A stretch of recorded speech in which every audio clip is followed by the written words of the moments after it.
Chapter 1 The Simple-Minded Young Lady. Thes no hadi edamult, and thirod seres liquithik. Festive hu softy horse ekamito a halt outside Zaya residence ain't he capital, the cold wind carrying the crisp sound oft he jingling bells. Before long ayu girl claduna poleblu a cotton coat com lid ascended from the courage a simply wooden harponator ned her head and swore no superfluous accessorious against the backdrop off testone alliance of entrance, she peered slender and pitiable. Trailing behind her weighs a large bundle, which emitted faint thud-thud sounds, as if it contained pots, pans, and the entirety of fair famous possessions. After disembarking, Yun's wound ceremonious length the heavy bundle onto her back, is considerable weight nearly toppling her. Ahmed hurried forward, her head bowed in reluctancy to speak. Miss, the madam said it's best not to bring anything gunky in from outside a toffee house. Beneath her delicately trembling lashes, Yun's wasclarias glanced sideways at the real spirit that persistently followed her. Up and hearing the maid's words, she murmured, "If it'll do before to contain your aura, ta cultivati benevolent demeanor, look, no you're be bane scorned, very well, just wait for me outside it will save method trouble leaf covering thy soft egg guardian spirit." With that, the translucent spirit casted amid Xiao Jiayun Zhuo. The neat obedient life float to top the courage, no longer during to advance. The un servants a thentrancephal tackle run down here spines upon hearing Yun Zhuo's words. The und lady was certainly not normal. What kind of nonsense was has spouting? Miss, the madam was referring to toy or bundle the maid hastily followed in Yun Zhuo's footsteps, calling out. A faint smile occurred to the corners of Yun Zhuo's lips as paused briefly, tilting her head toward the maid and then her belongings. After a moment of serious contemplation she adjusted off the bundlet with the and remarked, "My mother must have been diligent like cultivating her character all these years, transforming into celestial being, free from worldly dust, in memory to your sufluf, if I to encounter a living deity today, I shall find a lebro ademi horizons."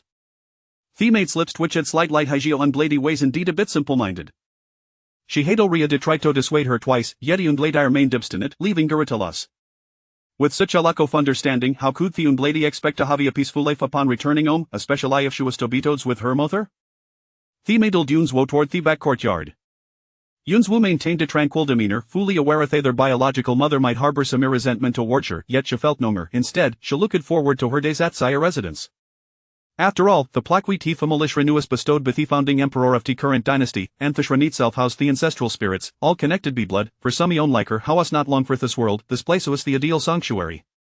These was her first return home easing Kiliaving, and the familiar furnishing since the house felt the art-warming. The Zaya family, descendants of loyalty and valor, counted her great-grandfather among the founding heroes of the nation. Honoritas du Crenat had fought valiantly throughout his life and was posthumously elevated thrice, yet sadly. Their Roasonessen was not kept up to par. Her grandfather, Adabach's figure, had been arranged by her great-grandfather to marry a dignified and virtuous wife, yet the felt constrained by this union instead of maturing, indulged himself even further. After her great-grandfather's passing, her grandfather not unlike numerous mistresses outside Beetlesode during a visit at the palace brazenly flirted with a palace maiden broad daylight. At the time, he was already in hordes, and when caught in disarray the emperor, Thesinuestrally scandalous, enraged, the emperor stripped Xiao family of their noble title. Given Thalistrius legatio for grandfather as a meritorious official, it was a matter of dignity that was granted a death sentence upon returning home. That her family was spared further disgrace was indeed a stroke of fortune when her grandfather Methystemise, her father was already in his mid-20s, capable of shouldering the responsibility as that came with their circumstances. Although he family had Lestites noble title, they hadn't spaskadinglery, and with the support of her grandmother's family, her father had managed to rise up from the mire, now a healthy steamed position of a general in the capital, restoring some resemblancy of honor to their name. Thus, the Zaya residence still exuded an air of grandeur, betraying none of its former decline.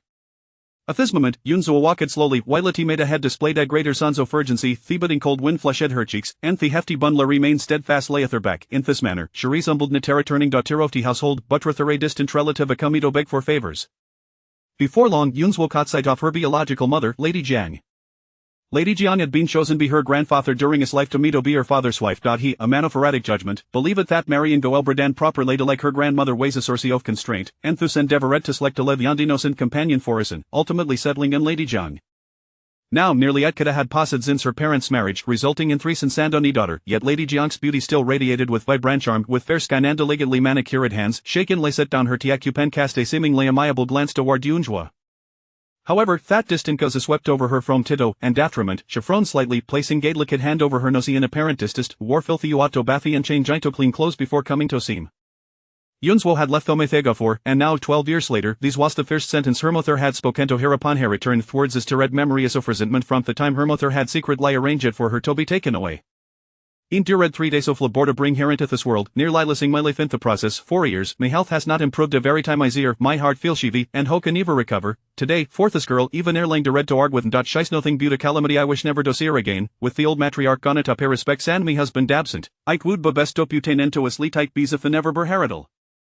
Yun Zhuo, possessing nearly wisdom, had not been shielded from such remarks, she recalled them with vivid clarity. Lowering her gazito heronatire, she noted that she was quite a clean while away from home, she preferred simplicity over extravagance her unadorned clothing was soon obtrusive and practical, yet, in her metherses, her modest garb seemed akin to tot of a beggar emerging from a refuse heap. She felt the sorrow, rather as mildly graced her lips, I appear quite impoverished, with no tassingle coin to my name, if I could spare if you coins to preparima 3 or 5 and what fits, I would be most grateful. Hurtin awesome what carefree, as if she felt no hint of humiliation. Her bright eyes fixed in Lady Jiang, their clarity and directness unnerved her mother. Lady Jiang's brows furrowed even tighter. This daughter had never been to her licking her birth had been fraught with difficulty, nearly costing Lady Jiang her life, making jitherd for her to feel any affection. Moreover, after the girl's arrival, her father had fallen from grace, further associating the child with misfortune. Additionally, the girl bore little resemblance to her mother instead, her features echoed those of her grandmother, ho hadal waist lucadon upon Lady Jiangan had taken Herald Centaures, this daughter seemed to favor her grandmother even more, causing her own second son, ho hadn't ceded her, to gravitate toward that side. Had she not sent the girl away back then, not only would Herald Son have grown distant, but her second son would surely have followed so. That hot-filled Lady Jiang would increasing irritation. In fires without his daughter, she had managed quite well. Now that the old matriarch wasage and gone no longer able to exert control, Lady Jiang had found a measure of peace, only for her respandandal descent to insist in bringing the girl back in thanami awful I'll duty. You looks a shabby I wonder how muta keefter, Lady Jiang averted Hargas Yun Zhuo, letting to soft huffus harabit her temples, know that you've returned, you must endure filth at habits, from no one, stay in your own courtyard and refrain from wandering about in Cesarili. Chapter 2 Heart's Tribulation Alleviated. Lady Jiang understood that her daughter had grown up and recognized her family, making get difficultos implicas thereout. However, at 16 she was often suitable for marriage. Over the past few days Lady Jiang had been meticulously selecting Gajuita match from a distant household, hoping to marry her doTERRA and effectively erase her from her life. Like was not that she harbored malice erether, Shabeli evet the child was beyond redemption. Moreover, she had heard that this girl had wandered a damnless life for years, likely unable to even recognize characters, let alone master the arts of music, chess, calligraphy, and painting, aside from her pleasing appearance, the ruus little leaf merita commender. The Xiao had done Lyris and begun to restore a somio to dignity list by her grandfather, and it would buter Lyun acceptable to suffer further embarrassment because of this daughter. Lady Jiang wished fervent light to keep her hidden away from the prying jice of outsiders. Yun Zhuo lowered her head slightly, appearing obedient, yethicas will indifference in hierais and sense Lady Jiang, you must take me words to heart, our Xiao has shelted lisn't the past to fio worry to bring disgrace upon us in the future, I will not forgive ya. Then, shifting her tone, she continued, your older brother mentioned would hire several esteemed tutors to teach you up in your return. However, I thought but better of it, considering your rough upbringing you might struggle to adapt, when you see your brother, remember to politely decline high suffer, do I understand? The presencio frenown tutor would inevitably attract attention, and should she fail to make a name for herself, the family's reputation would be irrevocably tarnished. The old matriarch of the family and Herald Son had long been a jertin vitethaffinist instructors in the capital to ditch the seemingly hapless girl. The Bera thought that others might learn that Lady Jiang's daughter was a complete a simpleton made her head spin. Understood, Yun Zhuo replied succinctly, choosing her words carefully, she comprehended her mother's sentence, thought whether she would remained uncertain. Enough. Humorous no we will have isomioni samanu ford in her ladder. Lady Jiang waved her hand dismissively, signalling for its servants to escort Yun Zhuo away. The sight of this troublesome Tiran la served to heighten her irritation. Yun Zhuo did not glance back at Lady Jiang, departed with a resolute demeanor, though she had notard, her defiant posture felt like a slap in the face to Lady Jiang, leaving her feeling vexed. This caldo is to then understand the must basis etiquette, Lady Jiang exclaimed, slamming her tea cup down in frustration. At noon, as Thiessen Bagan torn the air, Yun Zhuo arrived at their somewhat tremote courtyard, the art appeared wrathered salate, and the strong scent of incense filled the room, it seemed the space had unlyris and libintidid, thine sense seemed ployed to mask the lingering mustiness. The Zaya residence was vast, with many rooms left unoccupied. For Lady Jiantafan Sachaki at Cornir was na small fiat. Yun Zhuo paid litiman to her surroundings, instructing Gasserventum of Ethi incense burner outside the mingling sense of charcoal and incense were far too overpowering. She had long anticipated her mother's cold demeanor. Abandoned by Lady Jiang in her infancy. Yun Zhuo had done Lyris and live in Sotobatsaya family. Over the years she had been aware of her lineage, thought she had little opportunity to reflect in it. However, those who came to retrieve her spoke of her grandmother's declining health and their concern for Yun Zhuo, prompting her to return home. Yet, she was not without their own grievances when she was cast aside. Her mother had been resolute in her desire for her demise. The Xia family, despite their fall from grace, was still a family of officials even if they looked down upon her. Finding Samiana to care for her should not have been insurmountable. Yet, her mother had chosen to abandon her in a coffin, transporting her to Thwangupa, a notorious burial ground from previous wars, filled with countless corpses under no Manusarat, a place that people avoid at all costs. But Lady Jiang had left her, killed us scarcely for there. If such old grievances remained unresolved, they would surely become a source of torment. On her way back, she had heard much about Xia family. Heralded brother Xiao, raised by their grandmother, was no said to be a scholar preparing for the imperial examination. Her skin brother Xiao was Lady Jiang's favored child, just twice her senior, and although was studious, had not participated in the exams due to health issues. Yunzhuo was the third child. After sending her away, Lady Jiang had a third son named Xiao who was still a child of 8 or 9 due to her grandfather's notorious reputation for lechery. Her father was particularly cautious regarding women, remaining devoted solely to Lady Jiang, suggesting that their marriage was quite harmonious. Miss, a voice interrupted Yunzhuo's thoughts, belonging to Thestward, held a group of maids, bringing in before her. This girl, named Xuanping, has been selected by the mistress for you. She will assist you with any tasks you require. Theatres outside are more suited for menial duties, helping to clean the courtyard and fetch water. If you find them unsatisfactory, the mistress will arrange for replacements. Yunzhuo guarded Xuanping, Wapared quitepliant, thuffa maid. She had delicatessen and Iranian complexion, her hands soft as cotton, possessing gas semblancy of all bred lady. Unfortunately, her features were somewhat lacking. Her face was narrow, her nose flat, her forehead receding, and her lips lined with wrinkles, suggesting a scheming disposition. One how old likely pursue what should not be sought. Yunzhuo glanced at her brief light for losing interest. This proud demeanor indicate a high-spirited nature. Miss, you should bathe and change our clothes. The mistress dislikes the color azure. A sitmakisani appeared. There were plenty of garments prepared in this trunk. Gifts from your cousin, Yuan Shishari, a similar build, said High-Shouled Fidial, Junping said, moving past Yun's one to the inner chamber disliked as it off piliblu garments, accompanied by a simple cloak. Another cousin in the family, Yunzhuo raised an ebi brow, curiosity piqued.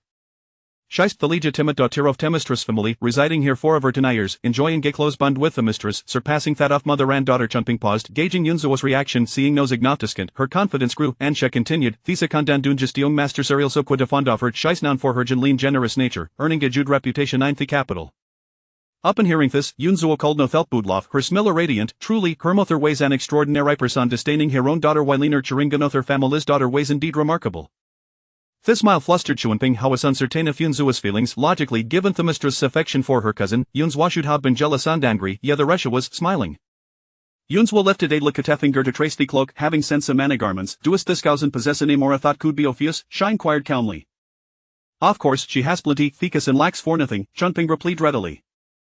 Having been raised in the mistress' favor for Rodkid, the cousin received on the finest in terms of food, clothing, and accessories. Any fashionable garment or material would be promptly delivered to her. Such pampering was certainly not something gay girl who had fallen from grace could compare to. Chapter 3 Why can't I wear it? As Xuanping contemplated this, her gaze towards the young lady grew tinged with disdain. No matter how virtuous the young woman might be, if she fails to win the favor of the mistress, she would likely be married off within a year or two. Given the talents of the eldest daughter, it was feared that she would struggle to find even a suitable match. In a few more years, she would merely be regarded as a fallen relative of the Xiao family. Kinship requires interaction and emotional ties to endure. Take these boxes to the small side door and distribute them to the people outside, Yunzhuo instructed, withdrawing her hand and taking a sip of warm tea. The weather had turned quite cold lately, and the side entrances of grand households often saw a congregation of impoverished souls. Even a few leftover morsels could bring them immense joy and gratitude. Young lady, have you lost your mind?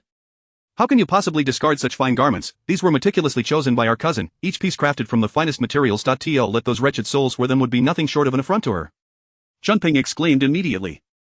Of course, the garments provided by the cousin were mostly outdated and had seen some wear, yet they were not damaged. The young lady had only just arrived and was still clad in ordinary coarse cotton clothing. She should be grateful for such splendid attire. Yunzhuo found conversing with Xuanping to be quite taxing. Her gaze shifted to the outside, summoning the other maidservants into the room. Aside from Xuanping, there were 5 young maids, aged between 14 and 18. Though they lacked Xuanping's allure, they all possessed decent features. Xuanping sneered inwardly at the sight of them. As a first-class maid sent by the mistress, she knew the others would not dare to act without her say-so. They formed a line, watching as Yunzhuo approached a rather nondescript satchel. She hefted the large, heavy bundle onto the table and slowly began to open it. However, upon unveiling its contents, everyone's eyes widened in disbelief. Within that tattered, unsightly package were not pots and pans, but rather treasures. Who would carelessly display their wealth in such a manner? A thick stack of silver notes was set aside by Yunzhuo, while the remaining contents were a trove of gold, silver, and jewels. She rummaged through, eventually revealing a small box from which she extracted a handful of gleaming gold beads, their brilliance accentuating her fair hands. I have just arrived and may not know how to command you effectively, so let us be straightforward. Chunping is noisy and disrespectful. She shall be punished 20 slaps across the face and thrown out of my courtyard. Who among you is willing to carry out this task? Of course, if none of you wish to do so, I shall not force you. With this fortune, I can easily hire a few competent maidservants from outside, Yun Zhuo stated with remarkable calm. Though her attire upon arrival had been rather modest, it was merely to avoid attracting unwanted attention from unscrupulous individuals. Money could accomplish wonders. As long as she had sufficient funds, no affront was something she had to endure. I shall do it. A robust maid stepped forward, displaying considerable audacity by daring to offend the mistress for the sake of silver. Have you considered this carefully? Chunping was sent by the mistress. Should you follow my orders, the mistress might take offense and sell you off in a fit of rage, Yun Zhuo warned her. Do not mock me, young lady. I have only just entered the household. A heavy snowfall last year collapsed our home, and with no means to repair it, my grandparents and younger sister perished from the cold. I was left with no choice but to sell myself into servitude. Compared to being despised by the mistress, I fear poverty the most. If I act, and you are willing to reward me, I would gladly risk everything for you. The maid boldly declared, rushing towards Chunping and delivering a resounding slap.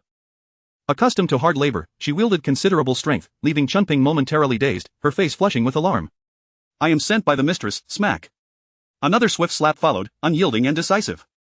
The force of her hand rendered Chunping's face swollen at an alarming rate, soon making it unrecognizable. Given Chunping's delicate constitution, she was unable to retaliate, while the others stood frozen, too fearful to intervene, forced to witness the 20 slaps unfold. Yun Zhuo remained utterly composed, her eyes betraying no emotion. There was no need for her to drive Chunping away. After the punishment, Chunping herself crawled out of the courtyard. What is your name? Yun Zhuo inquired, pleased to have found a useful ally without the need to search elsewhere. My previous name was rather unflattering. Upon entering the household, the steward gave me the name Dongqi. The maid replied respectfully, her gaze inadvertently drawn to the gleaming gold beads. True to her word, Yun Zhuo rewarded her with 5 gold beads. Though modest in size, they were worth more than several months' wages for a maid, a veritable fortune in their eyes. Henceforth, you shall serve as the head maid of my courtyard. First, take care of these garments, Yun Zhuo said amiably. Dongqi was a diligent girl, promptly beginning her tasks. With Chunping's fate as a cautionary tale, the others became significantly more compliant. By the end of the afternoon, the unsightly clutter had been cleared out, and the courtyard was scrubbed clean, the previous unpleasant odor gradually dissipating. Just as the courtyard was tidied, Jiangshi arrived, accompanied by a young girl of about 16 or 17. The girl wore a hairpin shaped like a butterfly and was wrapped in a pristine white fur cloak, its plush thickness shielding her from the cold, her fair face tinged with warmth. Yun Zhuo sat in the courtyard, the untrimmed plum blossoms blooming beside her. She turned to face Jiangshi and the young cousin, her expression neither warm nor hostile. Jiangshi approached with an angry countenance, striding forward and raising her hand to strike Yun Zhuo's face. Yun Zhuo reacted swiftly, blocking her mother's obstinate wrist, raising an eyebrow in surprise and amusement. Mother, you have such delicate skin, do be careful not to harm yourself. How dare you block me? Jiangshi glared, I have heard that you discarded all of Awan's clothing? She is of the same age as you, how dare you be so ungrateful? 2 large trunks of garments, suitable for all seasons, had been provided. Awan had never once complained about Yun Zhuo's vulgarity, yet she dared to criticize Awan. Aunt, please do not be angry. Let us discuss this calmly, Jiangwan interjected anxiously. It is my fault. I should have selected some new garments. I will fetch them right away. Please do not be upset. Those you chose have all passed my scrutiny and were approved by me. What fault do you bear? Jiangshi defended Jiangwan without hesitation, glaring at Yun Zhuo. Do not think that just because you were born of me, you can overshadow Awan. Do not even entertain such thoughts. You shall apologize to Awan immediately, or you will kneel here in reflection until you recognize your mistake. Chapter 4 of the reunion of siblings. Jiang was exuding an intimidating aura, her disdain unmistakably evident in her gaze. Yun Zhuo silently lowered her hand, her expression devoid of mirth in the face of Jiang's aggressive demeanor. With a calm yet frigid tone, she declared, you are not worthy to punish me. The debt of gratitude for my upbringing was settled long ago. You are being outrageous. Jiang's voice rose a notch. I am your mother. Who taught you to speak to me in such a manner? What have you learned during your years away? Even the daughters of common folk understand filial piety and integrity, yet here you are, returning home and defying your elders, truly believing I would refrain from punishing you. Yun Zhuo had been exercising considerable restraint. She had just returned home and did not wish to frighten anyone with her fierce demeanor, yet Jiang's incessant prattle was infuriating. Madam Xiao, Yun Zhuo called out coldly, her voice subdued. 12 years ago, you yourself stated that you would consider me no longer your daughter. What right do you have now to assume the role of an elder? If you desire my obedience and understanding, perhaps you should lie in a coffin at Wangupa for 7 days. If you are too cowardly to do so, I suggest you retract your critical tone. I doubt you wish for the entire capital to know of your past actions in discarding your flesh and blood, do you? At these words, Jiang's complexion turned ashen. The girl had been merely 4 years old at the time. She had assumed that the events of the past were long forgotten. Enough nonsense. Jiang's resolve faltered, her eyes flickering. Whether or not I speak nonsense is inconsequential. What matters is whether others believe it. Madam, you have enjoyed a smooth life these past years. Do your husband and sons remain unaware of the truth? Yun Zhuo stood beside her, her voice icy and soft, imbued with a sense of threat. The single statement sent Jiang into disarray. Although she had abandoned her own flesh and blood, that child was still a daughter of the Xiao family. After the girl's birth, both the matriarch and her husband had showered her with affection, and it was only in their absence that Jiang had cast her away. Subsequently, she had simply informed her husband that the child had insisted on seeking out her grandmother and had gone missing after sneaking out. Jiang was momentarily stunned, while Jiang Wan, standing behind her, was left perplexed and curious about Yun Zhuo's words. Shall I need to explain every word to father and eldest brother? A hint of arrogance danced upon Yun Zhuo's lips. Jiang took a few steps back, her gaze filled with horror as she regarded her. She had always believed her daughter resembled her mother-in-law, but now, she found it not so strikingly similar. The matriarch was a dignified woman, displaying little emotion, her years of devotion to Buddha radiating a tranquil and serene aura, whereas this girl, she bore a hint of wildness, appearing seemingly proper yet utterly unrestrained. Her obsidian eyes held a hint of mischief, and her chilling smile exuded a profound indifference, all the while feigning innocence. Jiang's heart was tumultuous, momentarily revealing her trepidation, but she quickly regained her composure, resuming the air of authority befitting a matriarch. Although she had indeed transgressed in the past, that was bygone. Now that the girl had returned alive, her husband would only grumble a few complaints. What could be done? Moreover, she had been in poor health at the time, burdened with pent-up frustrations.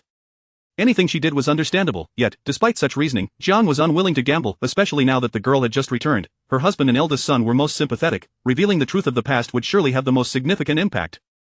Jiang let out a sigh, her gaze towards Yun Zhuo finally softening a bit.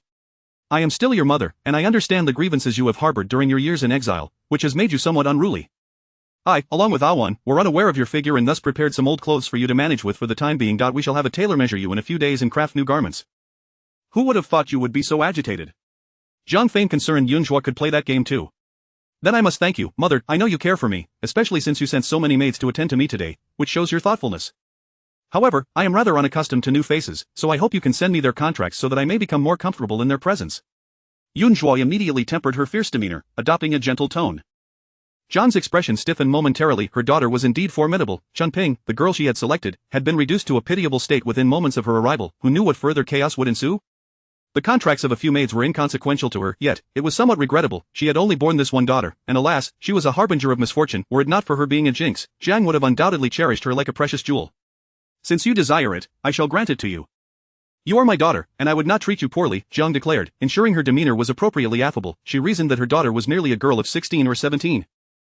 If she could appease her somewhat, it might spare her from further trouble. Just as her words concluded, several individuals entered through the doorway. Yun Zhuo's gaze swept over them, instantly recognizing the two elder brothers she had not seen in years.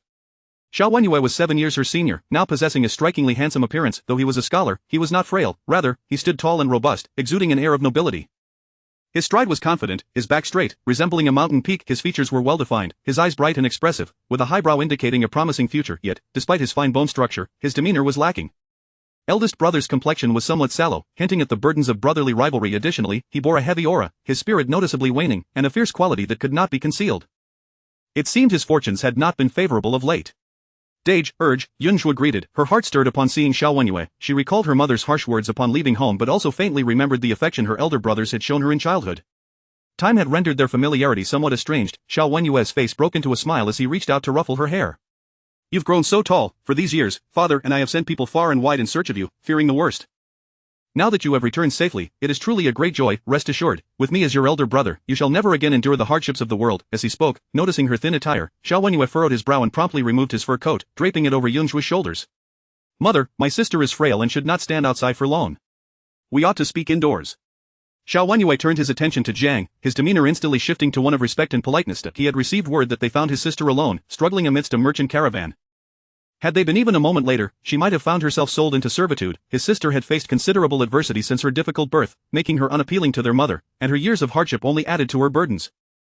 Thankfully, she had managed to grow up relatively unscathed. From now on, her fortunes would surely improve. Jiang, observing her eldest son's anxious demeanor, felt a surge of irritation. Why was he so affectionate towards a sister he had not seen in years, while she, his mother, had received not a shred of concern?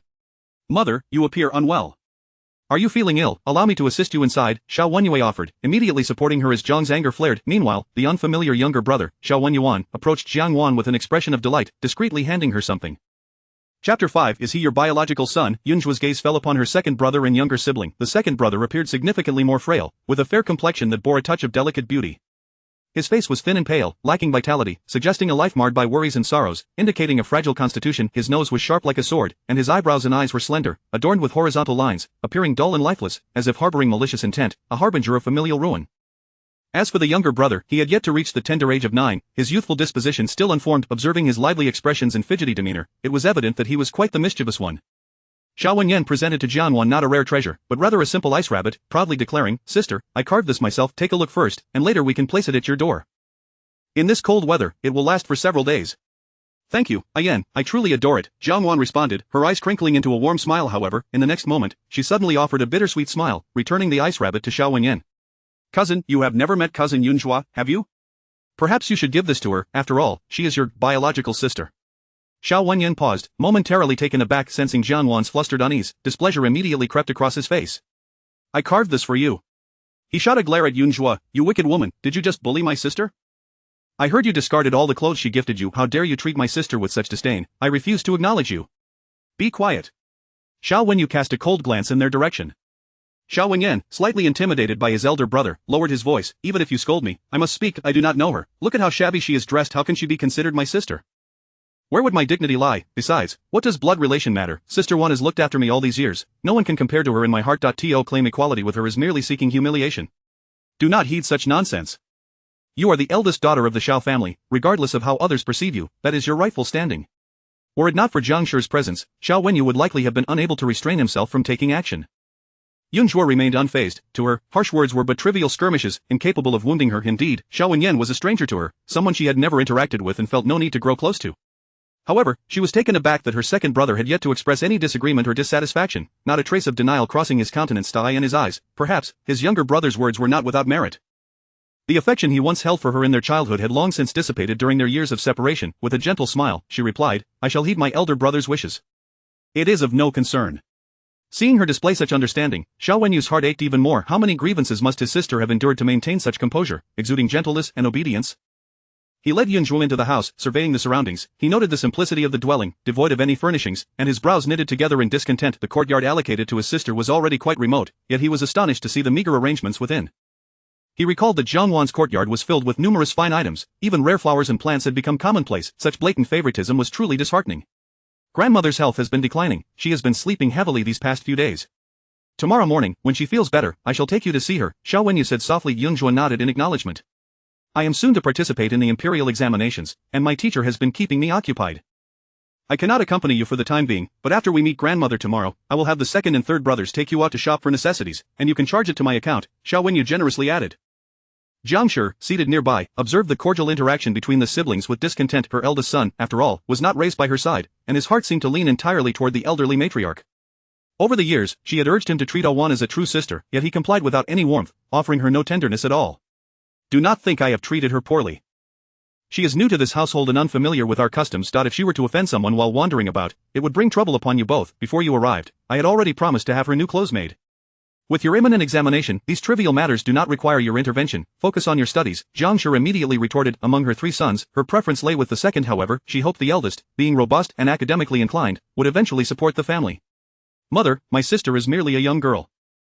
How could she attract trouble? Xiao Wenyu expressed his dissatisfaction. If we are to speak of trouble, just the other day, a human trafficker was apprehended, who had cast his sights upon the legitimate son of the young Huai Marquis. He must have been instigated. The young Marquis is so innocent, only his illegitimate brother seems to harbor jealousy toward him. This incident is likely the work of that illegitimate son. In relationships, one must first assess character. The second brother spends all his time with that illegitimate child. What good can he learn from him? Xiao Wenyu's anger flared at the mention of the incident. He was acutely aware of the discord between his mother and grandmother, resenting that his grandmother had taken him away for his upbringing. Yet his mother lacked the magnanimity to let go. The Xiao family already struggled to establish themselves, and if he, as the eldest son, did not carry himself with gravity, no matter how hard his father labored, the Xiao family would never regain its former glory during their ancestors' lifetime.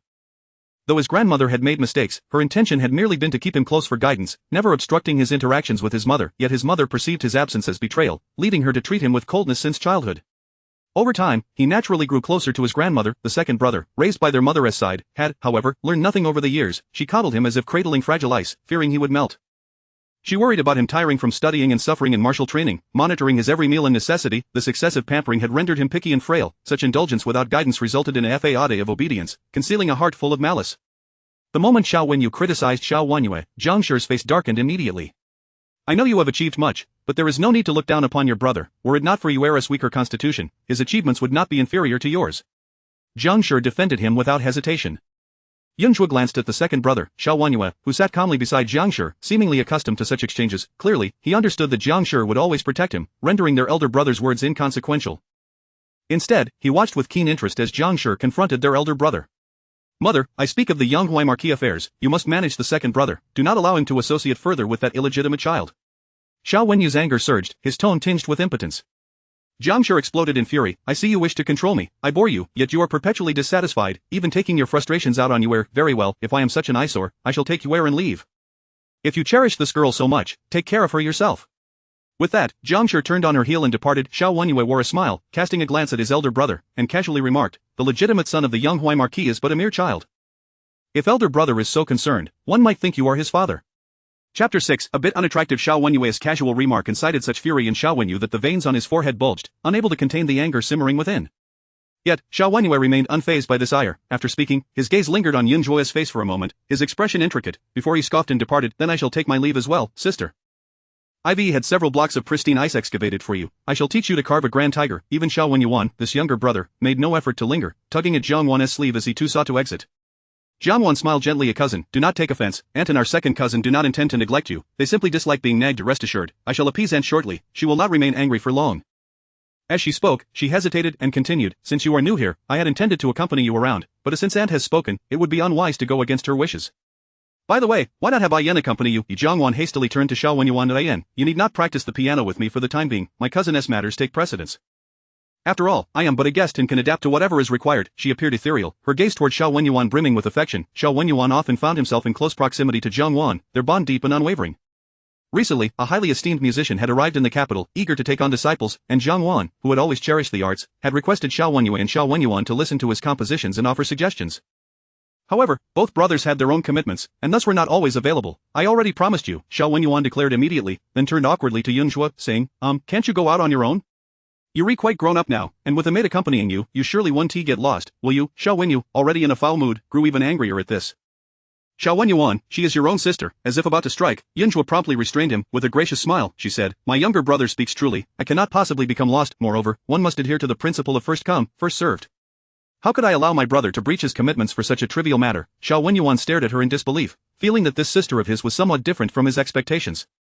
He had always known he had an elder sister and had inquired about her from his mother, who had described Xiao Yunju as a white-eyed wolf from a young age, claiming her character was selfish and cruel, with a host of faults that could not be rectified.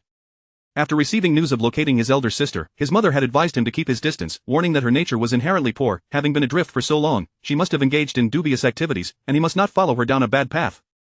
Yet, upon seeing her today, his elder sister was strikingly beautiful, even more so than Jiang Wan. Particularly, her smile directed at him was radiant, utterly unlike the fearsome figure his mother had painted. No, Xiao Wenyuan quickly shook his head. He must not be beguiled by this villain. She was merely skilled at putting on a fade, having recently discarded the clothes that Jiang Wan had gifted her. If she could so easily trample upon the goodwill of others, how could she possess any genuine kindness? Xiao Wenyuan swiftly adopted a fierce expression, huffing, what a charade. I will not accompany you tomorrow, nor will I in the future. I have only one sister, and she is certainly not you. With that, he forcibly dragged Jiang Wan away. Xiao Wenyu felt anger, but more so, a sense of sorrow and helplessness.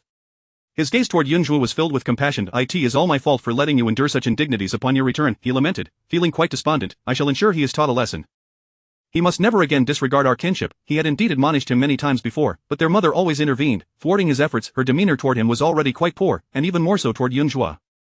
This minor issue, what grievance is there? I am not made of gold or silver. It is only natural they do not favor me. There is no need for you to be so concerned, brother. Yun Zhuo spoke with genuine understanding. Xiao Wenyu was taken aback. His sister seemed to possess a mindset unlike that of ordinary folk. At 16, having just found her family, would she not be more susceptible to feelings of anxiety? Even at his age, he still felt disheartened by their mother's cold remarks. How could his sister remain so composed? Surely, she must be enduring even greater pain. The more you exhibit such maturity, the more guilt I feel, Xiao Wenyu said, rummaging through his pocket to produce a 50-tael silver note. This is my allowance for this month. Take it tomorrow, by some necessities, and if it is insufficient, simply keep a tab. As for our mother, do not expect much from her. Though your courtyard may be quiet now, have faith, I shall gradually fill it with warmth. Xiao Wenyu felt compelled to strive even harder in the future. He must succeed in the upcoming examination, earn substantial wealth, and save up a dowry for his sister. Although she was a daughter of the Xiao family, she did not receive the treatment she deserved, which was truly lamentable. The Xiao family was indeed affluent, but that was merely surface level. Their grandfather's scandalous behavior with palace maids had transformed the Xiao family into a laughingstock throughout the capital, and thus, when their father took on the family's responsibilities, he allowed no display of poverty, ensuring that every detail of the household mirrored the standards of their forebears. Their grandmother, aware of their father's burdens and feeling pity for her grandchildren, had provided a considerable portion of their dowries. Over the years, he had studied and sought mentorship from many esteemed teachers, incurring significant expenses, all of which had been borne by their grandmother. Their mother managed the family's daily needs but had never supplemented his finances, as he only received his allowance in accordance with the rules. With his sister's return, their mother had no intention of providing additional support. It would be unjust to further burden their grandmother, who had already endured too much. Their father was preoccupied with military duties, and their mother was even less dependable. Thus, the only one his sister could rely upon was him. Seeing his elder brother's melancholic demeanor, Yun Zhuo was perplexed. Why was he offering her silver when they were merely conversing amicably? As the saying goes, courtesy demands reciprocity. Yun Zhuo pondered for a moment. Thank you, brother, I have nothing of value to give you in return, so I shall offer you a piece of advice. Xiao raised an eyebrow, intrigued. Beware of floods, brother, especially avoid traveling by boat, Yun Zhuo stated with a serious expression, her demeanor suddenly grave. Xiao eyes widened in astonishment. What was his sister saying? Her words sounded akin to a fortune-teller's prophecy. However, he refrained from pressing further, fearing she might think he was criticizing her manner of speech. Instead, he smiled and ruffled her hair, saying, I appreciate your concern. I shall heed your warning. Yun Zhuo sensed that his dismissive gaze lacked sincerity. He was merely humoring her. Wait here, Yun Zhuo instructed, then retreated to her inner chamber, rummaging through her large bundle. She emerged with a sizable pendant, her expression slightly pained as she placed it into her brother's hands. Wear this, you must not take it off. Xiao examined the object. It was an unremarkable stone, faintly shimmering with iridescent hues, yet marred by some rough black stripes, lacking any intricate carvings, merely perforated for stringing. Moreover, it was roughly the size of half a palm. If he were to wear this, would it not invite laughter from all who beheld it? Yet, upon observing his sister's expectant gaze and resolute tone, Xiao found it impossible to refuse. Thus, he solemnly accepted it. Thank you, sister. I shall wear it at all times. Admittedly, it was somewhat unattractive, but it was a gift from his sister. Regardless of whether it was a stone or a lump of clay, he would cherish it. He could not bear to hurt her feelings. Chapter 7 An elder brother is like a father. The stone was too heavy. Xiao found it impossible to hang it around his neck and had no choice but to remove the jade from his waist as a substitute. When Yun Zhuo first arrived, they were supposed to dine together as a family, but the Zhang family members abruptly left, leaving only Xiao to share a simple meal with her. She exhibited neither joy nor sorrow, her demeanor calm, and there was not a trace of resentment or dissatisfaction in her expression or words, which made Xiao ponder deeply. In his heart, he believed that his sister's attitude stemmed not from a sense of propriety, but rather from a timid unwillingness to confront the situation. How pitiable! Yun Zhuo's bowl was piled high with food. Xiao felt a wave of compassion. His sister was all alone, and he could hardly bear it. Had he been too harsh on his second and third brothers, perhaps if he were to be less nagging, their brotherly bond could have flourished, sparing his sister from being caught in the middle. With a heavy heart, Xiao observed that Yun Zhuo was enjoying her meal quite well. She had always been open-hearted and preferred the tranquility of the moment. Shortly after finishing their meal, Xiao hurriedly departed after giving a few instructions, allowing Yun Zhuo some much-needed rest. The following morning, at Jiwei Hall, Xiao escorted her there. The previous night had brought a wind and snow, blanketing the courtyard in a layer of silver. Jiwei Hall was profoundly quiet. Upon entering their grandmother's courtyard, one could only smell the strong aroma of bitter medicine. The elderly residents of the courtyard, accustomed to each other, finally displayed a hint of joy upon seeing the eldest brother bring her in, welcoming them inside. As they arrived, Xiao had mentioned that, apart from him, few others would visit their grandmother. After their grandfather was executed, their father, in a bid to salvage the family name, had become notorious for his diligence in the military, sometimes returning home only once every 2 to 3 months. Moreover, Zhang had never favored her son spending too much time with the elderly matriarch, thus they were only permitted to interact during festivals or when distinguished guests arrived. Otherwise, she would not allow the old lady to see the second and third brothers at all. Of course, Zhang was not foolish enough to let others grasp her weaknesses. She frequently replenished the items in the old lady's courtyard, sending out numerous people each month to procure goods, and had made ample use of the old lady's reputation. Consequently, no one in the entire capital dared to criticize Zhang, and in the eyes of outsiders, she appeared to be an extremely dutiful daughter-in-law. Usually at this hour, the old lady would be awake for about an hour, a matron by the grandmother's side remarked, her gaze towards Yun Zhuo filled with affection. The old lady has been thinking of you, miss, for these past years. Today, upon learning of your return, she even ate a bit more. Yun Zhuo nodded and entered the room. The windows in the room had likely just been opened, and a lingering scent remained. The grandmother was half reclining on the bed. Upon seeing Yun Zhuo, a glimmer of joy surfaced on her aged face as she beckoned her closer. Xiao quickly urged Yun Zhuo forward, exclaiming, "Grandmother, this is my sister. Look at her, she is well, with arms and legs intact, she can speak and has not been sold into servitude, so you need not worry." Yun Zhuo's lips twitched slightly. "Good, that is good," the old lady replied, her voice exceedingly hoarse and her complexion poor. Her frail hand grasped Yun Zhuo's. "Good child, you have suffered, not too much," Yun Zhuo responded, her tone somewhat stiff. After adjusting herself, she added, "I haven't faced too great of an injustice over the years. Though it has been tough, I haven't been bullied for quite some time." She spoke the truth. The old lady opened her mouth but sighed instead. After awakening, the matron had informed her of Zhang's words and actions from the previous day, and the old lady felt a sense of injustice for Yun Zhuo. However, she was in the twilight of her years. The more she meddled, the more difficult Yun Zhuo's circumstances would become in the future. Now that you have found your sister, you must treat her well. You siblings should support one another. You must educate your second brother. Before I depart, I will have your father send your second and third brothers to Qingshan Academy, far away, to learn and then return. Even if Jiang resents me, let her resent me alone. The old lady's expression was filled with worry and reluctance. Her eldest grandson was indeed a promising martial talent. Originally, she had planned to send him to the frontiers for training once he turned 16, hoping he could become a general and secure the family's future. However, given the perils of warfare and the unpredictability of the rear, how could her grandson fight on the front lines? The second and third brothers were under Jiang's control, raised without direction. Should the eldest grandson perish in battle, the family would truly face extinction. Reluctantly, she had compelled her grandson to study literature. He was diligent, studying day and night, nearly prepared for the imperial examination, yet, one person alone could not bear the weight of the family. Moreover, the second brother's temperament was not particularly amiable.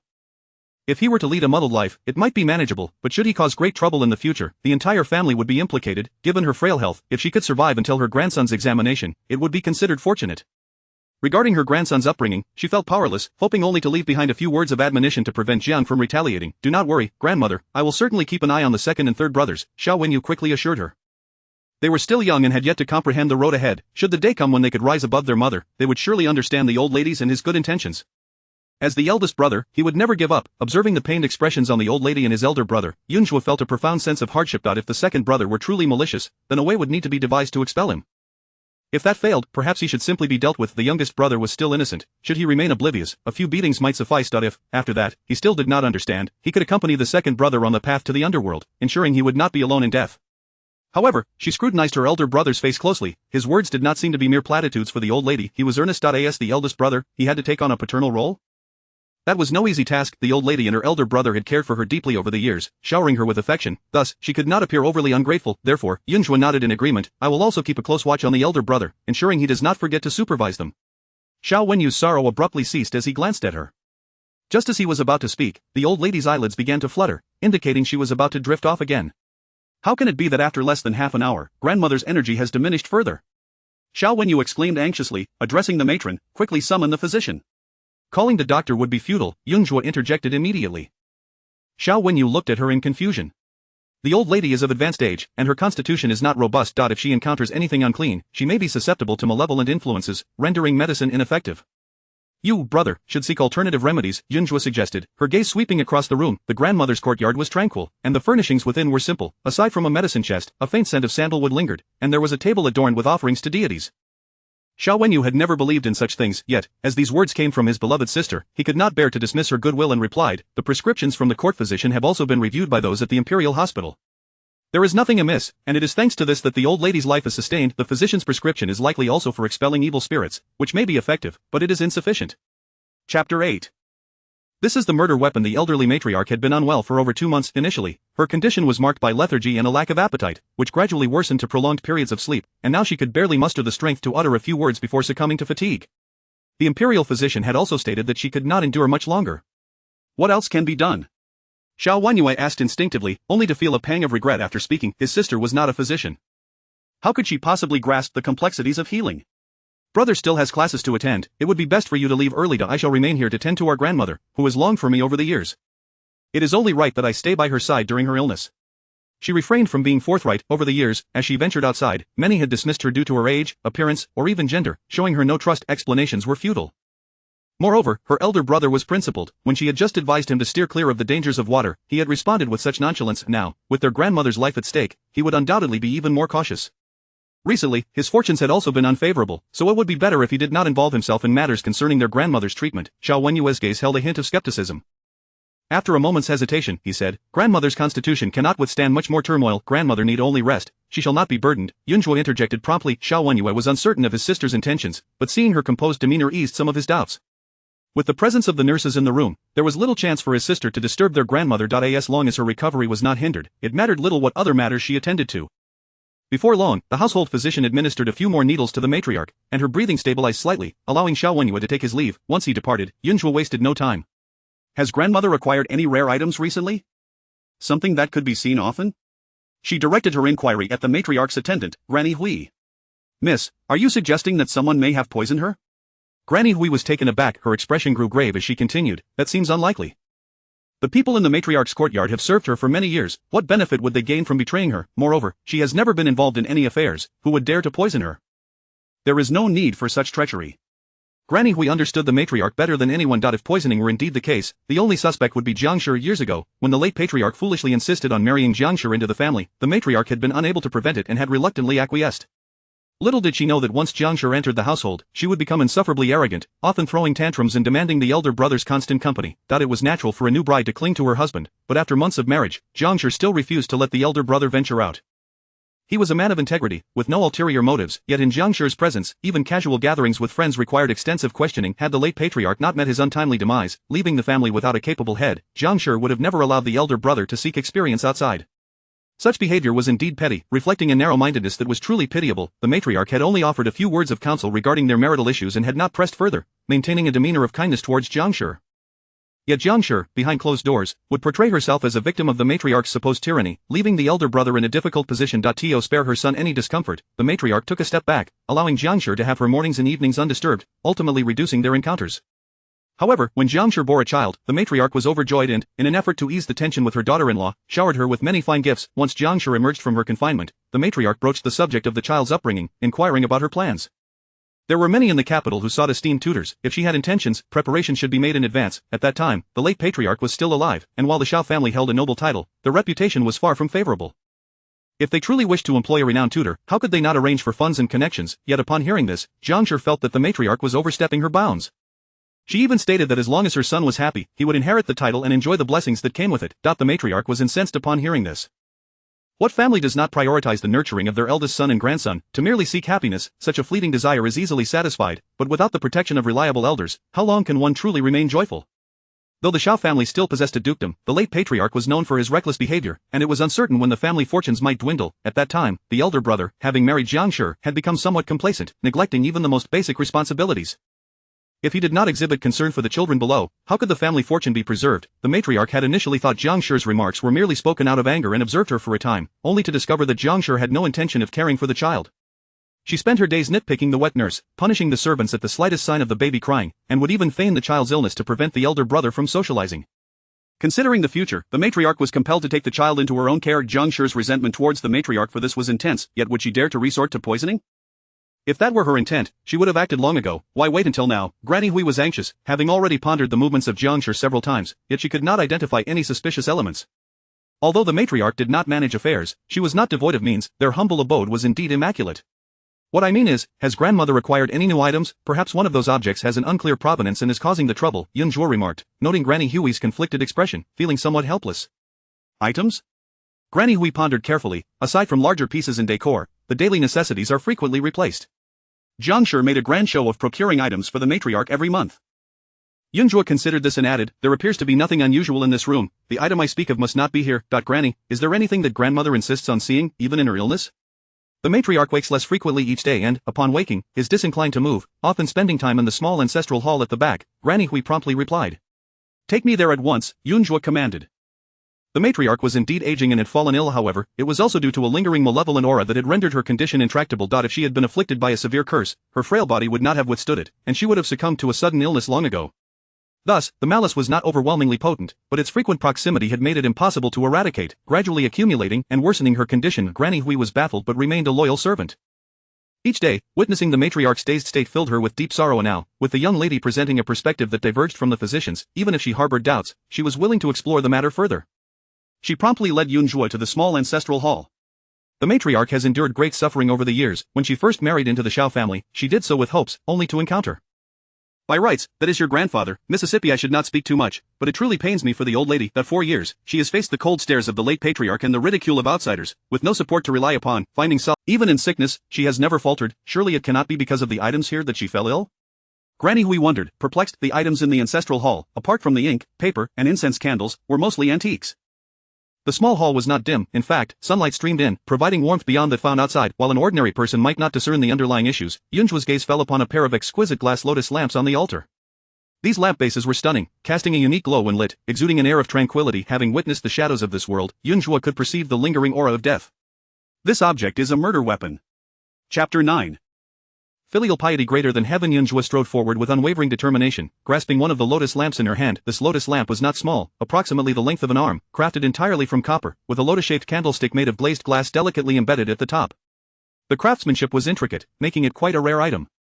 This glazed lotus lamp was procured with great effort by Madam. The entire capital knows that our esteemed matriarch holds a deep reverence for the Buddha.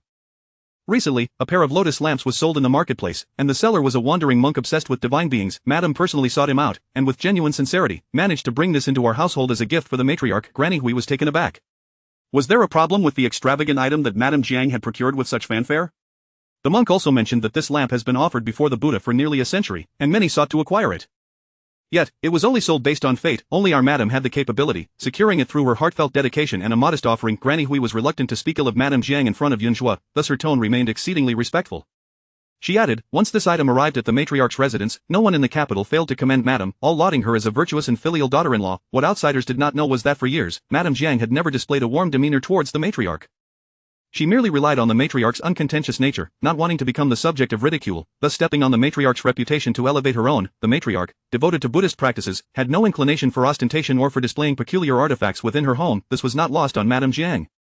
It was simply that Madam Jiang was convinced the matriarch would offer her some face for the sake of the children, allowing her to showcase such items without restraint. The Buddha lamp is indeed genuine, yet it is tainted with blood and deathly energy. Placing it before the Buddha may create a conflict. Given grandmother's frail constitution, burdened by constant worry, she is prone to falling ill, Yun Zhuo elucidated. What should be done then? Old servant shall immediately dispose of it. Granny Hui exclaimed anxiously. The matriarch cherished tranquility during her devotions. Even they, her trusted confidants, would stand guard outside and never approach. It has already caused a disturbance. Simply discarding it is not an option. We must first dispel the malevolent energy contained within. Yun Zhuo placed the item down. Granny, have someone wrap it in red cloth, carry it to the courtyard, and place it on the altar. Prepare some offerings of incense and candles, and additionally, summon the younger generations. Yun Zhuo paused, with her father absent and unlikely to return soon. Sending someone to fetch him would require extensive explanations, consuming both time and effort. As for her elder brother, he was already burdened with negative energy that could be overlooked. This morning, he and the matriarch even discussed nurturing the second brother, so with such effort invested, it was only fitting they should come together to express their filial piety. Invite the second brother and younger brother to come, to observe a 3-day fast in grandmother's courtyard. After 3 days, they shall stand vigil for her, Yun Zhuo declared decisively. Upon her return home, Madam Jiang could leverage her blood ties to overshadow her, so surely the second brother and younger brother ought to be equally subdued by the matriarch's elder authority? Thus, it would be only fair. Yun Zhuo felt no guilt in troubling her brothers, rather, she found it entirely reasonable. Granny Hui hesitated. It is not that this old servant is unwilling to relay the message, but Madam holds the 2 young masters in high regard. Forcing them to fast for grandmother for 3 days may prove difficult. Granny, you need only convey the message, and remember to exaggerate grandmother's condition. I believe, given her disposition, she would be inclined to allow those brothers to endure a few days of discomfort, Yun Zhuo said with a hint of a smile. Since her mother had garnered much praise by leveraging the matriarch's name, it was evident she understood the weight of filial piety. Over the years, Madam Jiang had long hoped for the matriarch to pass on. Now, if that day were to approach, she would no longer need to worry about the matriarch competing for the children, and simultaneously, her beloved sons could gain favorable reputations. How could she possibly refuse? Granny Hui understood instantly, her eyes widening in surprise at Yun Zhuo's perceptiveness. She had only just returned and met Madame Jiang twice, yet she already comprehended her ways. While the matriarch was indeed talented and capable, her thoughts were too upright. She had little interest in scheming, merely wishing to live peacefully. Her excessive purity had led to a lifetime of grievances, even influencing her eldest son to adopt an overly magnanimous attitude. Regardless of whether the young lady's approach would yield results, her demeanor would reassure the matriarch, ensuring that even in passing, she could depart in peace. Granny Hui promptly went to the front courtyard to summon others. Yun Zhuo then retrieved a folded talisman from her pocket, placing it under the matriarch's pillow. This talisman had the power to dispel evil and impurities, allowing grandmother to rest more soundly. With sufficient caretakers in the courtyard, there was no need for her to overly fret. The malevolent energy would dissipate after 3 days, so she prepared everything and then departed. At that moment, Granny Hui stood respectfully before Madame Jiang, having already conveyed the intention. Though that girl is my daughter, her word should. If this method fails to save the matriarch and word spreads, the Hua family will undoubtedly come to inquire. If they were to discover that we relied on a child's fanciful ideas to treat illnesses in such a grand estate, would it not be a source of ridicule? Madame Jiang feigned reluctance, though her heart was elated. Granny Hui, being the matriarch's confidant, understood that the matriarch was indeed at her last gasp, otherwise, she would not have turned to her. The Hua family was a prominent lineage, and also the matriarch's natal family. While the matriarch's father and brothers had long since passed, she still had nephews and nieces to consider. Upon the matriarch's demise, it was customary to inform the Hua family immediately. While her sons were capable of performing the rites, she needed to remind Granny Hui to refrain from speaking indiscriminately in front of the Hua family during the matriarch's funeral. Granny Hui grasped the implication, harboring considerable disdain for Madame Jiang. It seemed that she feared the Hua family would hold grudges against them after the matriarch's passing and withhold. If it truly yields some effectiveness, it would be most fortunate, hence I dared to come and request it. Furthermore, the matriarch has been ill for some time, and the Hua family matron has already visited.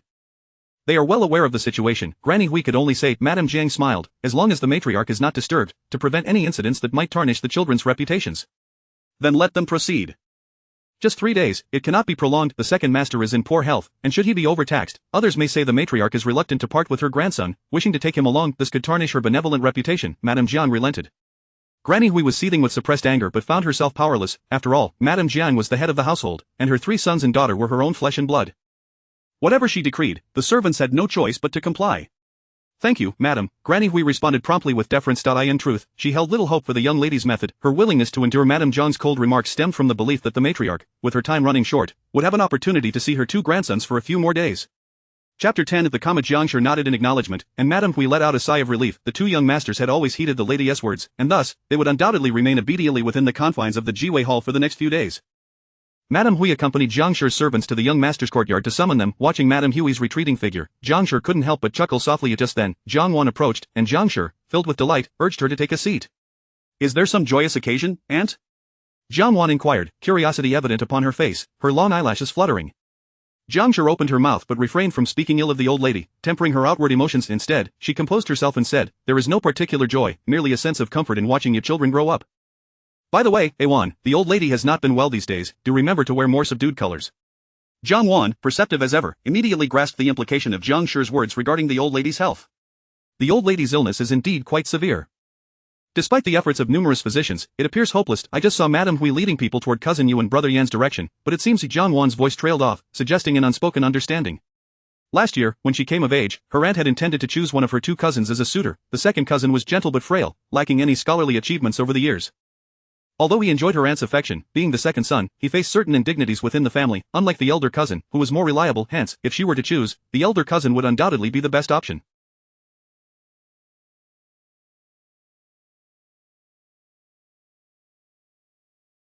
However, her aunt had always believed the elder cousin was somewhat disobedient and had indeed intended to marry her off to him, hoping to foster a closer bond between mother and son. Yet, the old lady persistently opposed the match. The elder cousin was already 23, yet the old lady forbade him from marrying. With the eldest son unengaged, the prospect of marriage for the second son became even more tenuous, a point that Jiang Wan found quite baffling. Madame Hui is not merely taking them to attend to the illness but rather because that girl Yun Zhuo has been quite imaginative, even contemplating performing a ritual in the old lady's courtyard. Jiang Shi remarked, a mix of amusement and embarrassment coloring her tone. Just now, the steward also mentioned that this child rushed out without even bringing any maidservants along, seemingly in a hurry for some unknown purpose. What kind of young lady behaves so thoughtlessly? Thankfully, she returned unnoticed, otherwise, I wouldn't know where to hide my face. She had instructed everyone to remain at home and not venture outside, yet this girl treated her words as mere whispers in the wind. Jiang Wan's expression turned to one of astonishment, and she hesitated before speaking. And how has cousin been making a living all these years? Wasn't that maid Spring Ping saying that the large bundle cousin carries is filled with gold and jewels? Where might such things come from, with her rushing out so urgently? Could there be some trouble? Jiang Shi's countenance shifted. This girl was too reckless, dressed so poorly yet possessing considerable wealth. She had intended to inquire about it yesterday, but her eldest son's sudden arrival had caused her to forget. What could a girl of nearly a decade and a half possibly do to earn such a fortune? Such a troublesome child, after taking her in out of kindness. If she tarnishes our reputation, perhaps it would be better to end her life with a silken cord. Jiang Shi slammed her hand on the table in exasperation. At such a tender age, she harbors so many thoughts. After seeing the old lady today, she thinks to show off her talents, insisting on performing rituals. Does she believe herself to be a reincarnated deity, capable of summoning the dead back to life with a mere breath? Matters within the household should remain private. It is not enough for her to assume control of the household, she must also go out and create a scene. It drives me to the brink of madness. Jiang Shi, how had she birthed such a creature? It was one thing for her to be rebellious, but to be so disruptive was beyond comprehension. Jiang Wan quickly moved behind Jiang Shi and began to massage her temples. Aunt, do not be upset. I've heard that common folk, when lacking funds for medical care, often seek the village shaman for assistance. Cousin's intentions may stem from a good heart, believing that those mystical methods might prove effective. Jiang Wan spoke softly. In time, cousin will surely realize the futility of her endeavors. One cannot defy the inevitability of life and death. When calamity befalls the family, uncle will return. Witnessing cousin's lack of understanding, I am certain he will endeavor to instill proper conduct in her. At that point, if you instruct her to remain indoors, the elder cousin will certainly not protest. Once the old lady passes, the entire family will observe mourning, and naturally, Xiao Jiayun Zhuo would be confined as well. The more chaos she creates, the greater uncle's disappointment will be. How could aunt possibly manage her? Your reasoning is sound, Jiang Shi conceded, her anger considerably abated. Truly, we lack the bond of mother and daughter. Had you emerged from my womb, we would not have such complications? I have heard that when you gave birth to cousin, it was a harrowing experience. Every time I think of the suffering you endured, my heart aches immensely. If I were your daughter, would it not mean subjecting you to further trials? I would never wish that upon you. Though I may not be your biological child, I remain devoted to you, aunt. I am truly content, Xianwan replied earnestly. Jiangshi could not help but recall the peril she faced during childbirth. In those days, her father-in-law was still alive, yet her husband planned to leave the capital for the frontier to pursue a military career after her delivery. He insisted that having already borne 2 sons and now carrying another, he had fulfilled his duty to his ancestors. Even if he were to perish, there would be no worry about the Xiao family lacking heirs, hence his desire to go forth and achieve his long-held aspirations. Naturally, she was reluctant. The frontier was so distant. Should he venture there, he might not return for years, and who could say whether he would take another woman to his side? This led to frequent quarrels between them. They had been married for several years, yet that period felt as if they were enemies. Even when her husband occasionally capitulated, it was only in consideration of the child she carried, clearly placing more importance on the unborn than on her. Especially after she endured so much to give birth to that girl, nearly losing her life, and yet her husband did not rush to her side first but instead clutched the child, his expression one of unbridled joy, as if he had acquired some rare treasure. This child's difficult birth was ominous. Following her delivery, Jiangshi's health deteriorated, and the intimacy between husband and wife waned. She lived in constant fear, dreading the day she would awaken to find a new sister in the household. Soon after, her father-in-law was executed, and her husband was compelled to socialize, not going to the frontier but instead entering the capital's military camp. Their once sweet relationship turned to distant civility, with long intervals between meetings. She had always believed that the misfortunes that befell her stemmed from that girl, and later, when consulting a diviner, it indeed proved to be true. She was an inescapable comet, cast aside for so many years only to return once more. Jiangshi cursed Yunzhuo silently several times in her heart. At this moment, within the serene waters of Qingshui Garden in the capital, Yunzhuo mingled among a throng of people. Not far away, beneath a pavilion, a monk, lauded as a master, was expounding on Buddhism, while affluent elders sat below, listening with reverent expressions, their eyes filled with respect, treating him as a divine figure. Chapter 11. It's my turn. Yunzhuo crouched in the corner, still clad in that coarse cotton garment, her slightly reddened face reflecting the cold, while her striking black and white eyes fixated on the wandering monk. This monk had a way of articulating Buddhist teachings that could truly captivate an audience. Beside her, a wandering spirit squatted nearby. Master, you've returned home, yet you're still dressed so shabby? To be frank, my father is rather materialistic. When you assist me in delivering items later, I fear you may not even be allowed inside, the spirit whispered, leaning closer to Yunzhuo. This spirit was the same one she had discarded outside the Xiao family's gate the previous day. He had followed her all the way from the western borders, his ghostly visage appearing even more haggard than before. Despite his ethereal nature, he approached the young girl with great caution, lowering his head significantly, fearful that a moment of displeasure from her could lead to his demise. Rest assured, I will not forget your matter. If I do not encounter anyone today, opportunities will abound in the future. I will accept your silver and ensure you are not disappointed, Yunzhuo murmured softly. I am not questioning your capabilities, the spirit hastily interjected, I simply do not understand. With your profound understanding of Buddhist scriptures, why do you need to listen to this false monk preach? Having followed you for some time, I have gained a certain sensitivity. Just one look at this monk, and I can tell he is no good. The false monk possessed an appearance of benevolent wisdom, his demeanor reminiscent of a revered sage. Yet, as a wandering spirit, he had gained an ability that surpassed his earthly existence, discerning the authenticity of enlightened beings. The aura surrounding this young master Yunzhuo was exceptionally pure. Any lingering souls that approached her felt a sense of tranquility and dared not cause trouble. This indicated she must have performed many virtuous deeds and accumulated great merit. In stark contrast, the false monk, despite reciting Buddhist texts, lacked true spiritual essence. Upon approaching him, the spirit felt an unsettling agitation within his empty soul, evidently influenced by the malevolent energy emanating from the false monk. Yunzhuo was also aware of the monk's fraudulent nature. The inauspicious lamp left before the Buddha would need to be dispelled, and her inherently enthusiastic nature compelled her to investigate the source of this malevolence. Please be quiet, your noise is preventing me from focusing on. The spirit was perplexed. What was so captivating about the false monk's sermons? Yet, he dared not dismiss her words and promptly sealed his lips, drifting further back. Before long, the audience gathered to listen began to dutifully contribute their offerings for incense oil. A young acolyte approached to collect the donations, handing out bamboo slips inscribed with identification numbers to each donor. When the acolyte arrived before Yunzhuo, he struggled to manage a donation box that was quite large, requiring the effort of 2 boys around 11 or 12 years of age to lift it. I have no money, Yunzhuo declared earnestly, then pulled out a piece of cloth from the corner and laid it out neatly on the ground. Moreover, how fortuitous. I have come to offer divination as well. This is my first market venture since arriving in the capital, and my services are incredibly affordable. Would you care to give it a try? The 2 acolytes were momentarily taken aback, then quickly glanced back at the old monk. The wandering spirit behind Yunzhuo chuckled ominously. She had no money. How duplicitous. He had encountered this young master in the western borderlands, where she had rescued his remains, provided the costs for burial and travel had not been insignificant. She had taken his seal from beside his remains and extracted all that he had saved over the years, including not only banknotes but also gold, silver, and jewels. Naturally, before being taken in by the Xiao family, Yunzhuo had already claimed a considerable portion of his treasures, leaving less than half in the belongings she had moved to the Xiao residence. Thinking of this made his spirit ache. At this moment, as Yunzhuo spoke, the attention of others shifted toward her. Amitba, Master Kong Chan said with a compassionate expression. Young benefactor, I am here to expound upon the Dharma today. I kindly ask that you refrain from disturbing me. If you wish to engage in a discussion on Buddhist teachings, please wait a moment until the crowd has dispersed, and then we may converse. This Qingshui garden allows entry to all who pay the admission fee, and while the master may preach here, I too can set up my stall without conflict, correct? Yun Zhuo replied without hesitation. I have heard that the master also offers divination, yet it is not accessible to everyone. One must first contribute no less than 50 taels of incense oil, and then draw a number to see if one is fortunate enough to receive guidance. Today, there are no fewer than 100 people here, many of whom may not. For those who do not succeed, if they are willing to allow me to try, I might offer unexpected surprises. The glass lantern bestowed by the false monk had claimed her grandmother's life, and how could she not confront him? Furthermore, exposing and rectifying the deceitful actions of malevolent individuals was indeed a significant virtue that could not be overlooked. Master Kong Chan's expression darkened slightly, but under the watchful eyes of the crowd, he feigned a magnanimous demeanor. It is indeed not easy for someone so young to fend for themselves. The world is full of suffering. I do not wish to make things difficult for you. Please, proceed as you wish. Master, are you truly skilled in divination? Yun Zhuo exclaimed in surprise. You can discern my hardships at a glance. Do you possess a truly divine sight? Master Kong Chan sighed. I perceive that you are a pitiable individual, having faced hardship from a young age, without anyone to rely upon. Thus, I offer you a path to clarity. You bear the marks of a solitary and unfortunate fate, a consequence of past transgressions. If you seek peace, you should cultivate your character and consider retreating to a temple outside the capital to renounce worldly ties and pursue enlightenment for your next life. The spirit's lips twitched.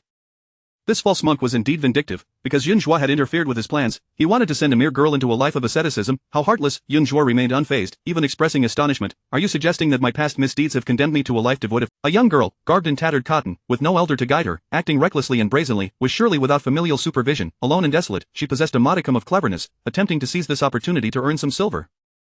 Setting up her stall was a ruse. Her true intention was to appear pitiful, seeking charity from the wealthy nearby. She was, in fact, more astute than the beggars outside, knowing to first pay the entrance fee to the garden, sacrificing small gains for greater rewards.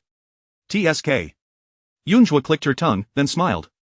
Since you've just divined my fate, it is only fair that I turn the tables and divine yours. You are a false monk, Yun Zhuo declared directly, her gaze fixed upon his head. The scar of your is less than 2 years old. Preposterous. Master Kong Chan exclaimed in shock, yet maintained his composure. It seems you are merely a deluded fool. Remove her at once. After Master Kong Chan spoke, a hint of humiliation flickered across his features. The onlookers, witnessing this, quickly grew indignant, their gazes toward Yun Zhuo transformed from sympathy to outright disdain. What an uncouth girl.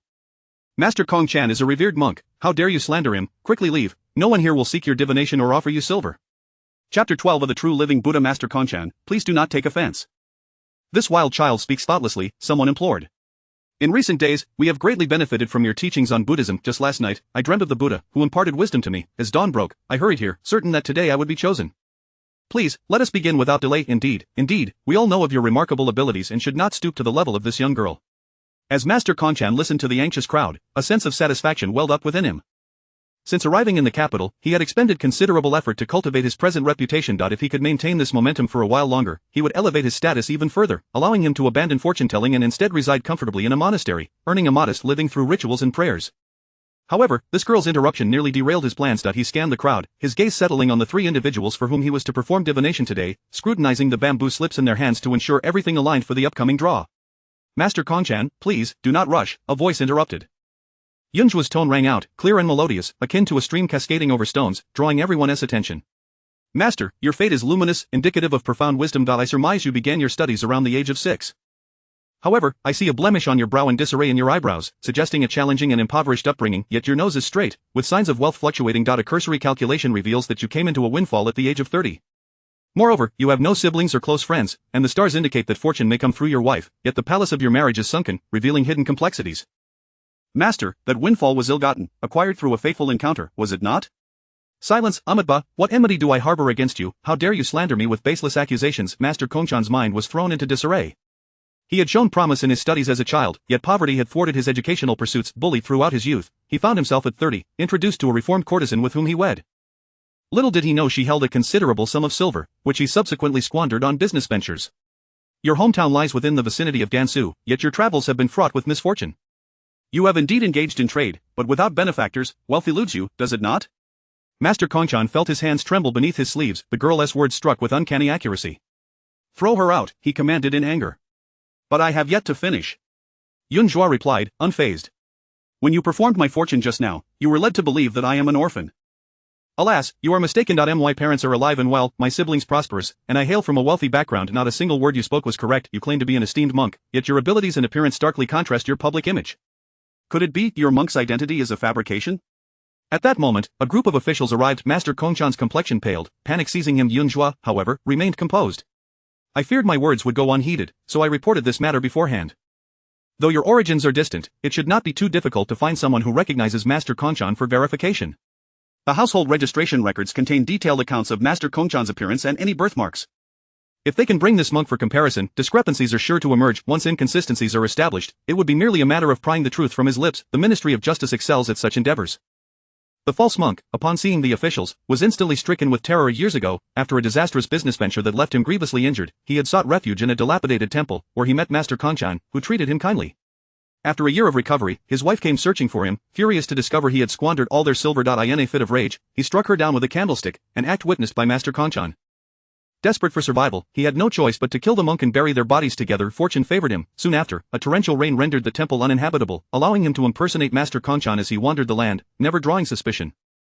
The distance from the capital was considerable, and 2 years had passed since then. In that time, he had grown a beard and altered his appearance to resemble Kongchan closely enough that few would question him, as the true master had spent most of his time in solitude with few acquaintances. Who would have thought that a mere girl would see through his ruse? How did she come to possess such knowledge? The officials have arrived. This must be a mistake. How could the master be an impostor? I suspect this girl has made a false report. Many present had invested significant sums in the false monk, reluctant to admit their gullibility. They quickly exclaimed, "Your Honor, how could he possibly be a fraud? His teachings have brought us great solace. He is a true living Buddha." One of the officials, now visibly stiff, replied, "The higher authorities have reviewed the household. There are discrepancies that necessitate further investigation." Earlier, this girl had reported that a false monk had come to the capital to swindle money, alleging that he had committed murder, a grave accusation. The authorities, while skeptical, took her claims seriously when she invoked the name of the former Marquis Renan, the daughter of the Xiao family. Although the Xiao family had long lost its nobility, its current head, Xiao Xingwan, still held the rank of a fourth-grade general, carrying weight enough to warrant a thorough inquiry. To their astonishment, discrepancies indeed emerged from the records. Thus, they were compelled to apprehend him. Yun Zhuo stood by, observing like an ordinary onlooker, exuding no aggression, calmly watching as the officials approached. The false monk, already on edge, was paralyzed with fear upon their arrival, allowing himself to be dragged away without resistance. The crowd erupted into chaos, confusion reigning supreme, comprised of men and women, many of whom were older. These seekers of enlightenment belonged to affluent families in the capital. Witnessing the master being taken away incited outrage, some erupted in fury, while others rushed home to instruct their children to investigate the situation. Yun Zhuo, realizing the urgency, fled swiftly. While fortune-telling can be lucrative, timing is crucial. These individuals had suffered substantial losses, and with the false monk gone, they might vent their anger upon her. Delicate and vulnerable, a mere tug could leave her injured. She was terrified of pain, of death. She could not linger. Chapter 13. Delivering a message to the spirits. Yun Zhuo had vanished without a trace, leaving several followers who sought to confront her at a loss for where to direct their ire. "Master, you fled so swiftly. It is quite unbecoming. You have assisted them, yet how can you simply run away? You ought to remain and await the authorities to ascertain the truth. Surely they would be grateful to you." The wandering spirit floated forth, indignant on her behalf. This was rather cowardly. The more aggressive those individuals became, the greater their subsequent guilt and desire to atone. A master so miserly and enamored with wealth should not let such an opportunity slip away. Instead, she ought to have stayed, proven her worth, and gathered the followers of that false monk one by one. With so many gullible souls and a fortune at stake, how could she ever worry about a depleted purse again? "They are not my source of wealth," Yun Zhuo remarked nonchalantly. "What is false shall ultimately remain false. The teachings of that charlatan monk are hardly profound. If those individuals genuinely sought enlightenment, how could they be deceived by such superficial rhetoric? Moreover, with countless temples and monasteries in this capital, there are ample avenues for those seeking the divine. Why pursue a wandering monk from afar who merely flatters?" "Why is that?" the spirit asked, momentarily perplexed. "Because they are driven by selfish desires," Yun Zhuo replied with a smile. "While it cannot be said of all, a significant portion of the followers are indeed so inclined. The false monk expounds on the teachings of Buddhism one day, draws auspicious lots the next, and the following day sells relics from the altar, showcasing a myriad of tricks to captivate attention. Those who spend money in his presence can immediately earn a good reputation. Their intentions to seek the Buddha and pursue goodness are tainted by self-interest. I have just unveiled the charlatan's scheme, rendering them a laughingstock. How could they ever sincerely believe in me afterward?" "That makes sense," the spirit pondered, finding her reasoning compelling. There were indeed countless places to seek the divine within the capital, including the illustrious royal city temple and the renowned first temple of the realm. Common folk could easily enter, and the masters within were genuinely compassionate. They held open lectures each month. To neglect those opportunities in favor of a foreign monk was decidedly peculiar. "Of course, there are also some innocent souls who have genuinely fallen prey to deception," Yun Zhuo added. Clutching the fabric of her wares, she carelessly draped it over her shoulder and, upon exiting the clear water garden, began to survey her surroundings. Once she recognized the path, she proceeded in a determined direction. "Master, you possess such wisdom at such a young age. I am truly impressed," the spirit exclaimed, noticing that Yun Zhuo was heading toward his home. "You have experienced death, you should not be so naive," Yun Zhuo remarked disdainfully. This ghost had met a tragic end. At the tender age of 16 or 17, he had longed to venture beyond the borders for trade. After a decade of toil, relying on luck and hard work, he had amassed a considerable fortune, only to meet with a tragic accident on his return journey, devoured entirely by a pack of wolves, leaving behind merely a few gnawed bones. Having been away from home for many years and yearning for his parents, his soul lingered, fortuitously encountering her. He had left behind a substantial sum of silver, which she could have easily claimed for herself. However, as the leader of the Hidden Gate sect, it was unbecoming to indulge in such greedy pursuits. Thus, she struck a deal with the spirit, returning most of his wealth to his parents as proof of his efforts and success over the years, as well as to convey the news of his demise. In essence, it was a means to pierce the hearts of his biological parents, who had once scorned him for his spending habits, deeming him worthless. Yet, in Yunzhuo's eyes, this ghost was quite naive, as even in death, he remained oblivious to the fact that he had fallen victim to treachery. Before departing, she tucked away the silver notes she had gathered, while the little ghost had traversed the borders engaged in trade, selling rare treasures and amassing a fortune of several tens of thousands of taels. The jewels in her possession were merely goods he had yet to sell. The total value of the universal silver notes she intended to distribute amounted to over 60,000 taels. I have been away from home for 10 years. Before I left, my family was in the fabric trade. My father spent half the year away from home, always bustling around the shop. Whenever he saw me, he would insist I study and scrutinize the accounts. One time, I heard that my mother had been coughing for days, so I spent 1,000 taels on medicine, only to discover it was a sham. Although I was deceived, my intentions were good. When my father found out, he gave me a severe beating. They are always talking about money. I thought to myself, one day I would earn even more silver than my father, proving my worth and silencing his scorn. In a fit of anger, I packed my bags and left. The little ghost sighed. Regret? Yes, he felt it. Earning money was no easy task. Furthermore, being alone in the world, he had to rely on himself, exercising caution at every turn. He had narrowly escaped death on numerous occasions, believing himself perpetually fortunate, only to ultimately perish far from home. Upon hearing about his expenditure on fake medicine, Yunzhuo felt a surge of indignation on behalf of his father.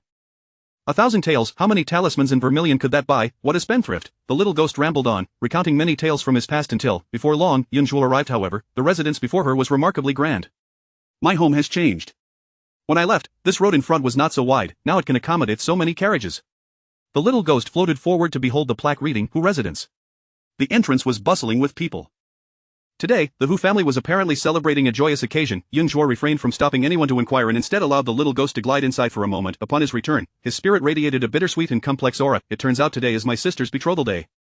In the blink of an eye, she is already 17. When I left, she was still a child. Although Yunzhuo did not enter, she overheard valuable information from the surrounding onlookers.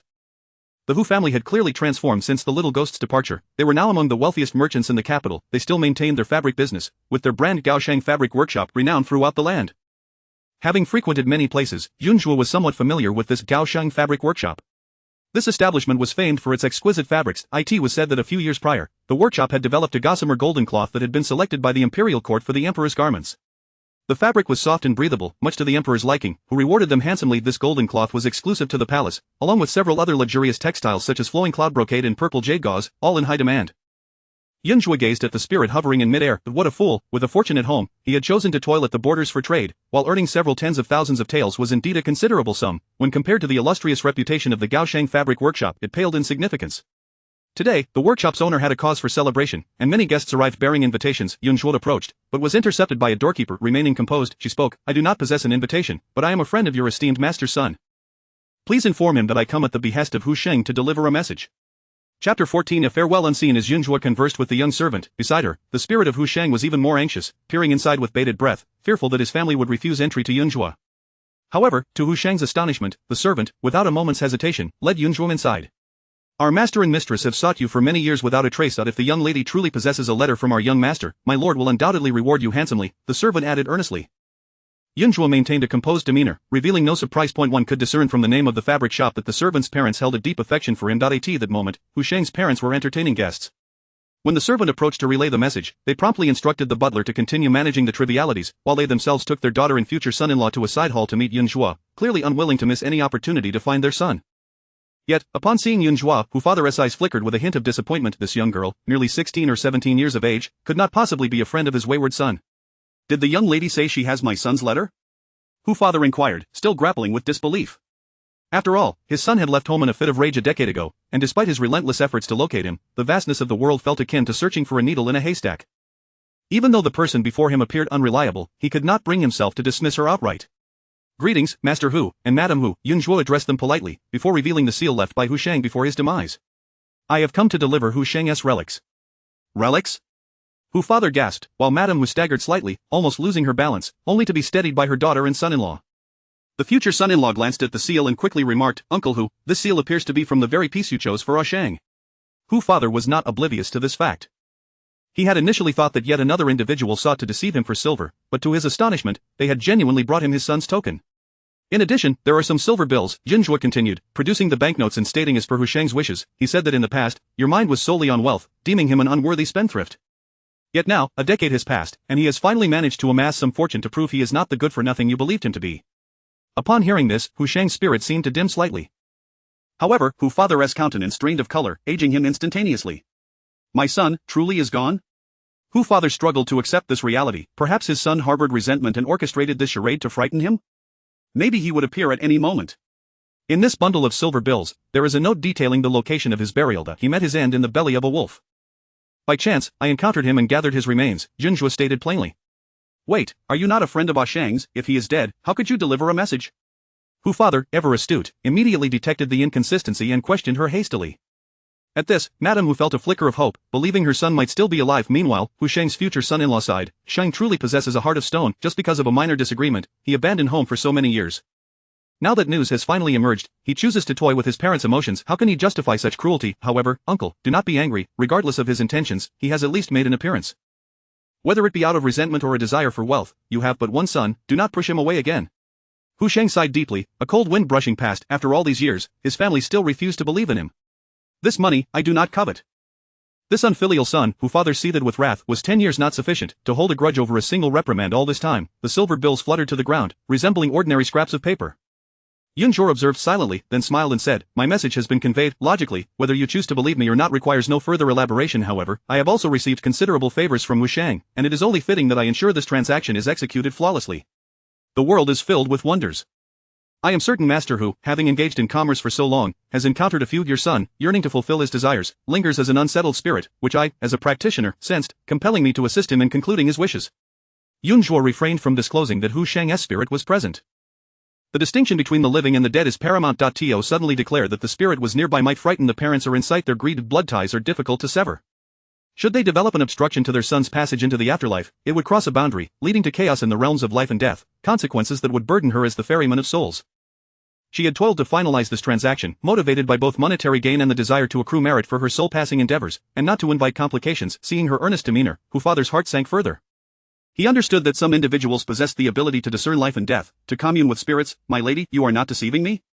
Hu father could scarcely differentiate reality from illusion.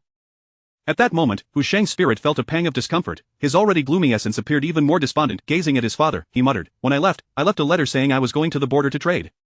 I even told him not to worry, I would return with great wealth. I was angry at his incessant scolding, yet I was determined to earn a fortune. There was no need to hold a grudge against him upon my departure. Why does he doubt me so?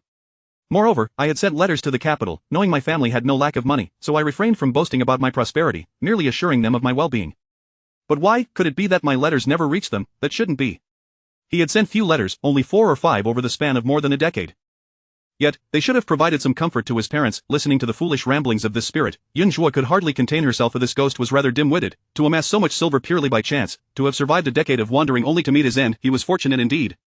Master Hu Shang did send back 4 or 5 letters. You might investigate who withheld them, Yun Zhuo asserted. Furthermore, your son seems to have encountered malevolent influences. The circumstances surrounding his departure likely have deeper implications. You share a profound bond, and it should not have devolved into mutual resentment. Consider carefully, could there be someone instigating discord between you? As she spoke, Yun Zhuo's gaze shifted towards Hu Shang's future son-in-law. The man's demeanor was far from reassuring, his eyes betraying a hint of malice. The man, feeling the weight of her scrutiny, stammered, you suspect me? I have lived with the Hu family since childhood, indebted to them, and I am as close to Shang as a brother.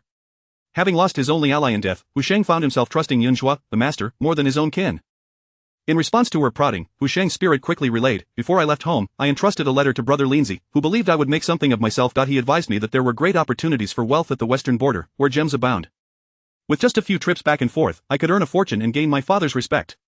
Chapter 15 Marriage Fraud. Beastly behavior. In his youthful exuberance, he disregarded the warnings given by Linzi, who had cautioned him about the dangers lurking along the western borders. Ultimately, his obstinacy led him to ignore such counsel and venture forth. Thus, throughout the years, he never once questioned the intentions of this individual. A kindness for a grain of rice, a grudge for a full measure.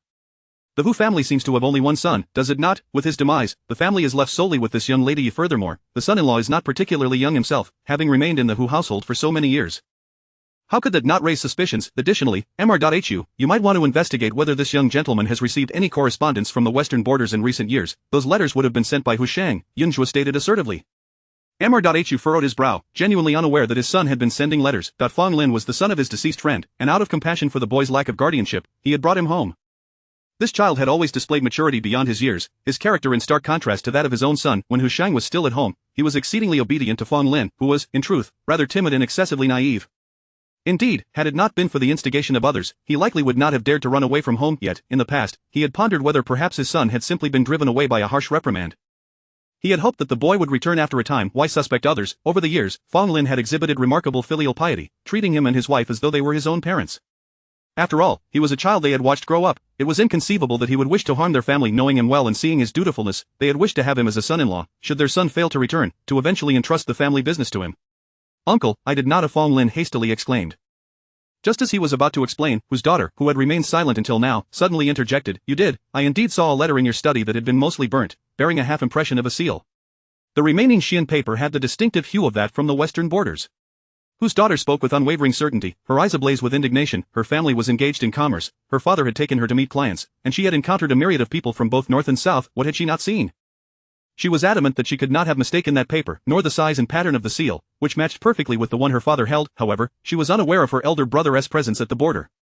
She had been too young when he left home and did not recall the seal, thus she had not thought much of it. Although she held affection for brother Fong, having resolved to entrust her life to him, the realization that he had concealed her brother's whereabouts transformed her love into a seething fury. She wished nothing more than to peer into his heart and discern whether it harbored darkness. The Hu family had wronged him not. "Is it true?" Mr.Hu exclaimed in shock, casting an enraged glance in Fong Lin's direction. He understood his daughter's nature well enough to know she would not lie, and furthermore his son was gone, yet Fong Lin had indeed reaped numerous benefits in his absence. Mr.Hu wrestled with his conflicting emotions for a moment, fixing his gaze on Fong Lin as memories of past events flooded his mind. Suddenly, he struck out, delivering a slap towards Fong Lin. "Uncle, I did not." Fong Lin protested vehemently. "Bring forth the men. Surround Fong Lin's quarters and conduct a thorough search." Mr.Hu gritted his teeth as he spoke. One cannot simply take words at face value. Zhuo refrained from further comment, choosing instead to sit down and sip tea, observing the unfolding events. Today was the day of whose daughter's betrothal. With such a commotion, the guests outside began to sense the unusual atmosphere. Mr.Hu, ever decisive, took advantage of the crowd and personally informed everyone that the marriage was off. Some matters cannot withstand scrutiny and reflection. The more one thinks, the more discrepancies emerged. The specter of Xuanmen grew increasingly dark, clearly incensed. He had not intended to provoke his parents to the point of despair. His true aim was to convey that he was not as woeful as they assumed, yet, he suddenly came to realize that it was often Fong Lin who had urged him on. Each time he erred, Fong Lin was the first to appear, either encouraging him to flee or offering cryptic support. The more capable Fong Lin appeared, the more foolish Xuanmen felt, making it no wonder that he had garnered his parents' disdain. He was no longer the young lad he once was. After all, he had been out in the world for 10 years. How could he still be so naive? Observing Xuanmen's growing obstinacy, Zhuo spoke with a hint of disdain. "In life, you were a fool. If in death you burden your parents, it would be better if you had never existed. I would not hesitate to send you into oblivion to spare others from your malice. It is indeed normal for souls to harbor some lingering attachment after death. However, if resentment festers and intensifies, it can transform into a vengeful spirit capable of harming the living." That he was, after all, blood related to the Hu family. Should he become a malevolent spirit, it would have dire consequences for his parents, who would suffer in their twilight years.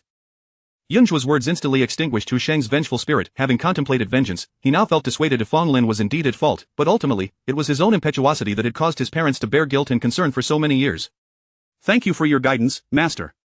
Xuanmen released his grievances, promptly expressing his gratitude, then turned to his parents, adding, "Please inform them that it is my fault for causing them worry.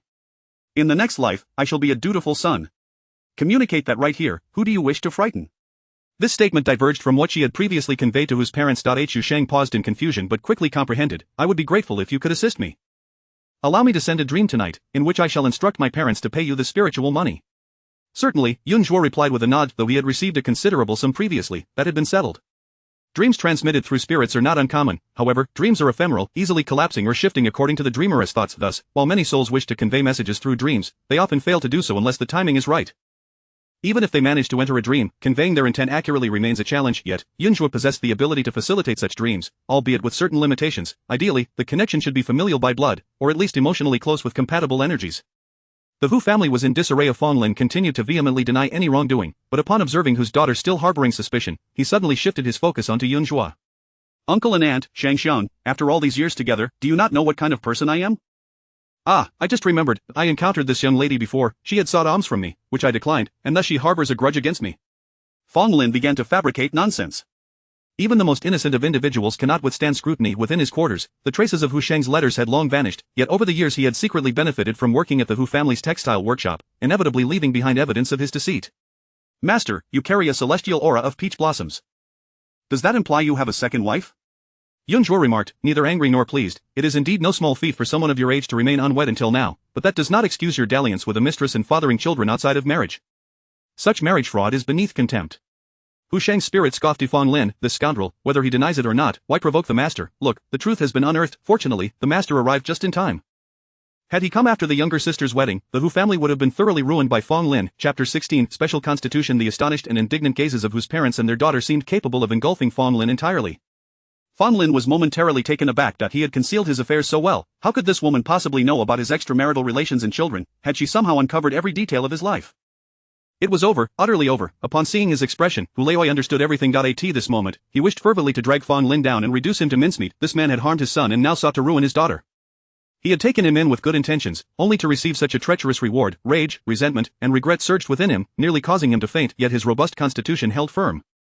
His face was ashen, and he was at a loss for how to confront his wife and daughter. Unbeknownst to him, night had already fallen. The servants of the Hu family had unearthed ample evidence from Fong Lin's courtyard to prove that he harbored ill intentions and was not the honest and upright individual he pretended to be.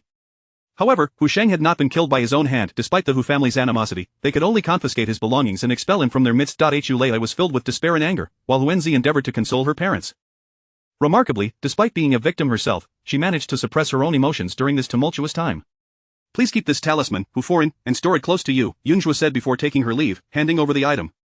Hu Leoi would undoubtedly find it hard to sleep that night, while Hu Foreign, being of a frail constitution, was already on the verge of fainting. She would find it even easier to slip into dreams at night.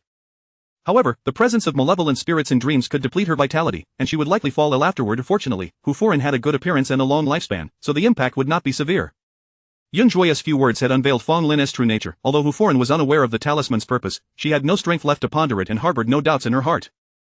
She accepted it without hesitation. Miss Hu, you must be decisive and resolute. Your character is steadfast. Having narrowly escaped this calamity, you shall surely be blessed in the future, Yun Zhuo remarked to Huenzi. After this near disaster, the young lady was destined to sail smoothly through life. Even if her marriage might be delayed, however, she would receive the blessings of children and fortune that were rightfully hers. Thank you, miss, for conveying the message to my brother today, but may I ask your esteemed name and where you reside? If you do not mind, you are welcome to stay at my humble abode, Hu Shengxiang said hurriedly. My surname is Xiao, given name Yun Zhuo. There is no need for accommodation.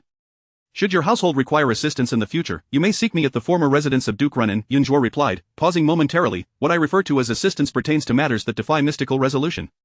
Having just arrived, she knew few people and needed to promote her business. There were many with the surname Xiao in the capital, but mentioning the former Duke Renan's residence would ensure her name was recognized, especially since only one duke throughout history had been executed for his dalliance with a palace maid. Very well, Hu Shengxiang quickly nodded, noting this down. She felt a bit hesitant to directly inquire about the young lady's connection to the Xiao family, as her attire suggested modest means, leading her to suspect she might be a distant relative who had traveled from afar. Once Yun Zhuo concluded her business, she departed. Hu Leoi promptly assisted Hu Furin to rest, while Hu Shengxiang had no time to mourn the broken engagement, her mind occupied with the earlier words of the young lady from the Xiao family.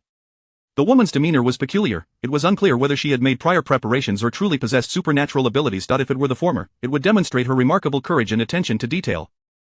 If it were the latter, it would be even more extraordinary. Yet today, amidst her parents' sorrow, there had been no opportunity for thorough inquiries, yet Hu Shengxiang felt an overwhelming need to express her gratitude.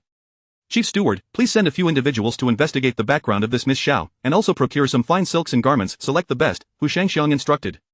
Moreover, prepare double the quantities.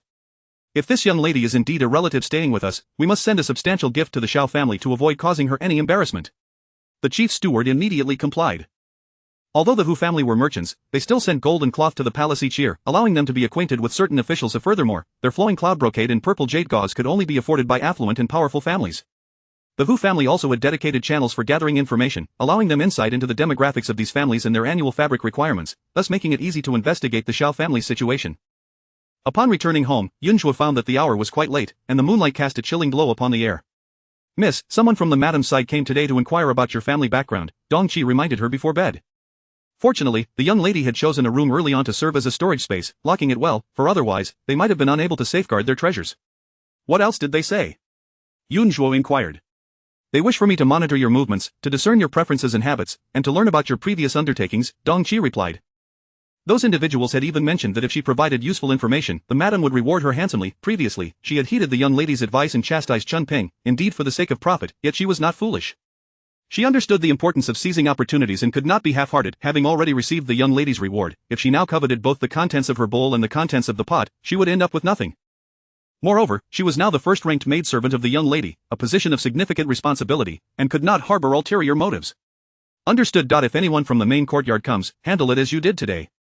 If you cannot defer them, accept the reward and report to me. I will manage the situation. Xiao Jiayun Zhuo thought Dong Qi was quite amusing, greedy yet principled.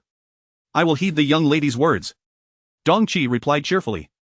The room was warm, the charcoal fire of significantly better quality than the previous night, with no unpleasant smoke. The bedding was also more neatly arranged, likely having been freshly smoothed with a hot iron. Dong Qi had certainly been busy today, exhausted from a day of labor. Jiayun Zhuo soon drifted into a deep slumber. Upon waking early the next morning, she felt invigorated, relishing the tranquility and comfort of life. While enjoying her breakfast, the fragrance of blooming plum blossoms wafted in from outside. In a leisurely mood, she had someone fetch some petals, contemplating making a fragrant bomb for her use. Though the people in this household were somewhat troublesome, it must be said that having a place to call home was indeed a blessing. She possessed a unique constitution, having been born with the ability to see what others could not. However, having been raised at home during her childhood, and with her ancestors having lived a life of warfare, killing countless foes and harboring a heavy aura of death, she had little difference from ordinary children. But everything changed when she was cast into the Valley of 10,000 Bones. She clawed her way out of that small coffin, only to be confronted with all manner of strange apparitions. Especially as her physical condition weakened, nearing death, the overwhelming presence of spirits nearly consumed her. In that moment, countless malicious energies invaded her body. From that day forth, not only could she see these spirits, but she could also draw their attention. The lingering malevolence within her constantly gnawed at her vitality. Over the years, to survive, she filled herself with various protective talismans. Even so, whenever her life force waned, she would still be disturbed by powerful ghosts, their incessant whispers echoing in her ears. Such a feeling of peace was a rarity indeed. Chapter 17. No one else in sight. Jiayun Zhuo exuded an air of ease and comfort that radiated joy among the maidservants in the courtyard. The master of the estate each had their distinct personalities. The matriarch was serene, the master stern, and the eldest son was diligent and ambitious. Working in their quarters required considerable effort, with early mornings and late nights being the norm. Additionally, while the lady appeared amiable, she held exceedingly high expectations for her servants, particularly disfavoring those of striking appearance. In her presence, one had to keep their head low, striving to be obedient and humble, lest they face punishment. The remaining two young masters were the lady's cherished favorites. Even the slightest oversight in their service could result in their dismissal. One might have presumed that this suddenly appearing young lady, even if not temperamental, would be a person of unpredictable whims, yet after 2 days of service, it was surprisingly agreeable. The eldest young lady greeted everyone with a radiant smile, showing little inclination to anger. She was exceptionally beautiful, reminiscent of sunlight glistening on winter snow, cold yet imbued with warmth. There are still a dozen plum trees in the garden. Let us go and pluck some to bring back. A few maidservants, bubbling with excitement, dashed out in a flurry. Surrounded by several large baskets brimming with plum blossoms, Jiayun Zhuo happily adorned herself with a branch atop her head. However, not everyone shared her joy. In the main courtyard in the matriarch's Jiwei hall, the servants moved cautiously, their tails tucked in. Yesterday, Xiao Wenyue and Xiao Wenin suddenly began a fast, an unfamiliar practice that they could not refuse due to filial piety, combined with the daily obligation to attend to their ailing grandmother.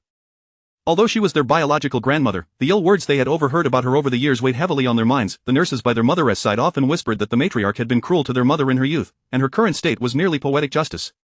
Furthermore, the matriarch's maternal family, the Hua clan, was notoriously harsh during their visits, offering no semblance of civility. They are treating us like dogs raised by the Hua family, scolding us at every turn. Xiao Wenin lamented in frustration. The medicinal aroma wafting from their grandmother's chamber was particularly distasteful to him. Xiao Wenyue shot him a glance but refrained from chastising him, instead saying with a hint of nonchalance, "It is merely 3 days.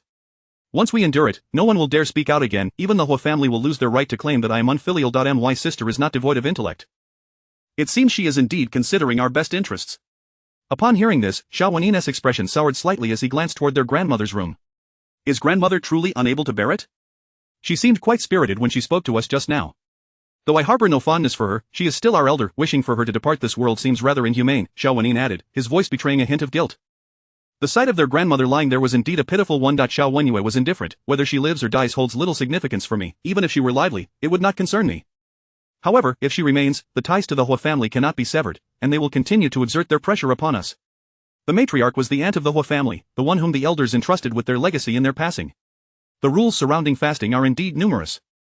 Abstaining from food is one matter, but Jiayun Zhuo insists we recite scriptures thrice daily. Brother, have you heard of such a rule? I suspect it is a deliberate ploy. She is clearly siding with our elder brother.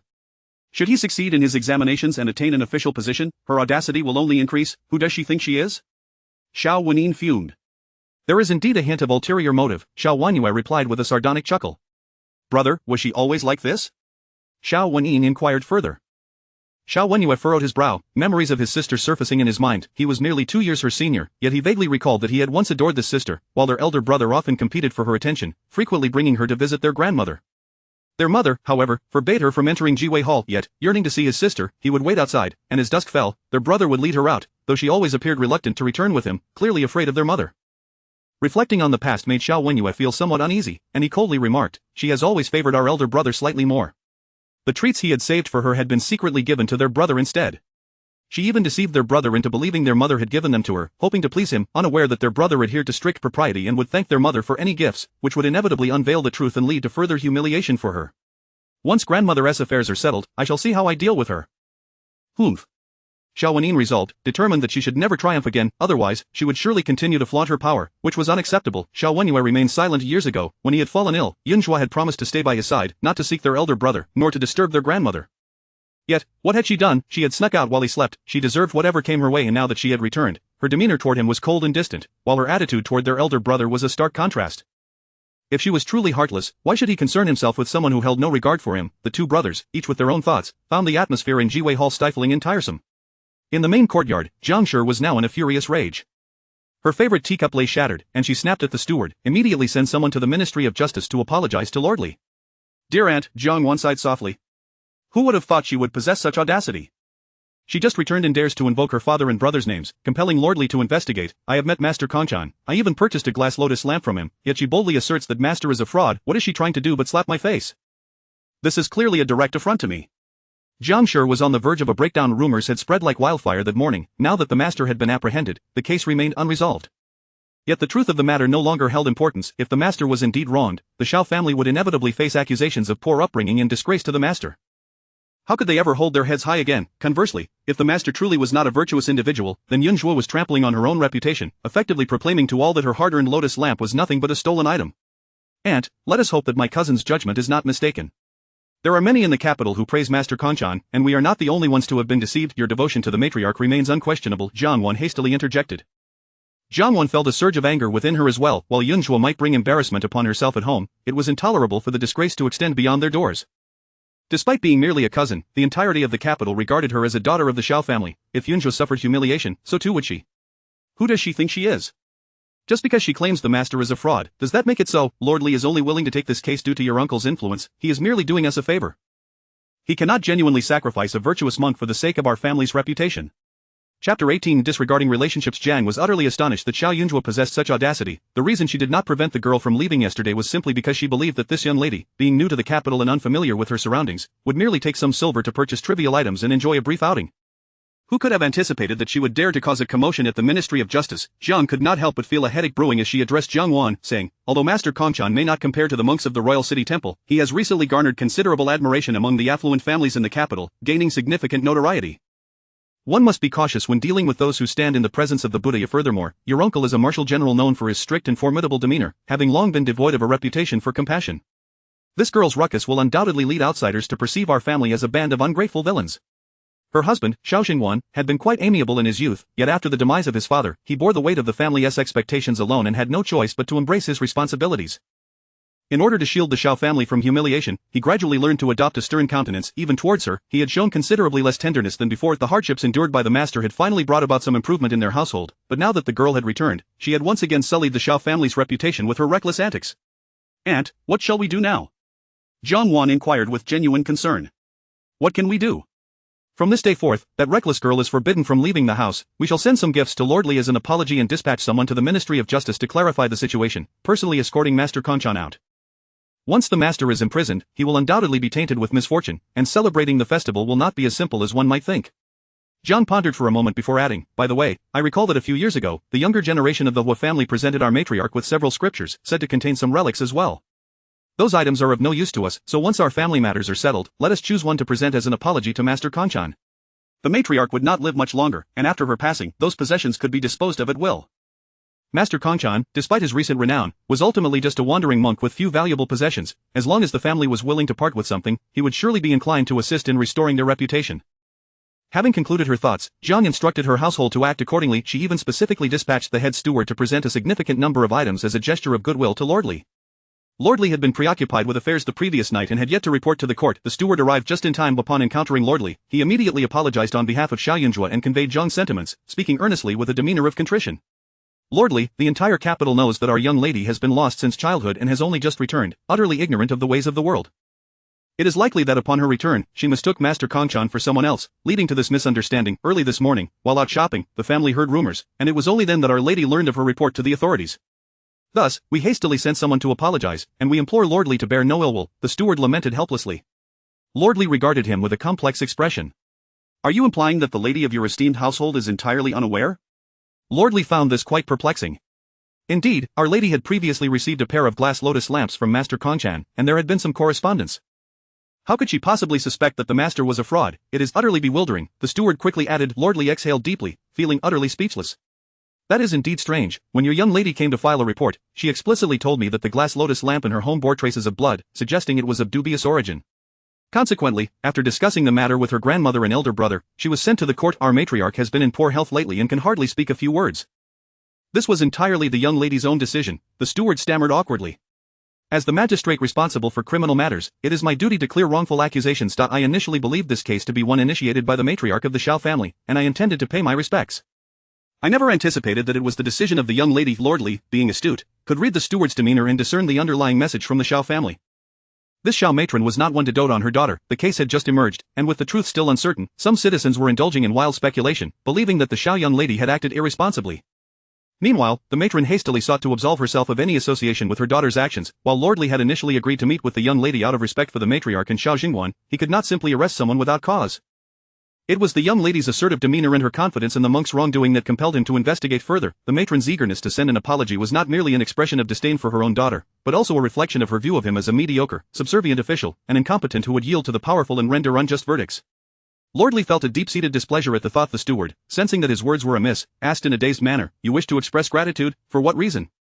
The steward suddenly felt that the situation was far more complicated than it seemed. That monk is indeed a fraud. Yesterday, after being apprehended and interrogated overnight, it was revealed that he not only impersonated a monk but had committed heinous crimes, including the murder of his wife and the true Master Kongchan. The murder weapon was the very glass lotus lamp, and the location of the body has been disclosed. I am about to send a letter to the local magistrate, instructing them to excavate the grave and examine the remains. The steward's smile froze in place. Regarding your household's apology gift, I truly cannot accept it. Please take it back. Lordly said with a smile. A fine young lady, having been born into the wrong circumstances, was indeed a pitiable case. The steward found himself at a loss for how to respond, his face burning with embarrassment. Eager to apologize, he had inadvertently lost face. Instead, with no further reason to linger, he hurriedly took his leave, flustered, and rushed back to the Xiao household. Upon arriving at the entrance of the Xiao residence, he encountered several carriages halted outside, with servants from the Hu family busily unloading goods. The steward, utterly bewildered, overheard the Hu family members mention that they had come to express their gratitude. The gifts they brought were indeed quite substantial, and unable to make a decision, he hurried inside to inform the matron. Jiang, having just sipped a calming tea, felt considerably more at ease. Upon gaining an audience with Steward Tian, he trembled as he spoke. "Madam, I visited Lordly, but unfortunately, he would not accept our gifts, would not accept. It seems he is quite displeased. We must wait for the master to return before." Jiang furrowed her brow deeply. "Madam, it is not as you think. Lordly stated that the monk is indeed a fraud, and it is thanks to the young lady that this heinous criminal was apprehended." Lordly also mentioned that the false monk confessed to having killed someone with the glass lotus lamp. Steward Tian's heart raced. Indeed, Jiang stood frozen, her eyes wide with disbelief, her fury boiling over. Does that not mean that Lordly was made to look ridiculous? Xiao Yunzhuo's report was justified, and not only had she retrieved the lotus lamp from the perpetrator, but she had even inadvertently defended him? Jiang felt dizzy, as though a bolt of lightning had struck her mind, rendering her speechless with rage. How could this be? That foolish girl had just returned to the capital and barely knew anyone. How could she possibly be aware of the false monk's crimes? Jiang could not comprehend it at all. The anger had nowhere to go, ultimately transforming into resentment and blame. That reckless girl, knowing the truth, had failed to inform her in advance. Chapter 19. A grand gift arrives. The Xiao family has few members, and in the backyard of Xiao Jingguan, there is only the legitimate wife, Jiang. For many years, the old matriarch has been completely uninvolved in affairs, thus everyone in the household heeds Jiang's words. Even the typically strict Xiao Wenyu, known for his harshness towards his two younger brothers, behaves with great decorum in Jiang's presence. Consequently, Jiang has seldom encountered setbacks. However, today, she has suffered a significant loss of face. The thought of others' mocking gazes fills her with a profound sense of shame, making her wish she could find a crevice in the ground to hide in. "Madam, there is one more matter. On my return, I chanced upon representatives from the Gaoshan cloth workshop delivering gifts. I noticed there were quite a number of items, all fine fabrics and garments. Unsure of how to proceed, I instructed them to wait outside," the steward added. Although the Hu family merely trades in fabrics, they are respectable merchants. The Gaoshen Cloth Workshop often releases unique fabric patterns in limited quantities, highly sought after by many ladies in the capital who wish to secure them in advance. Wearing garments from this workshop can certainly evoke envy during social gatherings. This family certainly knows how to conduct business. Perhaps they are aware that the eldest son is about to take the imperial examination and have come to offer their congratulations? Jiang mused, her brow slightly furrowed. Very well, let them in. Taking a deep breath, Jiang regained her composure and instructed the steward to bring them in. It is a pity that the old matriarch's time is short. Recently, she can only wear plain garments. It may even delay Awan's opportunity to pay her respects at the Qin loft. Jiang lamented. Aunt, it matters not that I can practice at home just as well, Jiang Wan replied, feigning indifference. Once the mourning period is over, I shall find a way to invite the Qin master to our home. Awaner, you are truly talented. The Qin master will surely appreciate you. No matter how much silver it takes, I will ensure she accepts you as a disciple, Jiang stated generously. There are few renowned Qin masters, and even fewer who are willing to take on female disciples. Thank you, Aunt, Jiang Wan responded quickly, pausing momentarily before tentatively inquiring, what about my cousin, Shun Ti? She learned something as well. She assisted lordly in solving a case, proving her meticulousness.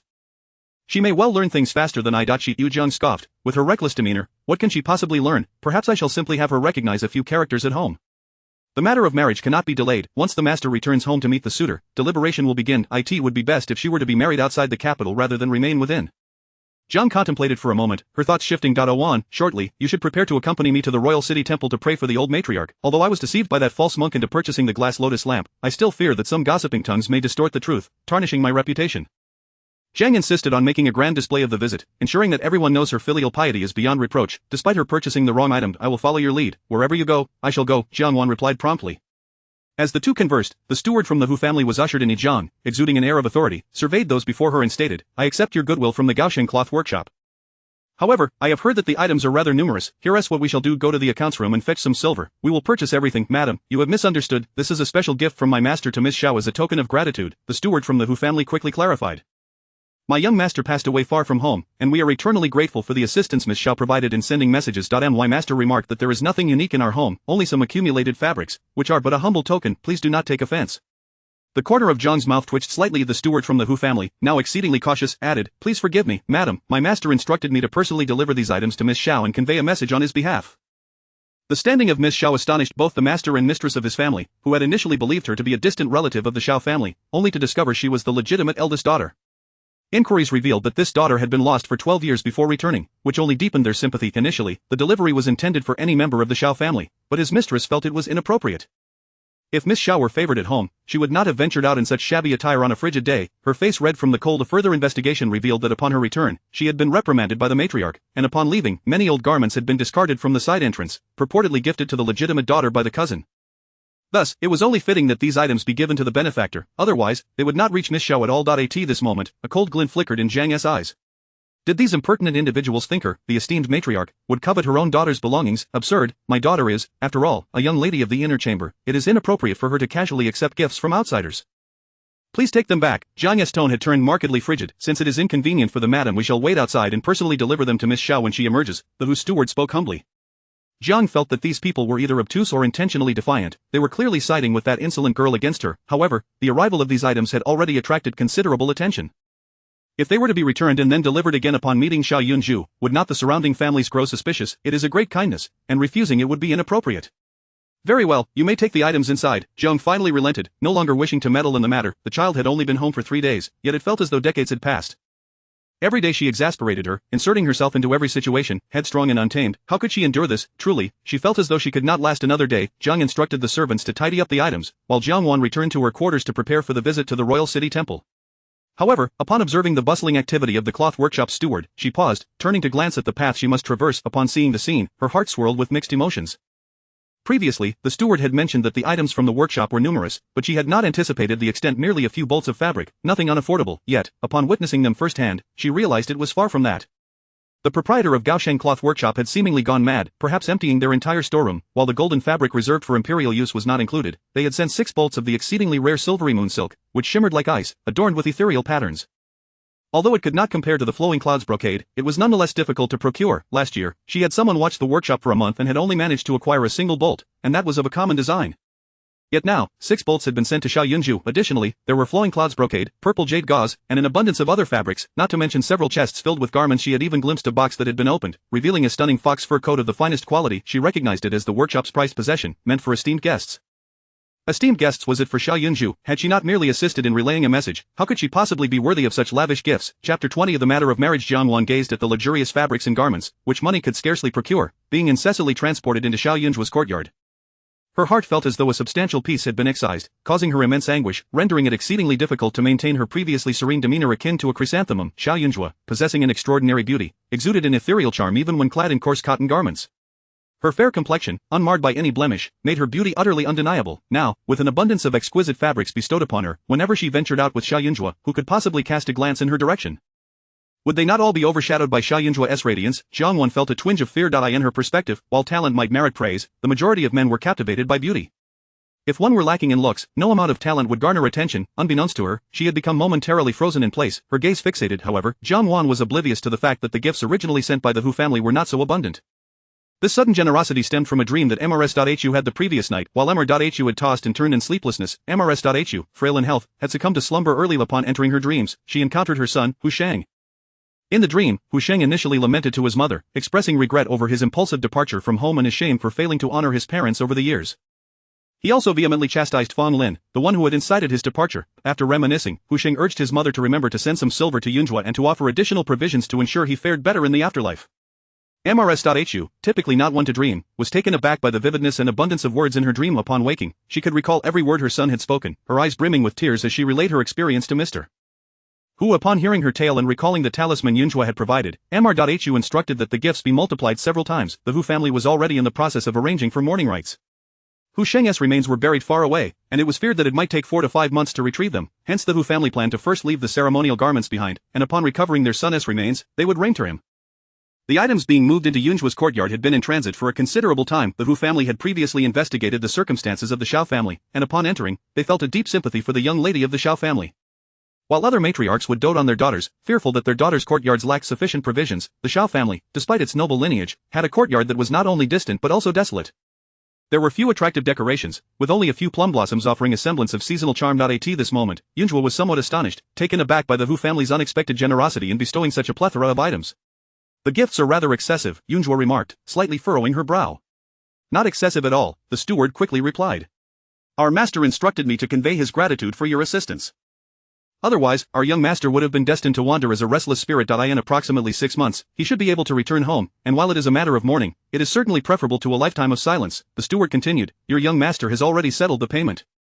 You only need to cover the talisman fee, which amounts to 10 taels of silver. She spoke earnestly. Please, Miss Xiao, do not feel obliged. Our master has further stated that while these fabrics may seem precious to others, they are of little consequence to the Hu family. The young master conveyed his dreams to us and specifically instructed us to pay the talisman fee. You and our young master share a friendship. As such, it is only fitting that our Hu family extends a warm welcome.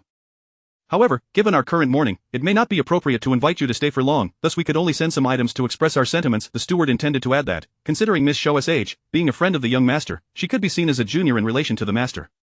It would be customary for elders to present gifts to juniors. However, upon reconsideration, given the Xiao family's noble standing, it would seem presumptuous to assume an elder's role, thus she refrained from saying so.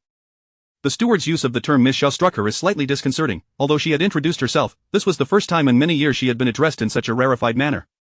The steward stepped forward and presented an additional 10 taels of silver. Yunzhua accepted the silver ingots. However, the remuneration for Hu Sheng's errands was considerable. He had procured a fine batch of goods prior to his demise, which included several pairs of gold bracelets adorned with gemstones, each pair potentially worth 300 to 500 taels.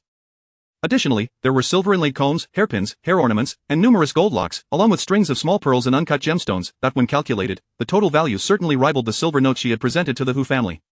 Of course, she had already expended a significant portion, leaving her with approximately 20,000 taels in value. This sum was indeed substantial, yet there were numerous expenses to consider. For instance, a considerable portion of her expenditures had been donated in Hu Sheng's name to local officials and charitable causes for bridge and road repairs. Among the spirits she had encountered, none had been as affluent as Hu Sheng, yet in her soul-transferring endeavors, she had also met some wretched souls who could scarcely afford to pay her, and at times, she even had to subsidize their needs. She was acutely aware that in the realm of commerce, losses were inevitable. All she could do was to squeeze out a little savings from her earnings, storing them away, until the day when her own health was no longer a concern, allowing her to seek out a picturesque locale for her retirement. At this juncture, considering the abundance of items sent by the Hu family, she pondered the notion of reciprocating their kindness. Shortly thereafter, Yunzhua rummaged through her storeroom, retrieving her collection of talismans. Please, convey these to your master on my behalf. Yunzhua selected a few. Within were various talismans, including those for wealth attraction, fortune enhancement, disaster alleviation, home protection, and personal safety, around a dozen types, all benign and beneficial. If worn regularly, they would surely bring about positive outcomes. The steward promptly accepted them, expressing gratitude before taking his leave. Miss, with all these garments and fabrics, they shall suffice for a decade. Once the steward departed, Dong Qi remarked with delight. Yunzhuo felt a pang of melancholy. While the quantity was vast, they were gifts from others, precious fabrics that held little value in exchange for silver. A mountain of clothing, far too much to wear, would simply be left to gather dust. Let us take a few bolts to grandmother, and the remainder we shall store properly, Yunzhuo contemplated. Upon returning to the capital, she would inevitably engage in more social interactions, and bestowing gifts upon her friends and family would not be amiss. Then, what of your mother and cousin?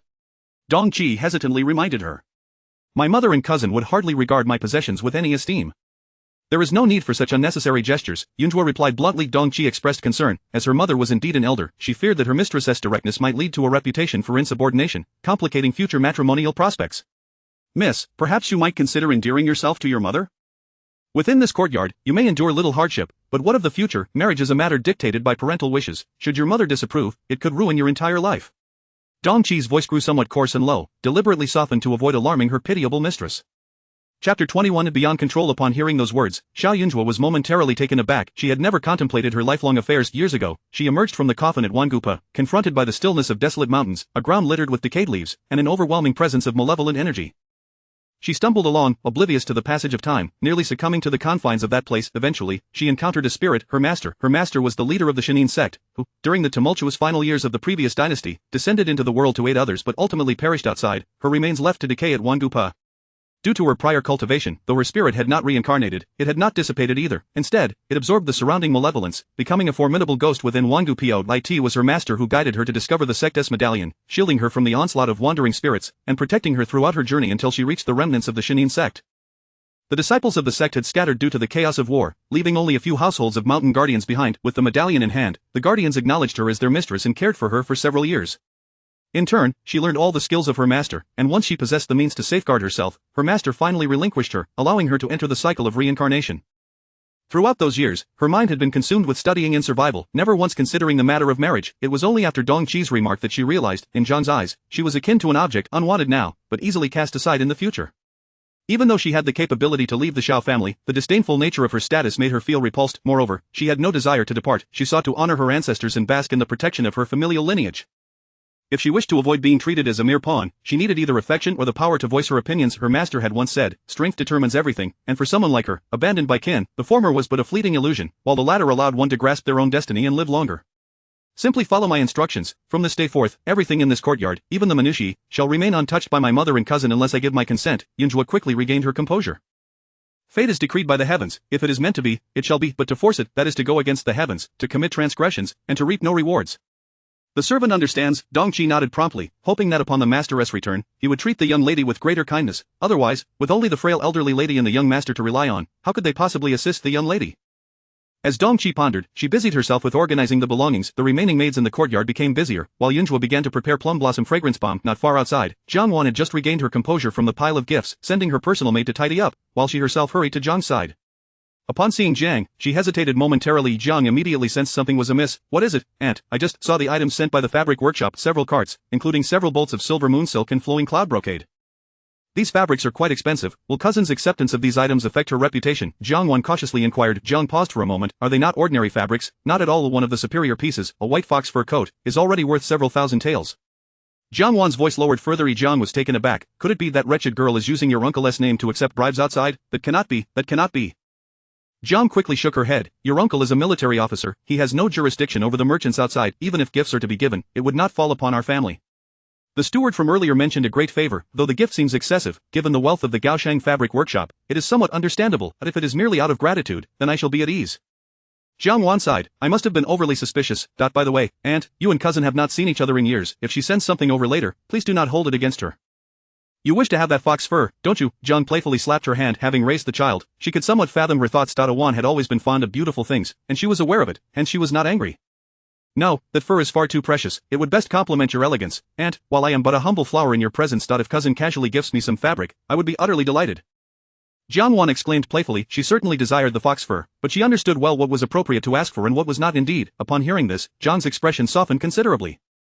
I, of course, wish to bestow upon you the finest treasures in the world. That wild child, Yunzhuo, was raised in rough surroundings and is unfit to wear such delicate garments. Knowing that Xiao Yunzhuo had received gifts, Zhang did not rush to the royal city temple. The aunt and niece sat down to converse for a while. However, as time passed and evening approached, there was still no sign of Xiao Yunzhuo sending anything over, causing Zhang to grow restless. Aunt, please do not be angry, surely cousin is simply unaware. That Jianwan quickly interjected. She had not expected Xiao Yunzhuo to be so foolish. What young person receiving fine gifts would not first present a portion to their parents? Someone, go fetch the eldest young lady, Zhang called out to the outside, suppressing her anger, adding, have the kitchen prepare some pastries for the eldest young lady. Unfamiliar with the rules, perhaps. As a mother, she could teach her. The servant hurried off to summon her, yet, not long after, the servant returned, looking dejected. Faced with Zhang's inquiry, along with the prepared pastries, the servant could only speak the truth. Madam, the eldest young lady is currently busy making fragrance bomb, stating that she has no time to come, and that you and the young lady likely would not appreciate her offerings, so she refrained from bringing them over to embarrass herself. How dare she? Zhang was furious, slamming her hand on the table, causing it to tremble. Her eyes turned red, as if she were about to cry in rage. Who said Xiao Yunzhuo did not understand? She clearly understood, and was doing it deliberately. Jiang Wan remained silent, observing Zhang's expression. Send a message to your uncle, stating that this child is beyond my control, arrogant and disrespectful to her elders. If I remain in this household for another day, my constitution cannot endure it. From today onward, I shall accompany Yuan to the royal city temple to pray for the elderly matriarch. Let him return to manage the household affairs. Zhang clenched her teeth, finally declaring this unruly daughter was absolutely unacceptable. Previously, she had considered the family's reputation, but now, upon reflection, it was time to spread this wretched girl's ill fame far and wide. Having only just returned home, any bad reputation she garnered was her own doing while living recklessly outside, not a reflection of how the Xiao family raised her. Chapter 22. Are preparations for the funeral underway? Upon reflecting on the ungratefulness of her own daughter, Zhang Shi was filled with regret, lamenting that had she known it would come to this, she would have preferred not to have given birth at all. Zhang Shi, being a woman of pride, felt unable to plead for the gifts that Xiao Yunzhuo was unwilling to bestow upon her. With the essentials for her departure nearly arranged, she summoned a carriage and, accompanied by a grand entourage, made her way to the imperial city temple. Jiangwan followed closely behind, yet, a sense of dissatisfaction lingered in her heart. Her aunt may appear formidable, but in truth, she had accomplished little. Xiao Yunzhuo had discarded the garments presented to her, leading her aunt to angrily reprimand her, even threatening punishment in the form of kneeling. However, after whispering something into her aunt's ear, Xiao Yunzhuo's ire seemed to dissipate, and the matter was left unresolved. This incident mirrored the previous one, where her aunt had vented her frustrations only to retreat in defeat. Meanwhile, Xiao Yunzhuo had acquired a plethora of fine possessions, and without a mother to nag her, she was likely enjoying life all the more. Aunt, how long shall we remain at the Imperial City Temple? Jiang Wan inquired cautiously. The atmosphere within the temple was stifling, and the prospect of consuming vegetarian fare for too long was unbearable for her. Since we are here to pray for the matriarch's well-being, we shall either wait until her condition improves or until she departs from this world, Zhang Shi stated. It shan't be long. Given the matriarch's prolonged illness, she hardly expected her to survive until the year's end. You should be diligent in your practice as well.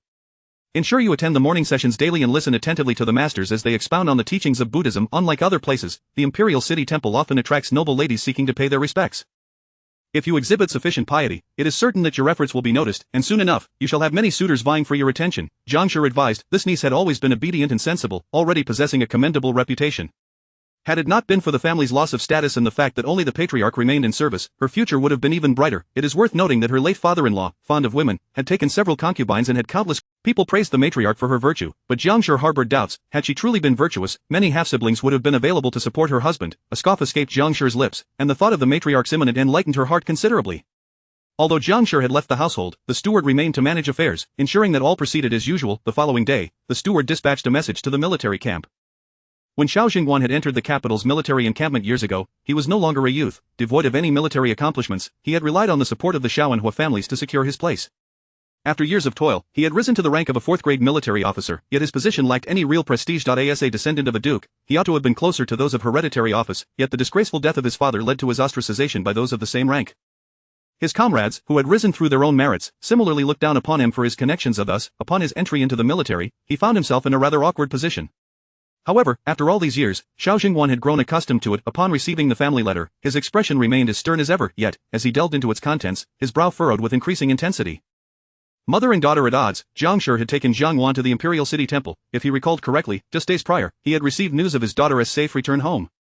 Why had Zhang Shi's demeanor shifted so dramatically in such a short span? Xiao Jingguan continued reading. The steward had articulated events quite clearly, detailing how his daughter had discarded the offerings prepared by Zhang Shi upon her arrival home and then had ventured out without consulting her elders, hastily filing a report, and receiving lavish gifts from the fabric shop, disregarding her elders entirely. The final line, she intended to perform rituals at home to cure the matriarch's ailment. Performing rituals, Xiao Jingguan's hand trembled as he reread the passage, confirming that he had not misread. Although his daughter had been home for but a brief time, she had managed to stir up considerable trouble. The previous matters were merely reputational, but this involved his own mother.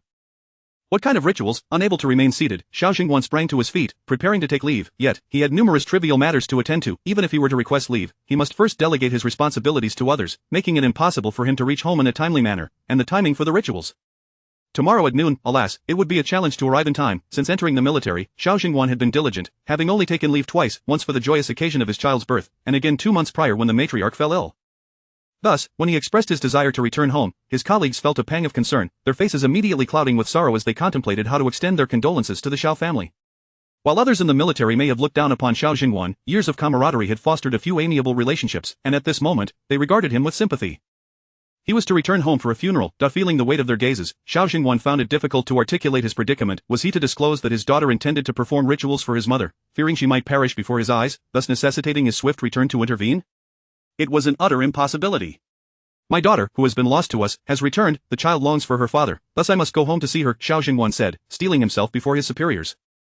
His colleagues were unconvinced. Just days ago, he had received a letter from home, indicating that the servants of the Xiao household had brought back some belongings, announcing that they had found the child.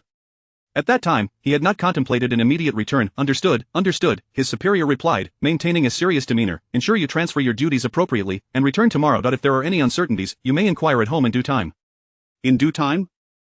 No, he would return swiftly. A rare expression of helplessness crossed Xiao Jiayun's otherwise impassive face. He opened his mouth, but ultimately refrained from explaining. When he returned to formally request leave, all would become clear. After 3 days of fasting, Yun Zhuang was prepared. Xiao Wenyue and Xiao Wenin stood before her, both appearing rather pallid and lacking vitality, yet their demeanor exuded a certain elegance that made her feel somewhat at ease. Where is the master? Xiao Wenin inquired with a hint of curiosity. How will the rituals be conducted? The courtyard was exceedingly quiet, with even the servants having withdrawn, yet no high monks or Taoist priests were in sight. I am the master, Yun Zhuang replied earnestly. How has grandmother fared these past 3 days?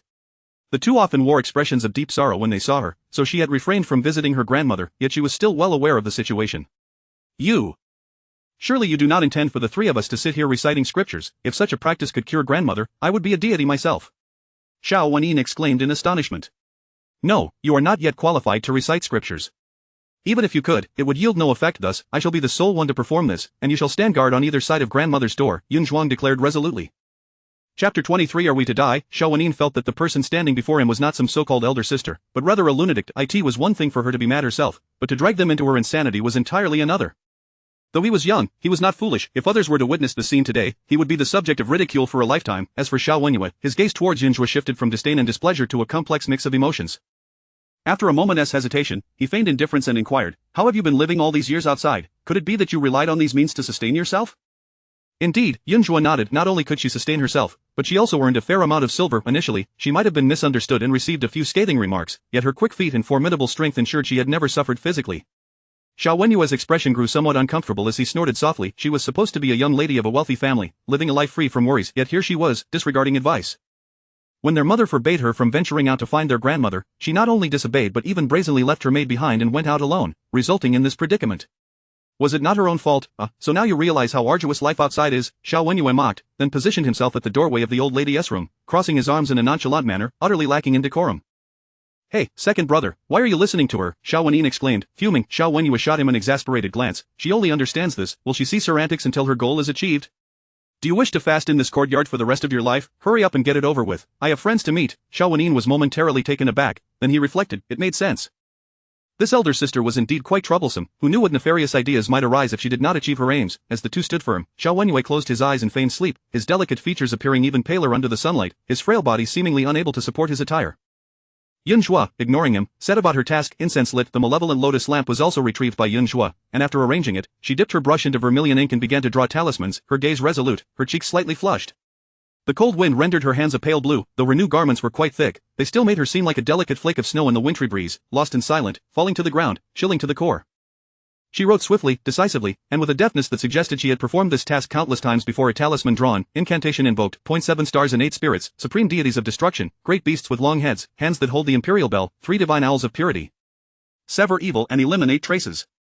Purple chi ascending to the heavens, crimson clouds blazing brightly. Yun Zhuo chanted the incantation, and the atmosphere around her grew eerie. Xiao Wenyue slightly opened his eyes to observe. Indeed, her skills for making a living were impressive.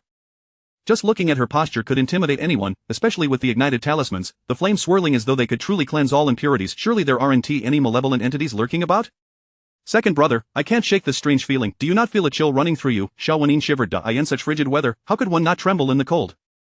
Xiao Wenyu muttered. True enough. Xiao nodded. He sensed that the atmosphere in the courtyard had indeed shifted. It felt darker than before. Old madam has spat out black blood. Suddenly, Granny Hui burst from the room. Xiao Wenyu and Xiao both turned their heads in unison. Could it be mere coincidence? Spitting black blood, was this a sign of impending death? Xiao Wenyu frowned and glanced at Yun Zhuo. If the old lady were to suffer harm at this juncture, it could only be said that his sister was cursed. Her reputation would be forever tarnished. As the ominous air dissipated, Yun Zhuo began to recite scriptures for the deceased, her voice emanating like golden light, her expression reverent, unperturbed by the surrounding disturbances. Gradually, clarity enveloped the area, infused with a hint of warmth. After a while, Yun Zhuo rose and stepped into the old lady's chamber, placing the pre-prepared incense into the incense burner and lighting it. Soon, the smoke began to waft. You said you would only perform incantations. This substance should not be used. Xiao Wenyu could no longer endure the sight. It was one thing for her to chant nonsense in the courtyard, but if she placed something in the old lady's room, and the physician detected it, it would inevitably raise suspicions that she had poisoned the old lady, and her life would be forfeit. This is for dispelling evil and treating ailments. It only needs to burn for a while and can withstand scrutiny. Yun Zhuo replied. The incense contained legitimate medicinal materials: ghost arrows, ghost rue, earth dragon, lotus root, white poria, frankincense, realgar, and mugwort, known for their effects of clearing heat and detoxifying, calming the mind and spirit. I say it's not permissible. Xiao Wenyu was ready to remove the items. However, before he could reach the incense burner, a shadow loomed from outside the door. The imposing figure made Xiao Wenyu's heart tighten. Upon turning to look, it was none other than their father. His expression shifted, and he withdrew his hand, glancing at Yun Zhuo before lowering his head. Father, you have returned.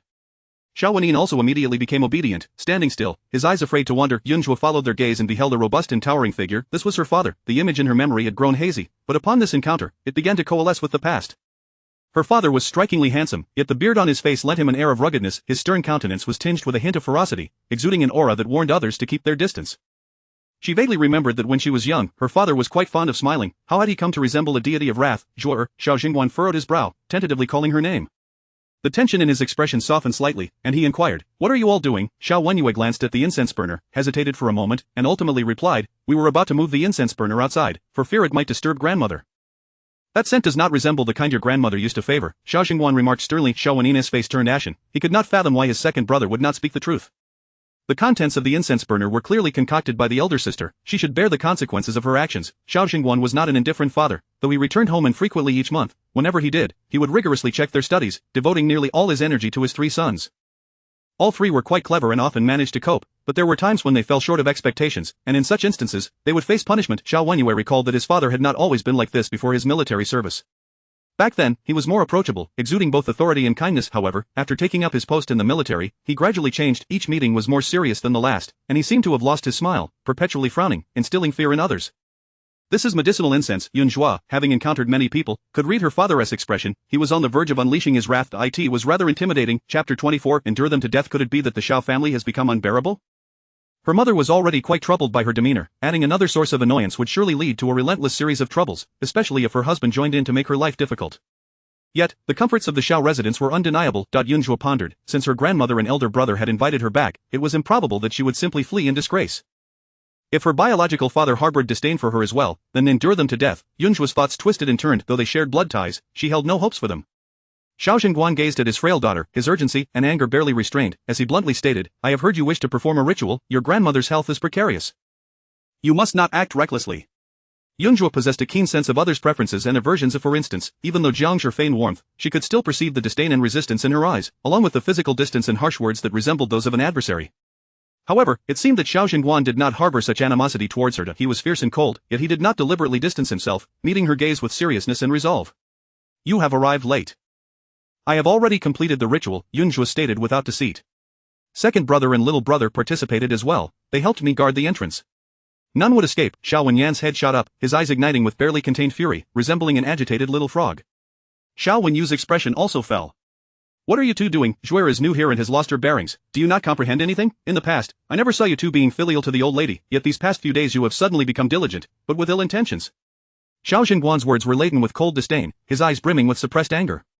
"Go to the ancestral hall and kneel." Xiao Wenyu's frail body appeared even weaker. Xiao Wenyan, too frightened to retort, felt an increase of loathing towards Yun Zhuo. Their father usually returned home for more than 3 days at a time, meaning they would have to kneel for 3 days straight at most. Their mother was particularly fond of second brother. When he had been punished to kneel in previous years, she would weep and wail, and their father, unable to withstand her pleas, would eventually relent.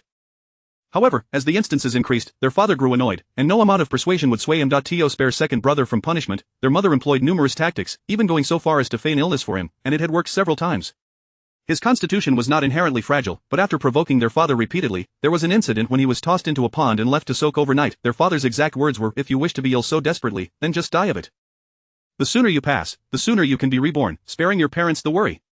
Since that day, second brother's health deteriorated further, yet after that incident, their mother no longer dared to have him feign illness, and even when he genuinely fell ill, she hesitated to complain before their father. Her father was utterly unfeeling and the most terrifyingly indifferent person in the world. The ancestral hall, I wish to go as well. Yunzhuo's eyes brightened. I have been home for several days and have yet to visit. Grandmother should be recovering well. I will return to see her when she misses me. With that, Yunzhuo stepped towards the exit. The ancestral hall was a place of great significance, and Jiang Shi would certainly not allow her entry. However, she yearned to see the ancestral tablets and the plaque bestowed by the founding emperor, hoping to dispel the malevolent aura surrounding her. Stop. Xiao Jiayun was momentarily taken aback by her words. I have not punished you, so there is no need for you to go. We have not seen each other in many years. Please stay with me to watch over the old lady until the doctor completes his examination. Yunzhuo furrowed her brow. What more was there to say? She had nothing to discuss with her so-called relatives. She understood that her grandmother cared for her elder brother did as well, and perhaps even her biological father showed her some concern, yet she felt that maintaining simple expressions of care was sufficient. Living under the same roof and occasionally exchanging greetings was enough. Very well then, I shall go later. Yunzhuo cast a somewhat envious glance at Xiao Wenyu and Xiao Wenyan. Those two truly had it lucky. The brothers walked away with desolate figures, disappearing in an instant, while Yunzhuo remained seated before the incense burner, inhaling the fragrance. Xiao Jiayun anxiously awaited the doctor's report. When the old lady had coughed up blood earlier, Mama Hui had rushed to summon the doctor, and now the house was a flurry of activity. After Xiao Jiayun arrived, he dared not intervene, fearing he might disrupt the doctor's treatment. After some time, the physician finally emerged, looking somewhat surprised upon seeing Xiao Jiayun. This General Xiao seldom returned home. Dr. Lu, how is my mother faring now? Xiao Jiayun asked, his voice tinged with anxiety. He had arrived late and was unaware of what had transpired between his daughter and those two rascals regarding the old lady previously. He had always met Dr. Lu with a heavy heart, but today his demeanor seemed markedly different. Strange indeed. Remarkable, after the old lady expelled a mouthful of stagnant blood, her breathing has become significantly smoother than before. Just a few days ago, her pulse was weak, like a withered lamp. Today, however, there is a glimmer of vitality, and she is no longer in critical condition. The doctor paused, suddenly catching a whiff of incense. Leaning closer, he inhaled, then continued, this medicinal fragrance is beneficial for regulating qi. If you burn it for an hour each day, just be careful not to get too close, lest it becomes overwhelming for the old lady. Are you saying that my mother's condition has improved? That it is not serious? Xiao Jiayun quickly sought confirmation. I have heard that there have been joyful events in the household recently. Not only has the eldest young lady returned, but the two young masters have also been frequently by the old lady's side to care for her. This is a good sign. Elderly individuals often cherish the presence of their descendants, and seeing their younger kin brings joy, which naturally aids in their recovery. While the eldest young lady's ritual may seem absurd, if the old lady believes in it, there will undoubtedly be beneficial effects. Dr. Lu added promptly. After stating this, he returned to preparing the medicine. The old lady's condition had improved, yet she still required medication, and her treatment would differ from before. Xiao Jiayun grasped the implications. Dr. Lu was implying that the old lady had been troubled in heart and spirit, leading to her illness, but the recent joyful events had brought about an uplifting change. Reflecting on this, Xiao Jiayun was filled with remorse. His aged mother had endured a lifetime of suppression, but in her youth, she had been a sought-after lady in the capital, destined to marry a worthy man. However, due to the acquaintance between the Xiao and Hua families, an engagement was arranged, and she had entered the marriage with high hopes, yet, her husband had never held affection for such a composed woman. Initially, he was compliant due to the elder's authority, but once they departed, he began to act recklessly. The Hua family had long desired to separate her and return her home, yet she could not let go of him, thus enduring her suffering in the Xiao household. Over the years, his wife Jiang Shi had shown respect but lacked genuine warmth towards the old lady, and her two sons treated their grandmother as if she were a ferocious beast. Aside from his eldest son, there was no one else by the old lady's side. As when you prepared for the imperial examination, he was occupied with his studies and found it difficult to fulfill his filial duties. This vast estate felt desolate and empty. It was no wonder his mother had fallen ill. Chapter 25. Arranging the aftermath. Xiao Jiayun's demeanor was one of cold detachment, yet his heart was awash with myriad thoughts. As soon as the doctor departed, he hurried into the room to check on the elderly matriarch. To his dismay, she appeared even frilier than before, yet at this moment, she seemed somewhat lucid, caught in a state between slumber and wakefulness. Upon seeing him, she gently patted his arm and murmured, "You mustn't frighten, Juan, the girl. Mother, it is the son who has failed." Xiao Jiayun's tone was laden with sorrow.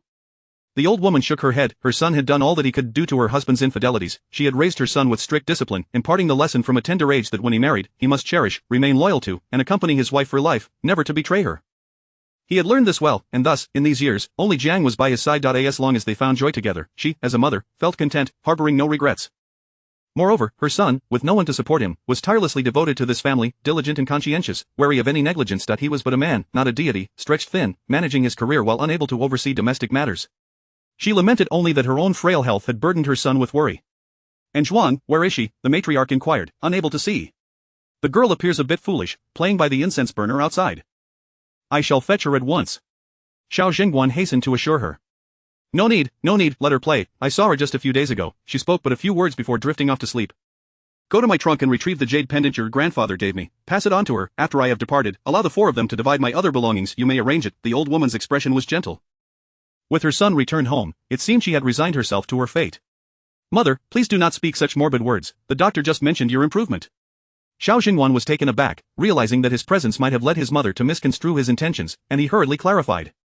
The matriarch sighed. "I am well aware of my own condition." Xiao Jingguan's eyelids twitched. "What do you know?" "The doctor just said that you are improving, truly improving," he asserted gravely. "Do not concern yourself for me. Death is an inevitable part of life. Toc Zhuang returned safe and sound is already a source of great contentment for me." As she spoke, her words became somewhat ethereal. "In their final moments, your grandparents expressed their regrets towards me for having married a man like your father. For these many years, I harbored resentment, but now that I am old, I have come to terms with it. With you and your siblings, all the hardships endured are worth it." Xiao Jingguan truly wished not to hear his mother's last wishes. The old woman had not spoken so extensively in a long while. He had expected a brief exchange, yet once the floodgates opened, she continued to elaborate. After detailing her possessions, she instructed Xiao Jingguan to ensure her remains were interred separately from that scoundrel of a husband who had been condemned to death, expressing a desire for her grave to be elevated for a better view, for she had spent her life confined within the inner chambers, hoping for a broad vista in death.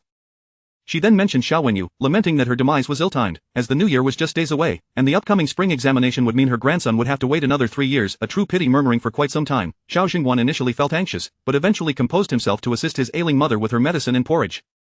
Xiao Jiayun had been waiting outside, and she felt no boredom. After inhaling the medicinal aroma, she retrieved a small booklet from her bosom and sat at the doorway, engrossed in reading with utmost seriousness. This booklet contained the sacred texts of the divine hidden sect. Whenever she ventured out, she carried 2 volumes close to her, diligently studying. It was unfortunate that the journey back to the capital had been so lengthy, and she would have to wait several months for the next shipment of texts to arrive. She intended to savor this one, reading it slowly. After a considerable time, Xiao Jingguan emerged, his expression rather complicated. The old matriarch was still awake. After consuming her porridge, she even seemed to have gained some strength, prompting her to ask Hui Mama for paper and ink, planning to personally write a letter to the Hua family, requesting that someone come to see her off while she still had the vitality to do so. The matriarch believed she was merely experiencing a fleeting resurgence of vitality, convinced she would not see another day, hence her arrangements. Hui Mama, adhering to her wishes, began drafting the letter, but refrained from sending it, fearing that a misunderstanding might arise. If the younger generation of the Hua family arrived in mourning before her passing, it would be as if she had already been mourned while still living. Come morning, should the matriarch find herself in good health, she would naturally cease her preparations for the afterlife. Xiao Jingguan jianguan at the object in Xiao Yunzhuo's hands, realizing that the characters in the booklet were entirely indecipherable to him. "What is written in that?" he inquired, curiosity piqued, eager to understand this daughter he had been separated from for so long. "This contains the sect's secret script," she replied, carefully tucking it back into her bosom. Though her frame was slender and filled with various items, she bore no semblance of bulk. Xiao Jingguan, unusually, did not maintain his stern demeanor but offered a stiff smile. "You have a sect? And what position do you hold within this sect? How many members are there?" He did not take her words seriously. At 16 or 17, after years of wandering, she must have struggled even for basic sustenance. She had drifted, perhaps encountering some roguish characters, yearning for their prowess, thus leading to her na-ve utterances. "I am the sect leader," Xiao Yunzhuo declared immediately. "When I was young and unable to cook or fend for myself, it was entirely dependent on the guardian." She spoke candidly, revealing all she could. Xiao Jingguan nodded, his expression a tapestry of complex emotions. The guardian she spoke of must surely be her foster parents. She had been lost at the tender age of 4, without adult care. How could she have survived? "In the future, you may invite the mountain guardian to the capital. I shall ensure to extend my utmost hospitality," Xiao Jingguan urged, striving to be patient. This child had grown so much in her youth. She had always been by his side, whether climbing onto his shoulders to tug at his hair or insisting on having a pony. She had scribbled on the pages of his books, despite not comprehending the words, boldly claiming that the book was too difficult to understand, hence it needed to be consumed to achieve unity with the text. "They must remain to guard the mountain, they cannot move," Xiao Yunzhuo interjected, then asked, "Is there anything else you wish to say to me? If not, I would like to go to the ancestral hall." Xiao Jingwan was momentarily silenced. Had his daughter truly become this reticent? She had once been such a chatterbox. A sense of loss washed over him, yet he maintained the solemnity befitting a parent and replied earnestly, "The doctor has also stated that the matriarch's condition has improved, likely due to your presence at her side. Therefore, you should visit often to pay your respects, but as for those rituals, perhaps it is best to refrain from them." Additionally, I have heard that you sought out lordly at the Ministry of Justice using my and your elder brother's names, and even accepted generous gifts from merchants? The letter had been vague, initially shocking him to his core. Yet now, seeing his daughter, so small and seemingly harmless, sitting there, he could hardly believe she could be capable of the bold actions described in that correspondence. Chapter 26. I shall be punished to kneel. Xiao Jingwan hoped that everything was merely a misunderstanding. In his eyes, his daughter was ultimately different from his sons. Firstly, she had been intelligent and opinionated since childhood, and secondly, she had endured considerable hardship while wandering outside. Now that she had just returned home, he, as her father, did not wish to fill the air with admonitions. Xiao Jiayun listened to her father's words and could not help but chuckle. No wonder her biological father was so eager to return. It turned out someone had been gossiping behind their backs. I have committed no wrongdoing. Even my elder brother has acquiesced to my actions. As for the other two matters, they are indeed true. When one encounters injustice, it is only natural to assist. Moreover, that false monk sold a murder weapon to grandmother. I could not simply turn a blind eye. If I did not leverage the Xiao family's status, it would take much more effort to achieve my aims. To save some time, I borrowed the names of my father and brother. If you disapprove, next time, I shall only borrow my elder brother's name. Xiao Jiayun Zhuo stood firm in her convictions, her demeanor unapologetic and resolute. And regarding the matter of receiving gifts, Xiao Jiayun Zhuo pondered for a moment, finding no fault in her actions. She continued earnestly, I traveled thousands of miles to assist in retrieving the bodies of the deceased and deliver messages. Such a great favor warrants some tokens of gratitude. Additionally, I have sold many talismans, engaging in fair trade. What is wrong with that? Xiao Jiayun Zhuo was not a person of few words. When she encountered a talkative spirit, she could engage in lengthy discussions throughout the night. The tasks she had undertaken in recent days were all part of her responsibilities. She felt it necessary to clarify her position. Thus, at this moment, she spoke her mind. The one who had abandoned her in the past was not her biological father, and since he was willing to inquire, she was inclined to answer truthfully. What Xiao Jiayun Zhuo articulated was not difficult to comprehend, yet Xiao Jingwan discovered many things he had been entirely unaware of. In that letter, all he had gleaned was a dramatized account of how his daughter was ungrateful and how she had angered her mother, yet the background was left utterly unclear. Murder weapon? What is it? Xiao Jingwan asked hastily. The glazed lotus lantern, Xiao Jiayun Zhuo replied. A shadow fell across Xiao Jingwan's eyes. He recognized that object. Previously, during a visit home, the old matriarch had mentioned it in his presence, praising how the Jiang family had been kind to her and had specially sought out a pair of lanterns for the Buddha, assuring him that he need not worry about matters at home while he attended to his official duties. Furthermore, the Jiang family had often spoken of how difficult it was to procure such lanterns. To think it was a murder weapon, Xiao Jingwan did not believe in the notion of a weapon causing chaos, yet he was displeased that something so vile had been placed before his mother. Thus, it could be said that his daughter's report was motivated by filial piety. Regardless of whether the accusation of a murder weapon was a misunderstanding, the Jiang family should not fault his daughter for acting recklessly. Moreover, since she was a daughter of the Xiao family, utilizing her blood ties to facilitate matters was indeed justifiable. As a father, he felt inadequate, still merely a junior officer in the military.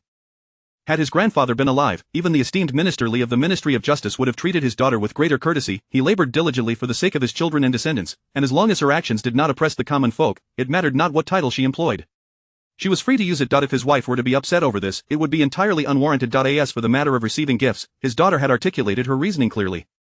Assisting in retrieving the deceased and conveying messages was a noble endeavor. No expression of gratitude could be deemed excessive. As for the matter of selling talismans, Xiao Jingwan chose to disregard it, perceiving it merely as childish antics.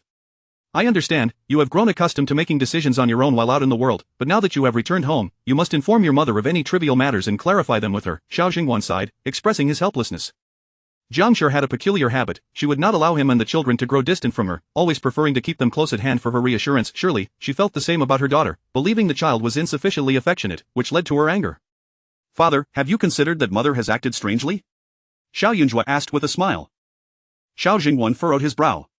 When my elder brother learned of my intentions, he initially tried to stop me. Only after I repeatedly assured him that I would not disturb grandmother did he relent. You know of my actions. He hurriedly returned from the barracks, fearing I might harm grandmother. But what of mother? Xiao Jiayun Zhuo did not mince words. She knew full well that I intended to engage in this absurd endeavor, yet remained silent and unconcerned. How does this reflect genuine worry for grandmother? Yet, she still sent you a letter, reprimanding me for my recklessness. I see through her actions, can you? Xiao Jingwan's heart jolted. His daughter implied that Jiang Shi's feigned filial piety was a ruse. Hence, she did not intervene, perhaps even hoping that the old matriarch would be worn down by her efforts. Conversely, her disdain for her daughter was genuine, prompting her to send a letter of condemnation. I have laid my thoughts bare.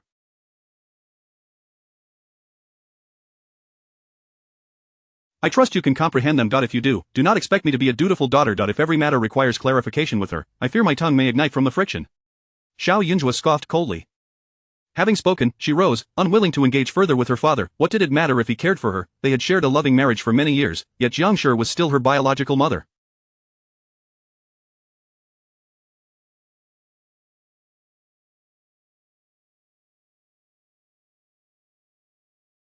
Could he truly believe that she would cast aside her own child? Even if he did, what then? Would Xiao Jingwan blame Jiang Shi for her cruelty or reproach his daughter for harboring resentment over past grievances? Even if he refrained from chastising her for unveiling the truth, he would likely expect her to take a step back, admonish Jiang Shi briefly, and then urge her not to hold grudges. As children, they were always expected to yield. They were a family, and she, after all, was merely a returnee. She could not naively presume to dismantle the sturdy bonds of their household with a few words. Of course, she was not one to swallow her grievances silently. There were matters she would inevitably raise, but the timing was not yet right. Xiao Yunzhuo's coldness manifested swiftly, and Xiao Jingwan felt a chill in his heart. If my daughter believes mother to be in the wrong, from the perspective of others, it would indeed seem so. Thus, I voluntarily request to kneel in the ancestral hall. Father, is that acceptable? Xiao Yunzhuo turned back to inquire once more. Her father appeared stern yet possessed a certain softness within. He was talented yet constrained by his ambitions. In this world, most individuals aspired to fame and fortune, requiring a heart sufficiently hardened not merely towards oneself, but towards all. Her father, overly sentimental, was shackled by familial responsibilities in the capital, rendering him incapable of envisioning a brighter future. If he could not seize the opportunity to strive for greatness in this lifetime, restoring the glory of his ancestors would remain a mere fantasy. This time, Xiao Jingwan did not impede her. You look quite thin. Do not kneel for too long. Return with those two before dusk and join me for dinner. Xiao Yunzhuo did not refuse and left with a cheerful demeanor, yet, as he observed her carefree silhouette, Xiao Jingwan felt an overwhelming weight in his heart. His daughter spoke of peculiar matters, yet undeniably, she was astute, and her assessment of Jiang Shi was not entirely unfounded. He recalled that before he had secured an official position, Jiang Shi often appeared melancholic. The maid beside her had informed him that it was due to the old matriarch's oppression, claiming that the old matriarch forbade Jiang Shi from seeing you and criticized her for her lack of virtue. Jiang Shi, unwilling to trouble him with her worries, refrained from speaking much in his presence. It was indeed true that the old matriarch had raised Wen, and he felt a measure of guilt towards his wife, which led him to prioritize comforting her during that time. Naturally, he did not believe his mother to be a villain, and thus, throughout those years, he found himself in a bind. Eventually, when his mother chose to see less of Jiang Shi, the situation gradually settled. Chapter 27. It better to die outside. After he joined the military, every time he returned home, harmony reigned. The elderly matriarch refrained from speaking ill of Jiang, and Jiang began to demonstrate filial piety, ensuring that any delightful treasures from the city were promptly sent to her. His comrades in arms had heard of Jiang's reputation for filial devotion and regarded him with envy, yet, if one were truly filial, their reaction during the rituals for their daughter should not have been so. Xiao Jingwan initially intended to return the following afternoon, but now, plagued by doubts, he contemplated extending his stay for a few more days, waiting for the matriarch's health to improve before probing further. Before long, Xiao Yunzhuo arrived at the ancestral hall. Inside, two figures knelt with utmost propriety. One could not help but acknowledge the father's formidable authority, as the moment they heard footsteps, both instantly straightened their postures, their previous nonchalant demeanor vanishing without a trace. Xiao Yunzhuo scrutinized them closely. After a moment, Xiao Wenyuan, not hearing his father's voice, mustered the courage to glance back, only to find Xiao Yunzhuo staring at him, which infuriated him. You traitor, what are you looking at? Clearly, she was reveling in their misfortune. Her malice was indeed profound. Xiao Yunzhuo tilted her head and raised her thumb. I was merely observing your remarkable ability to present a facade, truly impressive. I must learn from this. As her master had once said, one must never underestimate anyone when out in the world, even a child, for they might possess their own strengths. Today, witnessing the two of them, her master's words rang true. This was a survival skill that the brothers had honed over the years. Now that she had seen it firsthand, she was determined to learn well, for more skills meant more lives. Xiao Wenyuan grasped the bitter taste of resentment. He had never despised anyone so much. We are being punished because of you. If you had no sense of shame, that would be one thing, but to come before us and gloat, how can there be such a vile and loathsome woman as you in this world?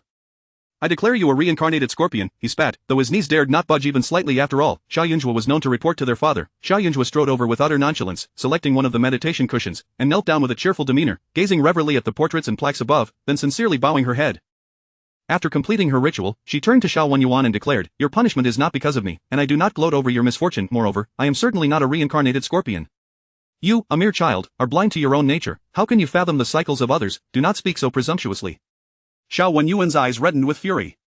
Second brother, look at her, how shameless she is.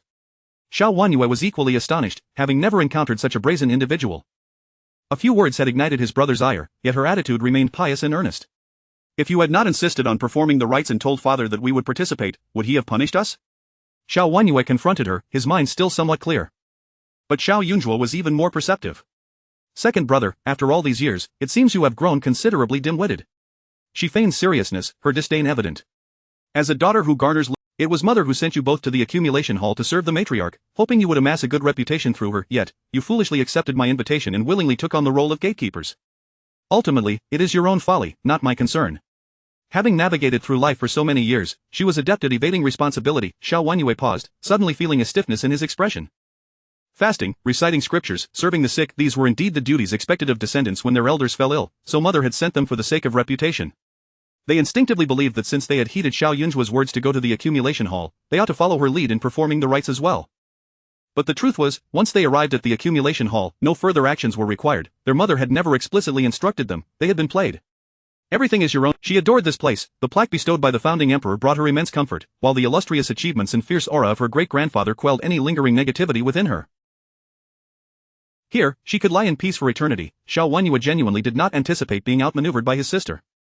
You claim we are hypocritical, yet what of you? Are you not scheming in secrecy as well? He retorted, a hint of disdain in his voice, reminiscent of their childhood days when she harbored many secrets for the sake of their grandmother and elder brother.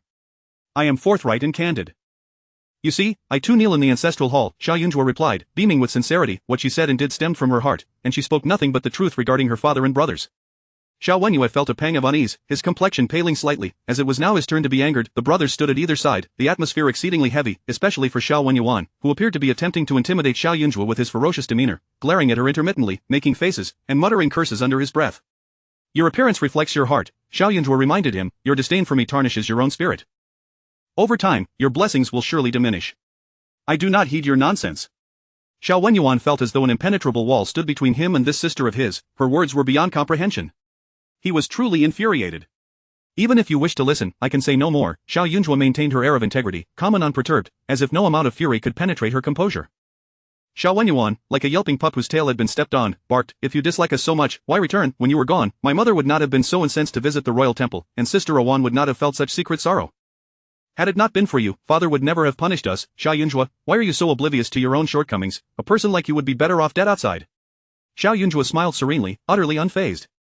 She sought life, never death. Were a celestial being to descend and offer her the chance to live 100 years by eliminating her boisterous younger brother, she would unhesitatingly send him to meet the king of hell.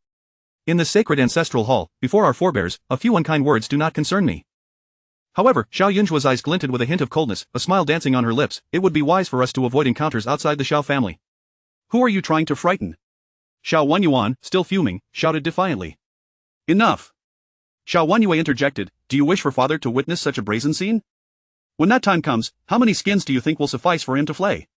Xiao Wenyuan's heart jolted, and he reluctantly fell silent. It wasn't that he feared Xiao Yunzhuo. It was their father he feared. Chapter 28 Ignorance and Fearlessness within the ancestral hall. Silence reigned supreme. A cool breeze wafted through the window, causing Xiao Wenyue to involuntarily shiver. Turning to glance at Xiao Yunzhuo, he noted that she was dressed far more elegantly today. The peony-patterned, light pink cotton shirt accentuated her delicate features, yet she still appeared fragile as a flower. Xiao Yunzhuo knelt quietly, extracting her little booklet to continue her reading. Before long, Xiao Wenyuan began to fidget restlessly, as if tiny insects were burrowing into his bones, leaving him feeling restless and uncomfortable, his chubby little face contorting in distress. It must be said that despite being their biological mother, Jiang was hardly a competent caregiver to these two. The elder brother, raised by their grandmother, was vastly different from the two present. The second brother was born at full term and had been quite robust in his youth, yet now he was only slightly better than a mere bag of bones. After kneeling for a short while, he had already coughed several times, as if he could hardly withstand a gust of wind. Xiao Wenyuan was similarly delicate, rubbing his hands together and shifting uncomfortably, sneezing multiple times. Despite the chill that gripped them, the servants stationed outside had not closed the window. Xiao Yunzhuo suspected it was an order from her biological father. As dusk approached, the steward arrived, observing the three kneeling in a row, and respectfully announced, "Second young master, young lady, and young master, the master has requested your presence for dinner." Upon hearing this, Xiao Wenyuan's expression changed dramatically. Must we go? I can continue kneeling right here.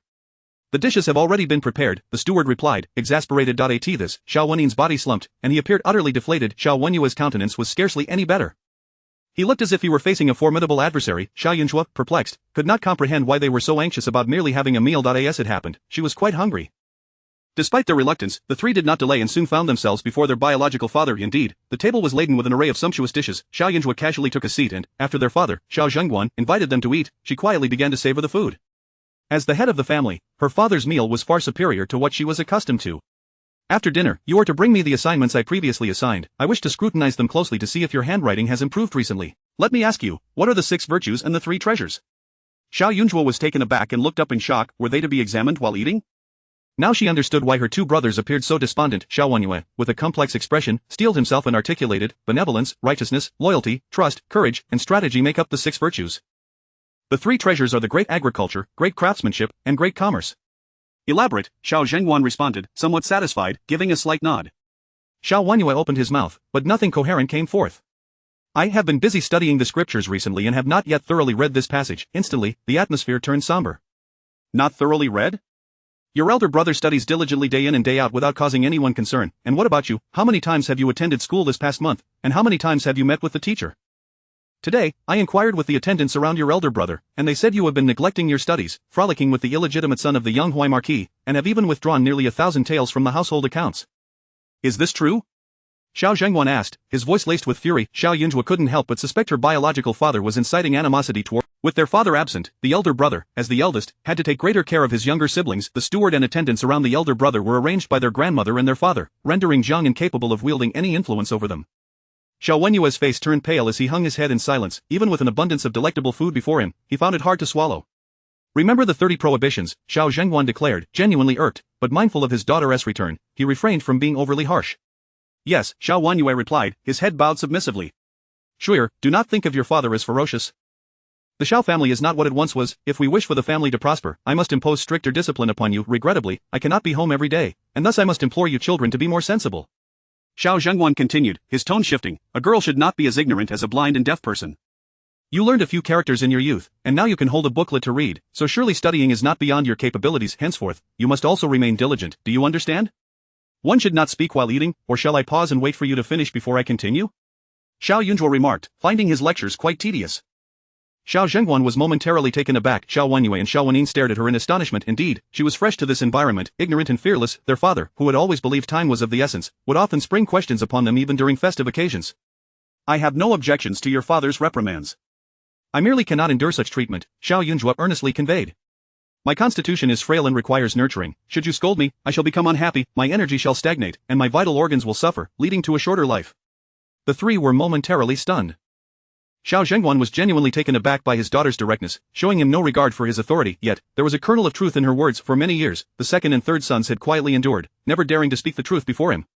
Conversely, they would only seek to deceive him and fabricate excuses, which only served to further incite his anger. He was not a man who could not handle the truth. After a moment of calm, Xiao Zhenguan responded, then after dinner.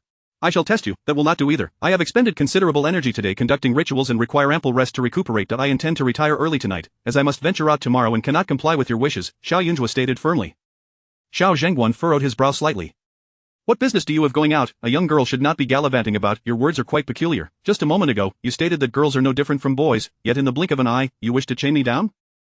I am not a caged bird. I have long legs meant for wandering, Xiao Yunzhuo retorted, quite perturbed by his implication. She could forego exquisite meals, but she absolutely could not resign herself to confinement.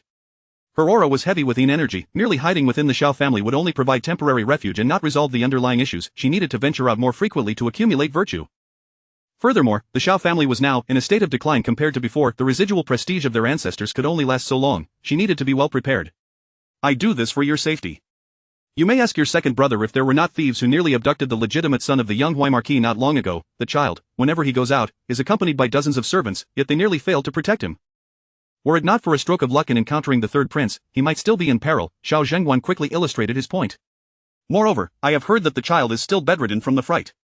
You have only just returned, and if anything were to happen, how could your grandmother and mother bear it? Although he was away in the military, his colleagues often mentioned significant events occurring outside. His daughter, with her beauty, was at risk of encountering unsavory characters. Xiao Wanyue recalled their mother's attitude towards their younger sister and felt that their father's words must pierce the little sister's heart. However, Xiao Yunzhuo's eyes suddenly brightened as she turned to him. Second brother, did that young master fall ill from fright? What were his symptoms? Chapter 29. Waiting for a rabbit by the stump. Xiao Wanyue was somewhat reluctant to engage with her, yet in the presence of his father, he felt compelled to maintain a semblance of decorum.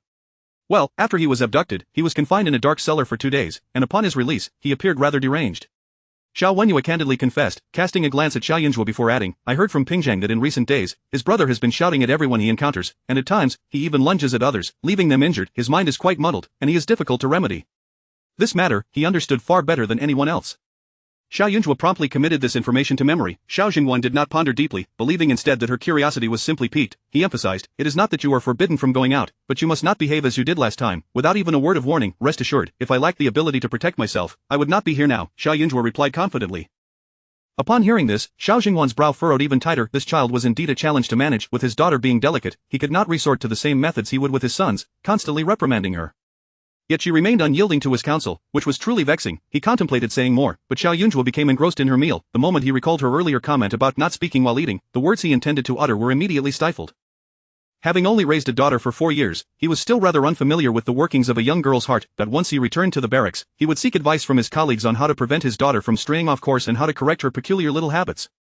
Xiao Zhuo finished her meal decisively and returned to rest. Unbeknownst to her, behind her, Xiao Wenyue and Xiao Wenin were filled with envy. They could not dare to reject their father as bluntly as she had, and thus were punished to toil through an entire night of homework, fervently hoping their father would depart early the next day to lessen their suffering. However, the following day, before dawn, Xiao Jingwan calmly practiced his swordplay, as though he intended to remain at home indefinitely. Xiao Wenyue and his brother scarcely managed 2 hours of sleep before they were forcibly roused for physical training. Before long, they found themselves knocked to the ground by Xiao Jingwan, unable to rise. Thanks to the two of you tending to the elder lady, she has been able to recover.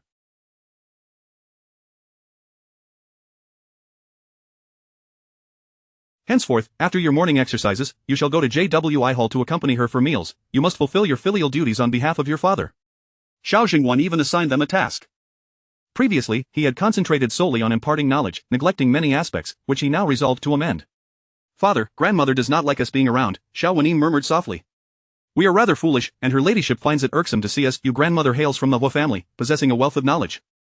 Recently, with the eldest son away, she has had much free time. Teaching you imbeciles would not pose a problem, consider it a way to pass the time, Xiao Jingwan stated with unwavering authority. The two brothers exchanged glances of dismay. Grandmother's health is poor, and she has been sleeping all day. How can she possibly teach us? Therefore, father, we should not disturb her. Xiao Wenyue insisted. The two had been sent to the ancestral hall early the previous day and had labored through the night. They were completely unaware of the elder lady's condition. Indeed, grandmother sleeps all day.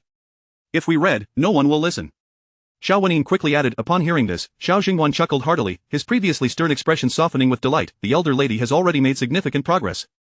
Mama Hui sent word that she arose at dawn, full of vigor, and even took a stroll in the courtyard. She will be just fine. Grandmother is well. Xiao Wenyue gasped, taken aback. Could it be a trick? He had spent 3 days in JWI Hall, witnessing her condition firsthand. She had appeared to be on the brink of death. Xiao Wenyue found himself questioning whether Xiao Yunzhuo's incantations had truly borne fruit. But how could that be? It was merely reciting spells and drawing talismans. How could it yield such miraculous results? Xiao Wenyue was engulfed in profound doubt. Xiao Wenin was equally bewildered. After a considerable pause, the two remained skeptical. Yet when they reluctantly arrived at JWI Hall, they were met with the sight of their previously lethargic grandmother now sitting upright, a gentle smile gracing her features as she beckoned them with a wave. Second brother, surely grandmother has not risen from the dead. Xiao Wenin's voice was barely a whisper, hiding behind Xiao Wenyue, gazing at their grandmother as though she were a specter. Do not speak foolishly. If father hears you, he will surely reprimand you, Xiao Wenyue replied, equally astonished. What miraculous remedy could have such an effect? The two brothers had only seen their grandmother when their father returned home, and thus every encounter was marked by awkwardness and tedium. However, this time felt different. Their hearts were tinged with concern, and their gazes towards her were imbued with earnestness and inquiry, as if they truly cared about her well-being. The elder lady, uncertain of the cause for their unusual demeanor, felt an overwhelming sense of joy. Nothing brings greater happiness than the filial piety of one's descendants, and she immediately began to praise them warmly. Xiao Jingwan observed the scene with a sigh of relief, convinced that his decision to have them visit daily was indeed correct. As Xiao Wenyue and Xiao Wenin witnessed their grandmother's joy, they realized that their previous reactions had led her to misunderstand their feelings, yet now that matters had progressed to this point, it was too late to distance themselves. They could only muster the courage to maintain the status quo. JWI Hall was enveloped in a harmonious atmosphere. Meanwhile, Xiao Zhuo had long since departed. She found herself outside the most prosperous pastry shop in the capital, where she had generously purchased all the sweet treats available. At this season, fruits were costly, yet the pastries made from fruit juices were exquisite but expensive. This particular shop produced only a limited quantity each day, selling out quickly. Xiao Zhuo had spent a significant amount of silver on these delicacies. Having set out early, she had consulted an oracle, determining that if she wished to enter the young Huai Marquis' residence, she ought to wait patiently for an opportunity. Thus, she remained calm and unhurried, surrounded by a plethora of pastries, eating as she awaited her chance. Indeed, less than an hour later, she spotted a young girl disembarking from a carriage, making her way to the pastry shop's entrance. Apologies, young lady, but all the sweet pastries have been purchased by the lady seated over there. The shop assistant gestured towards Xiao Zhuo. The girl turned, her expression one of confusion, and upon seeing Xiao Zhuo surrounded by oiled paper packages, she exhibited surprise. It was quite the peculiar scene. After a moment's contemplation, she approached and spoke. Excuse me, miss, would you be willing to sell me 2 portions of pastries? My younger brother is clamoring for them, and if you would be so kind as to part with a few, I would be willing to pay extra silver. Are you Miss Meng from the young Huai Marquis' residence? Xiao Zhuo inquired directly, fixing her gaze upon the other girl. Miss Meng was momentarily taken aback. Indeed, but I do not know who you are. With a single glance, she recognized that the clothes worn by this young woman were from the Gaosheng cloth workshop, crafted from the exceedingly rare flowing cloud brocade, adorned with intricate yet elegant patterns. The overall appearance was simple, yet the price was not insignificant. My surname is Xiao, and I am a diviner, Xiao Zhuo replied after a brief pause, continuing, Miss Meng, I see that there is a red mark on your mountain route. Did you happen to encounter a fire early this morning? Meng Yunxi was taken aback. How do you know? Naturally, I deduced it. I can also discern that not only did you see the fire, but you have recently experienced a calamity involving blood, stemming from a close relative. Xiao Jiayun Zhuo continued her charade. Meng Yunxi was astonished indeed. Just before dawn, her brother had awakened from a nightmare, causing a commotion and accidentally overturning a candle, nearly setting the whole house ablaze. Fortunately, the servants acted quickly. She had rushed to the scene, only to find her mother weeping while holding her brother, who, unbeknownst to them, had concealed a pair of scissors and was intent on harming her mother. She had intervened just in time, sustaining an injury to her right forearm. Now, with her brother having taken his medicine and fallen asleep, her mother's sorrowful demeanor left her feeling powerless, prompting her to venture out for some fresh air while also purchasing her brother's favorite pastries. Her injury had long been bandaged and was concealed beneath her clothing. Given that this incident had only recently transpired, how could this Miss Xiao possibly know? Chapter 30. She believed Meng Yunxi gazed at Xiao Jiayun Zhuo in astonishment, her mind racing as she pondered whether she had ever encountered her before. Why did Miss Xiao seem so well informed about her affairs? Surely, numerous physicians have already examined your brother's ailment? Xiao Jiayun Zhuo inquired further.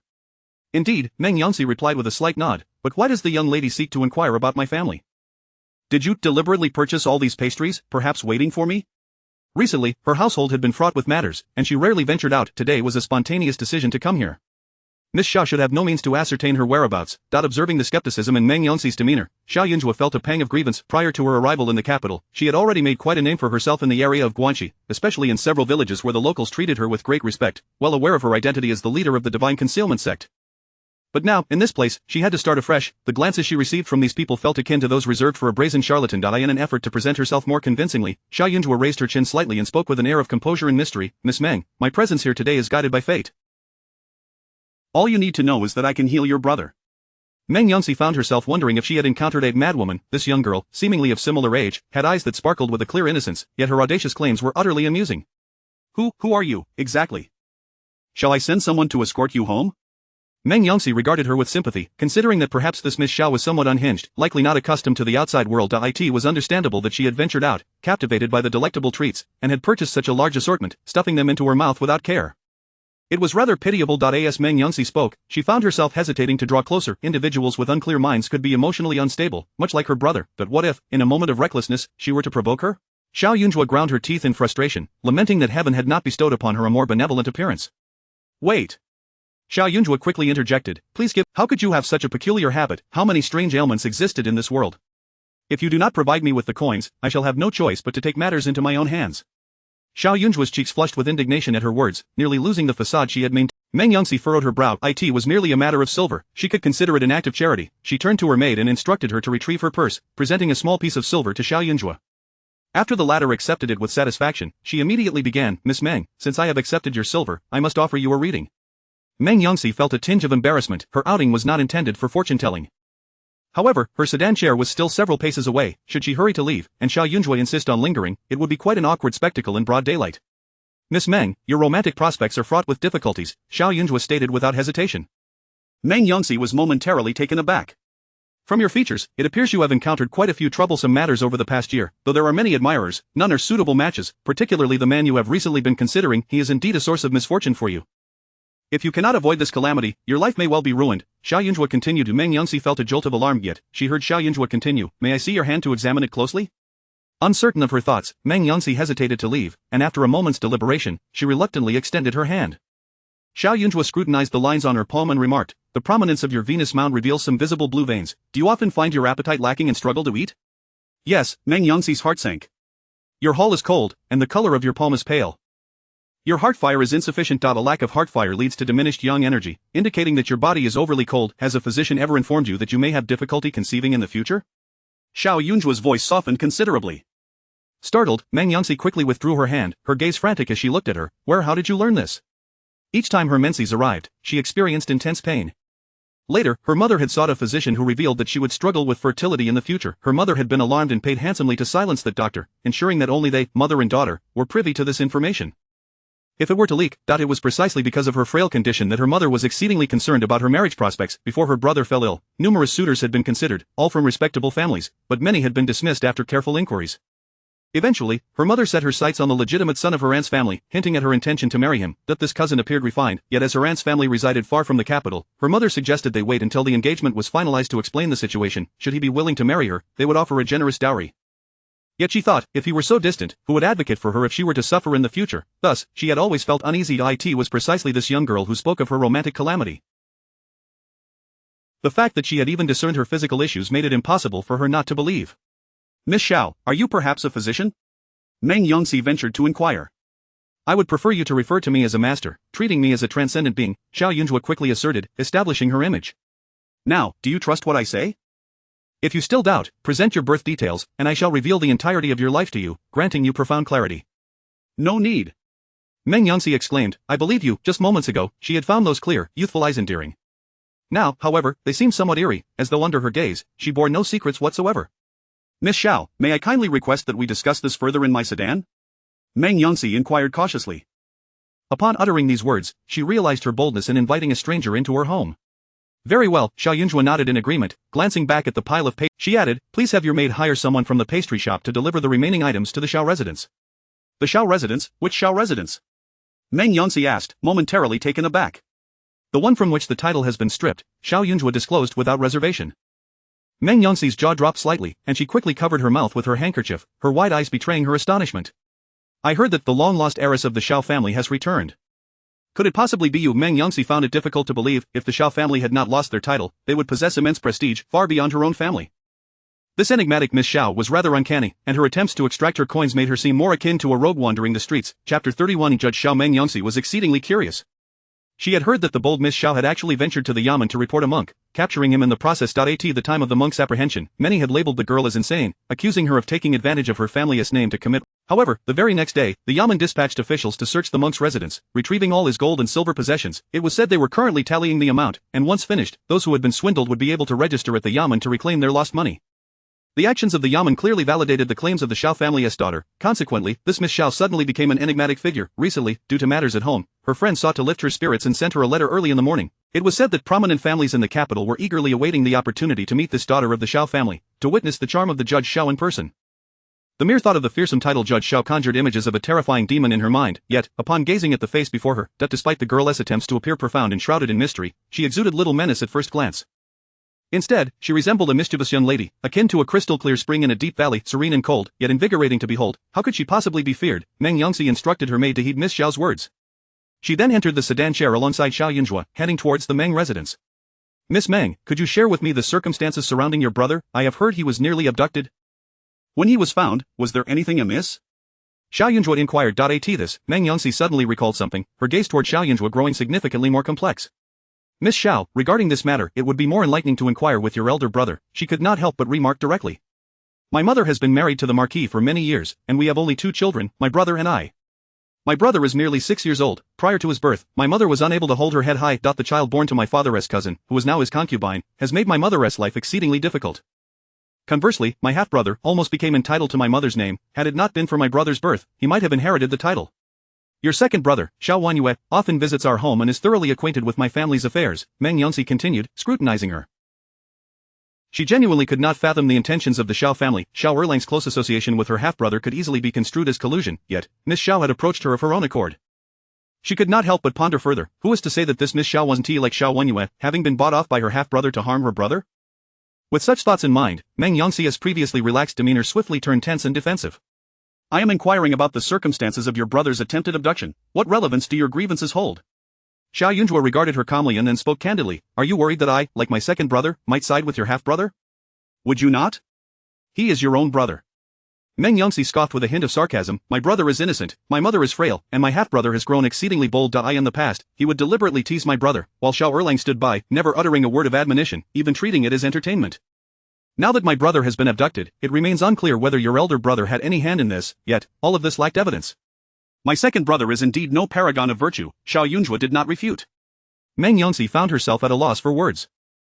How could she respond to such a statement? However, I cannot change the bonds of blood, and thus cannot dispel your suspicions, yet, I believe that if I truly wished to harm your brother, I would not be foolish enough to present myself openly for you to witness my actions. Xiao Jiayun Zhuo maintained her composure. Miss Xiao, it is not merely a matter of differing positions. What is it that you seek? I acknowledge your skills in fortune-telling, yet what incentive do you have to assist my brother? Meng Yangxi remained skeptical. Upon hearing this, Xiaoyun Zhuo's interest was piqued. This was a question she could answer. I have many motives. Your Meng family, after all, is a prestigious household, and surely my services would not go unrewarded, would they? But furthermore, should anyone require assistance in exorcising evil spirits in the future, I would surely be able to provide a recommendation, would I not? Xiaoyun Zhuo stated without hesitation. Running errands? Meng Yangxi was taken aback. The Xiao family was certainly not impoverished. The esteemed daughter of the Xiao family, accustomed to a life of luxury, why would she stoop to making a living as a fortune teller? We can draft a contract. Once I have seen your brother, and if I ascertain that I can indeed assist him, we can even establish a life and death agreement, if that would ease your mind, Xiaoyun Zhuo replied with unwavering patience. Her words left Meng Yangxi uncertain whether to continue harboring doubts, to propose a life and death agreement merely to assist a half-brother in committing harm, who would be so foolish. Meng Yangxi's thoughts were in disarray, her gaze frequently darting toward Xiaoyun Zhuo, who remained ever composed, gradually instilling a sense of calm within her. Since her brother had been frightened, numerous physicians had examined him, all declaring that he had merely been startled and required time to recuperate, yet, despite several acupuncture sessions, the effects only lasted for a short while. Her brother still frequently succumbed to fits of madness. To restore him completely might take a year or more, and they would need to identify what triggered his episodes. If the frequency of his outbursts were too great, he might never return to a normal state. Her mother wept daily, and her father had grown increasingly distant from showing concern for her brother. She truly felt at a loss. If Miss Xiao asserted she could help, perhaps, there was a genuine chance.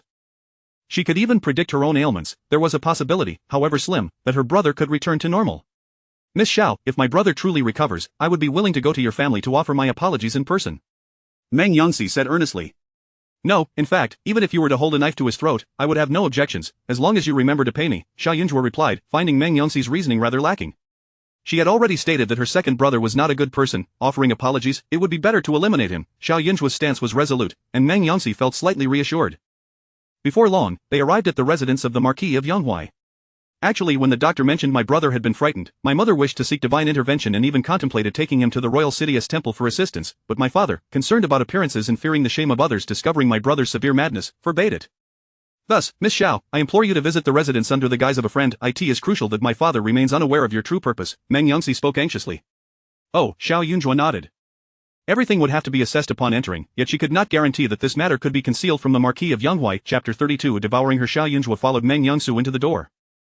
The grandeur of the Yanghuai Marquis mansion was, in fact, slightly less than that of the Xiao family. When the late emperor ordered the execution of her grandfather, he did not reclaim the duke's residence, hoping that a descendant of the Xiao family would one day emerge, akin to her great-grandfather, to restore the family's honor. However, despite the size of the Xiao family, it could not compare to the imposing stature of the Meng family. The number of servants in the Meng household surpassed that of her own, all appearing more disciplined.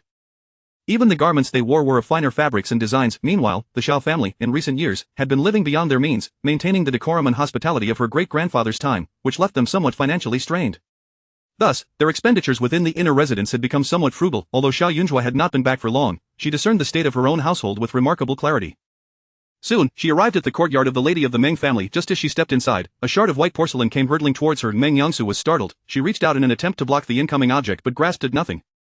As the fragment seemed poised to graze Xiaoyun Zhuo's face, Meng Yangxi felt as if her breath had caught in her throat. Before she could exclaim in alarm, Xiaoyun Zhuo's fingers deftly pinched the porcelain shard with precision. What a close call! Meng Yangxi hastily stepped forward to retrieve the piece, exclaiming, "Thank goodness for your quick reflexes. Otherwise, your face, if it were to be marred, I could never compensate for it." The appearance of a woman was of utmost importance, and the thought of nearly ruining another's life filled Meng Yangxi with dread. Not to worry, what is there to fear? Xiaoyun Zhuo replied calmly with a smile. You certainly possess remarkable courage, Meng Yangxi could not help but remark. The next moment, seeing her younger brother being restrained by the servants, she felt a sense of relief and led Xiaoyun Zhuo further inside, inquiring of a servant, "Where is my mother?" "Your aunt has arrived and requested the lady to join her," the servant promptly replied. Meng Yangxi's expression darkened. The pent-up frustration within her had no outlet, and thus she did not conceal her feelings in front of Xiaoyun Zhuo, stating directly, "This aunt is my grandfather's sister. She seeks to meddle in all matters concerning our family. My father is rather soft-hearted and has nearly been swayed by her several times. With her arrival, she must have heard of my brother's severe illness and intends to pressure my father into recording my half-brother under my mother's name sooner rather than later. According to the laws of our dynasty, unless all legitimate sons and grandsons have perished, the title cannot be passed to illegitimate sons, correct? Bloodlines must remain unconfused. Even if recorded nominally, it would be of no use." Xiaoyun Zhuo was well-versed in the law.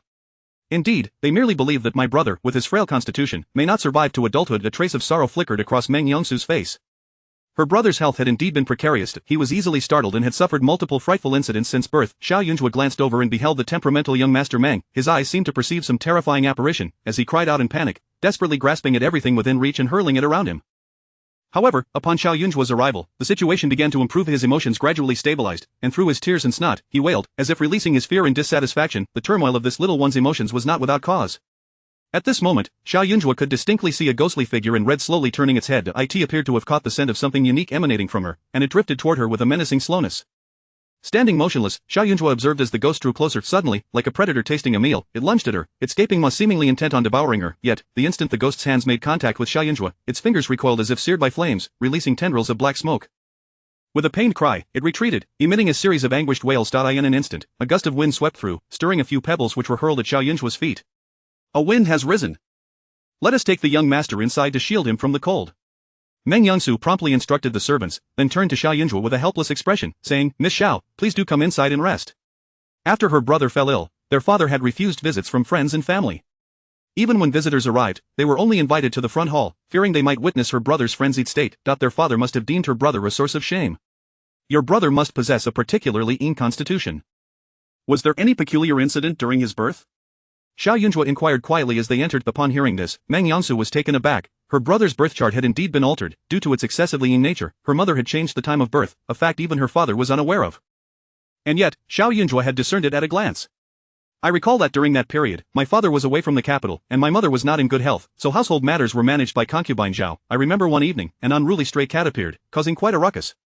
Concubine Zhao led a group to chase it through the courtyard, ultimately killing it in my mother's yard. I later heard from the servants that the stray cat was pregnant, and my mother witnessed this gruesome sight, which frightened her. That night, she gave birth to my brother. Aside from that, there was nothing else. Although concubine Zhao was quite unruly, my mother's attendants were all arranged by her maternal family, so her labor proceeded relatively smoothly. Meng Yongsu reflected carefully. All living beings endowed with intelligence can harbor resentment. Thus, most families avoid killing during joyous occasions, fearing it may bring ill fortune. Your brother, born with a keen constitution, was tainted by this resentment from the moment he arrived, making him more susceptible to fright than an ordinary child, a phenomenon commonly referred to as losing one's soul, Xiao Jiayun Zhuo elucidated. Exactly. My brother cannot withstand even the slightest fright. Meng Yongsu declared eagerly. In that moment, she felt she had found the right person. Xiao Jiayun Zhuo appeared capable of perceiving everything. Surely, she could also cure her brother. The path to healing him is not difficult, but it would be best if his biological parents could assist, Xiao Jiayun Zhuo added. Of course, it was not strictly necessary for his biological parents to retrieve his soul, but that method would be the simplest and most direct. Otherwise, the time and effort required would be significantly greater. Since his parents were alive and well, why seek a more complicated solution? My mother would undoubtedly agree, but my father, Meng Yongsu, was deeply conflicted. If I were to tell him, he would certainly become angry. Miss Meng, while I have not met the Marquis, I can glean some understanding from your demeanor and expression. You and your father must share some bond, though it may have dulled over the years, am I correct? Xiao Jiayun Zhuo inquired. Indeed, we were quite close in the past, but after my brother's birth, let him come to care. Meng Yongxi was perplexed. Her father showed no concern for her younger brother. If he was unwilling, she could not compel him against his will. When your brother was born, Lord Meng was absent. When he fell ill, Lord Meng also failed to show any care. Therefore, this bond of father and son will only grow increasingly distant. It is not to say that you and your mother have neglected your duties, but rather that there exists no inexplicable affection in this world. You must first elicit his investment before he will develop any sense of attachment or sorrow. Xiao Jiayun Zhuo continued. If one does not seek this paternal affection, one could naturally feign ignorance of Lord Meng's existence. In that case, her heart would feel lighter and more expansive. Yet, evidently, Meng Yongxi found this impossible, and even harbored a wish that her biological father would focus his attention on her and her brother. After a moment of contemplation, Meng Yongxi pondered deeply. Xiao Jiayun Zhuo's words held some truth. At the outset, her father had indeed shown interest in her brother. However, their mother placed excessive importance on the younger child, taking it upon herself to oversee every matter. Over time, her father had grown increasingly indifferent to the son. I shall implore my father, Meng Yongxi declared, as if she had made a momentous decision. Xiao Jiayun Zhuo produced a talisman. Have your brother carry this close to him. It will help stabilize his emotions. Meng Yongxi accepted it without hesitation, her doubts having dissipated entirely. The talisman Xiao Jiayun Zhuo provided was an amulet against evil spirits. Once worn, that female ghost would be unable to approach young Master Meng. The child had already lost his spirit, and now with a ghost lingering nearby, it was no wonder he was suffering mentally, occasionally beset by hallucinations, and at times catching glimpses of terrifying apparitions. Even if indistinct, such visions were enough to send the child into a frenzy. Meng Yongxi carefully placed the talisman in her brother's embrace. After Xiao Jiayun Zhuo's arrival, he had calmed considerably, offering no resistance, appearing dazed yet obedient. This sight brought a pang to Meng Yongxi's heart, solidifying her resolve. Please, Miss Xiao, rest for a while in the guest room next door. Meng Yongxi bit her lip, then resolutely added, I will go to plead with my father. Should he become enraged, he may utter some disrespectful remarks towards you, and I sincerely hope you will not take offense. Afterward, I shall spare no effort to make amends. Xiao Jiayun nodded in agreement. To seek fortune and accumulate virtue was no simple endeavor. A few idle words would be bearable, and moreover, it was not as though she was expected to be a mere echo of compliance. Before Meng Yangxi departed, she arranged for some food to be brought to Xiao Jiayun and even selected a few travelogues for her to peruse, fearing she might grow bored and sneak away. Xiao Jiayun patiently waited. Moments ago, she had contemplated devouring the female ghost that now hovered outside the window, its head aligned with hers, its blood-red gaze fixed intently upon her. Xiao Jiayun understood that she was quite the delicacy. Young Master Meng, with an excess of yin energy, would encounter peculiar happenings, but with diligent study and martial practice, the influence of his yin nature. In contrast, she was different. She resembled a vessel for absorbing yin energy. Malevolent spirits and resentful energies were irresistibly drawn to her, as vital to them as water is to fish. Xiao Jiayun retrieved a token from her bosom and rubbed it between her fingers. This was the command token of the Divine Concealment sect, possessing the ability to quell malevolence and exorcise spirits.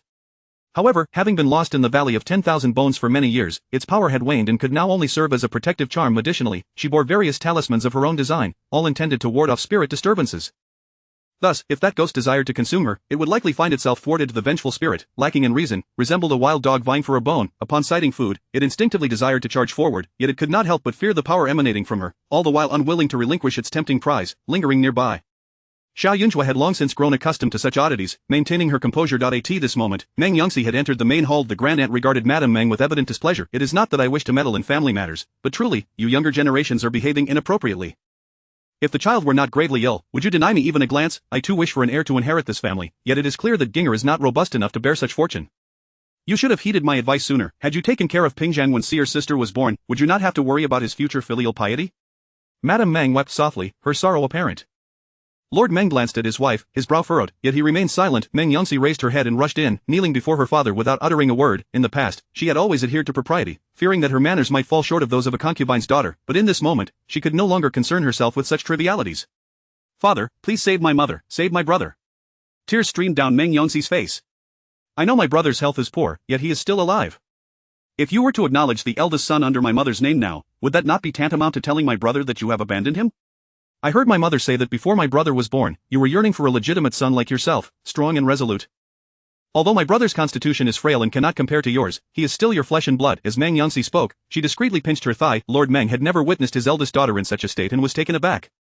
This was his only legitimate daughter. Although they were not particularly close, she had always been dignified and sensible. It was only due to her fright that she appeared so flustered. I shall heed my aunt's words, but Ginger is currently unwell, and such discussions are ill-timed, Lord Meng replied, recalling the pitiful sight of his legitimate son, addressing his grandaunt.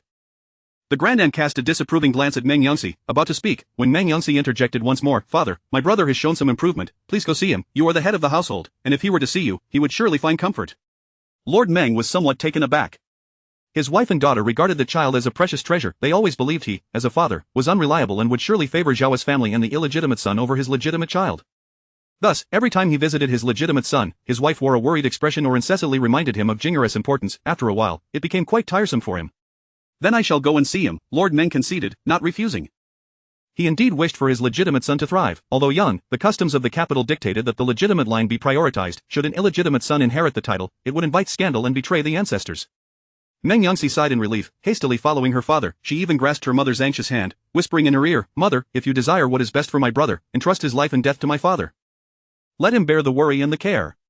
Xiao Jiayun Zhuo was correct. After all, her brother was not born of their father as flesh. He had several children. That if he was not made to toil and fret, how could he ever feel compassion?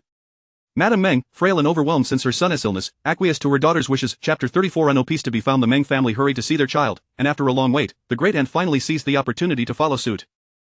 At this moment, Master Meng's emotions had calmed considerably. The child's eyes were red and swollen from crying, devoid of their usual sparkle, filled instead with confusion and fear. He appeared much more docile than before, resembling an innocent and bewildered infant, evoking an undeniable sense of pity.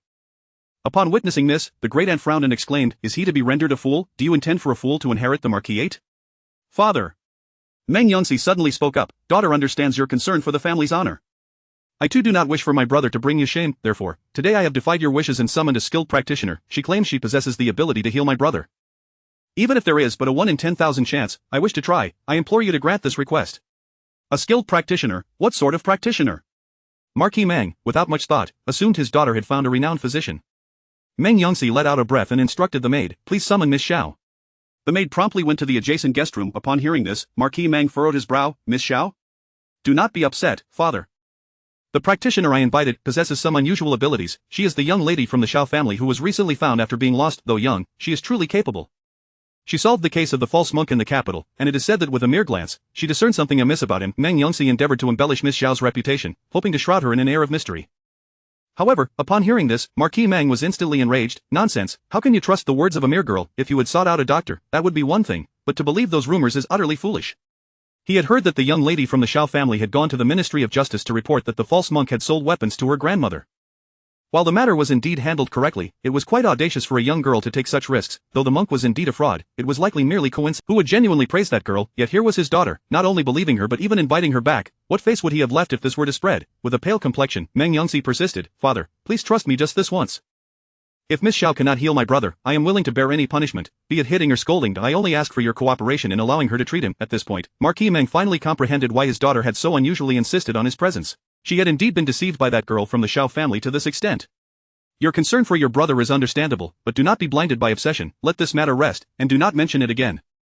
That Miss Xiao, send her away immediately. From now on, there shall be no further contact. Marquis Meng declared angrily. A daughter of the Xiao family, merely connected by distant blood, the girl had grown up away from home, lacking in etiquette and propriety, acting recklessly and with a boorish demeanor. To keep company with such a person would surely corrupt his daughter. Lord Meng, before Miss Xiao could enter, she overheard the angry words. Marquis Meng turned to see her, momentarily taken aback. This young lady, though unassuming in her demeanor, appeared quite obedient, yet, her deception of his daughter was utterly unforgivable. You are the young lady of the Xiao family, I presume you heard what was just said, so I shall take my leave. Marquis Meng scoffed coldly. Beside him, the great aunt sneered derisively. The wrinkles on her aged face seemed to radiate with disdain. I must say, my dear Yongxi, your father always praised your cleverness and maturity, yet I never imagined you could act so rashly. If outsiders were to harm your brother, how could you live with yourself? Meng Yongxi gritted her teeth in frustration. The concubine Zhao was the great aunt's foster daughter, having no biological daughter of her own. The great aunt had raised Zhao in her youth, often bringing her to live in the marquisate. Over time, Zhao became her father's concubine. Thus, the great aunt favored Zhao, almost wishing for her brother's demise. Your words bear witness to the fate of one soul, esteemed elder. I perceive a dark aura surrounding your mouth, a harbinger of ill fortune. You shall soon suffer from grave illness, one that will be difficult to heal. Even if divine physicians were to arrive, they would possess no means to restore your life. I advise you to return home swiftly and prepare for the inevitable. Miss Xiao declared candidly upon seeing the Meng family's great aunt. With death imminent, there was little left to alter one's fate. Some secrets were meant to be disclosed. Naturally, if she could receive some silver in return, that would be even better. Alas, the elder appeared exceedingly irate. Surely, it would not be easy to receive payment for her insights. Upon hearing this, the great aunt was enraged and rushed forward, raising her hand to strike Miss Xiao. Meng Yongxi quickly stepped in front of her. Great aunt, but Miss Xiao would never speak carelessly. You, a mere junior, dare to curse me. Who taught you such impudence? The elder glared at Meng Yongxi, furious. Miss Xiao, hiding behind Meng Yongxi, had no intention of stepping forward, instead continuing, your trusted confidant has likely seen at least 2 deaths within a month, all due to your excessive transgressions. Every soul must meet its end, yet the manner of death varies. From my perspective, both you and your companions shall meet a grim fate, suffering through illness before drawing your last breath. Old lady. The moment those words escaped her lips, the old maid beside the great aunt gasped in astonishment. The exclamation startled both the great aunt and Marquis Meng. The maid, trembling, looked at the great aunt. Madam, she speaks the truth, what shall we do? The elder, known for her ruthless nature, meddled in both her family and her husband's affairs. While she had never personally taken a life, she had indirectly caused many to perish, including the concubine Zhao's mother, whose death was instigated by the elder's machinations. Furthermore, the elder had married off 3 daughters-in-law, with the first 2 meeting tragic ends. One succumbed to despair, the other died during childbirth while saving her child. This month alone, 2 maids who had served the elder for years had passed away, both suffering from severe illness, enduring excruciating pain for months before finally succumbing. The Meng family's great aunt felt a twinge of panic, her expression contorting with rage and unease as she fixed her gaze on Miss Xiao, wishing she could devour her whole, as if the deaths of the 2 maids were solely Miss Xiao's doing. Staring at me will not change the truth. Miss Xiao felt no fondness for the elderly woman before her. This person had lived a life devoid of kindness. By the way, if you were to offer me some silver, I could also deduce your son's fate, for a wicked mother begets a wicked son. He too shall share in the consequences, Miss Xiao shamelessly added. Marquis Meng was taken aback. Just moments ago, he had deemed this young girl harmless and obedient, yet now it seemed she was utterly lawless. With a daughter like this, General Xiao would never find a moment's peace. Chapter 35. Asking for fortune-telling fees. At this moment, Meng Yongxi regarded Xiaoyun Zhuo as her sole beacon of hope. Hearing her words, instead of being startled, she leapt up in excitement and hurriedly turned to her biological father. Father, look, what Miss Xiao said is absolutely correct. Wang Mama's expression has changed, which proves that something must have happened at home. Furthermore, she has previously treated our aunts harshly. Isn't that just wickedness? This is already the 3rd time. In that instant, Meng Yongxi forgot all propriety. She was solely aware that Xiaoyun Zhuo could save her brother. Meng Hao found himself at a loss for words. He understood a bit about his own relatives. The mistreatment of the daughter-in-law by his aunt was indeed a fact, but whether anyone had died in the family over the past month was uncertain. However, he recalled that when this aunt entered the family, she was often accompanied by a mama who was not the one present now. You were speaking nonsense. The elderly Mangu, her face falling, trembled slightly. For reasons unknown, after the girl uttered those words, her mind was involuntarily filled with memories of her past actions. Her heart raced in panic. It was impossible. She had always been in good health. How could she fall ill? Absolutely not, Xiaoyun Zhuo observed as the old woman's mind became disordered. A disturbed mind leads to chaotic energy. Alas, another misfortune had arisen. You are in for a calamity today. I advise you to speak less and to open your mind, or else your misfortunes will only multiply, Xiaoyun Zhuo said without restraint. You impudent, ill-fated girl, I don't care who you are. Just watch me tear your mouth apart. With that, the elderly lady commanded the mama beside her to take action. Meng Yongxi was taken aback and immediately interposed herself, yet, Wang Mama, equally flustered, fearing for her own life, stumbled over her own feet as she advanced, falling headlong. Xiao Yunzhuo swiftly pulled Meng Yongxi aside. Wang Mama crashed into the tea set, the force causing the teacups to rattle. In her panic to avoid being struck by the flying teacups, she inadvertently redirected one towards the elderly lady. The old matron, not nimble enough to dodge, was struck squarely on the bridge of her nose. The cup fell, and blood gushed forth. Meng Yongxi's eyes widened in exhilaration as she clutched Xiao Yunzhuo's arm, exclaiming, "She is bleeding. She is bleeding." Meng Hao swallowed hard and shot a glare at his daughter. Even though he harbored no fondness for this aunt, she was still an elder. How could he allow his daughter to react so gleefully at an elder's misfortune? It was simply unbecoming, yet, internally, he felt a twinge of fear. "Aunt, are you all right?" Meng Hao found himself at a loss. How could this young girl from the Xiao family be so uncanny? She had merely spoken of a calamity, and the very next moment it manifested. Terrified, the elderly lady could no longer remain. With a look of dread, she pushed past Meng Hao, her steps unsteady, disregarding Wang Mama entirely, and fled as if she had seen a ghost. After a while, that mama too scurried out in a flurry. "Meng Hao, would you like me to calculate something for you?" Xiao Yunzhuo inquired leisurely, her demeanor exuding an ethereal calmness. Meng Hao paused, his gaze lacking the previous resolve. Was it all mere coincidence? He realized he could no longer maintain that belief. "I heard you speaking ill of me just now, and I am not one to suffer indignities quietly. Therefore, if you wish to seek a fortune, I kindly ask you to offer a greater sum of silver. By the way, that lady just now is your aunt. Might I trouble you to request a fortune-telling fee from her? I fear her frail constitution may not withstand the debt she owes me." Meng Hao felt a bitter taste at the corner of his mouth. He could not stoop so low as to apologize to a mere girl. "I've heard it said that the more one seeks to know their fate, the thinner it becomes. Thus, father, you may not need to pursue this. Rather, saving my brother should take precedence. As for the debt regarding my aunt, you could simply send someone to address it." Meng Yongxi's eyes flickered as she glanced at her father. "You speak wisely. Perhaps it is indeed best not to pursue it," she concluded. Xiao Yunzhuo agreed with Meng Yongxi's reasoning, stating that fate does not become thinner. Rather, once one becomes overly aware of it, they may live in fear, rendering existence dull. "Miss Xiao, may I inquire how can we save my son?" Meng Hao asked earnestly. "There are certainly methods available, but since you just indicated a wish to dismiss me, how can I remain?" Xiao Yunzhuo swiftly took a stand. Everyone has their pride. Speaking ill of her was permissible, but one must also bear the consequences and offer an apology. "Wouldn't you agree?" As Meng Hao regarded this astute young lady, he realized that although he was the one embarrassed, he couldn't help but feel sympathy for Xiao Jingwan. That man, who valued his pride more than anything, would surely face difficulties from his own daughter in the future. "I apologize for my earlier lack of hospitality. I hope Miss Xiao can forgive me." Meng Hao finally lowered his head after glancing towards his son. His legitimate son was merely 6 years old, still so small and vulnerable, evoking pity in his heart. If there were a chance to save his son, as a father, he could not stand idly by. "You are too kind, Hao." Xiao Yunzhuo was easily appeased. Immediately, she raised her hand to perform a calculation. "Please prepare yourself. At the hour of the rat tonight, you and your wife must go to the place where your young master was previously held to summon his spirit." "Very well." Meng Hao nodded in agreement. It was merely a matter of sending someone, after all, so it was not difficult. "I also need to survey the household's orientation and require some additional items, which I kindly ask you to prepare," Xiao Yunzhuo added. Meng Hao did not refuse. Meng Yongxi breathed a sigh of relief, looking at Xiao Yunzhuo with admiration. She had initially thought persuading her father would be arduous, but to her surprise, it took only a few words from Xiao Yunzhuo to gain her father's cooperation.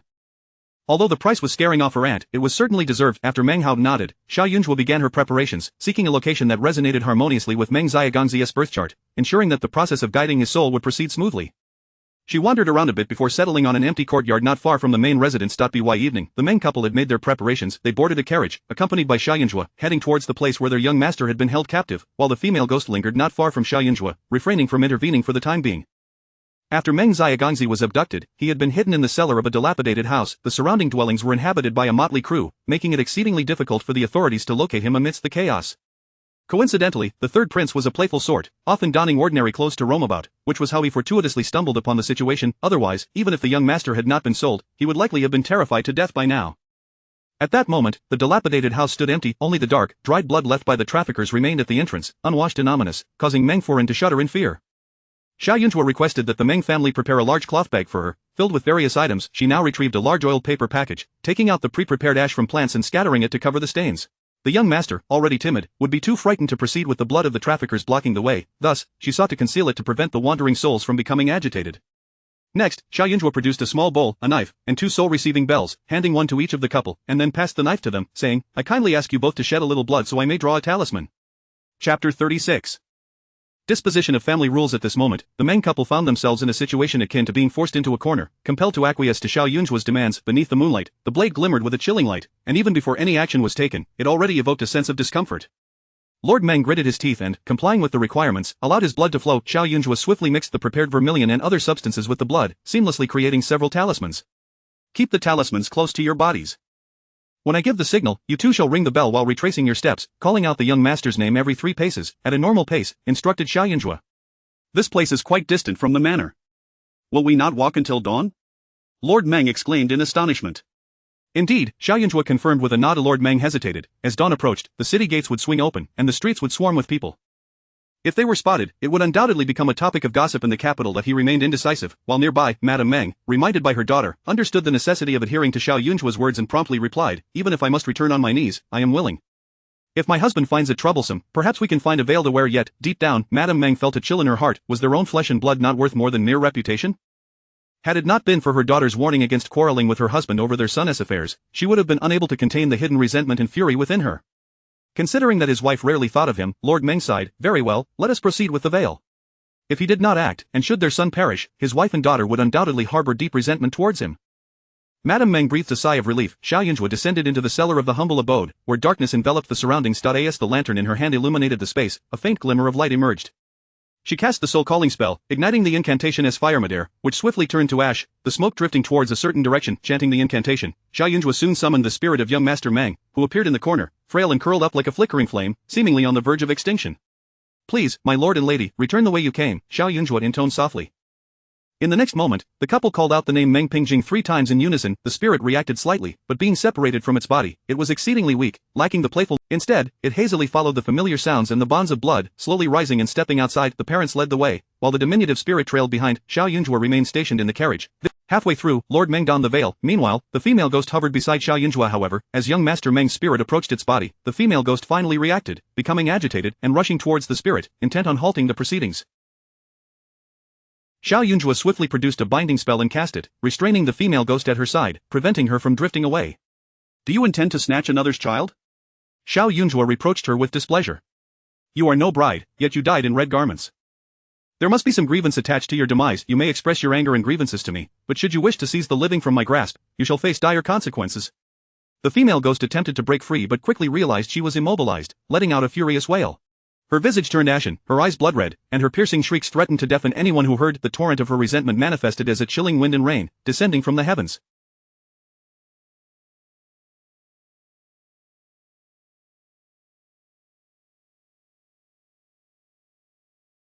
Outside, the Meng couple felt as though their bones might shatter from the cold. Fortunately, they were not far from home. The female ghost continued to wail, and Xiao Jiayun paid her no mind, choosing to address the matters of the living first before dealing with the dead, one task at a time. However, in her flurry of activity, she neglected the fact that her father had yet to return to the military camp. Xiao Jiayun had spent the night brooding with a dark expression. When his daughter announced her intention to leave, he did not stop her. Yet, she had not mentioned that she would not return for the entire night. What young lady possessed such audacity? She had just arrived in the capital, without kin or allies, leaving Xiao Jiayun utterly perplexed as to her whereabouts. Earlier that afternoon, the young lady had sent back a considerable amount of pastries, so much so that one might think she was preparing offerings for the heavens. Xiao Jiayun's mind raced through various methods of educating his daughter. Initially, he resolved to impose a harsh punishment, considering 30 strikes of the rod to be appropriate. However, he later reconsidered, realizing that excessive punishment might only alienate her further. As the hours passed and Xiao Jiayun had yet to return, regret began to creep into Xiao Jiayun's heart. He should have stopped her from kneeling before the ancestral hall yesterday. With no feelings to speak of, they had met with cold glares. How could he expect his daughter to feel secure in her home? Did she believe him to be too detached, that his brothers were truly heartless, thus leaving her disheartened? Xiao Jiayun felt an overwhelming sense of agitation. "Have you found her?" he snapped, glaring at Steward Tian below. "Immediately instruct the painters to create additional portraits and assign guards near the city gates. We must not allow the young lady to leave the city." Steward Tian maintained a respectful facade, yet internally dismissed the urgency of in the dead of night. Where would they search? Furthermore, if the young lady truly wished to escape, she would not have sent home such a large quantity of pastries. She was undoubtedly merely out for leisure. The Xiao family had 3 principal stewards. One was an elderly steward, well past his prime, whom the Xiao family supported throughout his twilight years. He had watched Xiao Jingwan grow and was his most trusted confidant, though he seldom appeared nowadays. The other 2 were Steward Ma, responsible for the day-to-day affairs, including the family's properties and finances, and was the son of the elderly. The last was Steward Tian, who managed the household staff and the family's financial dealings and social interactions, a confidant nurtured by Madame Jiang. Thus, Steward Tian was particularly loyal to her and was well aware of her disfavor towards Xiaoyun Zhuo. Seeing Xiao Jingwan in such a state of agitation, Steward Tian cautiously ventured, "My lord, please calm your anger. I have a suggestion that may be worth considering." "Speak," Xiao Jingwan replied, exasperated. Previously, when the young lady was similarly absent, it resulted in the lady's anger and her departure to the royal temple. The young lady is no longer a child, and the reputation of her cousin must also be upheld. If such incidents continue to occur, the household may descend into chaos. Therefore, prior to the lady's departure, she expressed a desire for me to advise you to be stricter with the young lady and to exercise more discipline. Steward Tian spoke with utmost caution. Xiao Jingwan's brows furrowed as if he could crush a fly between them. He and his wife held differing views. A daughter who had just returned, what did she understand? Patience and guidance were essential. Moreover, he was not oblivious to the fact that his wife exhibited considerable patience with their second son. If only she could extend that same patience to Yunzhua, they would not have to endure this discord between mother and daughter. The lady has erred in her judgment. You, as the steward, should offer counsel. The young lady is the mistress of this household, not an object to be disposed of at will. The last letter you sent home was filled with exaggerated claims, sheer nonsense. If you dare to speak ill of the young lady again, you shall face the consequences of family rules. Xiao Jingwan reprimanded sternly. Steward Tian was taken aback, realizing that the lady had left in a fit of anger, yet the master seemed unconcerned. Chapter 37 It is unwise to offend. Butler Tian harbored no fondness for the newly arrived young lady. Firstly, his master was the mistress, and he was bound to heed her every command. Secondly, it was he who had orchestrated the incident years ago when the mistress lost her daughter. Should the young lady ever bring it up again, he would undoubtedly face punishment from the master. If he could persuade the master to perceive the young lady as a deceitful, self-serving individual who disrespected her mother, then even if she were to mention that matter in the future, the master would be unlikely to believe her. He even harbored a wish that the young lady would not merely be out for a jaunt, but rather, that she would never return. Of course, he did not genuinely mobilize anyone to search for her. Sensing the anger emanating from Xiao Jingwan, Butler Tian hastily admitted his fault, frantically adopting an anxious demeanor. He summoned numerous servants, instructing them to venture forth and search, ostensibly to demonstrate his concern for the young lady. Do not create a commotion in the search. Let them inquire discreetly, checking the inns for any news, and keep an eye on the major roads and alleys near the household, as she may simply be lost, Xiao Jingwan said, feeling a headache coming on. A public search would only serve to announce to the entire city that his daughter was absent from home at night, which would tarnish her reputation. Butler Tian complied immediately. However, once he exited and was no longer under Xiao Jingwan's watchful eye, he discreetly gathered a few trusted aides to make arrangements. The master was indeed concerned about the young lady's reputation, but the mistress was indifferent. Moreover, the mistress had previously stated that the wild girl had returned, and losing her reputation early on could sever ties with the Xiao family, thereby not hindering the future of the cousin. Furthermore, a young lady stripped of her honor would be more easily dispatched far away. As for Xiao Jingwan's fury, Butler Tian paid it no heed. Although the master's anger could be somewhat daunting, he rarely returned home, and this time he would likely stay only a day or two before departing. Ultimately, the affairs of the household were still under the mistress's dominion. Soon, those tasked with locating Xiaoyun Zhuo were dispatched, roaming the streets in the dead of night, knocking on doors and inquiring.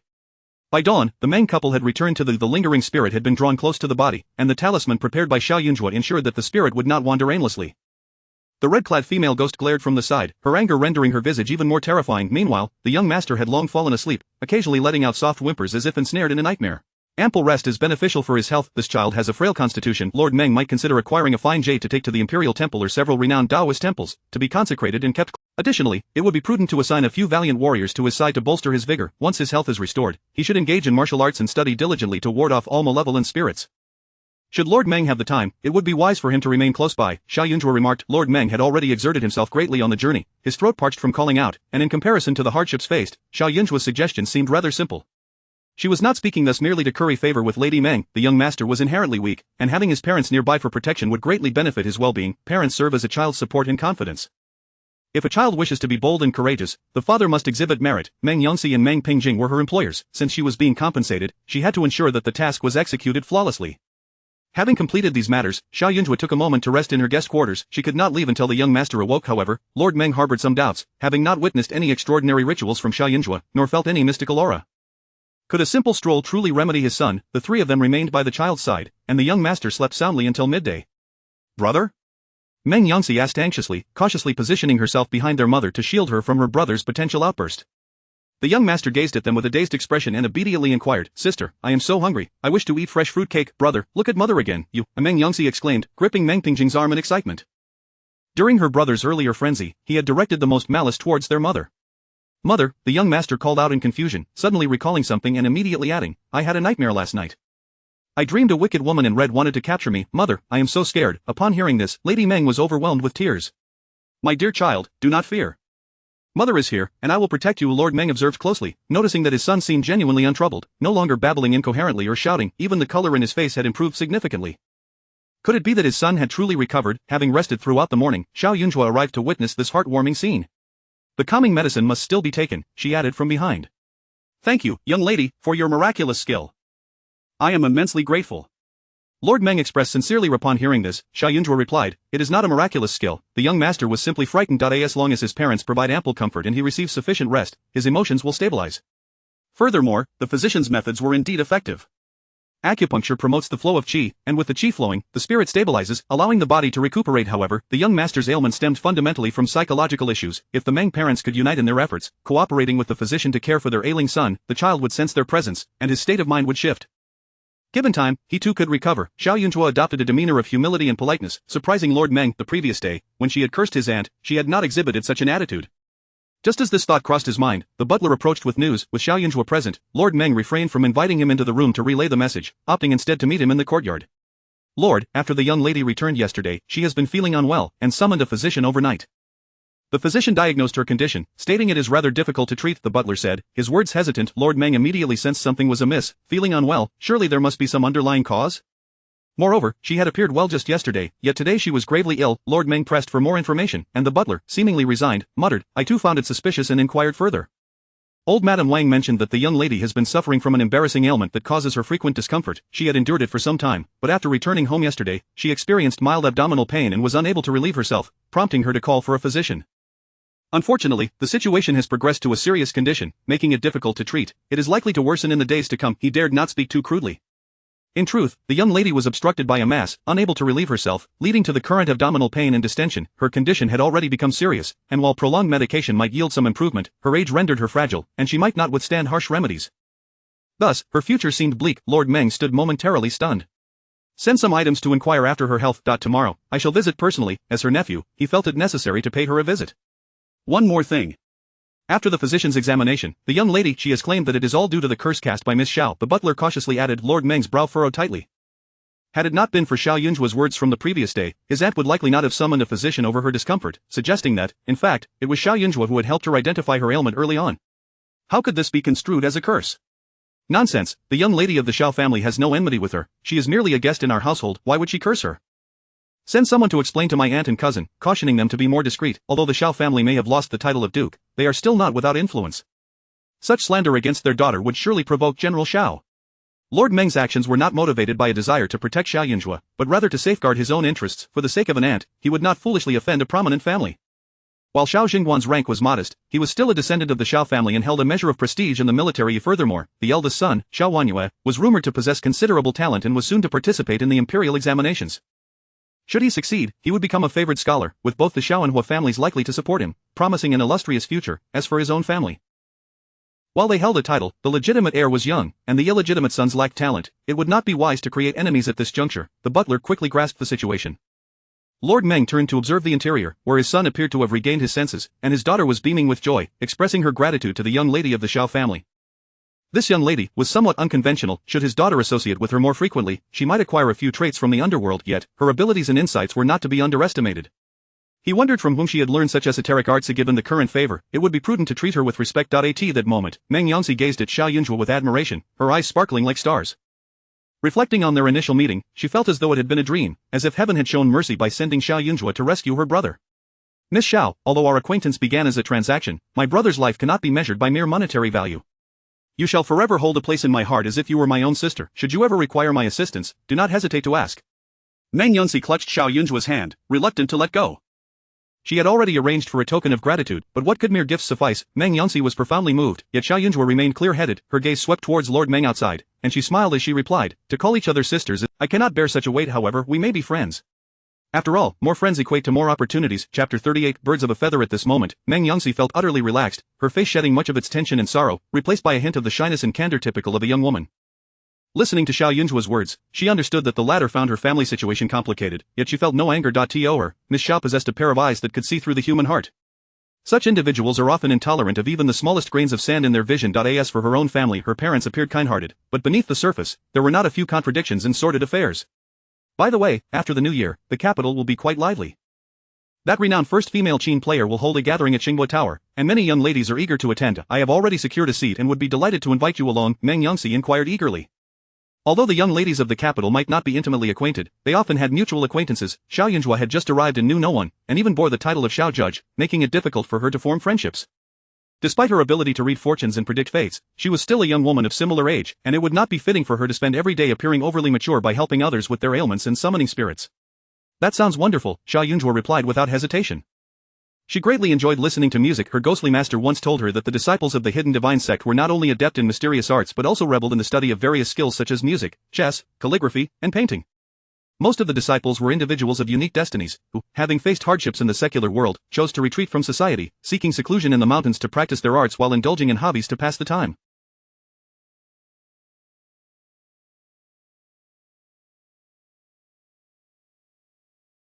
However, one must not forget the world entirely. When turmoil arises, the number of wandering souls increases. Every past leader of the hidden divine sect possessed an innate ability to commune with spirits and quell malevolent forces, prompting them to traverse the world to alleviate any lingering resentment and malice. After joining the sect, her master, fearing for the stability of his own spirit, relentlessly urged her to study hard. Consequently, she became acquainted with various collections and texts, learning a few melodies. However, after her master's departure, she focused on her own sustenance and seldom touched the qin again. Having made plans with Meng Yangxi, Xiao Jiayun decided it was time to take her leave. Just as she was about to depart, Meng Yangxi suddenly grasped her arm, a hint of embarrassment in her voice as she continued, Miss Xiao, I know you are an insightful person, so I shall take the liberty of speaking a few more words in your ear. Your second brother and my half-brother are, in a sense, akin to birds of a feather, yet with some distinctions. Your brother possesses a deeper cunning, Meng Yangxi struggled to articulate. My half-brother is not particularly bright, yet he managed to orchestrate the incident with the traffickers against my brother without a trace. Do you suspect my second brother's involvement? Xiao Jiayun asked directly. I cannot be certain, but even if he did not assist, he is aware of the situation. I am unsure of the nature of your relationship with your second brother. If it is good, I hope you can advise him. My half-brother tends to stir up trouble, and it would be best to avoid any association with him. If your relationship is not favorable, then, Miss Xiao, you must also exercise caution. In noble families, sibling bonds can be both precious and terribly cheap. As Meng Yangxi escorted Xiao Jiayun to the door, she could not help but voice her concerns. She had not intended to speak ill of others, but given that Xiao Jiayun had just returned home, she feared that she might have a considerable reliance on her family. Moreover, Xiao Jiayun was indeed not a benign character. It would be one thing to observe from a distance, but quite another if he harbored ulterior motives. Xiao Jiayun was well aware that her second brother was a man of complex thoughts and certainly not a gentleman, yet she did not believe he would stoop to harming his own sister. After all, she was not a stumbling block for him. Perhaps her elder brother would be. As they fell silent, Meng Yangxi recognized the impropriety of speaking ill of others, yet she could not comprehend why, despite sharing the same mother, the disparity between the two siblings was so vast. In the blink of an eye, the two were about to step outside when they noticed three individuals entering from the exterior of the Meng residence. As they crossed paths, Xiao Jiayun's gaze met that of her own second brother directly. Meng Yangxi's face immediately flushed with embarrassment. Having just spoken ill of the Xiao family as second son, she now found herself confronting him, and a wave of guilt washed over her, draining the color from her face. Meng Pingzhang, the eldest son of the Meng family, led Xiao Jiayun and another individual inside, wearing an expression of excitement. Upon seeing Xiao Jiayun and Meng Yangxi, he halted. Your Highness, this is my sister, Meng Pingzhang said with a sycophantic smile, then turned to Meng Yangxi. Why haven't you quickly paid your respects to His Highness? If it weren't for him, your younger brother might have lost his life. Upon hearing that it was the third prince, Meng Yangxi immediately performed a curtsy. This humble girl greets your Highness and expresses gratitude for saving my younger brother. While it was true that the third prince had rescued her brother, she was puzzled as to why her half-brother was in the company of the third prince. The third prince, however, was an exceedingly carefree individual, promptly stating, no need for such formalities, it was merely a trivial matter, not worthy of your concern. Moreover, had it not been for mere happenstance while passing through that area with Xiao Erlang, this prince would not have discovered your brother. Just moments ago, your elder brother invited me to dine at Xingchuan Pavilion and expressed his gratitude, but I also heard that your brother has acquired a fine steed, so I came to take a look. I hope it does not interfere with your brother's recovery. Everyone knew that His Royal Highness, Prince Chang, was not one to adhere to conventions. He spent his days indulging in leisure, enjoying extravagance, and was known to involve himself in any matter that piqued his interest. As a distinguished prince, he delighted in forming friendships with a diverse array of individuals, lacking no companions from all walks of life. Even a beggar by the roadside might have once called him brother. His nature was exceptionally amiable, generous, and unpretentious, often causing others to forget his royal status. It was for this reason that the emperor held great trust and affection for him, having taken care of him since childhood, when he lost his mother, and ensuring he was raised under the queen's care.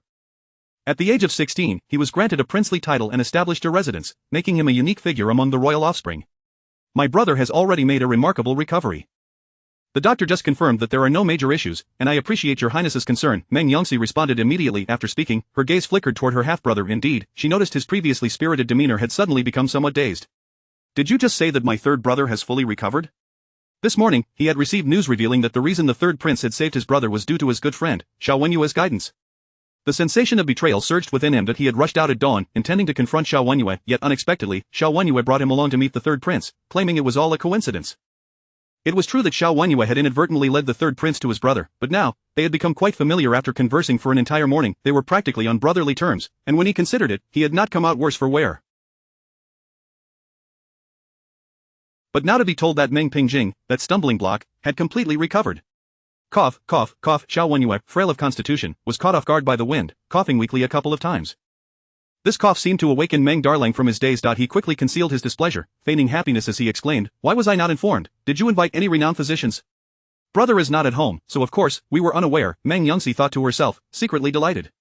By sheer luck, I acquired a miraculous elixir from Miss Xiao, and to my astonishment, after taking it, my brother returned to his usual self. Father is currently playing with him. She refrained from speaking the whole truth, fearing it might tarnish Xiao Yunzhuo's reputation. After all, matters of summoning spirits and fortune-telling sounded rather too mystical. Chapter 39 Sending me to be a little bride. Meng Dalong's eyes, brimming with concealed sharpness, fixed upon Xiao Yunzhuo. Is this the young lady you mentioned, the one possessing miraculous remedies? But she is your friend. How is it that I have never encountered her before? Meng Dalong's teeth ground together in ire, though he endeavored to maintain an air of pretended tolerance. If Mr. Meng were to know everyone, he could immediately take a position at the Yamen to apprehend thieves. Xiao Yunzhuo replied with a nonchalant tone. Meng Pingjing cast a disdainful glance at Xiao Yunzhuo, then turned to Meng Yongxi with feigned concern, saying, "The imperial court's physicians have visited numerous times. How is it that so many could find no remedy, yet this young lady can heal with a single pill? Sister, could it be that you have been deceived by this young girl?"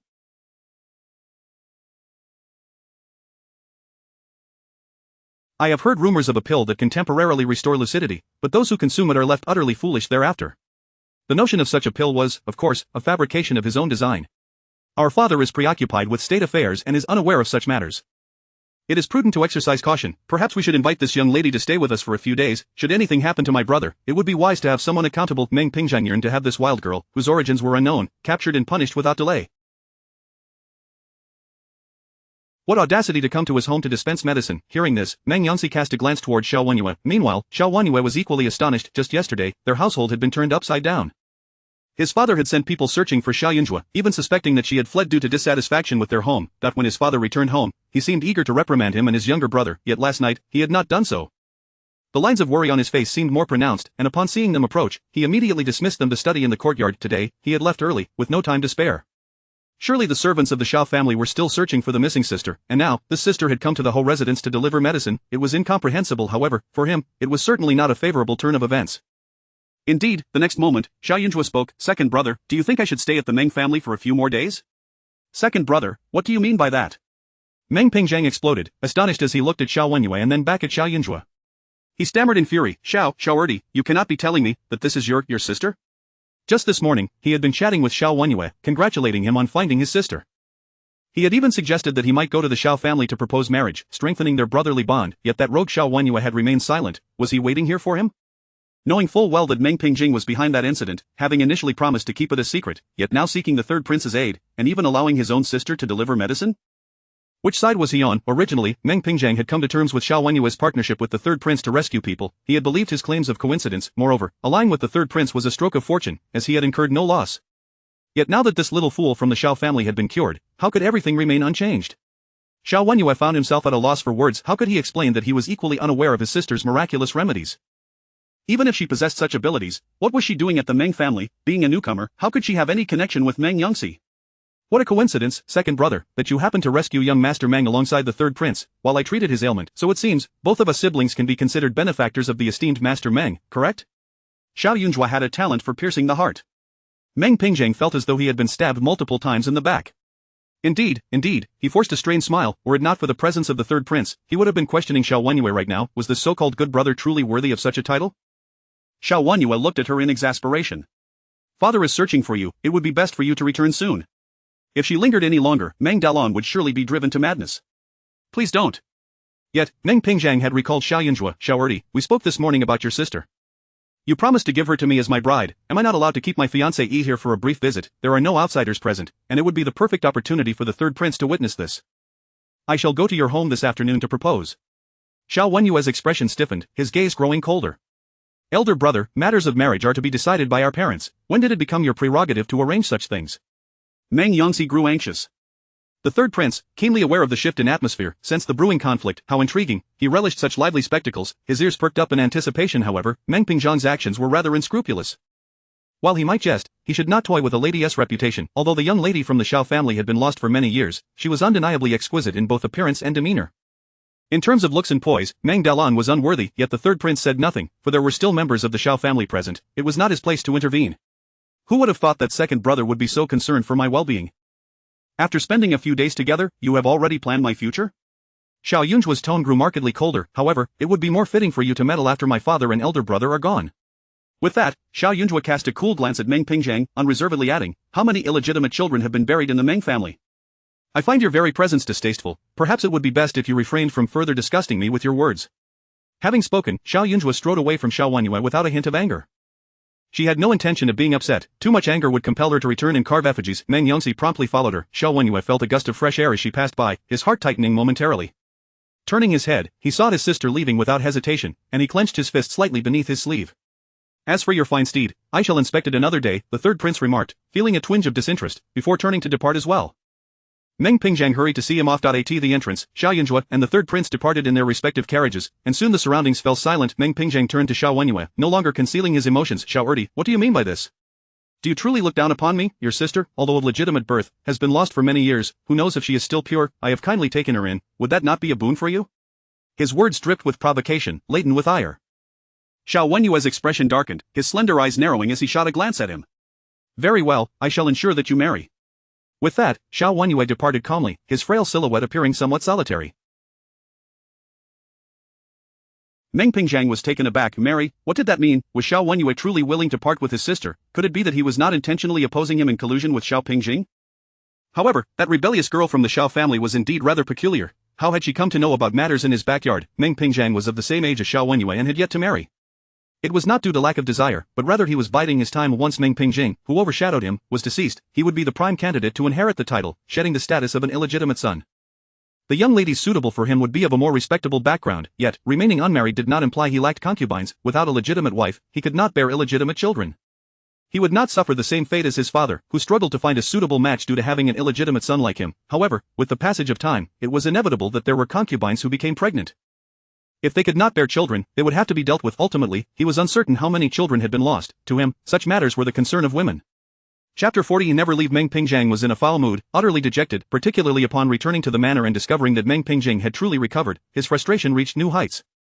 Yet, he could not display his feelings in front of Lord Meng, and instead had to feign a cheerful demeanor, which left him feeling extremely stifled. In his heart, he scolded the Xiao siblings countless times. Meanwhile, Xiao Yunzhuo returned home with her tokens of gratitude for summoning the spirit of the young master Meng. She received a remuneration of 500 taels, along with some venison and pastries from the Marquis's residence. Of course, the Meng family was willing to offer a higher price, but this amount had been agreed upon beforehand, and Xiao Yunzhuo preferred not to go back on her word. Moreover, 500 taels was significantly more than what she had previously earned in the western regions. It is worth noting that ordinary folk sought her services for mere coins, a few dozen at most. Individuals like Hu Shang, who could afford to pay tens of thousands of taels for errands, were exceedingly rare. Most spirits possessed nothing and often required her to subsidize their expenses. As was her custom, Xiao Yunzhuo set aside half of her earnings for her future welfare. The majority of the remaining wealth was reserved for charitable deeds when needed, with some allocated for use during soul ferrying. Her recent fortune was undeniably favorable, filling her with joy. With light steps, she made her way home, blissfully unaware that a stormy atmosphere loomed within. Miss is back. Upon her arrival, a servant exclaimed in surprise and hurried off to relay the news. Xiao Yunzhuo, perplexed, made her way to her courtyard. Shortly thereafter, Xiao Jingwan approached in haste. He bore the demeanor of a formidable glacier, his broad shoulders exuding authority, while the dark circles under his eyes revealed his fatigue. Upon scrutinizing her, he spoke with a hint of helplessness. Zhuo, where were you last night? Making money, Xiao Yunzhuo replied candidly. As she spoke, the female ghost she had brought back suddenly drifted to the side. Her father, accustomed to the military life, emanated a chilling aura that even spirits found daunting. In simpler terms, his robust vitality, coupled with the protective talisman conferred by the late emperor and the ancestral malevolence of the Xiao family, rendered the ghost trembling and lacking in confidence. Had it not been for Xiao Yunzhuo's binding spell, the specter would have fled long ago. Of course, not all items bestowed by emperors carried such weight. The founding emperor, having amassed great merit, was indeed exceptional. The Xiao ancestors, having vanquished countless foes, were figures of formidable power in tumultuous times, and had it not been for this dual protection, his ailing mother would have succumbed long ago. Xiao Jingwan was taken aback. Is there truly a shortage of provisions for you at home? He instinctively remarked. However, he suddenly realized that his daughter was adorned in garments gifted by Gao Shang's fabric shop. Today, he had been unable to locate her, and his anxiety grew, prompting him to summon his trusted steward to investigate the matter. Upon inquiry, he learned that when his daughter returned home, she had not even a decent outfit to wear. I have lived this way outside before. If you find my actions inappropriate, then I can change my attire and refrain from using the Xiao family name when I am outside, Xiao Yunzhuo proposed, her tone gentle and conciliatory. She understood that in a prominent family, maintaining face was crucial, yet she could not afford to stay indoors, as her life depended on her endeavors. Thus, she sought a compromise. Do you know that the family searched for you all night? It is not that I disallow you from going out, but rather that night can be perilous. As a young lady, it is unwise to linger outside. In the future, I shall not impede your daytime activities, but you must return home early when the hour is late. Is that agreeable? Xiao Jingwan inquired, furrowing his brow. The concern in his eyes was genuine. Xiao Yunzhuo was momentarily taken aback. She had grown accustomed to her freedom over the years, unaccustomed to constraints.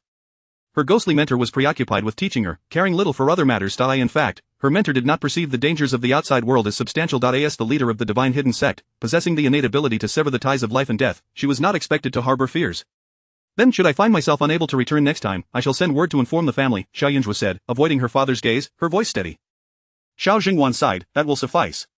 He yearned to ask her more questions about where she had spent the night, whom she had encountered, and what had transpired, but he was at a loss for words. Although she was his blood, she felt unfamiliar to him, and she harbored a deep-seated wariness towards the family. As her father, he felt he lacked the authority to pry too deeply. If only she had not been lost all those years ago. Grandmother is well. I have sent someone to the royal city temple to invite your mother home. When they return, do not hold grievances against her, Xiao Jingwan said, reaching out to pat his daughter's head. However, Xiao Yunzhuo tilted her head and evaded the gesture, remaining carefree. Understood. I am quite busy each day. I have no time to waste on trivial grievances. Father, you should return to the military camp early and not worry about me. Such an unnecessary gesture. Xiao Jingwan's hand lingered in the air before awkwardly withdrawing. Why did his daughter immediately distance herself whenever her mother, Jiang, was mentioned? Was it solely because Jiang favored Jiang Wan? An unsettling feeling stirred within Xiao Jingwan. Seeing that she was unharmed, he decided not to linger any longer and promptly instructed the steward to recall all the servants he had sent out to search for her. Master, have you quarreled with the young lady? Steward Tian inquired with concern upon noticing Xiao Jingwan's troubled expression. Xiao Jingwan's gaze swept over Steward Tian, his emotions unreadable. After a moment of silence, he asked, how has the lady been treated since her return? Naturally, it has been well, Steward Tian replied immediately. In what way is it well? The residence has been neglected for quite some time, and her garments are all gifts from outsiders aside from a few meals. What else has your lady prepared for her? Xiao Jingwan struggled to suppress his confusion and anger.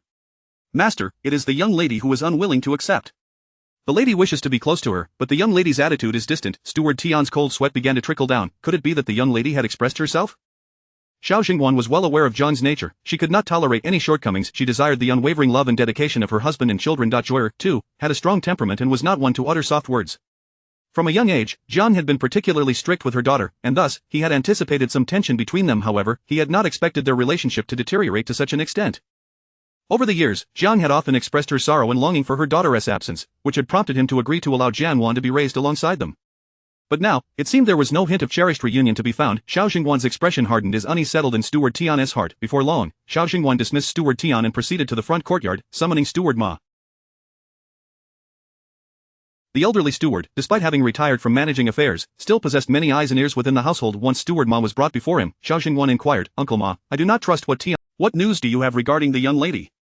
Though his body was somewhat stooped, Steward Ma's keen eyes remained sharp. He promptly replied, Master, if it is for the good of the young lady, then Tian Yurong must not be allowed to remain. Xiao Jingwan's body tensed as he fixed his gaze on Steward Ma. Chapter 41 Arresting Offenders. The old servant has discovered that Tian Yurong sent someone with the young lady's portrait to places like Shunxiang Tower last night, although he did not explicitly mention that the person in the painting is our young lady from the Xiao residence. Should someone curious take note, the young lady's reputation would be utterly ruined. The elderly steward spoke in a feeble voice. Bang! Xiao Jingwan slammed his hand on the table, rising in fury. What kind of place is Chuanxiang Tower? Only the most unfortunate of women would find themselves reduced to such a den. He had merely instructed Tian Yurong to inquire at inns with the portrait, yet this scoundrel had taken such liberties behind his back. Xiao Jingwan could hardly fathom the audacity of Steward Tian. Before this incident, he had placed considerable trust in him. The Zhang family was not adept at managing affairs, and it was largely thanks to Steward Tian's capabilities that the Xiao residence had remained orderly. But now he has become too capable. Bring someone to bind Tian Yurong. Xiao Jingwan commanded immediately, then turned to the old steward, Uncle Ma, I must trouble you once more to oversee matters in the household. In his youth, when his father was indifferent to household affairs and neglectful of his duties as a father, it was Steward Ma who stood by his side, almost like a relative, imparting much wisdom. Now, though Steward Ma had aged and his own son had taken over his responsibilities, he still felt a sense of guilt for requiring Ma to continue worrying about his children. As long as the master has need of this old servant, I shall spare no effort, even at the cost of my life. Steward Ma replied. Xiao Jingwan's mood was heavy. It was easy to capture Steward Tian, but dealing with him, that Jiang would likely raise a ruckus. For now, gag him and confine him to the woodshed. We shall decide his fate once my wife returns. After a moment's hesitation, he ultimately felt it necessary to show some consideration for his wife. After all, Steward Tian was someone Jiang trusted. Any punishment would have to pass through her scrutiny. Steward Ma wished to voice his concerns but fell silent, bowing his head. In his view, while the master possessed many admirable traits, he was excessively sentimental. The master had been deeply influenced by the late elder's behavior, having witnessed how the old man's lasciviousness led to the ruin of their household's reputation and even his life. Thus, after marrying Jiang, he had shown her the utmost affection, fearing that she might suffer in any way, yet, as the head of the family, he should prioritize their future. Yielding to Jiang in all matters effectively placed the family's fate in a woman's hands. If Jiang possessed the wisdom and temperament of the late matriarch, such a choice might not be entirely misguided. But Jiang did not. She was merely the daughter-in-law chosen by the late elder, utterly unreliable, yet this was a matter he could not advise against. They say a harmonious family fosters prosperity. If the master could not awaken to this truth, others' provocations would only exacerbate the family's conflicts. Steward Tian was already feeling anxious, especially upon realizing that the master had summoned Steward Ma. His unease peaked. Sure enough, before long, he was bound to. It was undoubtedly the young lady who had reported him. He was terrified. However, this fear did not last long. The master only had him confined to the woodshed, evidently waiting for the return of his wife. As long as she returned, there was nothing to fear. After all, the matters he had handled were always under her direction. Upon returning, Xiao Jiayun Zhuo was informed by Dongqi of the events that had transpired at home. She was somewhat astonished. She had merely stepped out to run some errands, and now the entire city was in a frenzy searching for someone. Her father's sudden concern for her was quite unexpected. It seemed she would need to take the household into account when going out in the future. Steward Tian was just captured, but the reason remains unclear, Dongqi said, then, with a hint of indignation, added, good riddance. This man, having relied on the lady's favor, has begun to act as if he were the master himself. When you knelt at the ancestral hall, I feared you might catch a chill, so I intended to ask the kitchen to prepare some supplements, but Steward Tian saw and refused to allow it. What a remarkable absurdity it was that a lady of such stature required a steward's approval for her supplements. What wrong has he committed to warrant his arrest? Xiao Jiayun Zhuo inquired curiously. Steward Tian's arrogance was likely a result of her parents' indulgence. Thus, unless he had committed a grave offense, her father would not take action against him, especially considering her father, who was so tightly managed by her mother Jiang, appearing stern and severe, yet in truth, he was exceedingly submissive to her. Anyone daring to provoke Jiang was essentially preparing for a quarrel between husband and wife. I have not heard anything specific. Dongqi had tried to gather information, but as she was new and unfamiliar with many individuals, her updates were rather delayed. Xiao Jiayun Zhuo did not pay much mind. Household matters were not her concern. At that moment, in the royal city temple, Jiang was quite comfortable with Jiang Wan's stay. She had become acquainted with some elderly women in the temple, gathering daily to chant and pray for blessings. Jiang presented herself as a dutiful daughter-in-law, and even though the scandal surrounding the false monk had become common knowledge in the capital, none laid blame on Jiang for seeking a dangerous item. In fact, those who were aware of the situation felt considerable sympathy for Jiang, believing her intentions to be sincere and filial, merely having made an unfortunate mistake, and speculated that it was the late matriarch's seemingly kind demeanor that rendered Jiang so cautious. And, has someone sent news from uncle? How is the matriarch? After a servant from the Xiao family delivered a message, Jiang Wan hurriedly approached Jiang to inquire. Jiang first opened the letter, which was personally penned by Xiao Jingwan. The message indicated his intention to take a long leave and not return to the military camp for the time being. Upon reading this, Jiang's brow furrowed tightly, and she continued to read. As she did, the gentle smile on her face vanished without a trace. Xiao Jingwan claimed the matter concerning the dangerous item was a mere coincidence and urged her not to dwell on it. He also stated that the matriarch was now able to eat and drink without issue and had recovered significantly. Since she was doing well, he suggested she return home soon, adding that now that their daughter had just returned, it would hurt her feelings if she lingered outside for too long. Each word and sentence reflected a complete lack of consideration for her feelings. When I left, the matriarch was still in a daze. How could she have recovered so quickly? Jiang, in her frustration, asked directly. After being ill for more than 2 months, it was impossible for her to have improved so rapidly in just a few days. The servant, bowing respectfully, explained, the master and the 2 young masters accompany the old lady for meals each day. The master even had the third young master move into the old lady's courtyard for a while. The doctor said her spirits have improved greatly, and her health has strengthened along with it. She no longer shows signs of drowsiness, so it appears she is well. Zhang's expression shifted dramatically, her teeth clenched in anger. You say the third young master has moved into the old lady's courtyard? Yes, but he only brought a few changes of clothing. During the day, he is still in the front courtyard. The servant, startled, quickly responded. Jiang felt as though a piece of her flesh had been painfully torn away, the agony piercing through her. That old woman had already taken her eldest son, now she sought to claim her second and third sons as well. Return to the residence, immediately return to the residence. Jiang's voice rose several notches, her heart racing as if it might leap from her chest. She longed to be home at once to reclaim her sons. Chapter 42. His unpleasant appearance. Jiang Wan was taken aback, unable to comprehend how this old lady had suddenly returned to her former self. Aunt, please do not rush to conclusions.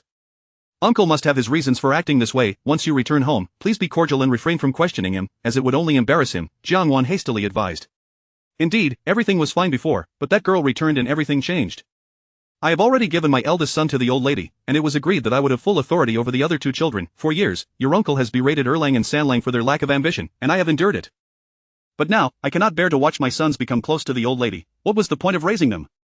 Zhang Shi was utterly beside herself. She could tolerate many things, but not this. Especially with Erlang, who had been raised with such effort. He was her pride and joy. She would never allow anyone to take him away. Zhang Shi had made preparations, bringing along various items, expecting to stay for an extended period, resulting in a chaotic scramble to pack. By this time, night had fallen, and they could not enter the city, so Zhang Shi had no choice but to suppress her temper and prepare to return at dawn. As the city gates opened at daybreak, Zhang Shi's carriage rolled into the city. Observing her aunt's grave demeanor, Jiang Wan became resolute in her thoughts. If she were to marry, it would be ideal to find a noble and gentle husband. However, if that were not possible, she absolutely could not marry her second cousin. He was far too favored, and such a union would inevitably alter the bond between her and her aunt, depriving her of the current comfort and affection she enjoyed. In contrast, her eldest cousin, who often stood in opposition to her aunt, might prove to be the better choice. Regrettably, there was an unnecessary old lady in the household. This old lady was bothersome while alive and would only bring about mourning upon her death. She was utterly useless. When Jiang Shi returned in a flurry, Xiao Jiayun Zhuo had just arrived at her grandmother's table for breakfast. Jiang Shi first rushed to Jie Tang to assess the situation. Upon being invited inside, she was indeed met with the sight of the old lady, her complexion rosy and cheerful, exhibiting no signs of illness. Sitting beside her were her beloved two sons and that ungrateful daughter, all partaking in breakfast, appearing to have just ceased their chatter. Jiang Shi felt her expression falter. Mother, you are well? Jiang Shi's voice trembled slightly. The old lady gazed at her daughter-in-law with a calm demeanor. Just as ever you have returned. I heard from the town's official that you went to the royal temple to pray for me. You have worked hard. It is merely the duty of a daughter-in-law, Jiang Shi said, her hands nervously tugging at her handkerchief. She then looked at her second son, noticing him holding a piece of fruit pastry, and immediately rushed forward to snatch it from him.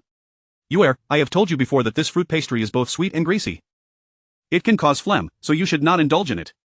Xiao Wenyue, left empty-handed, did not retort but merely smiled casually. I will heed mother's advice. He had only just arrived. After a somewhat awkward encounter with Xiao Jiayun Zhuo at the Meng household yesterday, they had parted ways rather uncomfortably. However, their father insisted that the younger generation pay respects to the old lady this morning, leading them to be together again, though they exchanged little conversation. The old lady paused before setting aside the food in her hands. The fruit pastries had been bought by her granddaughter and were far too plentiful to consume. Fortunately, the weather was cool, allowing them to keep for several days. The pastries had a fragrant taste and were not overly sweet. Erlang had just picked up a piece and had yet to take a bite. Jiang Shi did not inquire further. Erlang, your mother has missed you during these few days apart. You should return with her. The old lady understood her daughter-in-law's intent. Sanlang should come with me as well. Jiang Shi's tone grew urgent, and she quickly forced a smile, saying, Mother, please do not misunderstand. They have grown accustomed to my care and lifestyle, and I am well aware of their dietary habits. I fear that the food here may upset their stomachs, so I shall take them back to consult a physician. The old lady's expression darkened, yet she did not argue. These were her grandsons, born of Jiang Shi, and she never felt entitled to compete with her. Her occasional concern stemmed from a desire for them to study diligently and improve themselves, but every time she opened her mouth, Jiang Shi treated her as a formidable adversary.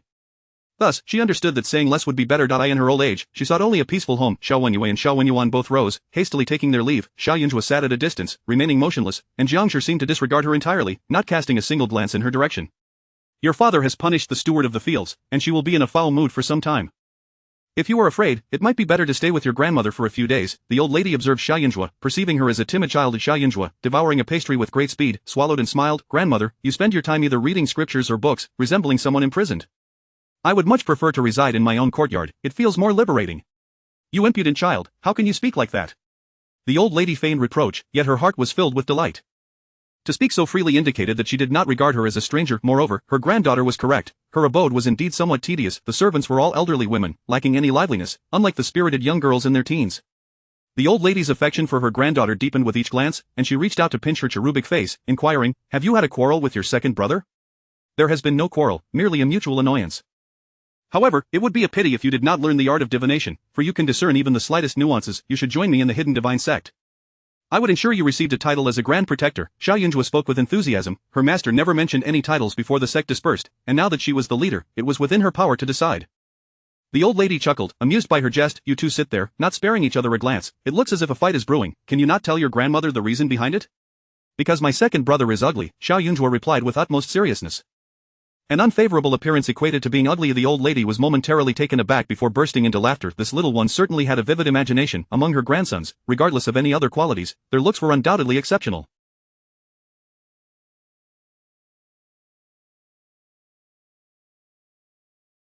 The eldest was robust and handsome, the second was delicately beautiful, and the youngest, though not fully matured, was fair and charming. How could any of them be considered ugly? Xiao Jiayun Zhuo wished to spare the old lady from worry. She had lived a long life, and overthinking could lead to premature aging. Life in Jiatang was dull, and after finishing her meal, she made her exit. Observing her restlessness, the old lady felt a twinge of melancholy. Had she truly become so stagnant that she was beginning to mold? "Let us invite a theater troupe to perform. The new year is approaching, and our household could use some liveliness," the old lady mused, suddenly realizing that life could not continue in such a monotonous manner. With a little lively spirit around, the child would be more inclined to visit. The old lady's perspective suddenly expanded considerably. However, Jiang Shi's heart was now close to bursting with anguish. Chapter 43, It's all their fault. The two brothers were brought back to the main courtyard. However, as soon as Jiang Shi saw her husband, before she could even exchange a few pleasantries, he astonishingly informed her of his intention to dismiss Steward Tian. "I know that Steward Tian is someone you personally promoted and deeply trust. I once thought well of him too, but just last night, he had someone take our daughter's portrait to that kind of place, Spring Fragrance House, to seek her out. This could ruin our daughter. Such a person must not remain." Xiao Jingwan stated gravely, his expression serious and detached. His brows were tightly knitted, exuding an air of sternness and indifference. Jiang Shi, on the verge of tears, replied, "You have returned home after such a long time, and upon seeing me, you do not inquire about my well-being, but instead demand the expulsion of a member of our household? You are aware that I nurtured Steward Tian. Your dissatisfaction with him is merely a reflection of your discontent with me, isn't it?" "I harbor no such intention. He is merely a servant, and we cannot allow him to harm our daughter's reputation," Xiao Jingwan swiftly retorted. "And what about me? You disregard my feelings?" Jiang Shi, unable to bear such humiliation, let her tears fall freely. "Your daughter has previously gone out on her own to cause a ruckus, and I could not manage her behavior, which is why I called for your return.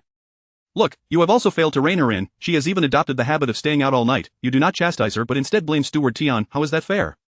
The master's faults are his own, but a servant must never overstep his bounds. I instructed him to be discreet in searching for her, not to create a spectacle. Did he create a spectacle? No. Who knows how your daughter has grown up? It's entirely possible she went to that sort of place. Steward Tian's suspicions are not unfounded." Jiang Shi retorted, visibly displeased. "Jiang Wenyu!" Xiao Jingwan shouted, raising his voice. Jiang Shi was startled, looking at him in disbelief. "Is this how you perceive your own daughter? Regardless of her shortcomings, she is still the esteemed daughter of the Xiao family. If you, as her mother, regard her so poorly, what will outsiders think of her? I do not expect you to care for her as you do for Jiang Wan, but at the very least, she deserves your basic respect." Xiao Jingwan was now somewhat agitated. Jiang Shi felt her husband's coldness, and her disappointment deepened. Indeed, that girl was a bane to her existence. She would take everything from her. I endured great hardships to bring her into this world. Am I to be blamed for that? Jiang Shi's tone softened, filled with despair and anguish. Awan is sensible, she cares for me and never goes against my wishes. It is only natural that I love her. Yet, the moment that girl returns, she becomes disobedient, showing no regard for me as her mother. What do you expect me to do? Xiao Jingwan felt a sense of helplessness wash over him. The matter at hand is about Tian your own. I have kept him here for you to handle personally, out of respect for you. From now on, Uncle Ma will take care of household affairs, but he is elderly, so please find a more suitable steward as soon as possible. If you have no one capable at hand, I shall make the arrangements myself. Xiao Jingwan spoke wearily. He understood his wife's bias and had no expectation for her to change overnight. All he sought was to dismiss Steward Tian, yet for Jiang Shi, her pride had already been shattered. She immediately broke down into tears. Outside, Jiang Wan, along with Xiao Wenyue and Xiao Wenin, sat in the courtyard, having overheard fragments of the quarrel. She truly knows how to cause a commotion. Can't she just behave? It's causing our parents to fight. Xiao Wenin grumbled, clearly dissatisfied. However, father is correct, that Steward Tian is incompetent and must be dismissed. Second brother, don't you agree? Did cousin really spend the night outside? Steward Tian found her at Spring Fragrance House? Jiang Wan exclaimed in astonishment. Cousin has such audacity, how could she go to such a place? Xiao Wenin paused for a moment. She did not go to that sort of place, Xiao Wenyue suddenly interjected. Jiangwan was taken aback and hurriedly stammered, I don't know, I just heard them arguing, it's all my fault, I thought cousin, I'm sorry, second cousin, I didn't mean to. Xiao Wenyue felt a twinge of annoyance. A disobedient servant deserved punishment, keeping him around was an eyesore. Then where did she hide that night? Father sent many people to search for her, it's impossible that there were no leads at all. Xiao Wenyue suddenly expressed curiosity. She was at the Yonghui Marquis' residence, Xiao Wenyue replied. The Yonghui Marquis? The Meng family, second brother, did you take her there? Xiao Wenyue was stunned. When did second brother become so helpful? Xiao Wenyue gazed at his older brother, who was making a fuss over nothing, and replied dryly, she is close friends with Miss Meng. She simply stayed there for the night. I happened to encounter her when I visited the Meng family yesterday. Then why didn't you say anything? That father and mother are currently arguing over this matter, Xiao Wenyue began, before quickly falling silent.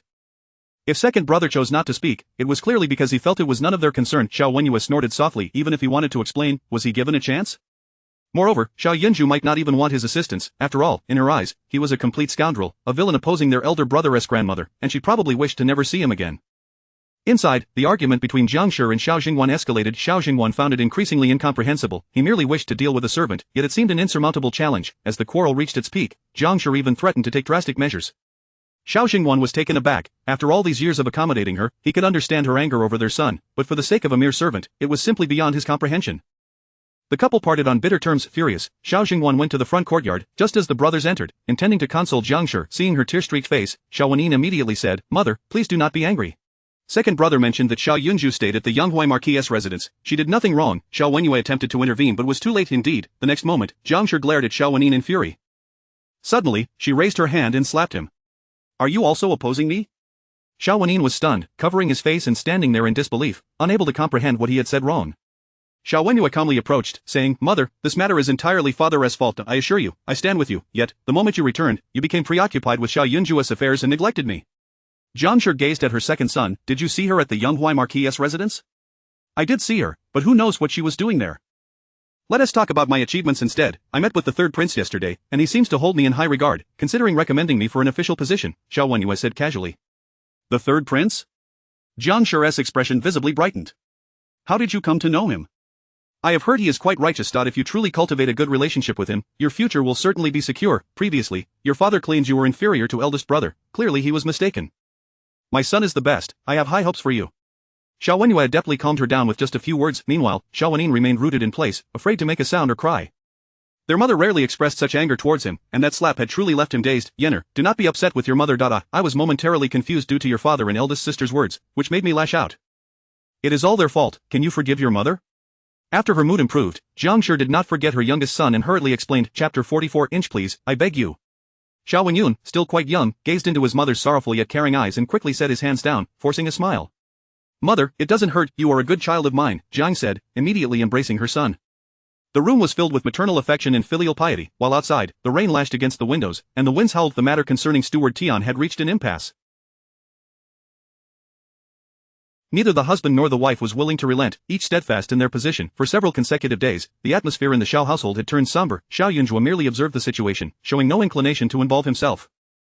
In fact, he had grown rather subdued, staying indoors and refraining from venturing outside. Before they knew it, the new year had arrived. Meng Yongxi sent her a letter, which included a portion of the divination money from the Meng family's grandaunt.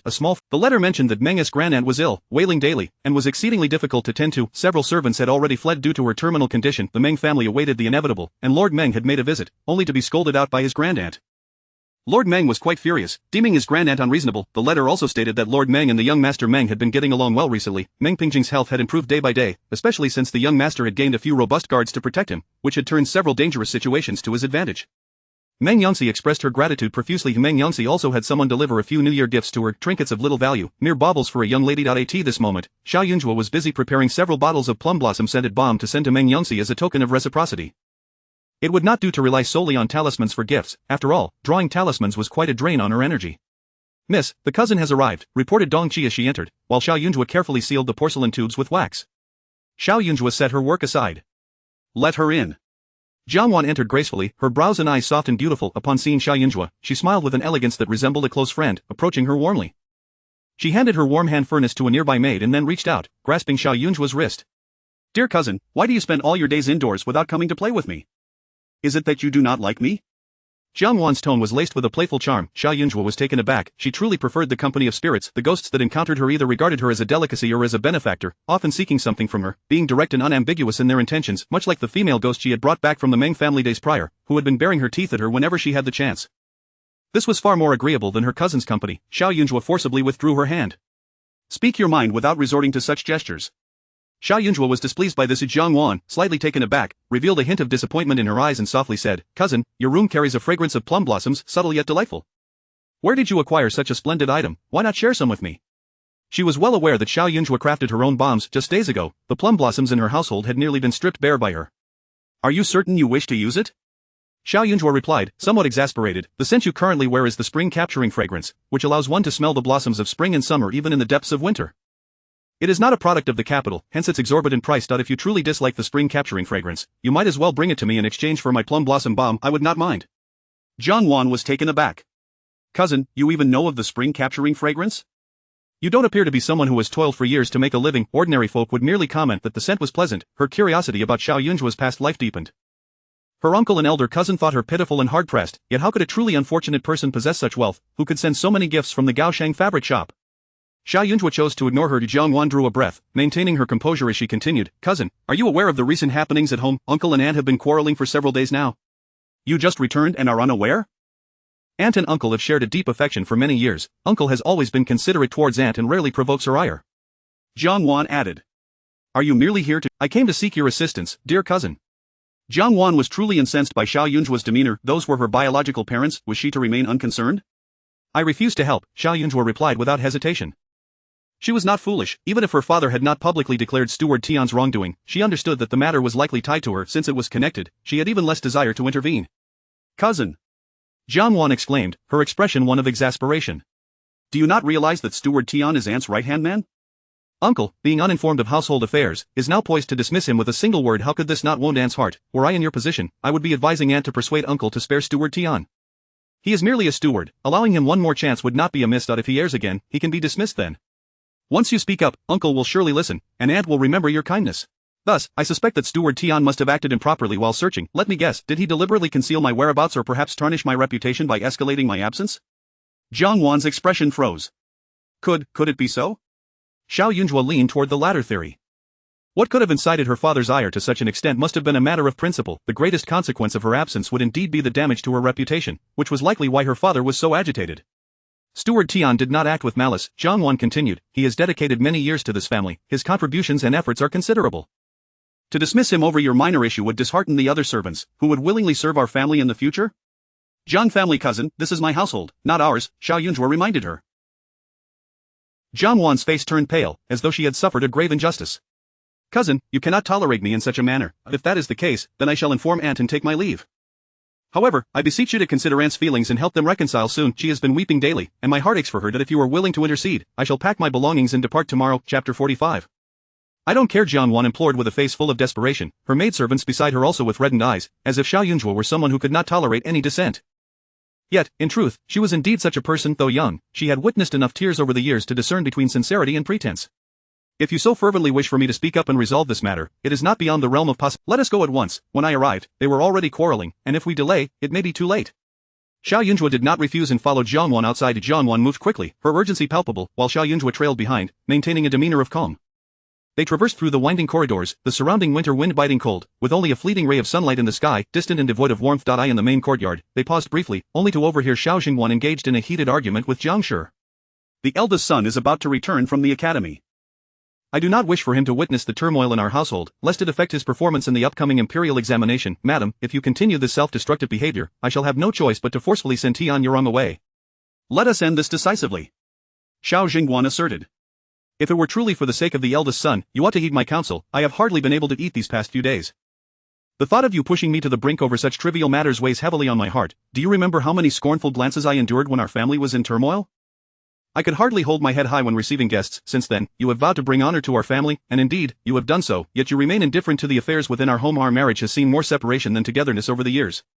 What semblance of affection remains from our youth? For the sake of our children's future, I have tolerated much, but that girl's reckless behavior, roaming the streets at night, jeopardizes all we have sacrificed. Steward Tian only wishes to distance himself from her for our family's sake. Consider this: if she is now marred by scandal, others will only pity us for having lost a child, not criticize our parenting. But if we cover it up, when the shame inevitably resurfaces, the Xiao family will bear the burden. Jiang Shi's voice was filled with accusations. That is not the principle, regardless of their actions. She has just returned home, and you wish to cast her out, to sever ties with our family. What kind of parents would do such a thing? Xiao Zhenguan remained unconvinced. Fine, I shall be the heartless mother, Jiang Shi despaired. If it is truly for the child's sake, then let it be for the eldest son. I will take a step back. Tian Yurong shall be severely punished, beat him so he cannot rise from his bed for 3 to 5 months, to reflect upon his misdeeds. Is that acceptable? Regardless, I shall never agree to casting him out. Xiao Jingwan fell silent for a moment. Upon seeing him remain non-committal, Jiang Shi's tears flowed freely. A husband, I care for that girl as well. Consider the sacrifices I made to bring her into this world, how much blood and energy I lost. It took me years to recover. How could I not care for her? I simply do not yet know how to interact with her, for she is so different from Awan. Jiangwan's voice was filled with grievance. Xiao Jingwan found himself at a loss. Jiang Shi had barely eaten these past few days, her complexion deteriorating. The last time she cried like this was when he had thrown Erlang into the water. Very well, let him be punished, but if there is a next time, I shall not be lenient. Xiao Jingwan gritted his teeth, ultimately choosing to concede a step. Outside, Jiangwan's face lit up with delight. How wonderful, cousin, uncle has agreed to give Steward Tian another chance. Xiao Yunzhuo regarded her with a penetrating gaze, thus, calling her over was not merely to plead for Tian Yurong. The true purpose was to show her how her father yielded to her mother, to make her realize who truly held the reins of this household. Is my mother aware of how you brought me here?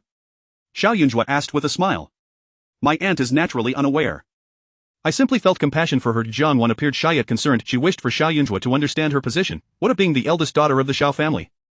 Ultimately, she was still inferior to even a servant. For the sake of her elder cousin's imperial examination, and her aunt's health, her uncle would choose to abandon her, a fact she could never escape. Xiao Yunzhuo raised an eyebrow and boldly stepped forward to push open the door. The sound startled those within. Xiao Jingwan turned to see Xiao Yunzhuo's cold, indifferent countenance, his eyes flickering with a hint of panic. He quickly furrowed his brow and spoke. Zhuo, what brings you here? Just now, your father was merely. No need for explanations, Xiao Yunzhuo interjected decisively. These are supposed to be joyous days. The spring festival is upon us. Grandmother's health has improved, and elder brother is about to take his examination. If the matriarch of the family stirs up trouble, it would be most inappropriate. Everyone understood. Xiao Jingwan gritted his teeth, feeling helpless indeed. For many years, the Xiao family relied solely on him. Despite his capabilities, without military achievements, he never dared to step forward during times of war, merely enduring in silence, appearing prosperous on the surface. His desire was for stability, hoping his sons would grow swiftly, that their family might flourish and no longer be subject to ridicule. At long last, his eldest son was on the brink of entering officialdom. If this child could pass the examination, he would finally have the opportunity to take risks, no longer fearing a lack of support behind him. Jiang Shi gently wiped away her tears, regaining her composure. Child, why did you not announce your presence before entering? Is it proper to eavesdrop on the elders? Jiang Shi instinctively remarked. The mistakes made by Tian Yurong concern me as well, do they not? Should I not be the one to address this? Xiao Yunzhuo asked plainly. I have already discussed this matter with your father. There is no need for you to interfere, Jiang Shi replied immediately. Xiao Yunzhuo regarded Jiang Shi with a smile. I just heard father mention granting Steward Tian another chance, and my cousin also advised me to wait until he errs again before punishing him. After careful consideration, I find this reasoning sound. But what if he has already committed a grave error previously? Would that not mean this is his second offense? If we continue to elevate him only to gently let him down, that would simply not suffice, would it? Jiang Shi's heart tightened. Xiao Yunzhuo. Your elder brother is about to take his examination. Do you wish to create discord in our household? Xiao Yunzhuo turned to her father. He stood tall and imposing, yet nearly devoid of compassion. Attempting to evade the past for a lifetime means living in constant caution. If one cannot achieve that, then one must be prepared to confront reality. Xiao Yunzhuo spoke calmly and clearly, devoid of vengeful intent, simply reiterating her stance. You all prioritize the festive season, the health of the elderly, and the future of the children, yet to me, these seem mere excuses for avoidance. She looked at Xiao Jingwan. I do not hold such concerns. Chapter 46. The abandoned child Xiao Yunzhuo maintained a serene expression, betraying neither sorrow nor joy. Her return to the capital was primarily to visit her long-absent grandmother, an act intended to provide the old woman with some closure to prevent her from departing this world with regrets. The second reason was her own desire for a stable place to reside, though it need not be solely within the Xiao family. The resentment from the past, stemming from the Jiang family's abandonment of her, lingered in her heart. However, despite the emotional burden, her initial intent was never to seek vengeance. She merely wished to comprehend the reasons behind her plight and to find solace for herself. Harboring anger and resentment was never a path she intended to tread. Yet, this did not imply that she would passively shoulder all blame. Her master had never taught her such a doctrine of survival. Xiao Jingwan listened to her words with a hint of confusion, sensing that there was something concealed between his daughter and his wife. What other transgressions has Steward Tian committed? He inquired immediately. What transgressions are there? Do not cast all the blame upon him merely to expel Steward Tian. John's voice rose with urgency. Let her speak. Xiao Jiayun felt a foreboding sense that this matter was of great significance, a likely cause for his daughter's estrangement from Jiang. He could not help but speculate, but when darker thoughts crossed his mind, he quickly suppressed them. After all, the daughter before him was their own flesh and blood, and he could not bear to imagine Jiang being capable of such cruelty. I have heard that everyone in the household believes it was my own folly that led me to leave in search of my grandmother, resulting in my disappearance? Xiao Jiayun Zhuo spoke plainly, disregarding Jiang's piercing gaze as she continued. Though this incident occurred over a decade ago, I still vividly remember the day when my mother summoned me for a talk. After only a few words, she grew impatient and pointed at me, declaring that I was inauspicious and vexatious. Subsequently, she ordered Steward Tian to confine me with 2 discreet maidservants. When I awoke once more, I found myself in a small coffin, which swayed for what felt like an eternity before it settled upon the bone hill. Am I to bear the weight of such a transgression? Can Steward Tian remain? Xiao Jiayun Zhuo inquired with a calm demeanor. In that moment, Xiao Jiayun felt as if his heart had been pierced by 1,000 arrows. The overwhelming shock and heartache left his mind in a tumult, and he gazed incredulously at Jiang, his eyes ablaze with fury. Why? With Xiao Jiayun Zhuo's straightforward revelation, Jiang could no longer contain herself and boldly declared, "It is precisely because she is inauspicious. This is our own daughter." Xiao Jiayun could not fathom whether Jiang harbored hatred for their child or for him. "I do not claim such a child." Jiang ceased her pretense. "When I bore our 3 children, all was smooth sailing, save for her. The labor was arduous, lasting several days, nearly costing me my life. A child born at such a perilous cost is entirely unlike me, causing me to languish in sickness for so long." The family's title was once secure, yet with her arrival, it vanished. Though Jiang was filled with rage, she managed to restrain herself, withholding the entirety of the truth. Xiao Jiayun understood that his wife had suffered greatly during their daughter's birth, and while he felt compassion, he found it difficult to comprehend Jiang's mindset. Parenting was a choice they made as parents. Children had no say in the matter. Even if she harbored resentment, it should be directed at him as her husband, not their daughter. Xiao Jiayun found himself utterly at a loss for words, unable to face Jiang. Previously, he had perceived Jiang as overly gentle and somewhat petty, believing her to have no significant faults in matters of great importance. However, now, the thought of her abandoning her own flesh and blood filled him with dread. "If you do not wish to keep this child, then from this day forth, you shall no longer involve yourself in her upbringing," Xiao Jiayun declared, his anger palpable as he glanced between his wife and Xiao Jiayun Zhuo. Relying on others was never as effective as relying on oneself. She would not allow herself to be wronged. Xiao Jiayun sighed. I shall first visit your grandmother." "All right," Xiao Jiayun Zhuo replied nonchalantly. Xiao Jiayun stepped ahead of her, his sleeve sweeping as he strode away, his countenance cold and intimidating, leaving behind an air of uncertainty regarding his intentions. Once he departed, Jiang glared at Xiao Jiayun with venomous disdain. "Are you pleased now?" "Quite pleased," Xiao Jiayun responded, initially unfazed. However, upon Jiang's inquiry, she couldn't help but raise a smile. "It was merely that cousin from the Jiang family insisted on dragging me here for the spectacle, urging me to assist in resolving this matter. Upon reflection, isn't it rather unworthy for you two to quarrel over Steward Tian? Perhaps I should escort him on his way. You see, now the matter of Steward Tian has become unimportant, has it not? Previously, Steward Tian was a figure of indifference, but now the stakes were elevated. Having lost the family's precious daughter, such a grave offense would surely leave him beyond redemption." Jiang stood outside the door, her face pale, hurriedly stepping forward with a quavering voice. "Aunt. I merely wished for my cousin to speak on behalf of Steward Tian." She had no inkling of the past grievances between her aunt and Xiao Jiayun Zhuo. No wonder her aunt had previously avoided punishing Xiao Jiayun Zhuo. It seemed she was holding onto a secret, yet she, blissfully unaware, had sought to draw Xiao Jiayun Zhuo into the drama, ultimately forcing her to reveal the truth. Leaving her aunt in such an awkward position, her aunt would surely be infuriated with her. Jiang was in a state of disarray as well, but before Xiao Jiayun Zhuo, she refused to allow herself to lose face. With a bitter smile, she retorted, "Sure, I am still your mother. How could you bring me such harm? What good will come to you from this? Your father will never cast me aside. I shall always be the matriarch of this family, and you, ungrateful child. Your father's affections are but fleeting." What did she have to fear? In this household, she was the sole mistress. Her eldest son was preparing for examinations, and her second son had ingratiated himself with the third prince. Inflicting harm upon Xiao Jiayun Zhuo would ultimately be self-destructive. Their fates were intertwined, ensuring that this matter would never escape the confines of their household. Her dignity would remain intact. It was merely a matter of enduring her husband's momentary doubts and ire. With this in mind, Jiang felt a sense of relief. Having lost this leverage, could that wretched girl still threaten her? Xiao Jiayun Zhuo furrowed her brow as she regarded Jiang. Perhaps the ties between them were too deeply rooted. She could discern various fortunes and omens, yet she found it perplexing to understand Jiang. "Do you deem me inauspicious merely due to the coincidences that have befallen our household?" Xiao Jiayun Zhuo questioned, perplexed. Jiang had no knowledge of divination or the intricacies of fate. How could she be so certain? Even if she felt Xiao Jiayun Zhuo carried some misfortune, it should not have warranted the extent of her abandonment. Jiang's heart tightened, and she shot Xiao Jiayun Zhuo a glare. "You are nothing but a harbinger of ill fortune." Xiao Jiayun Zhuo chuckled softly. Her ability to enter the realm of the hidden was due to her innate gift of discerning yin and yang, compounded by the accumulation of countless malevolent energies, leading to a unique constitution, ultimately resulting in her master rescuing her. Yet, this was merely the surface. Her short lifespan was a consequence of acquired conditions, wholly unrelated to her innate nature. Her master had long since calculated her destiny. She was not destined for doom, and if she were to escape that particular calamity, she would surely bring prosperity and longevity to her family. Did Jiang hope to instill doubt within her regarding her fate, she would never allow herself to feel inferior based on her destiny. It is you who harbors misfortune.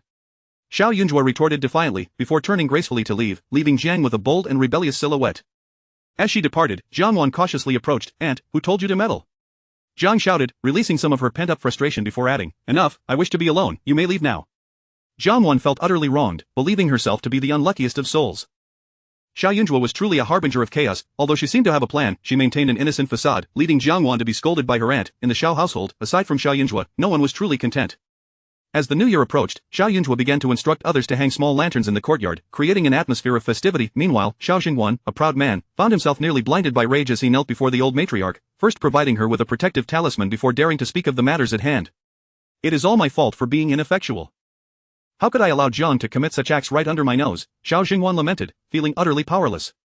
"I have ordered people to beat Steward Tian within an inch of his life and cast him out to the estate to fend for himself, but as for Jiang, I am uncertain how to approach her in the future." The old matriarch was equally astonished, clutching a playbill in her hand. She had intended to select an enjoyable performance for the evening's entertainment, only to find that the drama at home had begun before the stage could even commence.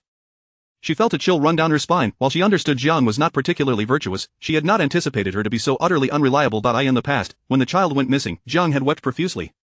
The old matriarch felt her back grow cold. This matter has caused Zhuo immense suffering, abandoned by her own mother. How has she endured these years? If you, as her father, do not provide her with an explanation, how will her heart ever heal? The old matriarch could hardly bear to contemplate it. No wonder. It truly makes sense. Ever since she returned, maintaining a distance, I thought it was merely an adjustment period, yet now I see she is more perceptive than anyone, aware that the past is fraught with difficulties, which is why she trusts no one. Could she truly believe that this father would seek justice on her behalf? Or that her brothers would oppose their own mother for her sake? From the perspective of that girl, she must surely see herself as the abandoned one. Chapter 47. Were it down, Xiao Jingwan felt utterly ashamed to face his own daughter. The thought that this child, whom he had searched for with great difficulty, was now subjected to his and his wife's criticisms made him feel even more humiliated. "It is my son who has erred," Xiao Jingwan said in a low voice.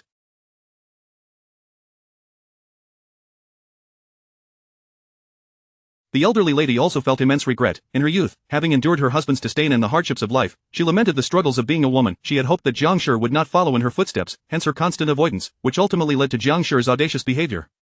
"You are at fault, but am I blameless?" The elderly lady continued. "Jiang Shi was chosen by your father. What virtue could she possibly possess? All these years, I feared that I might wrong her due to your father's actions, and thus I have shown her leniency. However, it appears that Jiang Shi's temperament is indeed unworthy of respect." For the first time, the elderly lady spoke such words in front of her son, adding, "Now that we have reached this point, we must consider how to make amends. What do you propose we do?" Xiao Jingwan was at a loss. "She is the mother of several children. If I handle this too harshly, the children will surely harbor resentment, and I fear they will not get along in the future." This was his greatest concern. In his youth, he had harbored feelings for Jiang Shi, but over time, her incessant weeping and worry over his potential indiscretions had soured his affections. Had it not been for the loss of their family's title, she would have even prevented him from seeking employment. As her complaints grew more frequent, his disappointment in her also deepened. Eventually, his feelings for Jiang Shi became more about obligation than affection. Upon realizing the truth, the elderly lady's mind became remarkably clear. After a moment of silence, she spoke seriously. "If a biological mother is so muddled, the children are destined for ruin. In the past, I was too lenient, which has harmed several children. I cannot allow this to continue." She could tolerate many things, but she had never anticipated that Jiang Shi would harm her own flesh and blood. Now that Jiang Shi had crossed her line, everything would have to be recalibrated. Xiao Jingwan contemplated divorcing her, yet he understood the implications of whether through separation or divorce, the Jiang family must be informed, for they would undoubtedly seek a justification. Their daughter had already suffered enough indignities and must not become an excuse for his actions, lest her reputation be irreparably tarnished. "Kindly remain at the helm of our household, mother. As for Jiang Shi, let us send her to the Qingxin monastery under the pretense of her poor health, where she can reside for a while. Our family contributed significantly to the monastery's renovation, so her absence should not stir any rumors," Xiao Jingwan finally articulated. Aside from this, he saw no alternative. Jiang Shi had always maintained a good reputation, and should he choose another method of punishment, outsiders would inevitably speculate. Moreover, the children were growing older and would need to establish their own families. If their mother were divorced or associated with a scandal, it would adversely affect them. The elderly lady sighed, showing no objection. "Let us revisit this matter after the new year," she added. After departing from the elderly lady, Xiao Jingwan did not return to see Jiang Shi. Instead, he instructed the servants to gather his belongings and move directly to the front courtyard. Jiang Shi felt somewhat guilty but did not concede to an apology. That evening, she summoned a physician who diagnosed her with stagnation of emotions, potentially endangering her longevity, seemingly conveying this to the front courtyard inadvertently. This tactic was one she had often employed in the past, especially during their early marriage when her husband would stay up late reading military texts, neglecting his health. To avoid appearing ungracious, she feigned illness, and as the ruse continued, Xiao Jingwan came to believe her health was fragile, which lessened his ire towards her. For many years, aside from his stern insistence on their son's education, Xiao Jingwan had largely acquiesced to her wishes. This was a point of pride for Jiang Shi among the noble women in the capital. Despite their dignified statuses, many had concubines, yet she and her husband had always been united. However, this time, after waiting an entire night, Jiang Shi saw no sign of Xiao Jingwan. Even her messengers reported that he had not left his study once. After a sleepless night, her frustration intensified. Am I to suffer in this manner? Does he intend to wait until I am in my coffin before forgiving me? Jiang Shi felt deeply wronged. Jiangwan felt a tinge of fear and confusion, unable to comprehend why her aunt had once acted so ruthlessly. If she could abandon her own child, what of her feelings towards her niece? Jiangwan suddenly felt that the affection she currently enjoyed was precarious, liable to vanish at any moment. And, if the cousins were to learn the truth, would they not decide with their sister and disregard you? Jiangwan asked, her voice trembling. That will not happen. I am their mother. Despite my indifference towards Darlang over the years, he will still treat me with respect and filial piety. Erlang is the most obedient and would never defy me for the sake of others. As for Sanlang, being young, he will favor whoever treats him kindly. Old grievances may stir temporary waves, but they cannot erase my standing permanently. Jiang Shi scoffed dismissively. Jiangwan hoped this was indeed the case. No matter how fearsome her aunt could be, she was still her only support within this household. Aunt, may I dare to inquire, when you abandoned your daughter, did you truly feel no sorrow? Jiangwan ventured cautiously. Jiang Shi paused momentarily, then let out a cold laugh. How could she claim to feel nothing for her own flesh and blood? After all, she was human. Yet, the master had proclaimed that this girl was a creature draining her vitality, an adversary robbing her of fortune. As long as she remained in her sight, her health would never improve. What if she died? The children were still young, and her husband would surely remarry, leaving her with nothing. Moreover, after discarding this child, her health had indeed improved, proving the master's words to be true. You will understand once you marry. To live well, one must have a devoted husband and children who focus solely on you. A child who turns against you will only bring you distress and unrest. Jiang Shi's tone softened, her eyes glinting with sarcasm. Consider how the elderly lady has fared all these years. Her husband does not love her, and her son is preoccupied with his own family, leaving her to languish in solitude. Were it not for her seizing my darling, what purpose would her existence serve? Jiangwan nodded thoughtfully. Though her aunt's actions were indeed fearsome, if given the choice, she would not wish to live as the elderly lady did. In that moment, Jiang Shi simmered with anger yet possessed the patience to wait, believing her husband would eventually relent, and that it would not take long.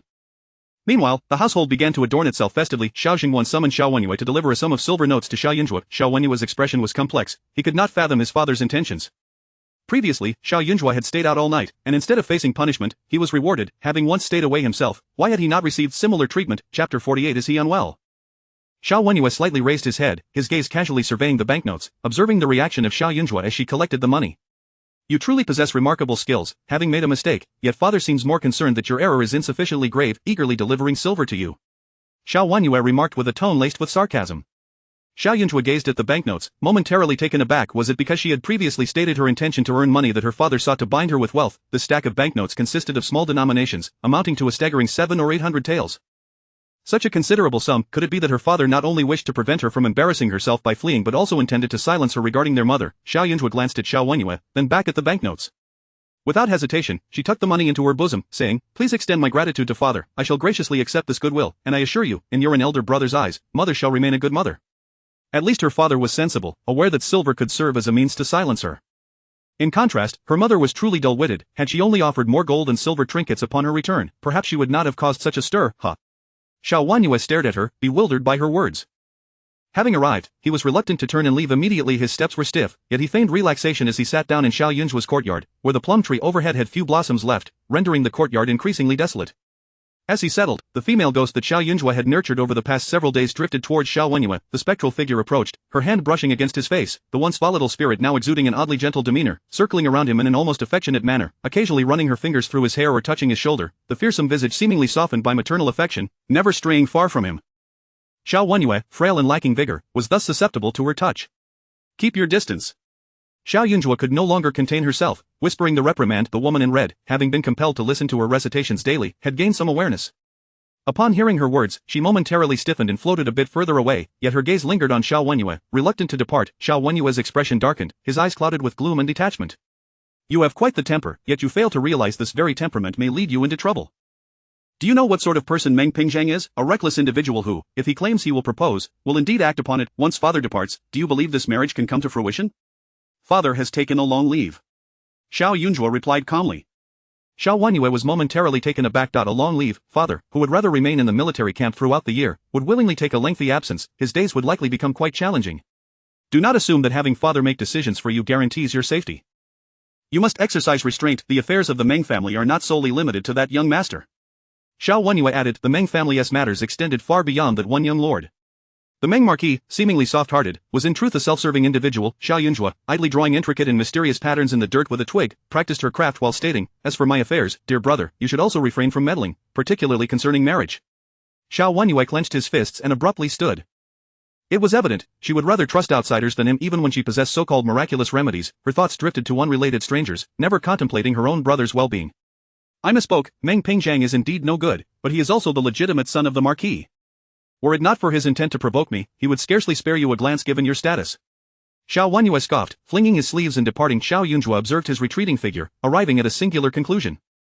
Her brother was unwell, gravely so. Before Xiao Jiayun could exit the courtyard, he collided with a servant rushing in and the servant, panicked, upon seeing Xiao Jiayun, stammered, I have seen the second young master. Second young master, it's terrible, the eldest young master fell into the water last night and has just been carried back. Xiao Jiayun was taken aback, turning to Xiao Jiayun Zhuo, seemingly hoping to find alarm etched across her face. However, Xiao Jiayun Zhuo merely nodded calmly, casually tossing aside the twig in her hand and dusting off her clothes, as if it had no bearing on her whatsoever. Xiao Jiayun felt a slight sense of relief. His elder brother, who constantly outshone him, relished in boasting about his talents, abilities, and their father's favoritism, even bragging about how their sister favored him more. Yet now, witnessing their plight, Xiao Jiayun Zhuo appeared utterly indifferent, a fair turn of events. The misfortune of the elder brother was rather fortuitous. Since my brother is in distress, as his younger brother, I ought to pay a visit. Sister, you should accompany me. In case of any misfortune, we may still bid him farewell.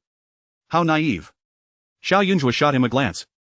What sort of dark thoughts occupied his mind all day? With such a gloomy disposition, he might as well crawl into a corner like a twisted worm. Xiao Jiayun was unperturbed, walking leisurely alongside Xiao Jiayun Zhuo towards their brother's residence.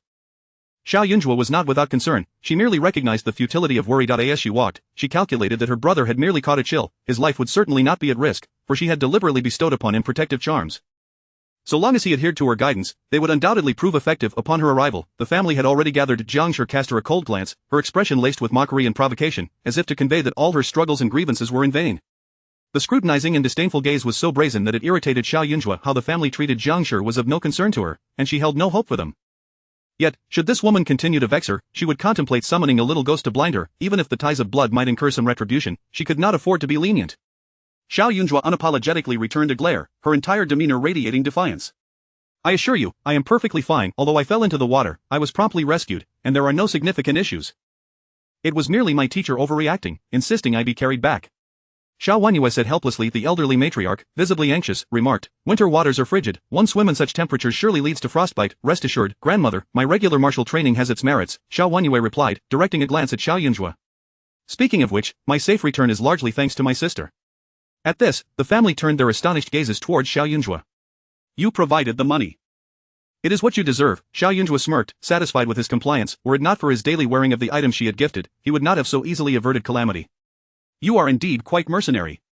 Having just returned, not only did you gain benefits from your elder brother, but today you also received 500 taels from your father. How substantial must your family fortune be to sustain such extravagance? On the day of your return, you brought back a wealth of gold and jewels. It is clear that your gains are most dubious.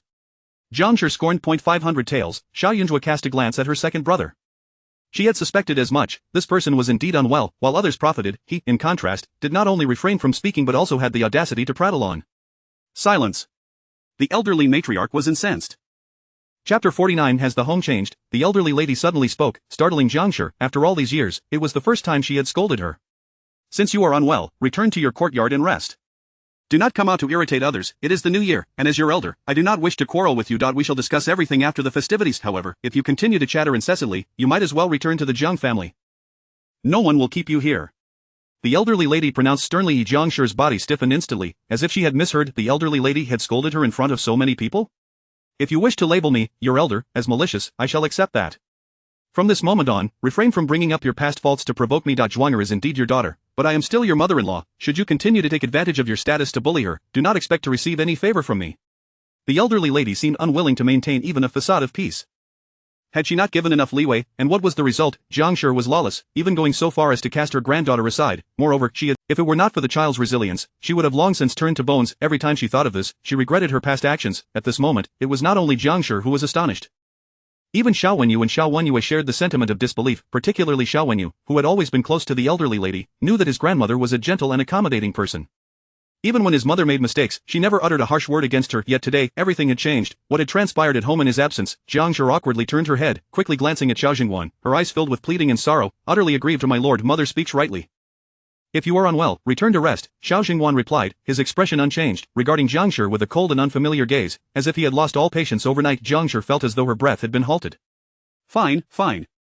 I shall take my leave, unable to endure further, Jiang Shi said. Erlang, assist me in returning. They were all in a fit of anger, hence the harshness directed at her.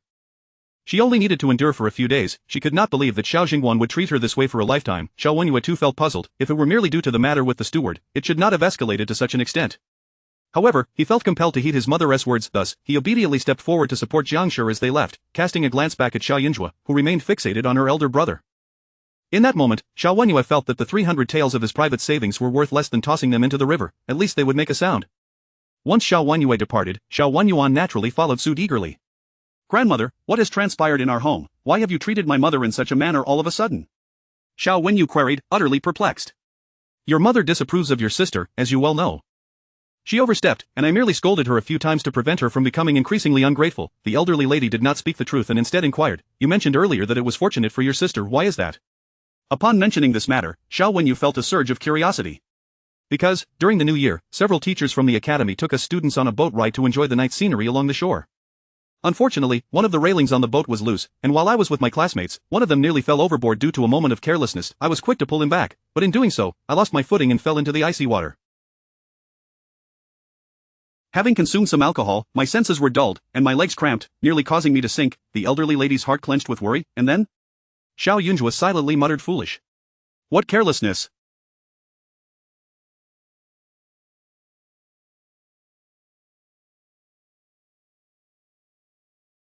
It was clearly a case of being targeted by ill intentions. My sister had previously given me this stone. Xiao Wenyu quickly produced the item. Though it appears unattractive, once it fell into the water, it revealed vibrant colors.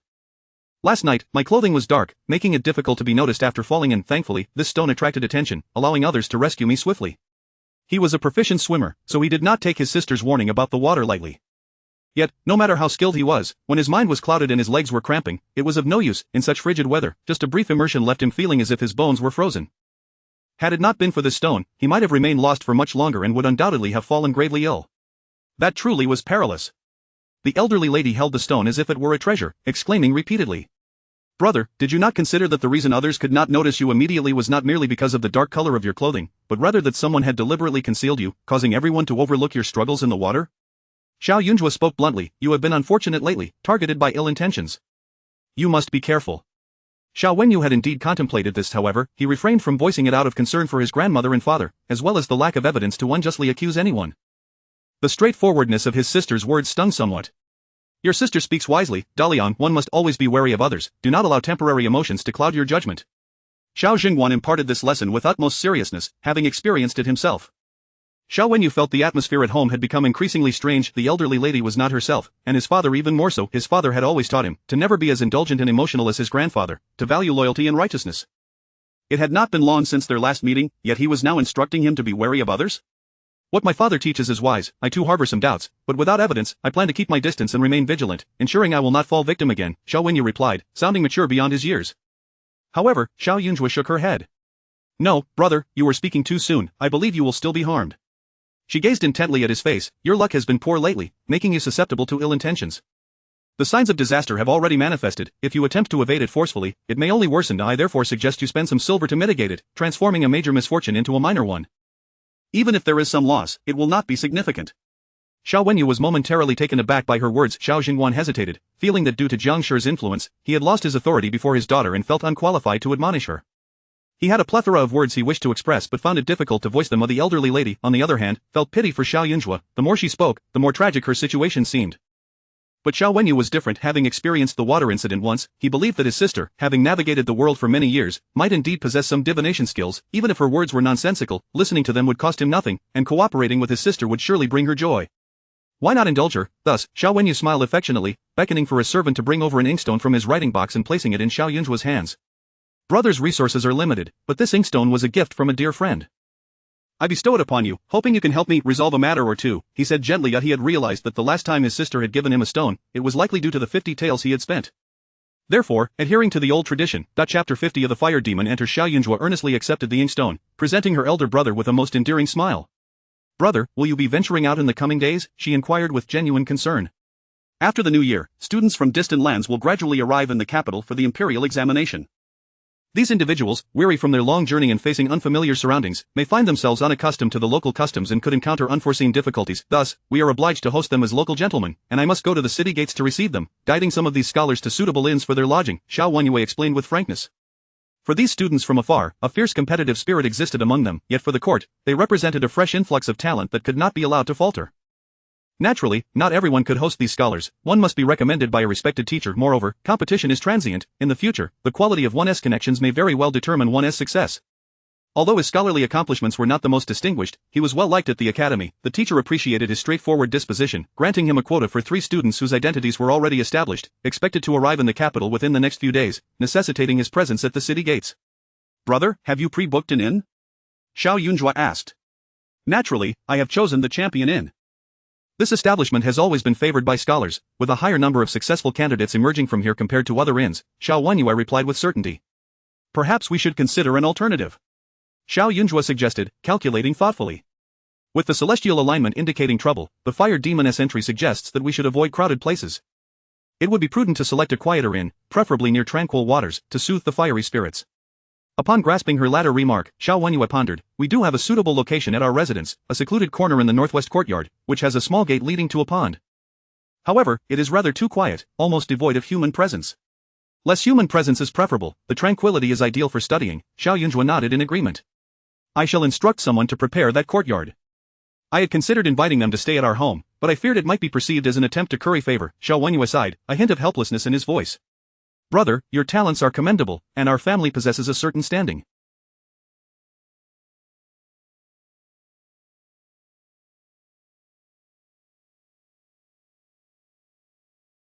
Even if it were perceived as favoritism, it would be others attempting to win your favor. You are overthinking this, Xiao Yunzhuo stated candidly. Xiao Wenyue regarded his younger sister with warmth, she was correct.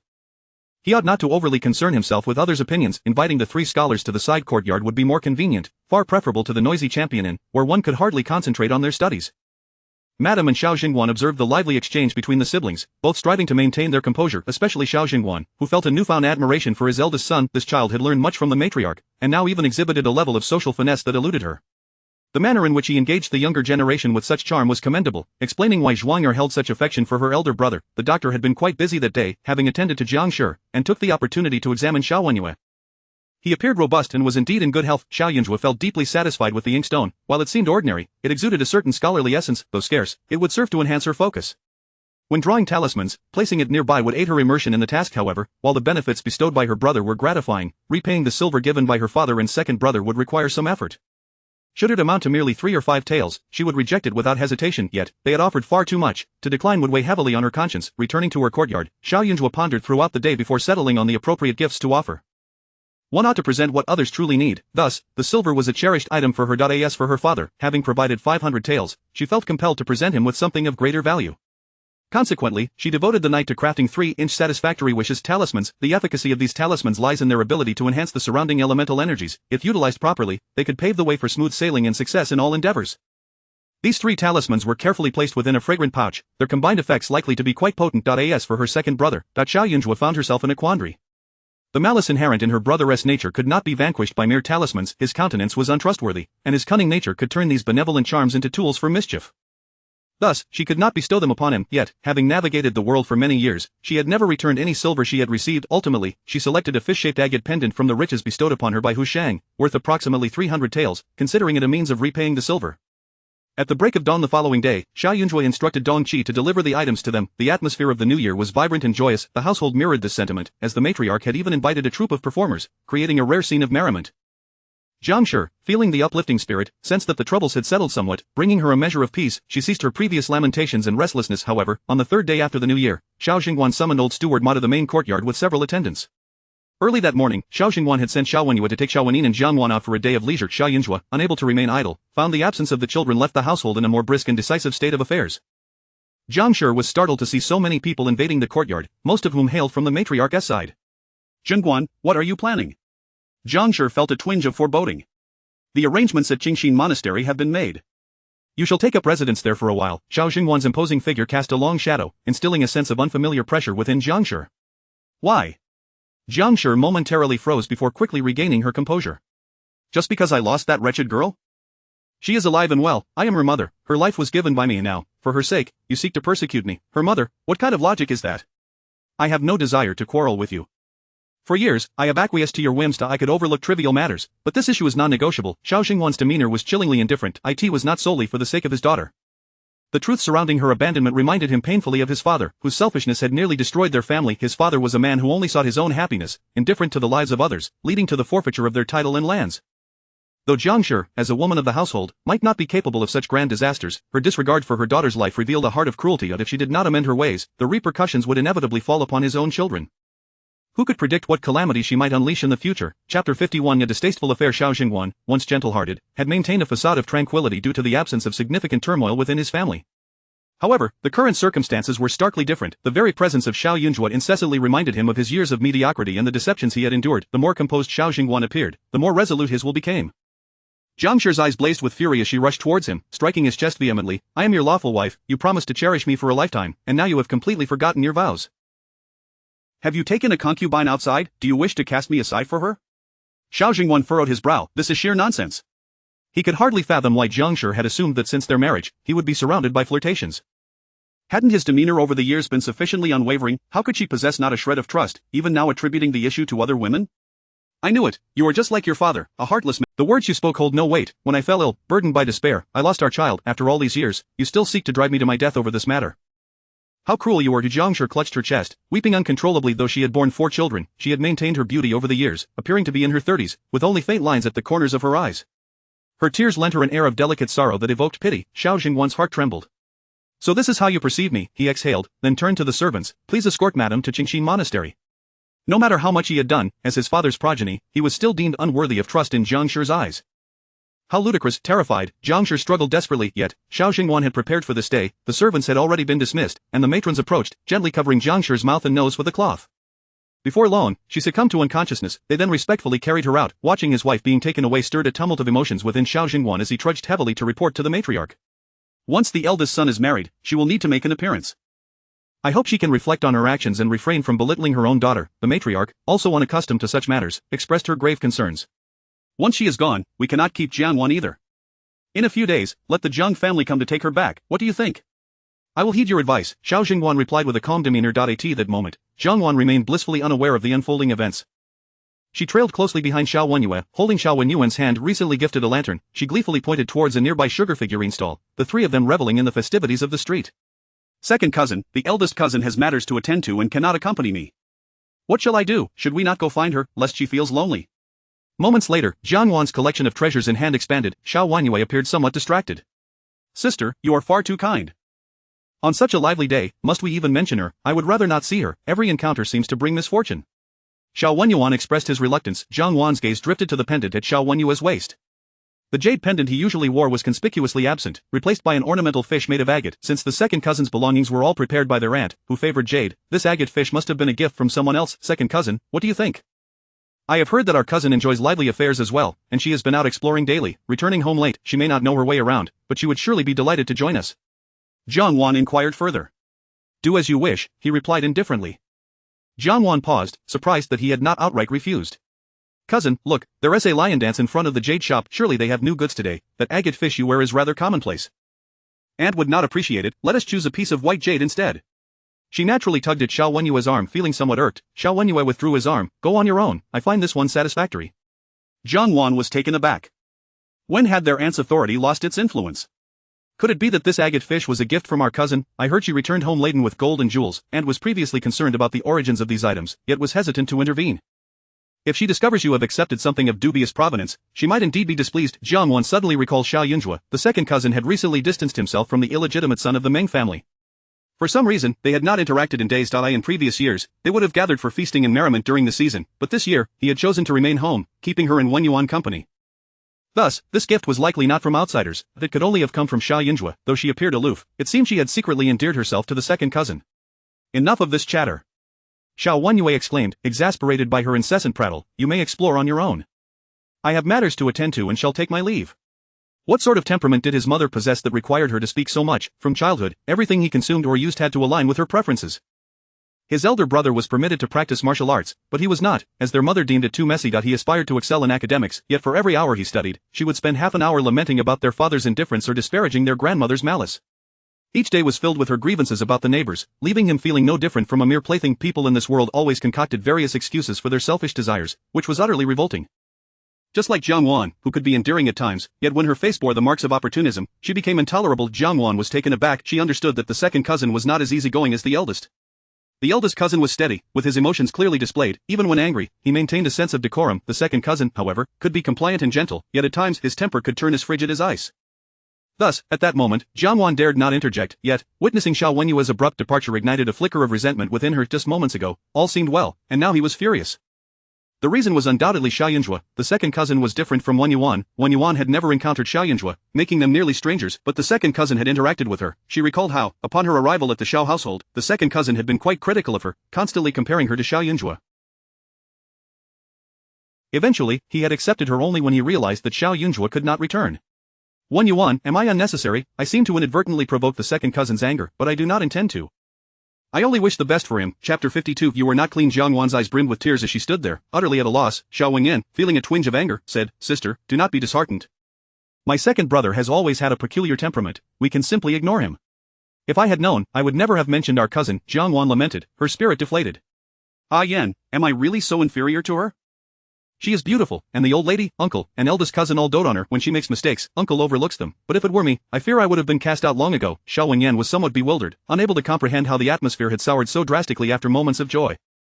He quickly glanced around and noticed a crowd gathering not far away. In my heart, you are truly the only sister I recognize, the finest woman in the world. Do not be sad. You are part of our family, and no one can cast you away. Sister, look over there, it seems quite lively, let us take a look. Jiang Wan forced herself to muster some cheer. Xiao Wenyan's supportive demeanor brought her some comfort. Recently, the atmosphere at home had been strange, with her aunt's temperament fluctuating, leaving her restless. At her age, she was at a pivotal moment in her life, and she did not wish for any unfavorable changes in her circumstances due to Xiao Jiayun Zhuo.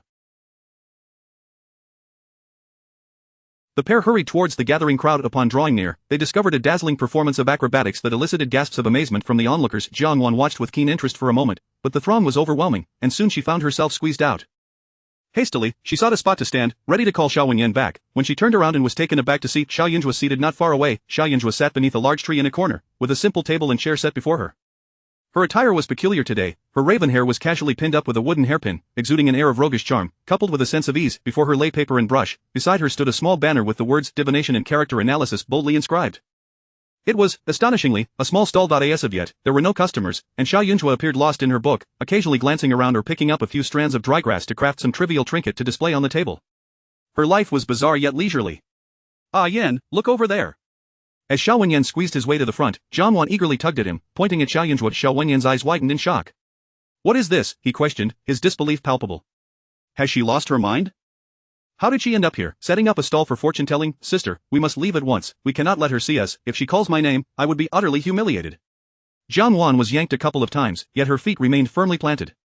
Can you truly evade the initial confrontation, only to be ensnared later? Our cousin was once known for her late-night escapades, now she merely runs a stall. In comparison, what does it signify? Jiang Wan's gaze was piercing as she observed, Yan, recently there has been considerable discord between uncle and aunt, all due to our cousin, am I correct? Indeed. The mention of the topic ignited Xiao Wenyan's ire. I truly feel for you and second cousin, who tread so carefully for her sake. If aunt discovers our cousin is once again exposing herself to the world, chaos will surely ensue at home. Jiang Wan's worries deepened. Xiao Wenyan furrowed his brow in concern. What could possibly be done? Xiao Jiayun Zhuo's eccentricities were indulged by their father, and they were too powerless to intervene. Do you recall our cousin's treasures? Aunt often claims their origins are somewhat dubious. Why would she feign ignorance in divination and character analysis, only to set up a stall? Could it be is she engaging in unsavory dealings? I have heard of charlatans masquerading as diviners to swindle money.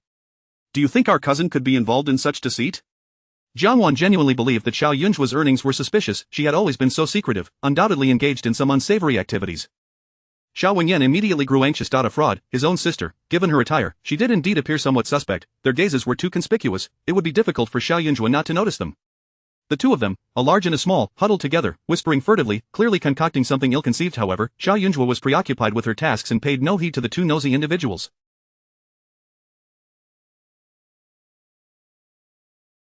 She continued to wait, while the two stubbornly lingered, even sending their attendant away, then discreetly retreating to a more secluded spot to observe her. They looked like two simpletons. Little deity, may I have a character analysis? After a while, the person Xiao Yunzhuo had been awaiting arrived. A man in his mid-30s approached, clad in a long robe, a jade ring adorning his thumb, accompanied by a striking woman whom Xiao Yunzhuo recognized as Qi Sanyang, the proprietor of a nearby tavern. The previous day, Xiao Yunzhuo had accurately read Qi Sanyang's fortune, earning her a generous reward, and today, she had brought her companion to seek insight into their romantic prospects. Sanyang claims you are accurate. If your predictions are favorable, there will surely be rewards for you, the man said, his demeanor effusive and confident. However, the ghostly presence that had been following Xiao Yunzhuo suddenly stirred restlessly. In recent days, Xiao Yunzhuo had been reciting scriptures for her, alleviating much of the ghost's resentment, and it had seldom exhibited its previous ferocity. Xiao Yunzhuo seemed oblivious to the ghost's transformation, unfazed as she spread the paper before the man. Please, write a character. The man smiled broadly and swiftly wrote a character on the paper.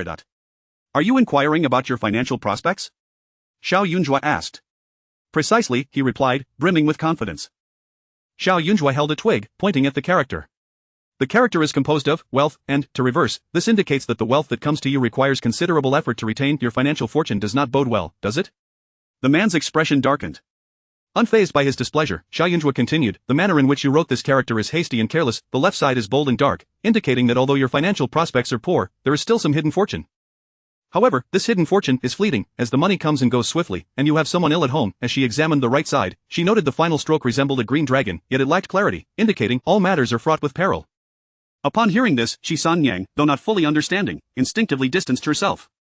To ensure you comprehend, allow me to clarify, Xiao Yunzhuo said with a smile, this esteemed guest, your financial avenues are dubious. Perhaps there is someone in your household who is gravely ill, and instead of providing assistance, you have taken their wealth, leading to their demise. Your character implies a sense of trafficking. The two dots beneath are disproportionately large, giving the impression that your dealings are akin to human trafficking. Silence, on such a fine day, you speak of misfortune. The man, enraged, raised his hand to overturn the table.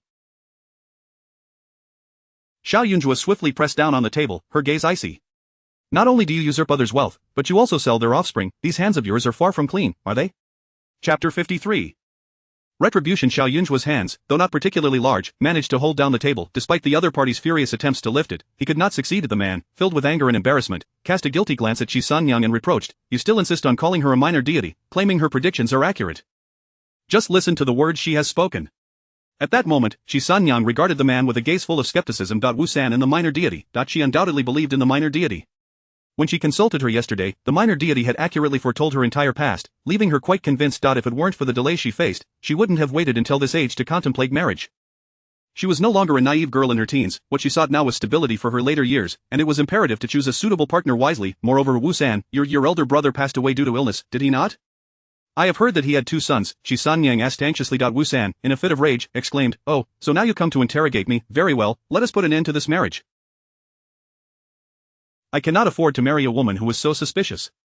Qi Sanyang opened her mouth, realizing that, truth be told, she was no longer as eager to marry. Inheriting her brother's wealth was of little concern, but the implication in the minor deity's words, that her brother had been murdered, was troubling. Xiao Yunzhuo, observing the man's anger, felt no fear. Instead, her gaze settled upon the jade ring on his finger. This jade ring is no ordinary trinket, its inner surface likely bears inscriptions of sacred texts. While it has not been consecrated before a deity, it was crafted by a master artisan of remarkable skill. All things possess a spirit, and the master's lifelong dedication to his craft has imbued this ring with a protective aura, which is why you have remained unscathed until now. However, even the finest of objects have their limitations, particularly now that you have encountered me. From this day forth, you shall come to understand what retribution truly means. Since his arrival, the simple array of talismans surrounding them had already begun to take effect. Wu San felt a jolt of alarm and instinctively touched his jade ring. This item was his elder brother's legacy. Their family had relied on herbal medicine for generations, and during his brother's lifetime, he was a successful herbalist. Wu San, lacking his brother's wit and earning potential, had always been unfortunate. When he accompanied his second brother into the mountains to gather herbs, his brother had tragically died while attempting to save him. Upon returning home, he was nearly beaten to death by his father, and thereafter, his family had grown increasingly distant, wary of him and reluctant to teach him the skills necessary for self-protection. In contrast, his elder brother, having inherited their father's abilities, lived a life of comfort. But why was that? The skill of gathering herbs belonged to the Wu family, and he too was of their bloodline. Heaven favored him, while his elder brother, dissatisfied with his fortune, ventured into the deep mountains in search of greater luck, only to suffer a grave injury upon his return. While his brother was recuperating, Wu San secretly applied poison to his wounds, ensuring a prolonged recovery that quickly deteriorated. In his brother's final moments, he naively believed he had merely stumbled upon poisonous plants in the forest. As he lay dying, he thought of Wu San and summoned him to his side, bequeathing the family's herbal compendium and imploring him to look after his two sons. Witnessing his brother's fading breath, Wu San finally revealed the truth in his ear. Thus, he witnessed his brother's horror and the life ebbing from him. The jade ring was given to him by his brother, who said it was a reward for caring for his nephews. The item had been exchanged for a ginseng root from an old craftsman, and Wu San had coveted it for a long time. Had his brother not been on his deathbed, he would never have parted with it. Yet, how could this peculiar charlatan possibly know all of this? The inscriptions on the inner surface of the ring were minuscule, invisible to outsiders. You truly possess a knack for deceiving the masses, minor deity. I see now, you must have gathered intelligence in advance, hoping to swindle me out of my money. Bah, I am upright in my dealings, even if there exists retribution, it shall not fall upon me. Wu San raised his voice, and upon noticing several onlookers sizing him up, he grew even angrier, declaring, "Who does not know of my righteousness? My elder brother met a tragic end, yet I supported his sons for 2 years, teaching them the family craft. My sister-in-law never once spoke ill of me while she was alive." With that, Wu San spat on the ground in anger and stormed off. Xiao Jiayun Zhuo watched his retreating figure without hindrance. Instead, she released her hold on the female specter. The ghost she had brought back from the Meng family was none other than Wu San's sister-in-law, Qin Yang. For several days, she had recited scriptures to exorcise the resentment within Qin Yang, gradually restoring her sanity and learning of her tragic past. When Qin Yang was around 12 or 13, her hometown fell into chaos, and her family fled to the capital. Due to her brother's illness, her family forced her to be sent to a pharmacy in exchange for a few medicinal herbs to save him. Wu De happened upon her while selling herbs, felt pity for her plight, and took her in. Years later, they married and had 2 sons. The couple shared a deep bond, yet fate dealt a cruel hand when Wu De suffered an untimely death. Before his passing, he entrusted his family to Wu San, which led Qin Yang to place her complete trust in her brother-in-law, allowing him to educate her sons. Unexpectedly, within 2 years, both boys met with misfortune. The eldest, while accompanying Wu San on a gathering trip, was bitten by a venomous snake. Although the family business was fraught with danger, they possessed protective medicinal pills. Tragically, that day the boy had left his pills at home, resulting in calamity. Despite her sorrow, Qin Yang did not blame her brother-in-law, as Wu San had sustained injuries while attempting to carry her son home. After the loss of her eldest, Qin Yang was adamant that her youngest should not pursue the same path. She wished for him to receive an education. With the silver left by her husband, it was feasible for the child to attend school for several years and learn to read, securing a respectable future as a bookkeeper. However, scarcely a month after making this decision, her youngest son also vanished. Despite the authorities' relentless search, no trace of the child could be found. Overwhelmed by grief, Wu San took advantage of the night to enter her chamber, forcing himself upon her. Enraged, Qin Yang considered reporting him, yet Wu San threatened her with knowledge of her child's whereabouts. 4 days, Wu San tormented her. One night, she dreamt of her youngest son, appearing like a walking corpse, seeking her out. In a daze, she felt as though guided by an unseen force and discovered her son's remains in a nearby dry well. Yet, the first to arrive was Wu San, who, with his cunning words, deceived everyone and confined her within her home. Having lost 2 sons without a shred of evidence to clear her name, Qin Yang contemplated seeking justice, but she understood Wu San's meticulous nature left her with no proof. Overwhelmed by profound sorrow, her health deteriorated, and she began to cough blood. Realizing revenge was futile, she donned her wedding gown and hanged herself at home. Chapter 54. Do persuade her. Upon hearing the news, Qin Yang reflected that when a person transforms into a ghost, the resentment of those clad in red is the most profound. Having lost all hope in life, they yearn for fulfillment in death. Yet, her resentment was indeed formidable. Unbeknownst to her, the jade ring in Wu San's possession, a token from her late husband, rendered her incapable of approaching him, even preventing her from lingering near that household. Thus, for many years, Qin Yang drifted around the desolate well. The residence where young Master Meng was captured lay perilously close to that very well. The young master bore a particularly ominous fate, and his age mirrored that of her son at the time of his untimely death. Consequently, this tormented spirit was inexplicably drawn to him. Her intent was never to harm young Master Meng, but her overwhelming resentment instinctively sought proximity, oblivious to the fact that such closeness would hasten his demise. Over the past few days, Xiao Jiayun Zhuo had taken particular interest in the matter. Qin Yang's son had perished over a decade ago, and had he lived, he would have been of a similar age to her second brother. Hence, it was no surprise that Qin Yang had been shadowing her brother in her garden. The Wu family had faced a series of misfortunes, and suspicions had indeed been cast upon Wu San. However, it was said that he wept profusely at the funeral, fainting multiple times, and over the years, he had declined numerous marriage proposals, claiming to observe mourning for his brother and sister-in-law. His performance was so compelling that the doubts surrounding him gradually dissipated, leading the neighbors to come to regard Wu San as a loyal and honorable man, bestowing upon him high praise.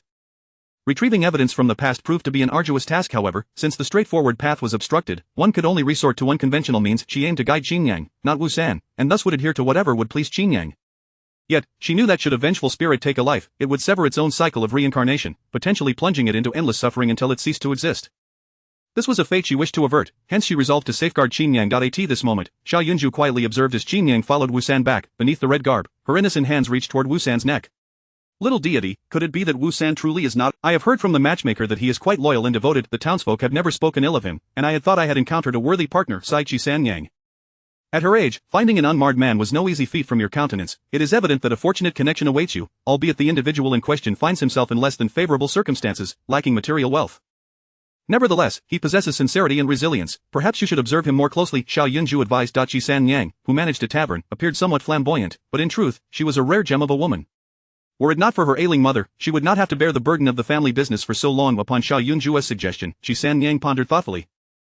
She had recently hired a new worker at her tavern, whose disposition was amiable, albeit rather taciturn, often immersed in his tasks without daring to speak much to her. Initially, she had entertained a few notions regarding him, but his reticence had quelled her interest. What characteristics might this fortune possess? Qinyang inquired eagerly. As she spoke, she retrieved a couple of silver coins from her bosom. Little deity, should I be fortunate enough to marry a worthy man, I shall ensure to offer you a token of gratitude. Could you disclose your birth date? Xiao Jiayun Zhuo asked. Qinyang hastily wrote it down, her knowledge of characters limited, and her handwriting rather crooked. After glancing at it, Xiao Jiayun Zhuo diligently began her calculations. Not far away, Jiang Wan and Xiao Wenyuan had been observing for quite some time. That woman just gifted my cousin a fair amount of silver.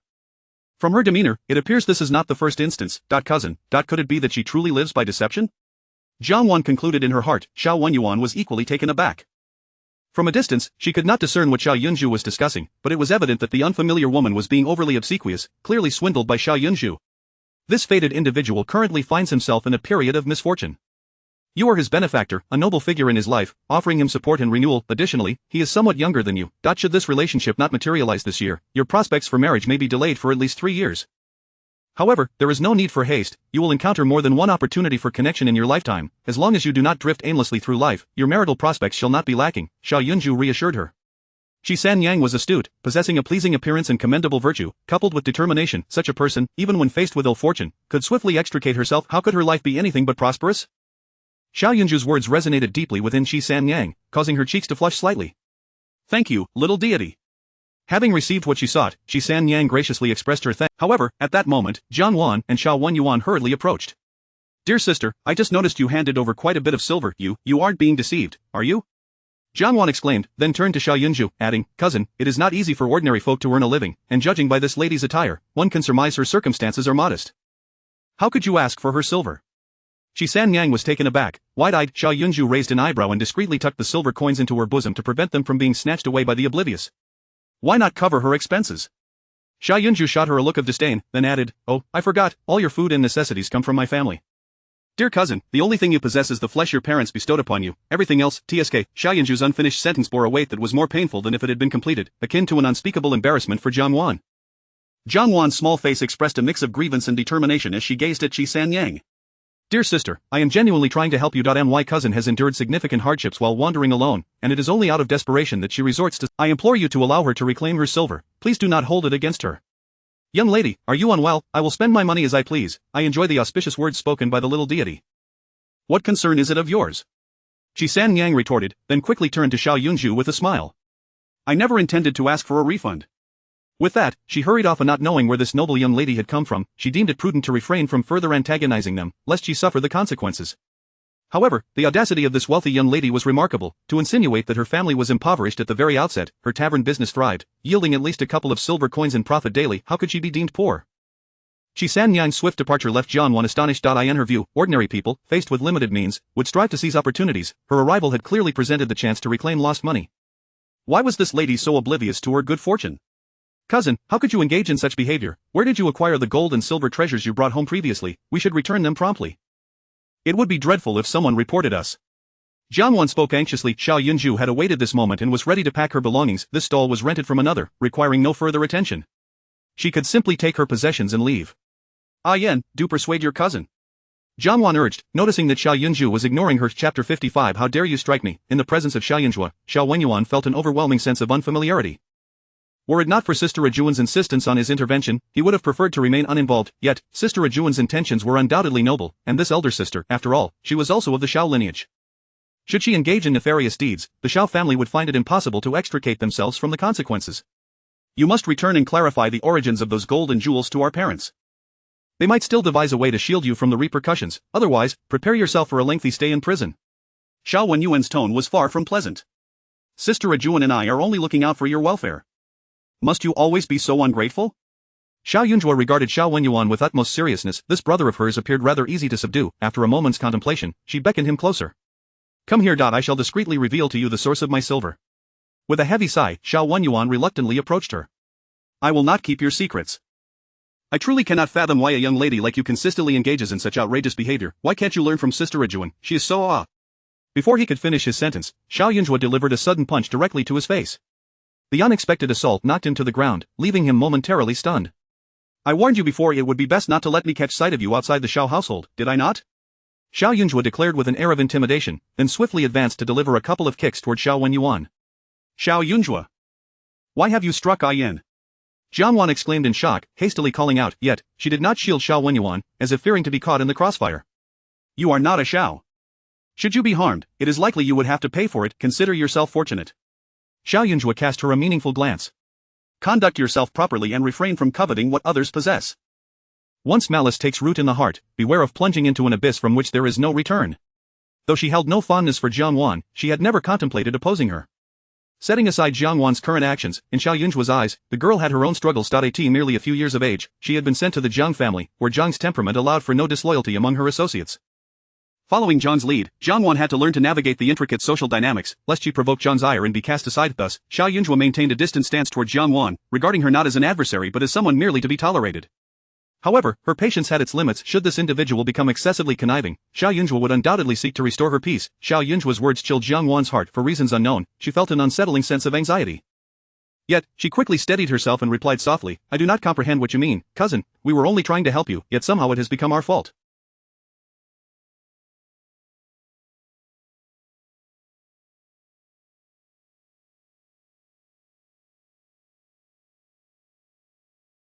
After all, Ayan is your dear brother. How can you bear to strike him so harshly? Do you not feel any compassion? Xiaoyun Zhuo sighed, glancing at Xiao Wenyuan sprawled on the ground, bending slightly to inquire, is this how you feel as well? You wicked woman, how dare you strike me? I will never forgive you. Xiao Wenyuan shouted furiously, feeling humiliated and indignant at his own predicament. Xiaoyun Zhuo pursed her lips. After a moment's hesitation, she seized one of Xiao Wenyuan's legs and began to drag him away. Xiao Wenyuan's small head scraped along the ground. Though the street was relatively flat, it was hard, causing his scalp to tingle painfully as he twisted and struggled. Madwoman, let go of me. You vile creature, I swear I will kill you. Xiao Wenyuan cried out, a mix of pain, fear, and fury in his voice. Jiangwan was taken aback. Just moments ago, in her eagerness to spy on Xiaoyun Zhuo, she had sent her servants away, leaving her without any assistance. Someone help my brother, Wu Wu, Jiangwan cried, tears streaming down her face. Meanwhile, Xiaoyun Zhuo had swiftly turned into a narrow alley with Xiao Wenyuan in TOW. By the time Jiangwan attracted the sympathy of passers-by, inquiring about the situation and entering to offer help, she found Xiao Wenyuan had been unceremoniously tossed into an old bamboo basket, resembling a sprout turned upside down. As they struggled to pull him out, the sight of his youthful face left everyone at a loss for words. On Xiao Wenyuan's forehead, the impulsive young girl had inscribed two large characters in cinnabar ink fool. In that moment, his face flushed crimson. The spot where he had been struck began to swell, and although he could not see his reflection, he could easily imagine how ludicrous he appeared. Ah Yen. Jiangwan rushed forward, enveloping Xiao Wenyuan in her embrace as she wept uncontrollably. I want to go home. Xiao Wenyuan felt the weight of the onlookers' gazes, feeling akin to a naked savage, the subject of mockery, and shouted once more, I want to go home. He vowed he would not let Xiaoyun Zhuo off the hook.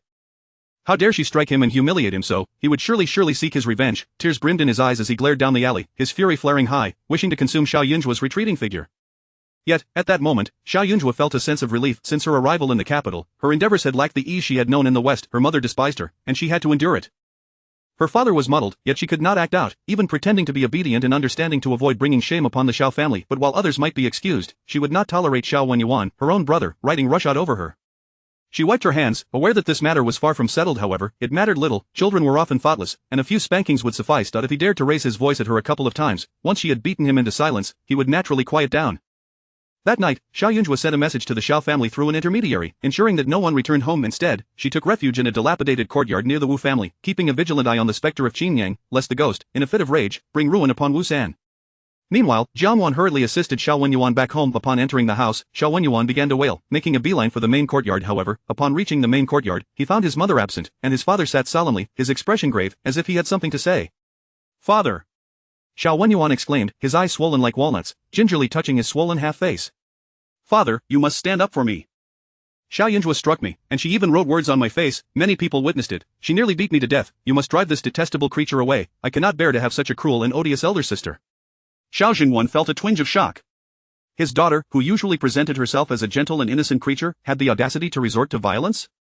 Were you not with your second brother? How did you encounter Zhuo'er? Xiao Jingwan was not overly concerned about the injuries. To him, it seemed to be merely a superficial wound, destined to heal in a few days. It was nothing serious, and besides, as a man, crying over such trivial matters was unbecoming. Especially considering the Xiao family lineage, renowned for their martial prowess, shedding blood without shedding tears. His son was being rather too delicate. Chapter 56, Do not rush me away. Xiao Wenyan was exceedingly aggrieved, her face feeling as though it were being incessantly stung by scorpions. The thought of the humiliating scene from earlier made her yearn to wield a great sword and seek vengeance against Xiao Zhuo. Father, Xiao Zhuo is nothing short of a scoundrel. She engages in deceitful and nefarious acts. If you do not believe me, you may inquire with Sister Awan. I witnessed her swindle the meager savings of the impoverished elder sister. Moreover, you are unaware that when she entered our household, she brought with her a plethora of gold and silver treasures, which must certainly have been plundered from elsewhere. If you continue to neglect her, our home will inevitably become a den of thieves. In the past, Xiao Wenyan had a deep-seated fear of her father, but in her current fury, she was reckless and emboldened. She raised her voice, tears streaming down her cheeks. I was merely trying to advise her with good intentions, yet she unceremoniously struck me. Look at what she has done to my face. I am utterly disfigured. If you do not expel her, I shall not rise from this spot. With that, Xiao Wenyan sank to the ground, wailing uncontrollably. With a resounding thud, Xiao Jingwan slammed his hand on the table. Startled, Xiao Wenyan gasped, and Jiangwan hurriedly stepped forward. Uncle, please do not be angry. Yayan is merely overwhelmed by her grievances, and she genuinely worries for her cousin. This time, it truly is cousin's behavior that has been somewhat excessive, and I could not restrain her. Why are you crying? Look at your lack of fortitude. Xiao Jingwan expressed his profound disappointment. Xiao Wenyan felt a jolt of fear in her heart. It is Xiao Yunzhuo who is in the wrong, father. She is the one who bullies me. What do you call her? She is your elder sister. Have you thrown all sense of propriety to the dogs? Xiao Jingwan's voice was frigid. Are you a governor dispatched by the imperial family or a constable? You dare to speak of your sister as a swindler. If I were in her place, not only would I strike you, but I would consider it just to end your life. Xiao Wenyan's eyes, resembling walnuts, brimmed with shock and confusion. In that moment, she felt as though she were not even his biological child. Had she erred, was she not acting for the sake of the Xiao family? Her father had previously stated that one must conduct oneself with integrity and propriety, never engaging in foul deeds, lest they deserve to have their legs broken. Yet, father, Xiao Wenyan shouted in fury, her tears flowing more copiously, I want my mother to stand up for me. Upon mentioning Jiang, Xiao Jingwan's anger subsided somewhat. He softened his tone and spoke gravely yet calmly. Your mother has not been well of late. I do not wish for her to be burdened by family troubles. I have decided, with the matriarch, to send her away for her recovery. From today forth, should you have any matters, you may seek your grandmother. At these words, both Xiao Wenyan and Jiang Wan were taken aback. Jiang Wan's expression turned even more anxious, as an unsettling feeling gripped her heart, and she hastily inquired, Uncle. But Aunt's health is evidently not in dire straits. Why would she suddenly need to leave? She did not mention this to me before. That your aunt did not wish to cause you concern. Hence, she kept it hidden, Xiao Jingwan said, his demeanor towards his niece becoming notably gentler. After all, Jiang Wan had been raised under his roof. Despite his infrequent visits home, she was much closer to him than the children of other relatives. Moreover, Jiang Wan was sensible from a young age, fond of reading, and had a tranquil disposition. His own 3 sons were quite the opposite. The eldest was overly mature, the second rarely spoke, and the youngest was a mischievous rascal. Thus, every time he saw the well-behaved Jiang Wan, it brought him some solace. However, with his wife sent away, he was uncertain how to care for the child. She was not close to the matriarch, and lacking the guidance of a mother figure, it was inevitable that the child would feel sorrow over time. It would be better to return her to the Jiang family, where she could be provided with a more substantial dowry when the time came for her to marry. Jiang Wan understood the Jiang family better than anyone else. Hearing Xiao Jingwan's words, she immediately discerned the deception. The incident involving Xiao Yunzhuo being cast aside flashed through her mind, and she surmised that Jiang's departure must surely be connected to this, causing her heart to race with alarm. Aunt had always believed that this matter was inconsequential, yet she had not anticipated that Xiao Yunzhuo could incite such fury in uncle, disregarding even years of marital affection. Now, she was left completely in the dark about where her aunt had been sent.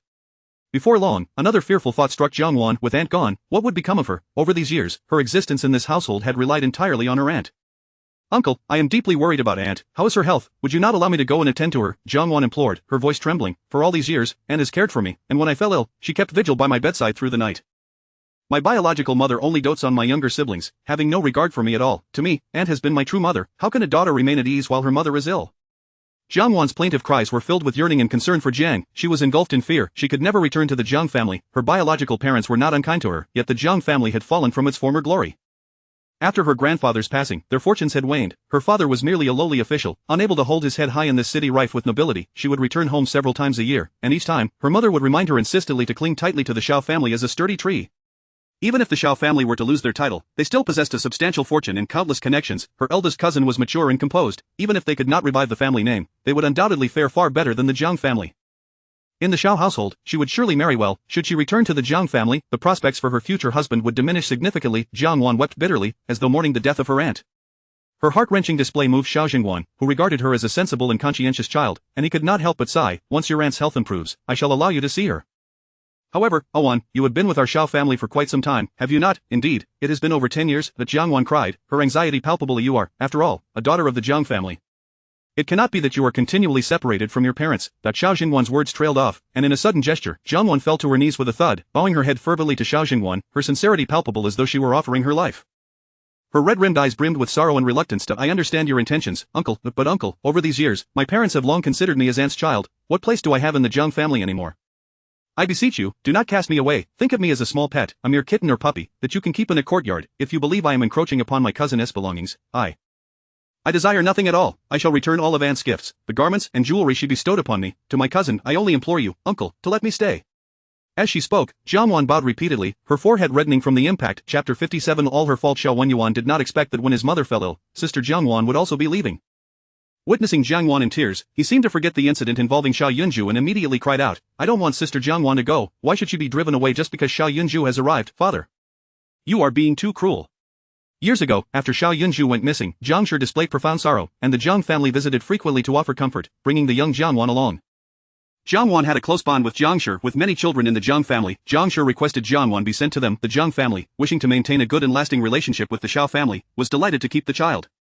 Xiao Jingwan only learned of these events later, but by then, Jiang Wan had already been nurtured in their home for half a month, making it difficult to return her. Now, suddenly sending her back would make the Jiang family appear ungrateful, as if they were dismantling the bridge after crossing it. Listening to his son's wailing and seeing Jiang Wan's distressed and pleading expression, Xiao Jingwan felt quite troubled. Jiang Wan, it is not that your uncle does not wish to keep you, but rather that your aunt is no longer here to attend to your daily matters, and it might inadvertently lead to your neglect. I understand, but this is my home. I do not want to leave. I am willing to serve the old lady. If anything arises, I can report to her. Uncle, I beg you. Jiang Wan replied hastily. The thought of having to please the old lady made her uncomfortable, but it seemed to be her only option. Who would have thought her uncle would be so heartless as to dismiss his own wife? However, pleasing the old lady might not be entirely negative. The whole family stood behind her, and their circumstances were even better than the Xiao family's. If she could endure for 2 or 3 years, the old lady would surely arrange a marriage for her as she aged.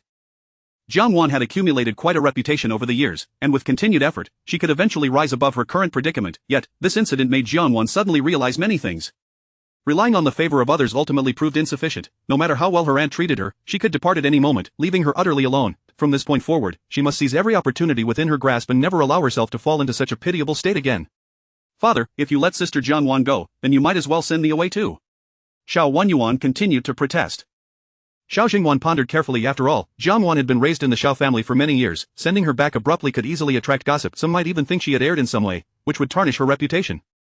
Moreover, Jiang Shi had already been sent to the nunnery. Should Jiang Wan return, the Jiang family would undoubtedly send someone to inquire. If old matters were brought up, it could lead to complications. Now that Jiang Wan was willing to accompany the old lady, since you have made up your mind, then from now on, you should often visit the old lady. As for your belongings in your courtyard, let them remain as they are. Keep everything your aunt has given you, and if there is anything you desire, feel free to mention it to the old lady. Xiao Jingwan finally relented. Jiang Wan sighed in relief. Thank you, uncle. However, just as she finished speaking, her frail body suddenly swayed and she fainted. Xiao Wenyuan was alarmed. Father, sister Jiang Wan is already weak, and today she was frightened terribly by Xiao Yunzhu. She almost got sent away upon her return. Look at how terrified she is. Quickly, take the young lady back to rest and summon a doctor. Xiao Jingwan had not anticipated that Jiang Wan would be so deeply affected. As a man, he lacked such delicate sentiments. He had always believed that a child was the responsibility of their biological parents. And no matter how favorable the conditions, they could not compare to having one's own parents nearby. Rather than living as a guest in another family, Jiang Wan would likely prefer to return to the Jiang family. Yet he had not realized how deeply Jiang Wan felt for the Xiao family. Thus, it truly would not be appropriate to force her return. Jiang Wan was soon carried back to her room. After a short while, when she finally awakened, she found only her maid and Xiao Wenyuan by her side.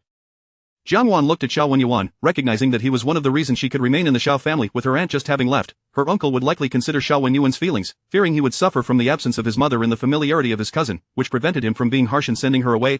Judging by uncle's attitude just now, he will certainly not advocate for you.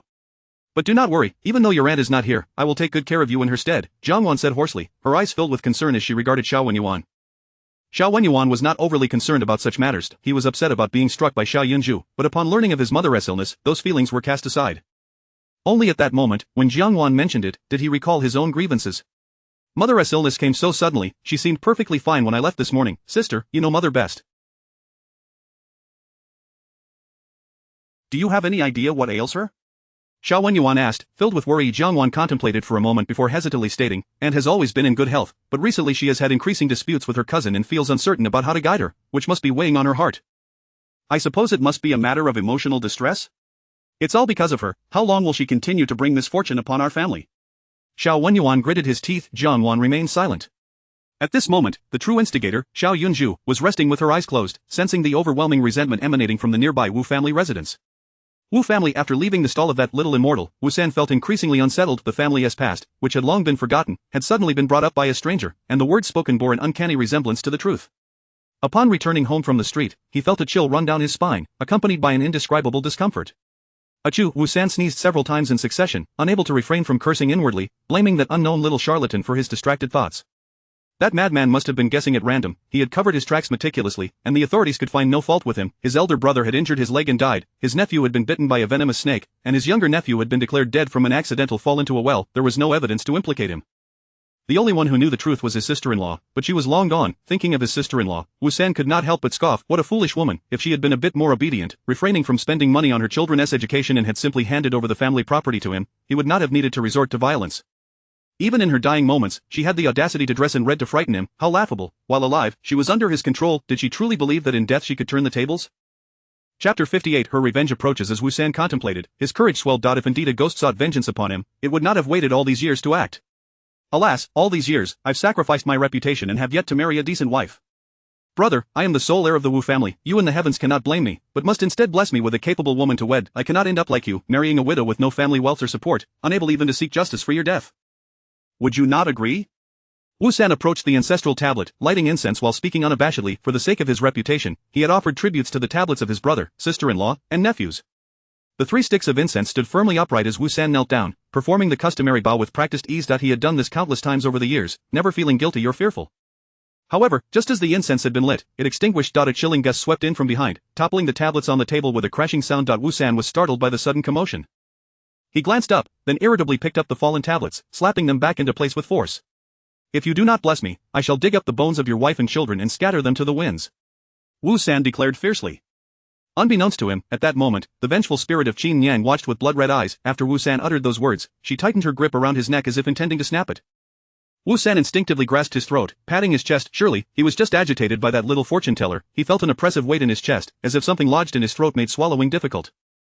He carelessly placed the tablets back, lacking the heart to offer another prayer. He prepared some food and poured himself 2 jars of wine he had previously purchased from Qi San Yang, and began to eat alone. Unbeknownst to him, he drank cup after cup. As dizziness enveloped him, he staggered toward the water vat in the courtyard, intending to scoop a ladle of water. However, as he approached the vat, he suddenly felt his head grow heavy. Before he knew it, half his body had plunged into the water.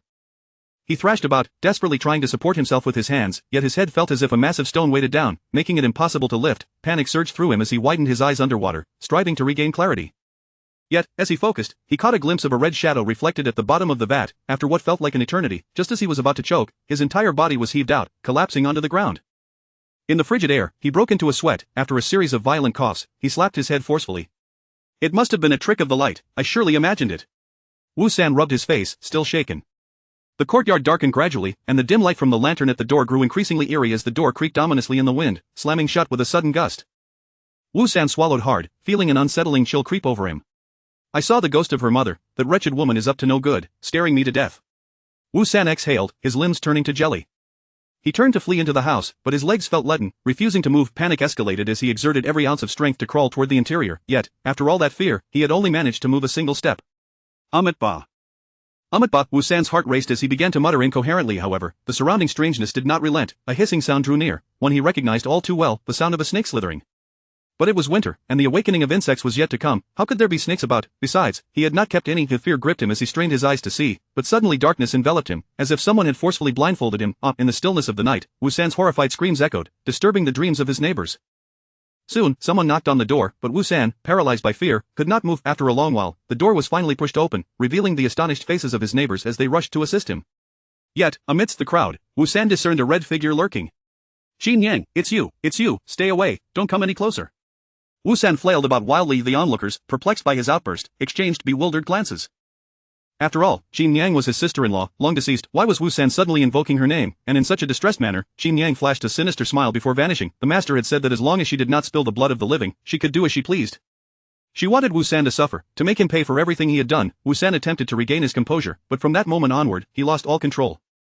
After being carried back inside, someone kindly summoned a doctor. Yet, in his daze, he saw the doctor smiling at him in a terrifying manner, and the bowl before him contained not medicine, but bright red blood.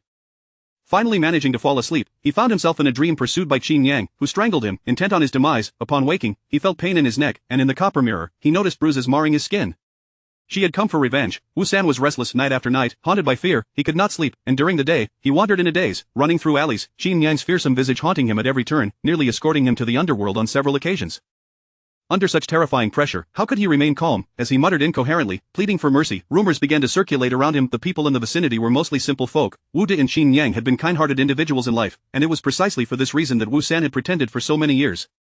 However, his recent strange behavior and contradictory words ignited suspicion once more, and whispers began to circulate. On the sixth day, considered auspicious, the narrow alley was blanketed with decaying leaves and red firecracker remnants, encased in a thin layer of ice.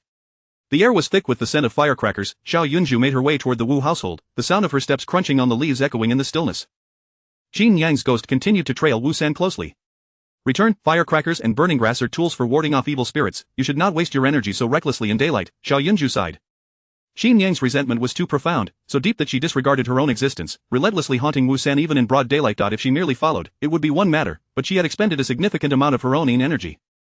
If this continued, her ghostly form would not withstand it. Upon hearing the commotion, Wu San turned to see her, and his eyes widened in terror, as if they would bleed from fright, and he rushed at her, fangs bared. "It was you, wasn't it? You're the one behind this, you've brought this upon me." Wu San shouted furiously, his face pale, resembling a man nearing death. In an instant, as he lunged at her, Xiao Jiayun Zhuo kicked him away. "This is your own retribution. You poisoned your brother's injured leg, causing his demise, and persecuted your two nephews, driving your sister-in-law to her death. But after all these years, it seems someone has finally come to collect this debt." Xiao Jiayun Zhuo spoke each word with unwavering conviction, her gaze locked onto him. Xin Yang floated beside her, standing shoulder to shoulder. Chapter 59. Such majesty. Xiao Jiayun Zhuo's voice was not sharp, yet it pierced Wu San's ears like a dagger. His fear of Xin Yang and his desperate desire for survival rendered him utterly unhinged. His blood-red eyes brimmed with murderous intent as he suddenly crawled to the side, snatched up a stone from the corner, and sprang to his feet like a malicious brigand, hurling it towards Xiao Jiayun Zhuo. "I will kill you." Wu San's furious voice resonated with an unsettling menace. Bystanders in the narrow alley were taken aback by the scene. Wu San had indeed lost his sanity. His incessant ramblings over the past few days had escalated to the point of attacking passers-by. Such a hefty stone, if it struck that young girl's head, could easily claim her life. Gasps of horror erupted, and some rushed forward to intervene. Wu San, fixated on Xiao Jiayun Zhuo, exerted all his strength. Stumbling momentarily, Wu San changed direction, his mind clouded, vowing not to relent until he had extinguished Xiao Jiayun Zhuo's life. Yet, as he lunged once more, Xin Yang ensnared his foot. To the casual observer, it appeared as though he had simply lost his footing, crashing to the ground with no forewarning, his head striking the stone in his grasp, causing blood to gush forth. Wu San's intent to murder constituted a grave incident. Soon enough, concerned citizens summoned officials. Wu San was fine just days ago, now he has been shouting incoherently, calling out for Xin Yang. Xin Yang, who was his sister-in-law, the entire family of his elder brother met a tragic end. We suspected something was amiss with his brother's family, yet Wu San seemed genuinely heartbroken. The authorities made no arrests, so we dismissed our doubts, but now it appears Wu San might indeed be the murderer. Indeed, I live right next door and distinctly heard him declare last night that his brother deserved it. Officials, you must investigate thoroughly. Wu Da's family were truly good people, kind-hearted, and that passing young girl, she was fortunate to have dodged death, otherwise, she would have been struck down right then. The officials initially thought it was merely a routine assault case. There were many citizens in the capital, and occasional vendettas and disturbances were not uncommon. However, upon hearing of the previous murder case intertwined with this incident, they grew vigilant and swiftly apprehended Wu San. Xiao Jiayun Zhuo, as the victim, was also required to accompany them to the government office. Rather than declining, she followed with an air of lightness. Meanwhile, the ghost of Xin Yang hovered ahead of Wu San. His waning vitality made him susceptible to her presence. With a mere exertion of her will, she could make him perceive her spectral form, causing Wu San to struggle and scream during his arrest. For someone like Wu San, it was best if the authorities could handle him. After arriving at the government office, Xiao Jiayun Zhuo adopted the guise of a meek and innocent victim, resembling an ordinary passerby who had been thoroughly frightened, devoid of any suspicious demeanor. Young and seemingly harmless, she recounted the events to the clerk, ready to depart but required to leave her identity for potential future inquiries. However, when she revealed her identity, the clerk hesitated. What noble lady would wander through such a common alley? Moreover, the Xiao family, their patriarch, the surname was Hua, which seemed to suggest some kinship with the former Run and Duke Xiao family, didn't it? Jiayun Zhuo waited in the government office, behaving demurely, her presence almost devoid of sharp angles, though her eyes occasionally scanned the surroundings of the capital, being the emperor's domain, boasted a far more robust official presence than the provinces. Even the most ordinary stone beasts displayed outside the office possessed the capacity to ward off malevolent spirits. However, this place, while clean, bore an unsettling undercurrent. The government building was vast. Upon entering, Jiayun Zhuo could sense the surrounding atmospheres, discerning the locations of the archives, the interrogation rooms, and particularly the cells, where the oppressive aura of malevolence was palpable yet restrained by a righteous force that prevented any of the dark energy from escaping. Yet, her own physique possessed an affinity for attracting such energies. Consequently, the oppressive atmosphere from the cells surged within the office but was thwarted from encroaching upon Jiayun Zhuo by the protective spirits surrounding the official premises. Today, however, the malevolent energy was particularly agitated, likely leading to heightened tensions among the inmates. This was precisely why Jiayun Zhuo refrained from making any sudden movements, choosing instead to sit quietly. She occasionally touched the door masteress token and her protective amulet that she carried with her. After a while, two figures emerged from the inner hall. Both were clad in casual attire. One was older, in his 30s, while the other was none other than the third prince, whom she had encountered at the Meng residence. The third prince, Yuan Yao, adorned in resplendent jewels, fancied himself mature, yet he was merely a lad of 17 or 18. He appeared somewhat unruly, and despite the frigid weather, he wielded a folding fan, attempting to project an air of elegance that was wholly incongruous with the season. Lord Hua, you needn't harbor any doubts. I recognized this girl from my last visit to the Meng residence, and Xiao Erlang himself confirmed her identity as his sister. Upon spotting her, the third prince snapped his fan open with a flourish, displaying genuine astonishment. Hua Sun scrutinized Jiayun Zhuo with a discerning gaze. The matriarch of the Hua family was his own aunt, thus making this Hua family's daughter his distant relative. Consequently, upon encountering her in the office, he felt compelled to ascertain that she had not been impersonated. Coincidentally, the third prince was present, and upon hearing the mention of a Xiao family girl, he insisted on accompanying Hua Sun, ever eager to frequent the government office and drawn to peculiar happenings. Evidently, this cousin from the Xiao family piqued his interest. Jiayun Zhuo made no effort to complicate matters, adhering to proper decorum. However, the third prince's gaze was rather unsettling. He regarded her as though she were a curiosity. His eye, "You may address me as sixth cousin." The elegant Hua Duren, in his 30s, sported two delicate mustaches that added a touch of maturity to his visage. "You are the magistrate?" Jiayun Zhuo inquired, still unaware of the situation at hand. "Indeed, I have heard that a madman pursued you with a stone. Were you injured?" Sixth cousin Hua expressed genuine concern. He recalled holding her as a child. Back then, she bore a resemblance to his aunt, though she had grown into a form that diverged from that likeness, now appearing quite well behaved, though it was evident she had experienced considerable fright. "No," Jiayun Zhuo shook her head, a sense of joy swelling within her. Hua's sixth cousin paused briefly before breaking into a hearty laugh. "Certainly, you haven't yet visited the Hua family since returning, have you? Our family is large, some are not in the capital, but there are children around your age at home with whom you used to play. You must come often, and feel free to stay at the Hua residence for extended periods." "What I meant was, can I come to the government office frequently?" Jiayun Zhuo pressed. Rumors Jiayun Zhuo sincerely praised. Facing this sixth uncle, she expressed a considerable amount of respect. Uncle Hua was somewhat perplexed, but upon reflecting on the circumstances, he realized that the child had just experienced a fright and was in a state of confusion and helplessness. At such a moment, the appearance of a relative like him was likely to evoke a sense of reliance. With this thought in mind, Uncle Hua smiled cheerfully. "Of course, you may. The front office is where official matters are handled. If you wish to come, enter through the back office. I have a daughter, 12 years old this year, and you both are not too far apart in age. Perhaps you could play together." "All right, thank you, sixth uncle." Jiayun Zhuo endeavored to act as a sensible younger generation. In her line of work, she often encountered the vengeful spirits of the deceased, most of whom had tragic fates and frequently needed to interact with the authorities. Uncle Hua gazed at this young relative with affectionate eyes, yet standing beside him was Prince Yuan Yao, whose expression was somewhat complicated. The last time he had seen Miss Xiao, she had not displayed such an attitude. When facing the Meng family's third son, she had been exceptionally arrogant, disregarding even her own second brother's standing, exuding an air of wildness that was quite entertaining. In just a few days, had she been tamed by propriety to such an extent? Yuan Yao clicked his tongue. "Last time at the Meng residence, I was in a hurry and did not get to know Miss Xiao. I did not expect to encounter you again today, since you were Lord Hua's niece. What a coincidence, this prince and Lord Hua are close friends. It would be remiss not to express my goodwill upon meeting you, so I shall gift you a piece of jade to play with." With that, he pulled out a piece of white jade and tossed it into Jiayun Zhuo's hands. Hua Sun felt a sudden throb at his temples. He was over 30 years old. How could he be friends with a 17-year-old youth? Clearly, Prince Chang was overly familiar, treating everyone as brothers. This individual held a noble status. Even the emperor granted him some leniency. It was simply a matter of indulging him, as one would appease a child. Who would have thought that this person would be so informal with him, yet adopt a senior's demeanor towards his niece? It was rather incongruous. Alas, however, the prince had not given jade away for the first time. He possessed more valuable pieces in his possession, while his guards had some of lesser quality. Upon meeting new acquaintances, he would generously distribute according to preference. Fortunately, this man was a child of the emperor, otherwise, his lavishness would have drained his coffers. Huasun felt somewhat pained. Xiao Jiayun examined the jade in her hand, her brow furrowing slightly. I do not want this. Huasun's heart skipped a beat. The prince has offered it to you, you should accept it. Xiao Jiayun felt quite helpless. While the jade was indeed exquisite, she simply could not accept it. Firstly, it was of high quality and expensive, and as the gift came from a prince, it would be inappropriate to return the favor, essentially placing her in debt to him.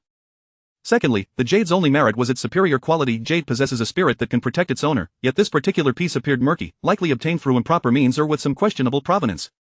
If she were to take it home, she would have to invest effort in nurturing it.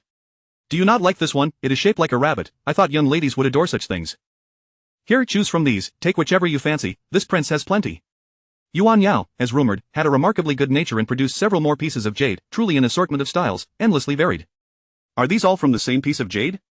Xiao Jiayun inquired, her eyes sweeping over them. Your eye is discerning. Yuan Yao raised an eyebrow, displaying admiration. Last year, someone unearthed exceptional raw jade from the southwestern region and transported it over a great distance to the capital, to this prince's residence. I had the artisans hollow it out entirely, crafting each piece into a pendant, with each design unique. Huasun sighed in resignation. Prince Yuan Yao was naive and indulgent, never considering the immense labor and resources expended to transport such a large block of jade from afar. Moreover, that was a tribute from a jade merchant in the capital. He believed wholeheartedly that the merchant sought friendship and accepted the gift without hesitation. Naturally, it was said that they maintained regular correspondence thereafter. Thank you, third prince, but I cannot accept this without merit. Xiao Jiayun tactfully averted her gaze. She was certain that prior to the jade's carving, some calamity must have occurred. However, if the recipient were an ordinary person, she could speak her mind without concern, but with a prince, the situation was different. It was best to avoid entanglements with royalty. Yuan Yao was somewhat taken aback. He had never met an object of his generosity that could not be bestowed. Clearly, this newly acknowledged niece was somewhat unappreciative. No wonder the second son of the Xiao family had appeared reluctant to acknowledge her. Very well, if you do not wish for it, this prince shall not insist. Yuan Yao graciously commanded for the items to be put away once more. Xiao Jiayun remained composed and unassuming. Since the founding of this dynasty, it had yet to reach a century, and given the high mortality rates at the end of the previous dynasty, the current emperor had implemented benevolent governance to reassure the populace, seldom resorting to extreme measures for minor offenses.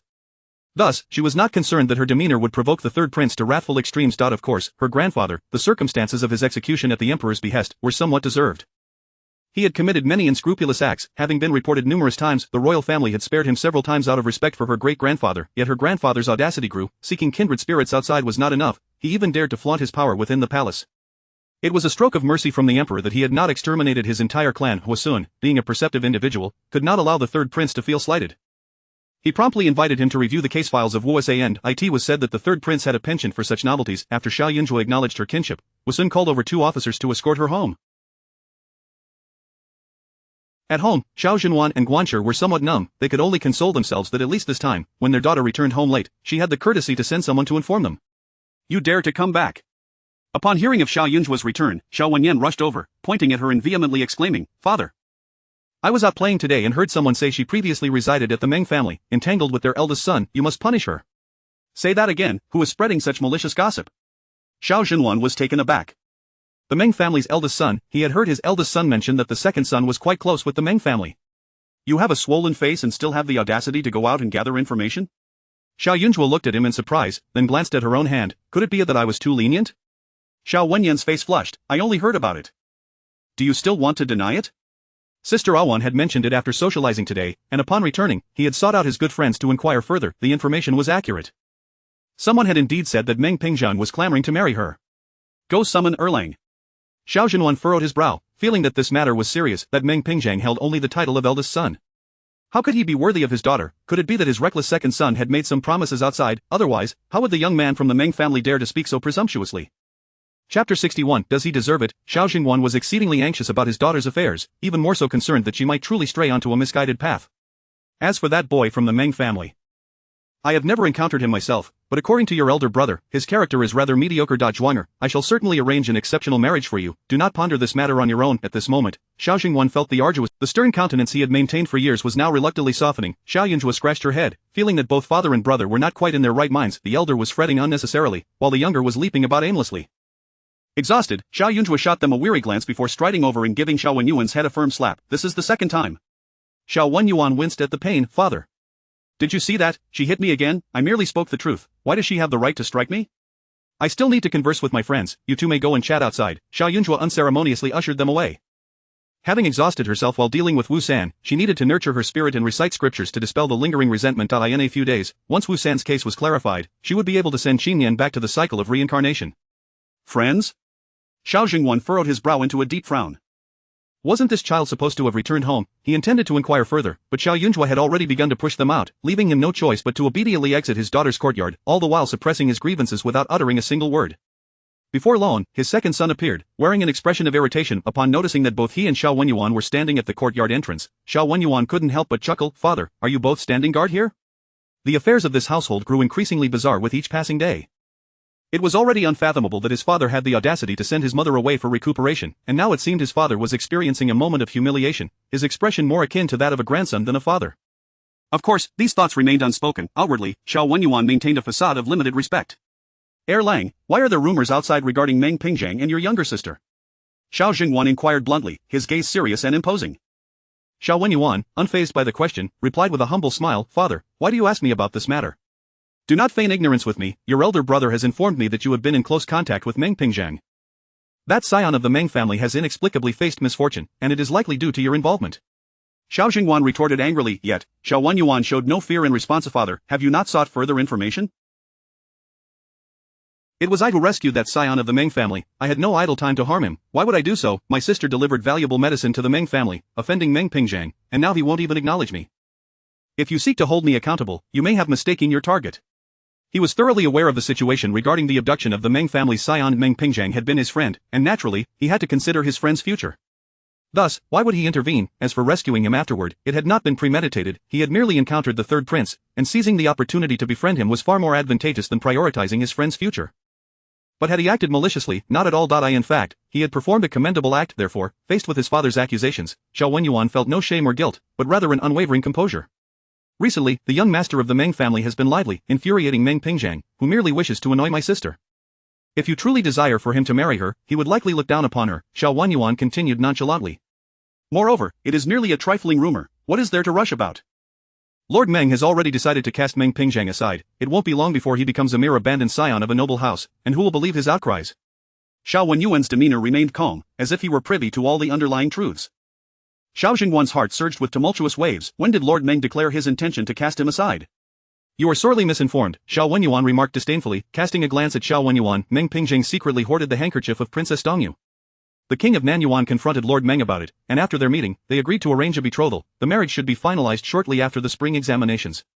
Both Xiao Jingwan and Xiao Wenyuan wore expressions of confusion.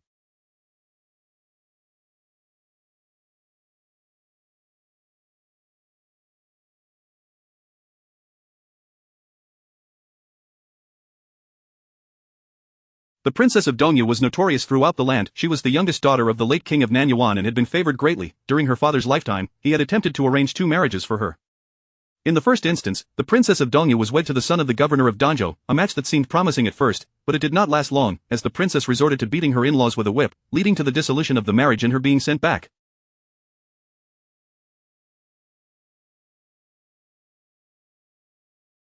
With the king of Nanyuan mediating, the ultimate outcome was a divorce. In the second instance, the princess wed the previous year's newly appointed scholar. However, it was not long before marital discord ensued, culminating in the scholar descending into madness.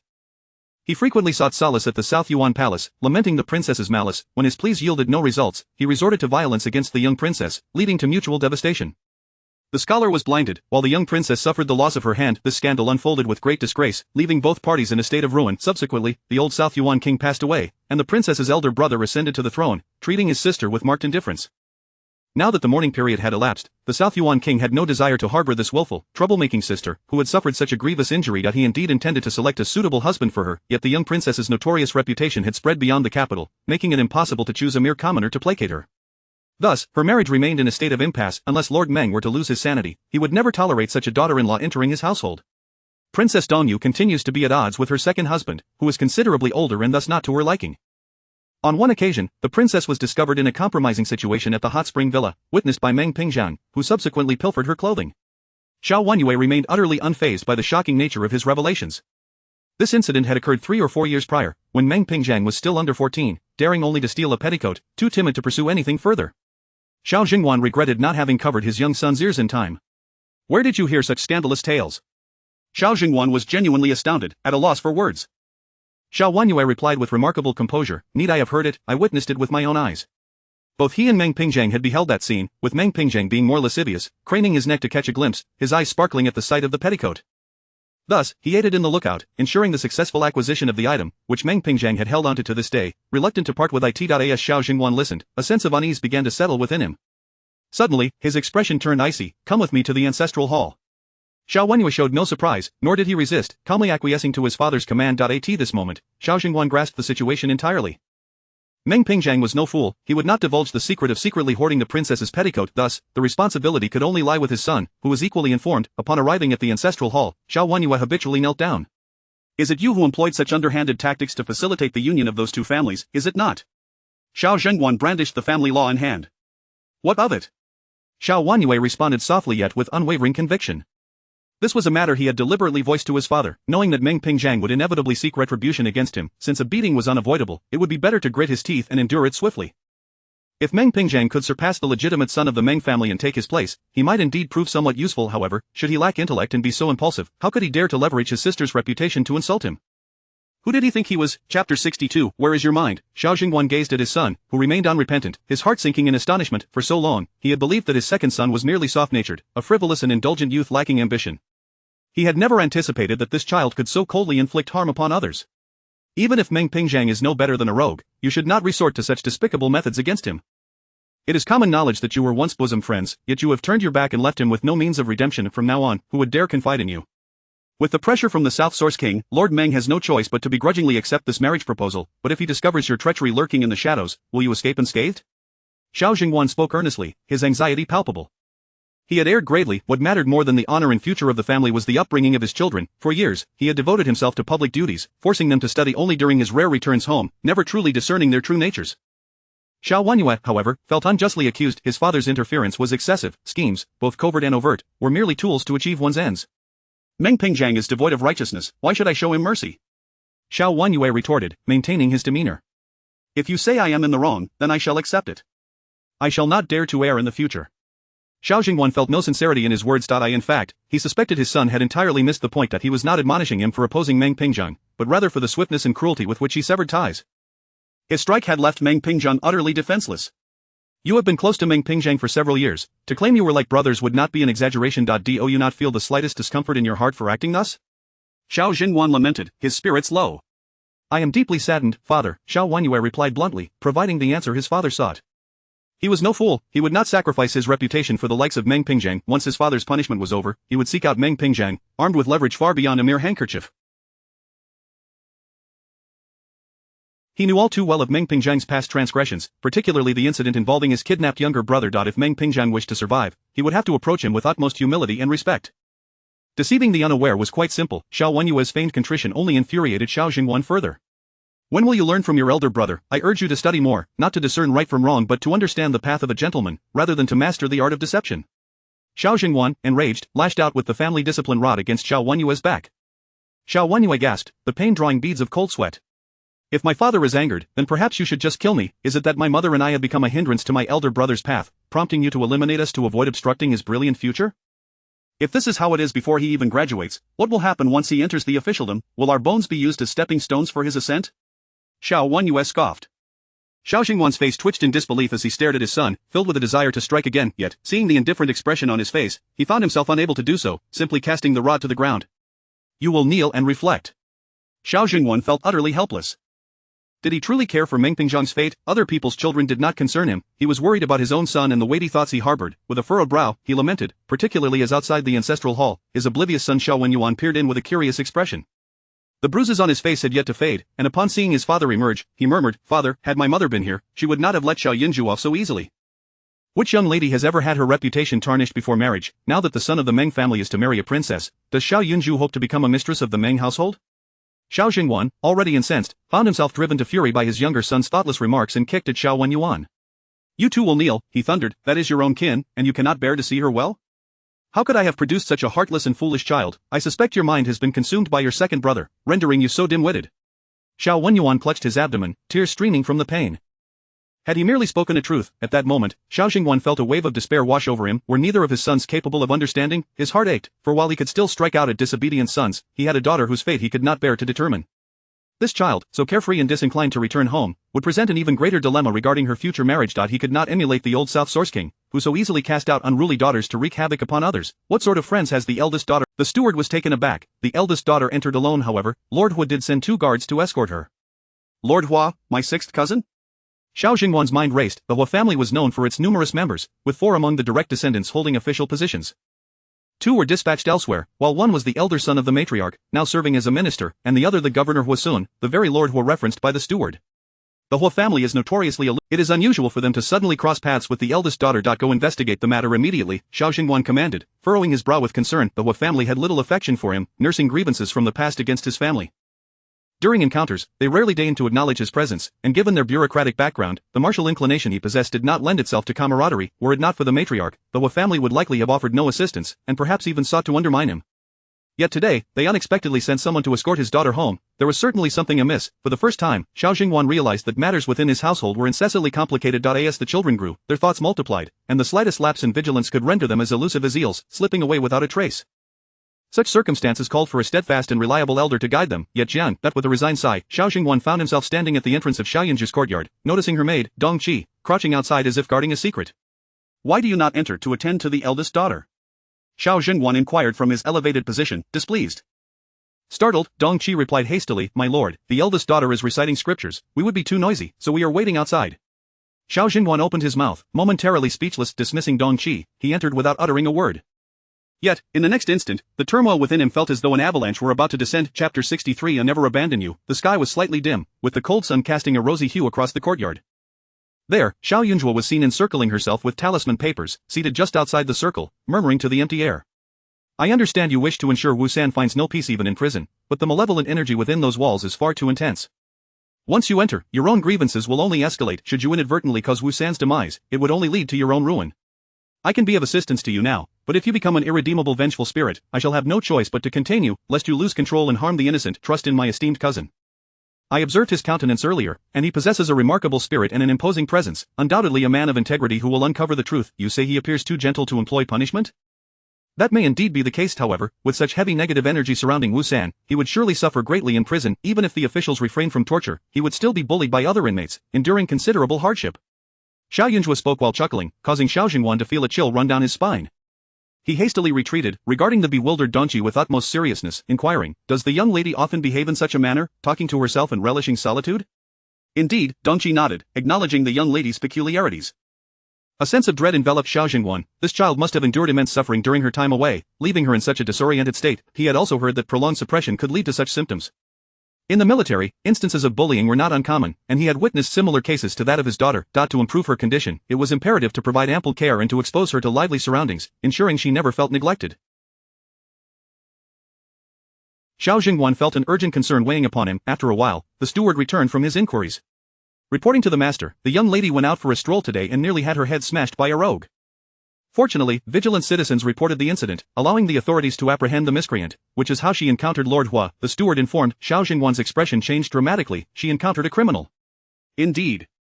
It is said that the assailant pursued the young lady with lethal intent. Had she not fled swiftly, the outcome could have been dire. The new steward found the situation exceedingly alarming.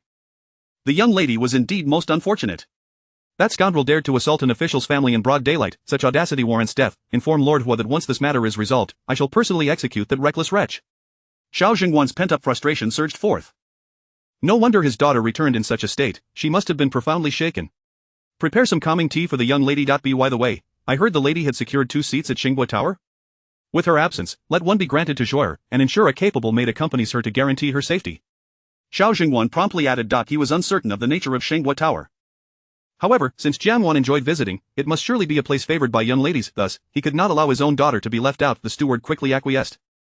Xiao Jiayun Zhuo was earnestly advising Qin Yang, who initially clung to her stubbornness, but under the relentless nagging and firm constraints, she had no choice but to settle down and listen. The following morning, she found herself in the company of an unfamiliar maid. The girl appeared to be around 18, her complexion not particularly fair, yet her eyes sparkled with vitality. A single glance from Xiao Jiayun Zhuo revealed that this was a trained fighter. Young lady, I am Song Chui, sent by the general to protect you from this day forth. I shall remain by your side without fail, Song Chui declared with unwavering determination. Her mother had once been a maid assigned by the general to protect the lady, but after merely 2 months, she was dismissed. The lady preferred to select her own servants, and thus, her mother had sought a marriage partner in the village, giving birth to her. From a young age, she had shown an affinity for martial skills, yet her parents often told her it would be of no use, as her master would have no need for her. Feeling disheartened, she believed her fate was to live a life akin to her mother's, tending to the fields, yet unexpectedly, she found a position beside the young lady. Seeing the young lady scrutinizing her, Song Chui quickly added, "Rest assured, young lady. I have fought formidable beasts alongside my father in the mountains, so from now on, Dongqi and I will care for you, ensuring no ill-intentioned individuals can approach you." Xiao Jiayun Zhuo was momentarily taken aback. Such audacity, truly, the fearless spirit of youth knows no bounds. Must you truly remain by my side at all times? Xiao Jiayun Zhuo inquired, a hint of concern in her voice. Do you possess such courage? I was prepared to offer my life for you from the moment I stepped out. I have already bid farewell to my parents. Song Chui responded energetically. The general had stated that the young lady was fragile and could not withstand fright, thus, anyone threatening her safety must be swiftly eliminated to prevent her from falling into peril. At this moment, she observed the young lady's delicate complexion, appearing so tender and vulnerable. Such a pitiable young lady would henceforth be her responsibility. Are you afraid of ghosts? Xiao Jiayun Zhuo hesitantly asked. You won't flee at the sight of one, will you? Even if the king of hell himself were to appear, I would never abandon you. Song Chui exclaimed resolutely. Dongqi, witnessing this, immediately chimed in. I also. Xiao Jiayun Zhuo nodded. As for Dongqi, she was simply there to earn a living, and her usual responsibilities involved managing household affairs. There was no need for this maid to be unduly frightened for a mere monthly wage. However, Song Chui's fierce demeanor and spirited resolve made her feel somewhat remiss for not allowing her to take the lead. With Xiao Jiayun Zhuo permitting her presence, Song Chui's enthusiasm surged, and she immediately positioned herself behind Xiao Jiayun Zhuo, mirroring her every step, her sharp gaze scanning the surroundings like a hawk eyeing its prey. Xiao Jiayun Zhuo found her amusing. Young lady, the master has arranged for you to attend Xingbua Tower tomorrow. You may go with Miss Meng. Dongqi relayed. Xingbua Tower. Xiao Jiayun Zhuo recalled her previous agreement with Meng Yangxi. I shall accompany the young lady from the Meng family. Tell Jiangwan not to wait for me, Xiao Jiayun Zhuo instructed. Dongqi promptly complied. At that moment, Jiangwan was accompanying the elderly matriarch to watch a performance, displaying a demeanor of obedience and understanding, executing her tasks with precision. The matriarch, being a forgiving person, found no fault with her, yet, every time she glimpsed Jiangwan's gentle and subservient smile, the matriarch felt a twinge of unease. A 16-year-old child ought not to be so. When Xiao Jiayun Zhuo's intentions reached the elderly matriarch and Jiangwan's expression remained unchanged. Joyer had arranged this engagement in advance. It is not intended to slight you, my dear Jiangwan. Do not take offense, the matriarch said, gazing at her. Chapter 64. Truly heartless. Jiangwan was acutely aware that the elderly matriarch was not to be trifled with like her aunt. She could not utter a single disparaging word about Xiao Jiayun Zhuo in her presence. Therefore, at that moment, she quickly donned a smile and remarked, Cousin has made friends so swiftly, I genuinely rejoice for her. We are all bound for Xingbua Tower, and it would be delightful to sit together with Cousin and that Miss Meng. By the way, there will be numerous skilled musicians and renowned instruments at Xingbua Tower. I have a modest understanding of the Guqin and could assist Cousin in inviting a master to teach her. Her demeanor was gracious and magnanimous, leaving no room for reproach. You and Yunzhua possess inherently different temperaments. Let her indulge in her pursuits. Should you encounter friends, attend to your own matters without feeling the need to supervise her, the matriarch interjected. Wanner, you are a distinguished young lady in this household, your status not inferior to Yunzhua's. Consider this your home. There is no need to curry favor with anyone, nor should you concern yourself with others' opinions. Do you comprehend? Jiangwan paused momentarily, then promptly nodded with a smile. I understand. Awan, though you and Yunzhua are not biological sisters, residing in the Xiao family makes you both cherished children of this household. As I grow older, I shall endeavor to pave the way for you younger generations. While I may hold a deeper affection for Yunzhua, I assure you that I will treat you with equal consideration. The matriarch gazed at her intently, hoping the young girl would grasp the gravity of her words. A family must not be marred by internal strife. Since this person remained in the home, it was imperative to nurture her properly. I am aware of your affection for me, and I assure you, Wanner will not disappoint. Jiangwan responded earnestly. Upon hearing this, the matriarch should have felt relieved and joyful, yet inexplicably, she sensed that Jiangwan might not fully internalize her sentiments. After spending some time in the matriarch's company, the elderly lady emerging from the matriarch's courtyard, Jiangwan's expression bore signs of fatigue. She understood that she need not placate the matriarch, yet she also recognized that only by presenting a cheerful visage and performing admirably could she ensure the matriarch would have no reason to dismiss her. They spoke sweetly, but did they truly equate her with Xiao Jiayun Zhuo? How could they be the same? The matriarch, hailing from the Hua family, possessed numerous treasures, yet she had only bestowed upon Jiangwan a mere set of adornments. If she truly regarded her as a beloved granddaughter, she should have taken her to the Hua family to help her forge connections. This discontent lingered in Jiangwan's heart until she reached her own courtyard. The thought of Xiao Jiayun Zhuo also attending Xingbua Tower deepened her vexation. She had intended to invite a Guqin master to teach her, but if Xiao Jiayun Zhuo harbored animosity towards her, what if she deliberately caused a scene to embarrass her? Could a country bumpkin discern the nuances of Guqin melodies, Xiao Jiayun Zhuo would undoubtedly adorn herself in splendid attire for her first visit to such a venue, especially with the garments provided by the Gaosheng fabric shop. How could Jiangwan possibly compete with that? Tomorrow's attire would require considerable thought and effort. As she contemplated her outfit, glancing at the pitch-black sky outside, she suddenly recalled that Xiao Wenyuan had yet to seek her out. Has cousin and the younger brother once again been made to kneel before the ancestral hall? Jiangwan inquired. Indeed, it appears to be yet another incident involving the eldest young lady, her maid, who had been brought from the Jiang family. Jiang Wan was on the verge of resting when a surge of energy coursed through her. Fetch some refreshments from the small kitchen and go see them. Xiao Jiayun Zhuo surely had a knack for offending others. The more she antagonized people, the more her cousin and younger brother would appreciate Jiang Wan. As long as this legitimate young lady from the Xiao family remained, no one would pay heed to her status as a cousin. Thus, she must ensure that Xiao Jiayun Zhuo understood that after a decade-long absence, she had lost the right to vie with her. In the ancestral hall, Xiao Wenyue and Xiao Wenyuan remained kneeling. Both bore pallid visages, having been subjected to a particularly severe punishment, especially Xiao Wenyue, whose garments bore the marks of branches that had struck him. Why has uncle been so furious this time? In the past, even when punished, we were allowed to eat, were we not? Didn't cousin plead on your behalf? Jiang Wan promptly delivered the provisions to them. At this moment, Xiao Wenyuan could not even muster tears. Regret washed over him. Had he known, he would have kept his mouth shut regarding Xiao Jiayun Zhuo. His father seemed intent on their ruin. She wouldn't bother with our fates, Xiao Wenyuan lamented. With a father as a backing, I will surely never outmatch her in the future. Perhaps I should plead with her. She is attending Shengbo Tower tomorrow to listen to the Guqin. I imagine her mood should be quite favorable. Jiang Wan suggested softly. She is going to listen to the Guqin? Truly heartless, Xiao Wenyuan fumed, but upon noticing Jiang Wan's expression, he immediately added, Wan, I do not mean you. I know you have long prepared to go. You are not like her. What does Xiao Jiayun Zhuo understand? This is quite the predicament. We cannot remain kneeling indefinitely. Jiang Wan remarked. I shall kneel alongside you. I refuse to believe uncle would punish me as well. Yuan, I promise to take good care of you, and thus I must stand by your side. Xiao Wenyuan felt a swell of gratitude in his heart. Wan, you are truly the best to me. With mother absent, you are my only support. Jiang Wan gently patted Xiao Wenyuan's back. Cousin, you must know why my mother was sent away, correct? At that moment, Xiao Wenyue suddenly inquired. Since the day their mother had left home, he had harbored suspicions regarding the matter. It could not possibly be due to Steward Tian. Jiang Wan's hand trembled slightly as she quickly forced a smile. How would I know? Uncle would never confide in me. Xiao Wenyue scoffed derisively. How could Jiang Wan be unaware? Her network of information was always the most comprehensive. In the past, whenever he befriended someone outside or sneaked away with their mother, Jiang Wan would accurately relay the news to her. If she chose to remain silent, it must be because their mother had erred gravely. The significant error committed by their mother Xiao Wenyue required no further contemplation. He could surmise the truth within his heart. He merely yearned to hear the reality spoken aloud. Continue kneeling, with such gluttony, be wary of choking on your own indulgence. Xiao Wenyue shot a glance at Xiao Wenyuan, swatting away the treats he clutched, then coldly addressed Jiang Wan. This is the Xiao family's ancestral hall. You, as a Jiang, should not wander in freely. Jiang Wan felt a surge of panic, her eyes brimming with unshed tears as she cautiously replied, then I shall take my leave. Yuan, I shall wait for you at the entrance. Xiao Wenyuan felt even more aggrieved. Why was this happening to him? With his father and elder brother both treating him poorly, he felt utterly bullied. All he wanted was a bite of a snack. Did they truly intend to starve him? Jiang Wan hurriedly exited, her heart still unsettled. She cast a final glance at her kneeling cousin, feeling as though everything she possessed was slowly drifting toward Xiao Jiayun Zhuo. She needed to swiftly identify her goals and secure her future. Chapter 65. Disassembled. At the break of dawn, the Xiao family had prepared 2 horse-drawn carriages. When the time came, Xiao Jiayun Zhuo stepped outside, closely followed by Song Chui. Jiang Wan had been ready for some time, and as soon as she saw Xiao Jiayun Zhuo emerge, she lifted the carriage curtain and scanned her attire. To her surprise, she noticed that Xiao Jiayun Zhuo had not made any special effort to embellish herself. She wore a beautifully crafted golden embroidered gown from the renowned Gaosheng fabric workshop, elegant yet rather commonplace. Jiang Wan couldn't help but breathe a sigh of relief. I never expected my cousin would also be visiting Shengbo Tower. If you find yourself at a loss for words, simply nod and smiled. I know many people here and will make sure to greet my friends in advance. If anyone dares to mock you, I shall certainly come to your defense. Jiang Wan's tone was gentle and concerned, yet her gaze held a hint of sarcasm. Xiao Jiayun Zhuo paused, turning her head to regard her. Jiang Wan, seated comfortably in the carriage, appeared to be looking down upon her, as if bestowing a favor. The last time they met outside, Xiao Jiayun Zhuo had only reprimanded Xiao Wenyuan and merely warned Jiang Wan, who had evidently learned nothing from the encounter. Her patience was finite. If opportunities were squandered, she would not hesitate to be ruthless. Has my cousin ventured out to withdraw silver from the accounts? How much? Xiao Jiayun Zhuo inquired, directing her gaze towards the steward who had personally accompanied her.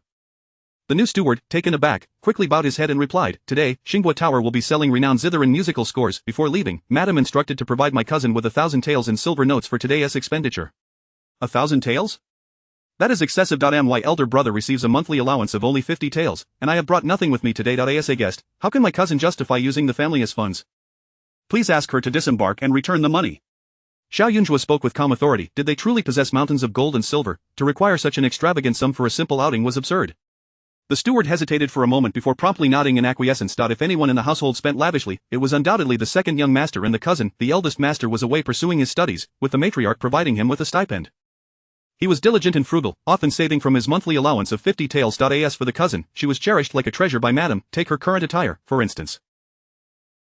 It had been specially tailored by Madam for the new year. Exquisite craftsmanship, warm yet lightweight, adorned with exquisite pink butterflies that seemed almost lifelike. The accessories were no less remarkable. The carved ivory incense ball had been a gift from the old matriarch to Madam, who then passed it to the cousin. The incense within was specially blended by a renowned perfumer in the capital, possessing a unique fragrance. Madame truly doted on her cousin. Should she return to the Zheng family, yearning for such luxuries would be a mere fantasy. The steward immediately instructed Jiang Wan's driver to pull over. "Miss, the eldest lady has decreed that you should not make things difficult for us." Jiang Wan's expression darkened. This was promised to me by my aunt previously. In recent years, she had also received a monthly allowance, but it was merely 30 taels, which she had saved diligently for her living expenses, which were to be accounted for separately. "You yourself said that was a prior arrangement," Xiao Jiayun replied with a raised eyebrow, exuding nonchalance. "Since you reside in the Xiao household, you ought to consider the family's finances." "Steward Yi, do you not think the specifications of this carriage are somewhat excessive? It is rather ostentatious. Our family currently holds no title, and such flamboyance is inappropriate. Remove all unnecessary adornments at once." Having uttered these words, Xiao Jiayun felt a sense of satisfaction wash over her. The newly appointed steward Yi was remarkably obedient. Were he to defy her, she would have to take matters into her own hands, which would be rather brutish. With someone by her side, things were indeed much simpler. Her father's decision to assign Song Chui to her was indeed a stroke of good fortune. "You cannot do this," Jiang Wan exclaimed, alarmed, yet steward Yi had already set the servants to work, fully endorsing the eldest lady's decision. The Xiao family, despite appearing prosperous, was indeed financially strained. With their titles stripped and public lands lost. They were fortunate that their household was not overly large, thus avoiding dire financial straits. However, they could hardly sustain Jiang Wan's extravagant spending. "It is a matter of my willingness, not capability." "Jiang Wan, I had thought you would comprehend this. I have warned you that the path ahead is fraught with peril, yet you insist on stepping into the abyss." "This choice is truly foolish," Xiao Jiayun Zhuo remarked, frowning as she cast one last look at her before boarding her carriage and departing. Xiao Jiayun Zhuo had left, but the steward remained. Jiang Wan was forcibly ushered off the carriage. The maids around her wore anxious expressions, and as her face flushed with embarrassment, she had no choice but to surrender the silver notes. Gritting her teeth, she instructed her maid to return to the courtyard and fetch money from her private treasury. With her aunt absent, they all adhered to Xiao Yunzhuo's commands. As an outsider, she could only endure being bullied by Xiao Yunzhuo. Despite having been cast aside in the past, it was she who had devoted years to serving her aunt, carefully navigating the complexities of the Xiao household. Why must she now concede ground to Xiao Yunzhuo upon her return? Witnessing her exclusive carriage being stripped of its finery left Jiang Wan nearly tearing the handkerchief in her grasp. Yet, there was no time to pity herself. The melodies from Xingbo Tower awaited, unrelenting. At the appointed hour, Xiao Yunzhuo met Meng Yangxi outside Xingbo Tower and entered together. Xingbo Tower, situated by the lakeside, boasted 3 stories and offered the finest views, where one could hear the chirping of birds, the rustling of leaves, and observe the shimmering waters and leaping fish, resembling a paradise. However, given its location outside the capital, they could not make a round trip in a single day, so they would need to stay at a nearby villa for a night or two. "The competition for seats today is rather fierce," Meng Yangxi whispered conspiratorially in her ear. "This Master Ring Qin is not yet 30, and she is not only stunningly beautiful but also possesses extraordinary musical talent, imbued with a certain spirit. Many have come specifically to see her today. And she has an ancient zither that she intends to sell at a low price to a talented junior." "What kind of ancient zither?" Xiao Yunzhuo inquired, intrigued. "This zither is named Zhou, and it has quite a history. It is said that before the founding of the previous dynasty, there were numerous natural disasters across the lands, particularly severe droughts in the northwest for 3 consecutive years. A hermit, unable to bear the suffering of the people, publicly appealed for rain. He played this zither for 7 days, seemingly sending the people's pleas to the heavens, and after 7 days, the heavens finally bestowed a bountiful rain, relieving the drought. Alas, the fate of this hermit remained. Many say he perished from blood loss after his plea for rain, and thus, this Zhou zither became renowned as the finest zither in the world. If it were truly to be sold, few could afford it. Master Ring Qin is only asking." Xiao Yunzhuo listened to her recount the story, finding it oddly familiar. Chapter 66. Ascending to the heavens. Her master seemed to have mentioned that the sect once had a foolish sect leader. The ability to summon rain is not particularly challenging for the leader of the Divine Concealment sect. However, while the task can be accomplished, the question remains whether one's body can withstand the exertion. To beseech the heavens, one must possess sufficient spiritual cultivation or merit. Without it, even if one exhausts oneself to the point of becoming a mere husk, it would be exceedingly difficult to bring down even a single drop of rain. That particular leader's capabilities were rather mediocre, yet he possessed a heart full of compassion for the suffering of the people. During a severe drought, witnessing the plight of the populace deeply moved him, prompting him to spare no effort in seeking rain, specifically, a deluge of vast extent and prolonged duration. In the end, he did succeed in summoning the rain, but his own abilities were woefully inadequate for the sacrifice required. Thus, he perished. This unfortunate fate seemed to extend to the subsequent generations of sect leaders, who rarely lived long. The Divine Concealment sect was inherently constrained by heavenly limits, and following that sacrificial rain-seeking endeavor, it faced even greater tribulations. Her master remarked that such an act was indeed a great benevolence, yet she advised against emulating it. The master further noted that the sect leader rarely engaged in cultivation, preferring to play the lute, compose poetry, and wander the world, accumulating little virtue in his daily life. To suddenly make such a grand request of the heavens was indeed a rarity. It was fortunate that he was not struck dead by a bolt of lightning on the spot. Therefore, if she lacks sufficient merit, she must refrain from undertaking such self-sacrificial acts for the sake of future generations of the sect. However, this matter, Xiao Yunzhuo had previously regarded it merely as a tale, never expecting to hear it recounted by others. She found herself increasingly curious about that lute, the one that had conveyed the people's suffering to the heavens. As Xiao Yunzhuo's eyes brightened with interest, she and Meng Yongxi continued their conversation while numerous individuals strolled past along the lakeside corridor. Yet, whenever they passed by her and Meng Yongxi, curious gazes often fell upon her, filled with intrigue and wonder. Xiao Yunzhuo, unperturbed and open-hearted, met their direct stares with calm composure. The corridor offered seating, albeit somewhat remote, where one could hear faint strains of the lute. The two friends made their way toward the ascending waves tower, ultimately settling in a position that was somewhat forward. The one sitting with Yongxi must be that renowned girl from the Xiao family, Judge Xiao, right? Someone whispered behind them. Shuk, keep your voice down. I just heard that she has a terrible temper. Be careful, or she might hold a grudge against you. What is so surprising about that? Rumor has it from the Xiao family that she is greedy and has acquired quite a few ill-gotten gains, unable to be managed even by her own mother. We've seen Lady Xiao, Haven Tiwi. She has a remarkably good temperament and has been unwell due to the stress. This seat was reserved in advance. How could she possibly be here? Yongxi seems to have been ensnared by some kind of enchantment. She doesn't even realize that this seemingly amiable person is actually rather sinister. I saw Jiangwan just as I entered. Jiangwan, what about her? Lady Xiao dotes on Jiangwan the most. Though merely a cousin, she has never lacked for anything these past years, right? But guess what? Hurry up and tell me. I just saw her wearing very thin clothing. Her attire and accessories looked exceedingly shabby. When I casually inquired, she shrank back, unable to speak. With Lady Xiao absent, I can only wonder how Jiangwan will manage in the future. If she can't even spare her own cousin, she certainly won't regard others with any respect. Truly a person who has crawled up from the bottom, lacking both insight and generosity. Meng Yongxi, not skilled in martial arts, could only vaguely hear snippets of the conversation, entirely unaware of its content, while Xiao Yunzhuo listened with perfect clarity. At that moment, the maidservant stood at a distance, awaiting orders, unable to approach. Otherwise, even Song Chui would have caught wind of the gossip. Xiao Yunzhuo turned her gaze back. Out of the corner of her eye, she noticed Jiang Wan, who had just arrived and was seated 5 or 6 rows back. Jiang Wan had even changed into a different outfit. The dazzling attire she wore when leaving was nowhere to be found, replaced by the utmost simplicity. Her eyes were still red, and once seated, she immediately attracted curious and concerned glances from those nearby. She forced a smile, attempting to appear both wronged and patient. Miss Xiao, what troubles you? Meng Yongxi asked, somewhat perplexed. Within that puzzled gaze was also admiration. At this moment, other than the ascending waves tower, Meng Yongxi's focus was solely on the person beside her. Miss Xiao was not only beautiful but also kind-hearted, and now she sat beside her. Today, she had specially applied the plum blossom balm gifted by Miss Xiao, and their fragrances were identical. Ever since encountering Miss Xiao, she felt her fortunes had greatly improved. This was her first time having such a mysterious friend. Xiao Yunzhuo observed the two individuals who had been speaking ill of her. They fell silent for a moment, then immediately averted their gazes elsewhere. Feeling guilty, they were not afraid of Xiao Yunzhuo. They had merely heard tales of her unpredictable behavior and feared that she might act in a startling manner if provoked. They still cared about their reputations. Is your resentment so profound because you bore a child out of wedlock? Xiao Yunzhuo addressed the girl who had spoken the harshest, her inquiry direct and unreserved. The girl was momentarily taken aback, then immediately retorted angrily, "Who are you talking about?" "You, of course. Did you not just say I had a bad temper? I thought it best not to let your words go unchallenged, lest others think you have wronged me," Xiao Yunzhuo replied earnestly.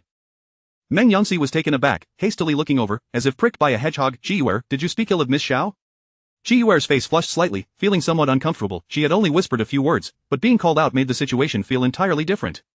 Yet now, with several people watching her, she found it hard to back down. "I merely spoke a few truths. Now look at Jiangwan, what a state she has been reduced to.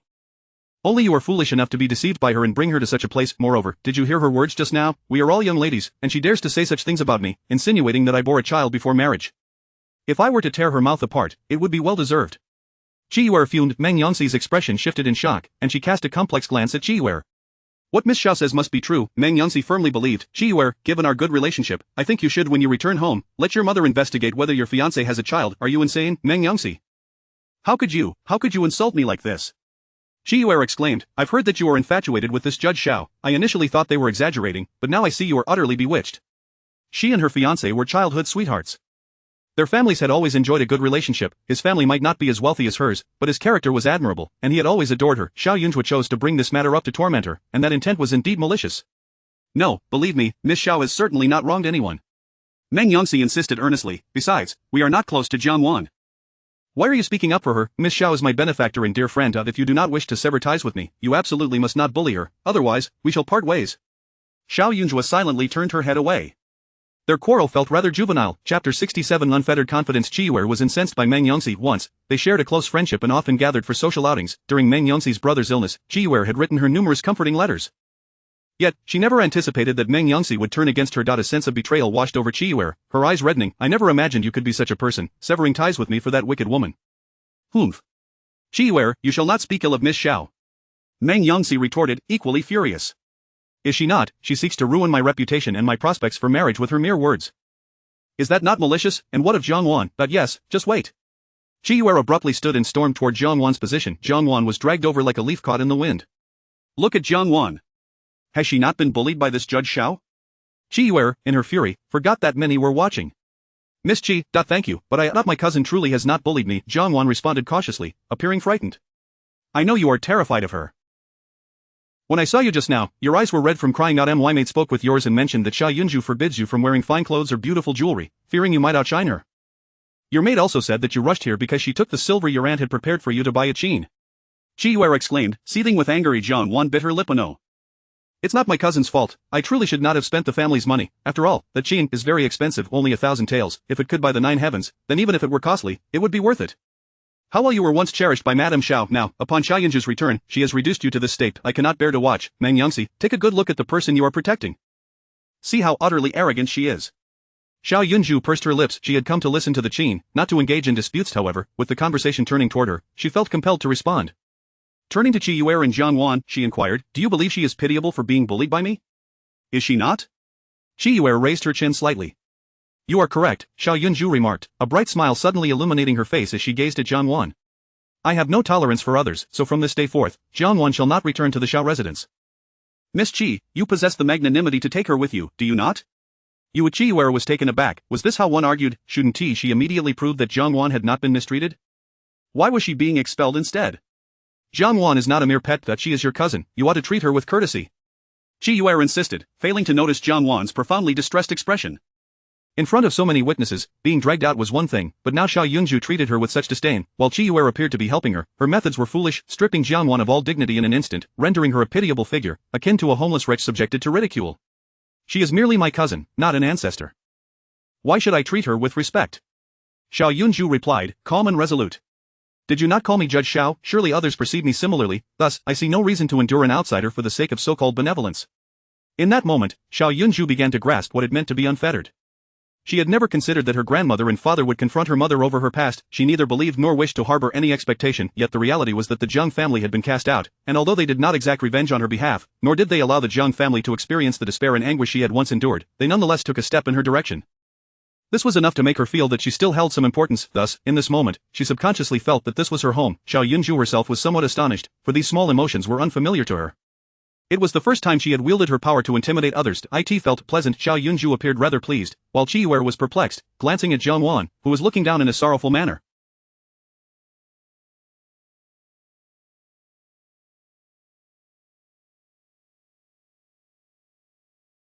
Frantic, she exclaimed, how can you be so heartless? Jiangwan has cared for your mother for 10 years, do you have no conscience for driving her away? I do not, Xiao Yunju replied earnestly. Qiyue was at a loss for words. You are shameless. Indeed, Xiao Yunju remarked nonchalantly, unconcerned about her reputation. After all, the being called a judge was hardly flattering. Cousin Jiangwan began, tears streaming down her face. Xiao Yunju regarded her thoughtfully. You have donned this new attire because I confiscated your belongings, correct? If so, does that mean you need not return home to gather your things? No, cousin, I truly did not say those things. Jiangwan cried out urgently. It was my own overthinking. I feared that looking good would overshadow you, so I deliberately changed my clothes to it was all my misinterpretation. I apologize, cousin, I did not mean it. Xiao Yunju was utterly exasperated, having lost all semblance of dignity. What could she gain by being pressured in front of such a crowd? Jiangwan was in a state of panic, never having anticipated Xiao Yunju would act so recklessly. Did she not fear that such a harsh reputation would prevent her from marrying? Yet, she dared not confront Xiao Yunju directly, for the items her aunt had given her were her only leverage, her future security. If she dared to provoke Xiao Yunju, this madwoman would likely seize all her possessions. Oh, so it was merely your wild conjecture, yet how did your maid manage to gossip so much to Miss Chia's maid? Xiao Yunju inquired, feigning ignorance. That girl always imagines things, thinking I was bullied by you, but I truly was not. After I return, I will deal with her, cousin, I truly was wrong, it is all my fault, Jiangwan mumbled, her head bowed to the ground. Qiyue was bewildered, her large eyes filled with confusion. That maid is truly audacious, daring to claim I stole your belongings. She deserves punishment. Xiao Yunju shot a cold glance at Jiangwan. However, if you wish to put an end to such rumors, the best course of action would be for us to cease meeting henceforth. For the sake of our family's friendship, it would be inappropriate for you to remain here any longer, wouldn't you agree? Jiangwan clenched her fists tightly beneath her sleeves. She had considered the possibility of her uncle not keeping her, or her grandmother sending her away, yet she never envisioned that Xiao Yunju would dare to expel her in such a public setting. She would rather be perceived as cruel and heartless than to show any mercy. Such ruthlessness was beyond her imagination. However, if she retained even a shred of dignity, she could not simply remain at the Xiao residence. To do so would only invite ridicule. Thus, Xuanmen could only silently straighten her back, suppressing the grievance and tears in her eyes, and resolutely stated, "Cousin, you are right. Tomorrow, upon my return, I shall leave the Xiao household, but I will remain concerned for my aunt. Once she has recovered, I shall pay her a visit. At that time, I hope my cousin will understand." She had confidence in her musical talent. If she could receive the qin from Master Ying or be taught by him today, the loss would not be too great, for her aunt was still alive. Xiao Jiayun Zhuo could not maintain her laughter forever. Chapter 68 The humiliation of today. With her head bowed, Xuanmen appeared utterly devoid of courage, a sight that incensed Xiao's eye in her eyes. Having been bullied by Xiao Jiayun Zhuo, Xuanmen ought to exhibit a semblance of fortitude. After all, Xuanmen was not an orphan bereft of parents. Even if she were cast out, she had a place to go. How could she allow Xiao Jiayun Zhuo to drive her back time and again? Enough! It was merely that maidservant stirring up trouble, and Xuanmen herself has acknowledged it was a misunderstanding. What is there left to be angry about? As soon as Meng Yongxi noticed Xuanmen's silence, her spirits lifted instantly. "Xiao, Miss Xiao is not the sort of person you imagine. She possesses a benevolent heart." At that moment, Xuanmen remained silent, promptly returning to her original seat. The humiliation of today would one day be repaid to Xiao Jiayun Zhuo. Xiao huffed in response but settled down obediently. However, Meng Yongxi turned back to whisper, "You know, my mother has recently been selecting a suitor for me. I thought my cousin from my aunt's family would be quite suitable, but Miss Xiao mentioned that I have encountered a stroke of ill fortune in love.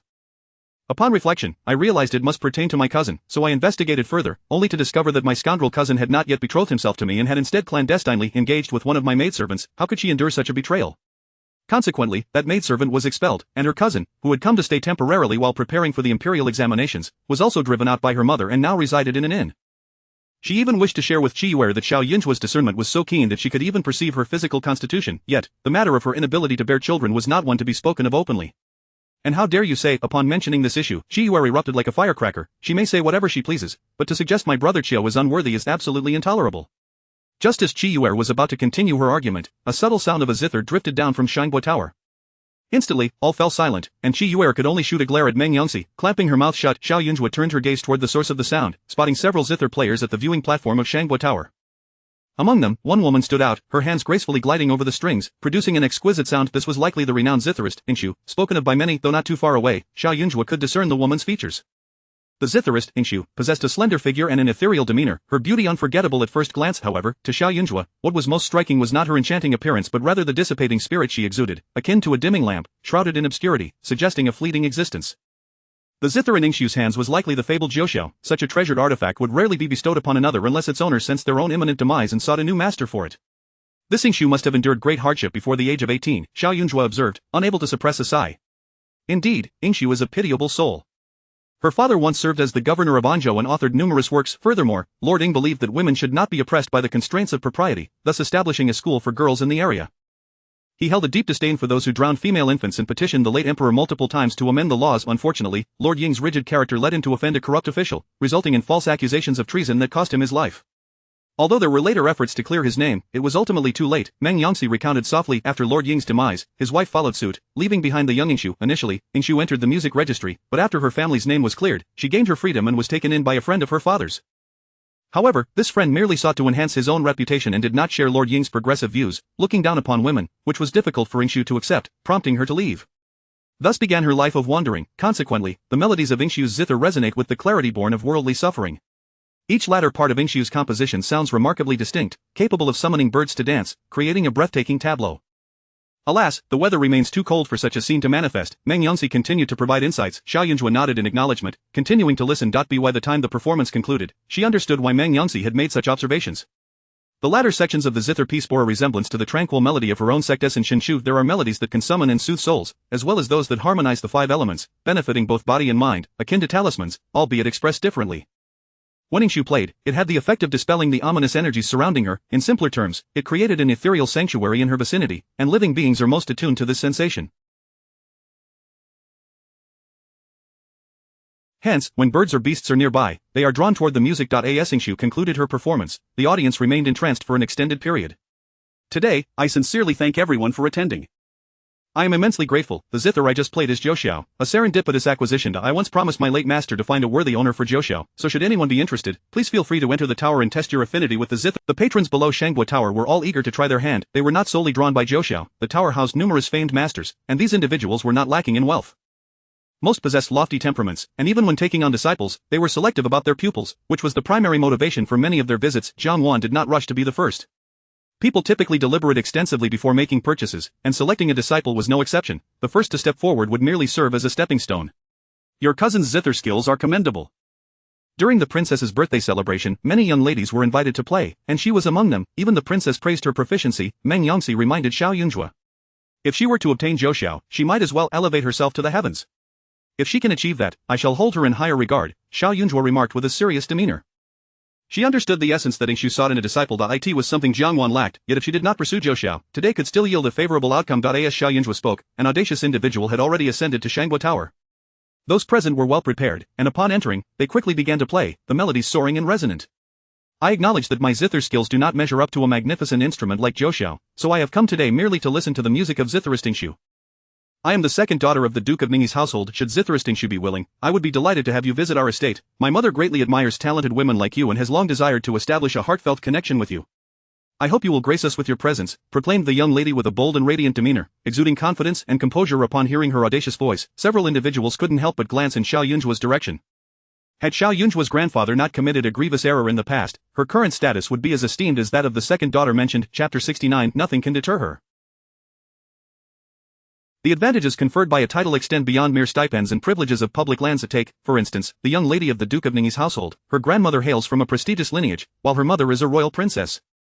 Even if she does not marry into the royal family, she would never be wed to a family like the Xia, whose nobility has been stripped away, reducing them to a state of disrepair. Generations of strategic unions have strengthened her family, ensuring its continued prosperity for centuries, provided no foolishness akin to that of the Xia patriarch arises. Such a proud heritage is not something everyone can claim. Yet, it is a poignant truth that Xiao Zhuo could have had such a legacy, but alas, she has lost everything, a fact that elicits sympathy. At this moment, the esteemed musician Ling Su regarded the second young lady with great courtesy, saying, "Thank you for your kind words. You possess a forthright spirit, and your melodies are lively and uplifting. I, Ling Su, feel somewhat inadequate in comparison. Should the opportunity arise in the future, I shall not disappoint you." With this statement, she implied that she could offer guidance, albeit limited to that. Soon after, several other young ladies approached in succession, each showcasing their unique musical styles. Ling Su listened intently, demonstrating her clear proficiency in this art. With just a cursory glance, she could discern the distinct characteristics of each performer and even suggest suitable instructors for them, creating a warm and harmonious atmosphere. Before long, Xuanmen rose from her seat. Though a flicker of nervousness coursed through her, she had closely observed Ling Su's treatment of others and noted the absence of any airs of superiority. While she admired the second young lady of the Duke's household, she extended the same courtesy and respect to a mere sixth-rank official's illegitimate daughter, suggesting that she valued resolute character above all. Xuanmen felt a surge of relief at having dressed modestly today. Perhaps it was indeed a fortuitous choice. She lifted her chin and squared her shoulders, her eyes sparkling with newfound confidence, exuding a spirit of neither servility nor arrogance.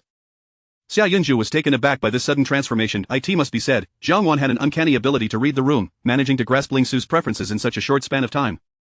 If only she were free from her myriad twisted thoughts, Xiao Zhuo might genuinely appreciate her cousin. What a pity, she mused. I am Xuanmen, a junior who has long heard of your esteemed reputation, Ling Su. Upon learning that you were seeking disciples, I took the liberty of coming to try my luck, Xuanmen declared with unwavering resolve. Ling Su was momentarily surprised. Others had been more tactful, merely inviting her to visit their homes. Even those who aspired to greatness had not spoken so boldly. This young lady was remarkably audacious. Please, proceed, Ling Su said, casting a discerning gaze upon her. Having traversed many trials in her life, Ling Su had faced the death of her parents as merely the beginning of her struggles. When she found herself at the mercy of distant relatives, they sought to mold her into a docile puppet, intending to marry her off at a young age. She fiercely rebelled, severing ties to carve out a path that suited her. Her parents had once told her that women are as human as men, capable of achieving what men can. Inspired by their words, she pursued her own desires, refusing to depend on anyone, even in the face of hardship, steadfastly preserving her soul. Thus, despite years of adversity, she had no regrets, and now, with her reputation as a musician, she could step into the limelight without fear of condemnation. Yet, the fruits of her labor merely afforded her the same freedoms that ordinary men were born into.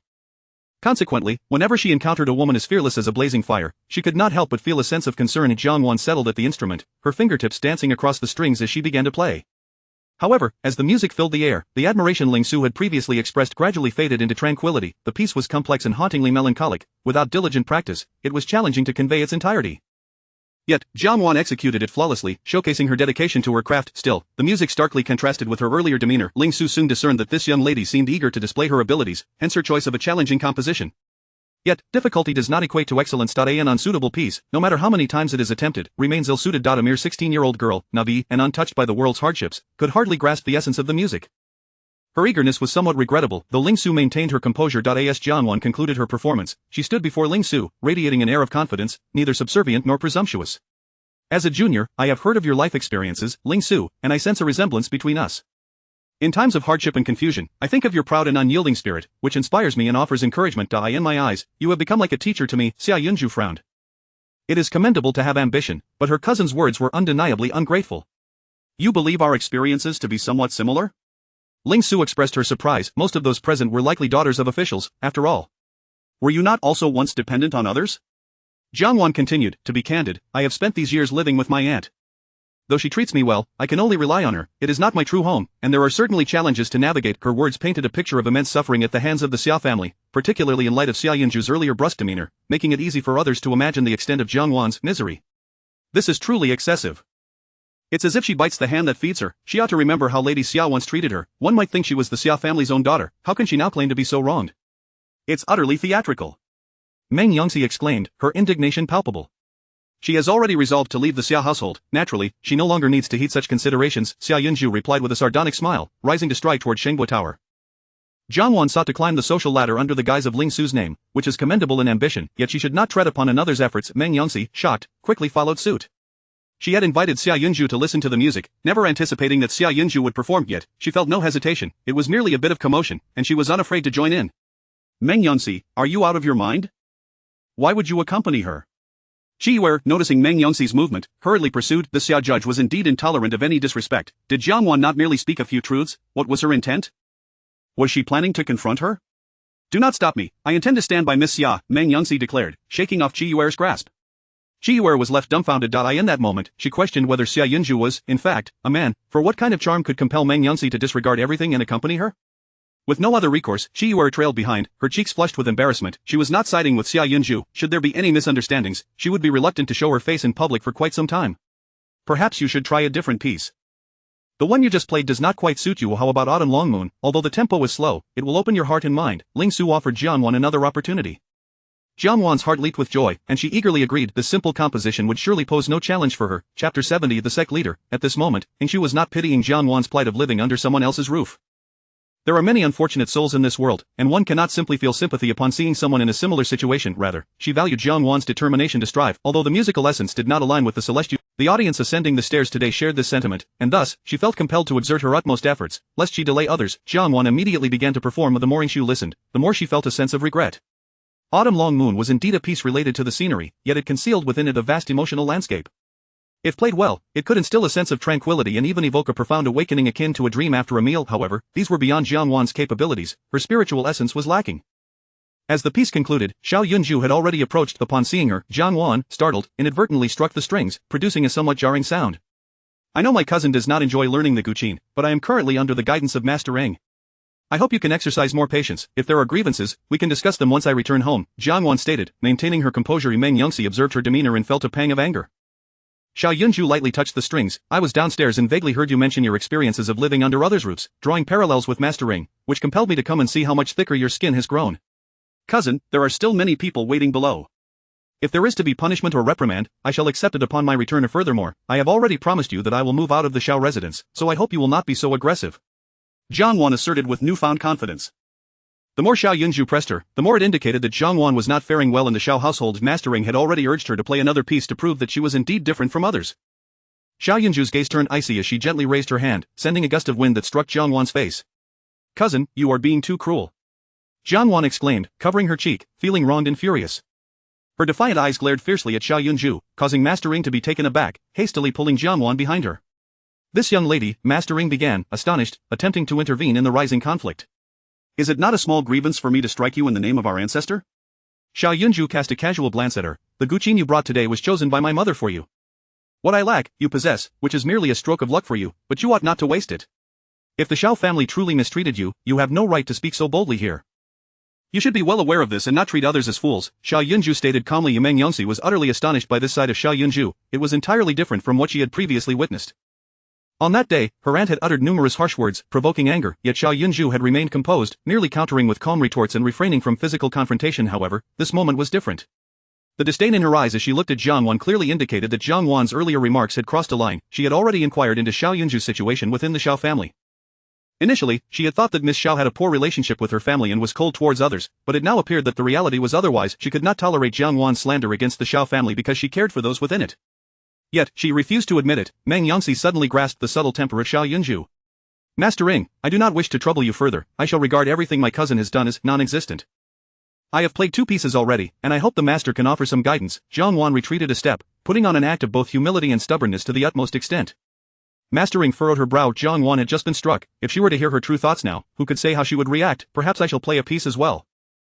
I find Master Ing quite familiar today, and perhaps there is some form of fate between us, Xiaoyun Zhuo remarked with a smile, casting a glance at her. Upon meeting Xiaoyun Zhuo's eyes, Master Ing felt a strange sensation she could not quite place. Xiaoyun Zhuo removed her cloak, her form appearing significantly lighter. However, Ing Xiu's keen gaze caught sight of the token hanging at Xiaoyun Zhuo's waist, her pupils constricted, and her expression shifted slightly. Rather than stopping Xiaoyun Zhuo, she immediately said, "Might I request that you try this guqin, Zhou Xiao?" Upon hearing this, Jiang Wan looked at Master Ing in disbelief. The guqin used by others, even if not brought by herself, was prepared by the Shengbo Tower. Why would Ing Xiu allow Xiaoyun Zhuo to try Zhou Xiao? Xiaoyun Zhuo showed no hesitation. She approached Zhou Xiao and noticed that the instrument bore inscriptions only understood by members of the Shenin sect, with a small character 4 hidden engraved at one corner. This was indeed an item meant solely for the sect leader. After the former sect leader Chu Ming performed a rain invocation, this guqin had fallen into the world. Due to the former leader's significant energy expenditure, there had been no time to retrieve it.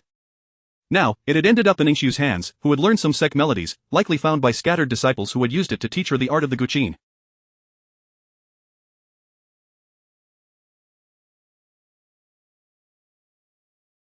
Xiaoyun Zhuo took a seat, observing Ing Xiu's frail form, and gradually began to play the Qingxin piece. This piece appeared straightforward, yet once the music resonated, it possessed a power that could stir the soul.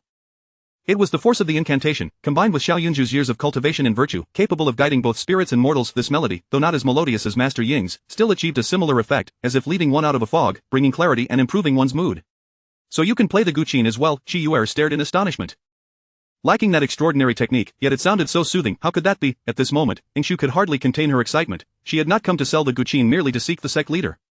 Her health was poor, and she felt she had only a few years left to live. She simply wished to find a successor with a good temperament, one capable of playing the Shenin sect's melodies, to pass on her skills. Little did she expect to encounter the sect leader. Her former master had mentioned that during the tumultuous end of the previous dynasty, the last sect leader had gone missing, presumed dead. As sect leaders possess unique fates that enable them to discern the yin and yang, the other disciples were deemed unworthy of bearing such heavy responsibilities, leading to a gradual dispersal of hearts. However, due to the peculiar nature of the Shenin sect, the death of the former leader did not imply that a new leader would never arise. She had seen the emblem of the sect leader. Now, she recognized the resemblance in front of her with Xiaoyun Zhuo. Ing Xiu pays her respects to you, Miss Xiao. Originally, this Zhou was to be sold, but this item rightfully belongs to you. I should not have overstepped my bounds today, to be able to return this item to you. Ing Xiu will also have the honor to meet my former master in the future. Ing Xiu promptly bowed to Xiaoyun Zhuo, speaking with great respect. Chapter 71. The desire for fairness. As the words escaped her lips, a wave of astonishment washed over the crowd. Jiang Wan's heart and mind trembled, her eyes wide with disbelief as she questioned urgently and with indignation, Master Ing Qin. What do you mean, is Zhou Xiao to be given to Xiao, to my cousin?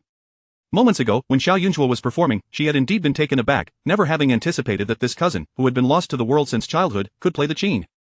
Yet, amidst her surprise, there was a predominant sense of anger. Xiaoyun Zhuo had undoubtedly come to create trouble for her. Having played 2 pieces already, it was evident that Master Ing Qin had shown her more favor than the others. Had it not been for Xiaoyun Zhuo's sudden appearance and insistence on performing, Zhou Xiao could very well have been hers. She had exerted immense restraint, yet now she was being told that Zhou Xiao belonged to Xiaoyun Zhuo.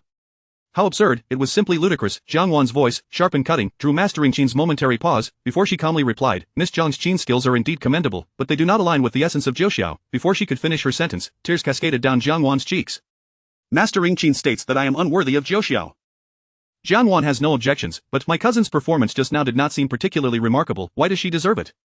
Jiang Wan appeared utterly aggrieved. If my cousin were to earn Zhou Xiao through genuine talent, I would certainly rejoice for her. However, with so many present, many possessing superior skills than my cousin, why was she singled out? It is truly perplexing. I merely seek fairness.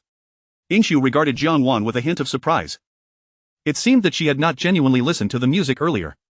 Since you have expressed this, even if I were to praise Miss Xiao's performance, you would remain unconvinced. Perhaps it would be best to let others weigh in, Ing Xiu suggested, her gaze shifting towards Qi Yuer. I observe that this young lady is not closely acquainted with Miss Xiao, and may offer an impartial opinion. Qi Yuer, caught off guard by Master Ing Qin's sudden attention, felt a twinge of embarrassment. However, she quickly regained her composure and spoke with poise. Upon first hearing the piece, I was somewhat astonished, but soon, I cannot pinpoint the exact moment, my emotions settled considerably, and all those tumultuous thoughts dissipated. My entire being seemed to be enveloped in the music. When the performance concluded, it felt as though I had awakened from a profound dream. This piece is truly special. Xiao could not deny that she had been captivated. The music seemed to dissolve all restlessness, and at that moment, all her previous disdain for Xiao Jiayun Zhuo vanished, her emotions ensnared by the enchanting melody, reluctant to emerge from such a beautiful realm. Though she did not wish to speak well of Xiao Jiayun Zhuo, she also refused to stubbornly deny the truth. The essence of Zhuo inherently carries a melancholic and distant quality. Should it be played with an ordinary tune, it loses its charm. However, the melody played by Xiao Jiayun Zhuo was indeed more harmonious with the spirit of Zhou. Xiao asserted, her eyes fixed on Jiang Wan, resolutely standing by her opinion. Beside her, Meng Yangxi's face radiated with joy and agreement. Xiao was known for her steadfastness. Once she formed an opinion, even the closest of kin could not easily sway her. She believed Xiao Jiayun Zhuo to be a bully towards her cousin, thus she felt emboldened to advocate for Jiang Wan. Yet, she remained fair, unwilling to dismiss an individual's worth simply due to personal dislike, which was why she and Xiao had become friends in the first place. Xiao's earlier disdain for Xiao Jiayun Zhuo stemmed from her lack of understanding. Miss Qi's words ring true. The interpretations of the Qin's essence differ among listeners, yet Zhou appears as if it were crafted specifically for Miss Xiao's performance. Mastering Qin's decision seems entirely reasonable to us, spoke another Qin master. The crowd nodded in agreement. Jiang Wan's complexion paled, and in that moment, she realized that no one would speak on her behalf. Indeed, she had not truly listened to the so-called essence of the music earlier, but having reached this point, further insistence would only breed annoyance. It was my momentary distress that caused me to lose my composure. I hope Master Ring Qin will not take offense. I have never heard my cousin practice since she returned home, which is why my reaction was so exaggerated. It has turned into a jest. Jiang Wan promptly adopted a look of contrition. Congratulations to my cousin on acquiring Zhou. Her face still bore the marks of Xiao Jiayun Zhuo's earlier rebuke. The delicate features of her face appeared particularly pitiable and forlorn at that moment. Once this matter is settled in the next few days, may I inquire about Mastering Qin's plans? Xiao Jiayun Zhuo inquired, disregarding Jiang Wan's presence. Mastering Xiu, frail and delicate, seemed to have suffered much in her youth, leaving her constitution compromised. Although the Divine Concealment sect possessed medical knowledge, the practice of medicine was not a trivial pursuit. She had only dabbled in it, possessing knowledge of herbal remedies for calming the spirit and dispelling evil, thus unable to cure Xiu, while talismans and formations could defy fate. Forcing such measures would only exacerbate the consequences. Xiu wanders alone and aimlessly. My visit to the capital is merely to fulfill my master's wishes regarding Zhou. Beyond this, I have no further plans, Xiu replied, casting a glance at Xiao Jiayun Zhuo. Her late master, a disciple of the Divine Concealment sect, had possessed some ability in divination, thus she had come to the capital to take on disciples. Then would it be agreeable for you to stay at my residence? Xiao Jiayun Zhuo asked directly. There were vacant rooms in her courtyard, and surely her grandmother and father would not refuse. I would be delighted, Xiu replied with a gracious smile, her already lovely features blossoming like a flower in full bloom, breathtakingly beautiful. Xiao Jiayun Zhuo's invitation to Xiu was not motivated by a desire to learn the Qin.as. Xiu was already acquainted with the sect's melodies and had pledged allegiance to the Divine Concealment sect. Her earlier demeanor suggested she regarded herself as one of its disciples. Given this, Xiao Jiayun Zhuo felt a sense of responsibility to ensure her disciples' well-being. Though Xiu's health was frail, there remained a glimmer of hope. Xiao Jiayun Zhuo would seek a skilled physician for her, aspiring. However, at this moment, encountering Xiu filled Xiao Jiayun Zhuo's heart with anticipation. Many of the scattered disciples from long ago might still have descendants or have taken on apprentices of their own. When she had sent her master off, his only lingering regret was the solitude of the Divine Concealment sect, lamenting that as the head of the sect, he had no one to converse with.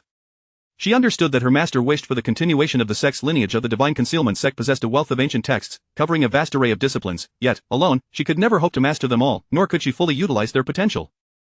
Her master had treated her with great kindness, even as a spirit, rescuing her from a grave situation, teaching her to prolong her life and defend herself. Even now, though his spirit had departed, she felt an obligation to fulfill his aspirations. Xiu's swift acceptance of the invitation was surprising. Unbeknownst to her, Xiu was deeply intrigued by this new sect leader. For Xiu, Xiao Jiayun Zhuo was not merely a leader but felt akin to a long-lost kin. Aside from the brief 2 years spent with her master, she had always been alone, akin to a drifting weed without roots, but in this moment, everything began to change. Thus, as Xiu gazed at Xiao Jiayun Zhuo, her eyes brimmed with affection. Chapter 72. Such ruthlessness. As Jiang Wan observed the scene before her, an acute pang of heartache gripped her. Xiao Jiayun Zhuo was indeed excessively overbearing, arriving with the intent to seize all that belonged to her. By what right did she presume to do so? Qin master, may I inquire if I might have the honor of becoming your disciple? I promise to dedicate myself wholeheartedly to learning, and I shall not compete with my cousin. All I wish is to refine my skills to the level of yours. Jiang Wan was reluctant to yield. After striving for so long, if she could not attain the heights of Zhou, she would at least find value in receiving guidance from Qin master. With a bold heart, she clung to the last flicker of hope. Miss Jiang, it is not that I am unwilling to teach you, but rather that our interpretations of the art of the Qin diverge significantly. To study under me would only hinder your own progress. If you do not mind, I could recommend another Qin master for you. Xiu replied with a hint of regret. Having just listened to the two pieces, she had intended to decline Jiang Wan's request from the outset. They were not kindred spirits in their pursuits, and now that she had acknowledged her role as the sect leader, her refusal was even more resolute. If Xiao Jiayun Zhuo were a malicious individual, then she could never have become the leader capable of guiding both spirits and mortals. Since the leader was virtuous, it was clear that the fault lay with Miss Jiang. She held no bias toward outsiders. King Qin Masteress' rejection was unequivocal, leaving Jiangwan feeling utterly humiliated. Renowned for her unparalleled Qin skills and esteemed lineage, even the emperor had praised her artistry. Thus, despite the fury simmering within her, she could not afford to display any dissatisfaction outwardly. Jiangwan gritted her teeth and accepted Qin Masteress' goodwill. Although Zhou had already found a master, the selection of other Qin masters was still ongoing, and the gathering had not yet concluded. Xiao Jiayun Zhuo, mindful of not disturbing Qin Masteress' discussions with others, descended the stairs after dismissing Jiangwan. Cousin, I admit I had some misconceptions about you earlier, thinking you lacked understanding, yet I now see your true prowess. Jiangwan, undeterred, approached her. I was wrong to quarrel with you today. I realized that my outburst about leaving the Xiao family must have hurt you. Could you find it in your heart to forgive me just this once? At that moment, Jiangwan was at a loss for what to do. The Qin master Ring Qin had suggested bore no significant reputation. What benefits could possibly arise from becoming that person's disciple? Moreover, if Qin master were to reside in the Xiao family henceforth, Jiangwan might have the chance to see her frequently, which could eventually lead others to acknowledge her own talents as stemming from Qin master's tutelage. Absolutely not. Xiao Jiayun Zhuo's gaze was frigid as she regarded her. Cousin, I heard that you sold your life-saving pills to assist the Meng family's daughter. You extend such kindness to outsiders. Can you not show me the same mercy? I understand that by staying with my aunt, I inadvertently took your mother's place, but it was never my intention. My aunt insisted on bringing me to the Xiao family. If you could help me, once my aunt returns, I will certainly assist you in clearing up any misunderstandings with her. I implore you. Jiangwan clutched Xiao Jiayun Zhuo's arm, tears shimmering in her eyes. At that moment, Meng Yangxi was engaged in conversation with Qi Yuer. With no one else around Xiao Jiayun Zhuo, Jiangwan felt emboldened to lower herself in such a manner. She had initially thought she would secure a worthy mentor today, yet found herself empty-handed. If bowing before Xiao Jiayun Zhuo could yield some advantage, she was willing to do so. Xiao Jiayun Zhuo withdrew her arm, her expression reflecting disdain. My kindness towards others stems from their worthiness, but you are unworthy. Your pleas today are driven solely by your desire for what I possess, so cease this pitiful act. I am not so foolish as to be deceived. Her biological mother had taken Jiangwan in with the consent of both Jiangwan and her family. Compared to her time with the Jiang family, where she received more attention and better resources, what was there to complain about now? Is cousin truly so heartless? Jiangwan's voice grew heavy. I know you were cast aside by our aunt. She is not ill. She did not leave for recuperation. Cousin, if this matter becomes known, you may gain an innocent reputation, but what of your elder brother? As he prepares for the imperial examinations, how will others perceive him with such a cruel mother? With this shift in her tone, Jiangwan found that Xiao Jiayun Zhuo was not as repulsed by her. This was the true nature of her character. And what of you? Though you bear the Jiang surname, she raised you as her own. Xiao Jiayun Zhuo shot back with a sardonic glance. Cousin, you truly possess a heart of stone. Jiangwan trembled with rage. Since you harbor no familial affection, do not blame me for being unfeeling in return. The day grows late. I expect that by tomorrow, when I return home, you will have vacated the premises. Over the years, my mother has provided you with a great deal, but you must be clear about what is rightfully yours and what is not. I will instruct the steward to inventory the items, but do not make me go to the Jiang family to demand what is owed. Xiao Jiayun Zhuo replied, unyielding. Her mother had prepared numerous garments and jewels for the Jiang family, and the distinction between Jiangwan's personal belongings had become blurred. However, the valuable items within the courtyard were off limits to Jiangwan. Jiangwan glared fiercely at Xiao Jiayun Zhuo, her eyes brimming with animosity. After a brief moment, Xiao Jiayun Zhuo departed with Meng Yangxi to a nearby villa. The location was bustling with guests, segregated into two courtyards to separate male and female visitors. The ambience was delightful. Young ladies rarely had the opportunity to venture out and were brimming with excitement. Although the male and female guests could not meet freely, lanterns in the courtyards could be paired, allowing unmarried individuals to choose a lantern they favored and proceed to the front courtyard. If they encountered a male guest holding the same lantern, they could enjoy the scenery and converse together. The guests attending that day were primarily from official families, accompanied by their maids and servants, ensuring that no impropriety would arise. The adults, being relatively open-minded, often hoped their children could find suitable partners, leading to frequent gatherings and banquets for young people to become acquainted. As long as family backgrounds were comparable and there were no political rivalries, the elders were generally supportive of their children's unions. Xiaogage remarked that my face is round, akin to a ripened fruit. We agreed to select pomegranate lanterns, so you must not attempt to steal mine. Also, when you see Xiaogage, do not speak nonsense. If you continue with such remarks, I shall deny all acquaintance. Qi Yuer tugged at Meng Yangxi's sleeve, casting a disdainful glance at Xiao Jiayun Zhuo. Xiao Jiayun Zhuo sought to usurp her dear friend? That simply would not do. While she excelled at playing the qin, she was hardly deserving of Zhou. Yet, to incite Yangxi into joining her in frivolous chatter was undeniably inappropriate on Xiao Jiayun Zhuo's part. Indeed, pomegranates are fitting for you, bearing fruit before marriage. With few women remaining oblivious, Xiao Jiayun Zhuo remarked, observing Qi Yuer's self-satisfied demeanor and seizing the opportunity to further provoke her. Chapter 73. The rabbit worships the moon. Qi Yuer was on the verge of losing her mind, pointing at Xiao Jiayun Zhuo and shouting vehemently, Miss Xiao is only looking out for your best interests. If you doubt her, why not inquire directly with your brother Qiu later? If, by any chance, he does confess, you would be better prepared, wouldn't you? Meng Yangxi hastily interjected. However, Qi Yuer felt genuinely wronged. With the wedding approaching, how could she find joy in hearing such ominous words repeatedly since encountering Xiao Jiayun Zhuo? If my brother Qiu is innocent, I shall demand an apology from Xiao Jiayun Zhuo. Qi Yuer fumed, ready to lash out. Very well, Xiao Jiayun Zhuo responded immediately, but if I am proven right, do remember to pay up. I will pay. If my brother Qiu truly is as you say, I shall forsake the marriage entirely, and I would gladly give you all my dowry.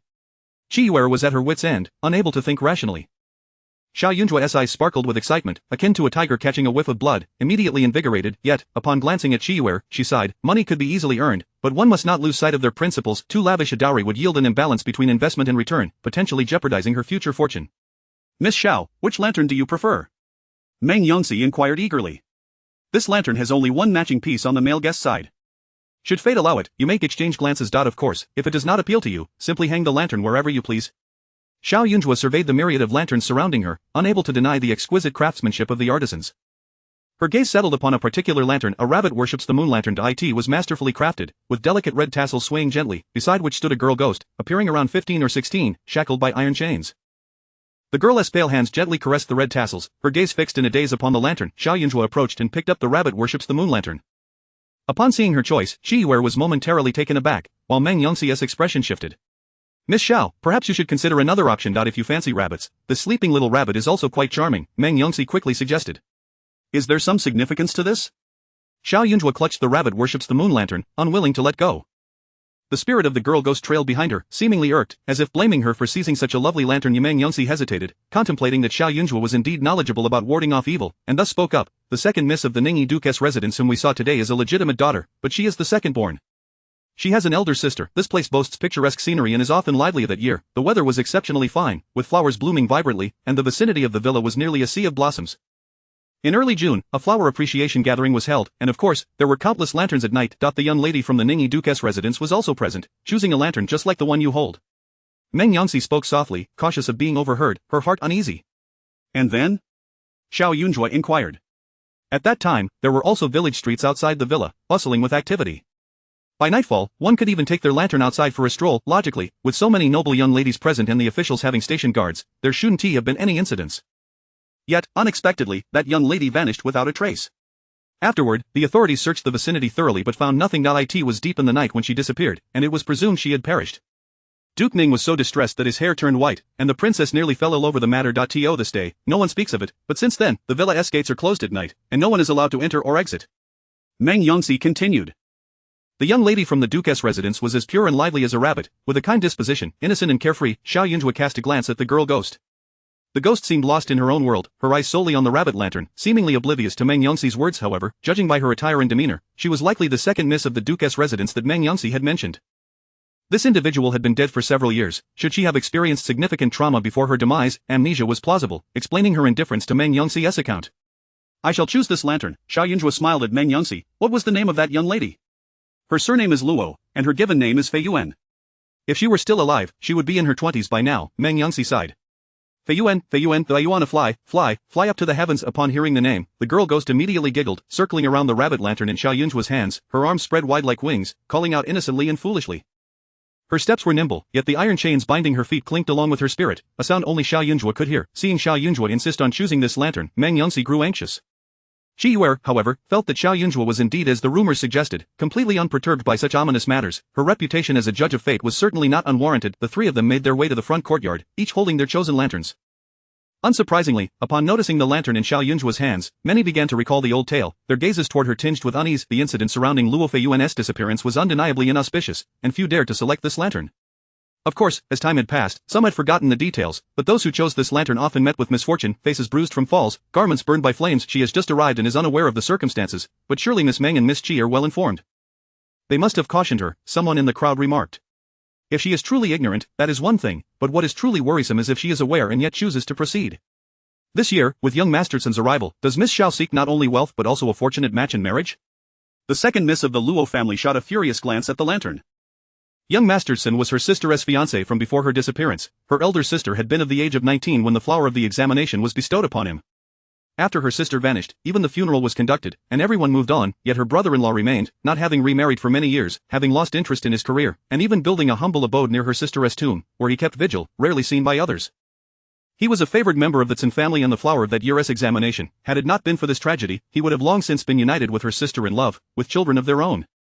Even the emperor expressed regret, having brought it up several times, yet her brother-in-law remained trapped in his sorrow. In her heart, young Masterson, despite not having married her sister, was still her brother-in-law. Both the Xin and Luo families wished for him to move on, even hoping he might find a good match, so he would no longer torment himself. Yet this person should not be a woman skilled in manipulation, one who had used her sister to ascend in status. Miss Xiao. What belongs to you is yours, no one will take it from you. However, there are certain items you would do best to avoid. The second miss of the Luo family, enraged, stepped forward decisively, glaring at Xiao Jiayun Zhuo. Chapter 74. Please believe her. Miss Luo Air was straightforward and unambiguous as she strode up to Xiao Jiayun Zhuo, her piercing gaze serving as a stern warning. As far as I know, any lantern... Miss Luo Air furrowed her brows and looked at her sharply. What pretense are you putting on? Who doesn't know the significance of your choice of this lantern? Xiao Jiayun Zhuo, observing the fury on her face, felt a measure of confusion. However, seeing the skepticism and disapproval in the eyes of others, she began to understand the situation. The lantern was a pair, one for the male guest and one for the female guest. Miss Luo, you are mistaken. Miss Xiao is unaware of Masterson's circumstances. She selected this lantern merely for its aesthetic appeal. As for your elder sister, she knows only a little and is certainly not familiar with Masterson's affairs, Meng Yangxi interjected hastily. She had been so focused on recounting Luo Feiyuan's tragic tale that she had completely overlooked the fact that Masterson often visited this place to reminisce about the past. Miss Luo Air's strong reaction must have stemmed from Masterson's presence today, leading her to mistakenly believe that Xiao Jiayun Zhuo chose this item for him. Is that truly the case? Luo Feiyuan's brow relaxed slightly as she scrutinized Xiao Jiayun Zhuo. If you are in... However, Miss Xiao, this item holds particular significance for me. Under ordinary circumstances, it would be acceptable, but with my brother-in-law present today, I would prefer that no one with ulterior motives exploits my sister's memory. Therefore, could you kindly hand this item over for safekeeping? Luo Feiyuan was a forthright and candid individual, as evidenced by her being the first to step forward and play the zither. That is not acceptable, Xiao Jiayun Zhuo firmly declined. I hold no interest in Masterson. However, this item is currently of use to me. Luo Feiyuan's expression darkened immediately. It was merely a lantern. Aside from illumination, it served only as a means of connection with the male guest. If it was for lighting, were there not other options? Xiao Jiayun Zhuo's claim of utility seemed to imply an ulterior motive to entice her brother-in-law. If Miss Luo would not mind, why not consider joining forces?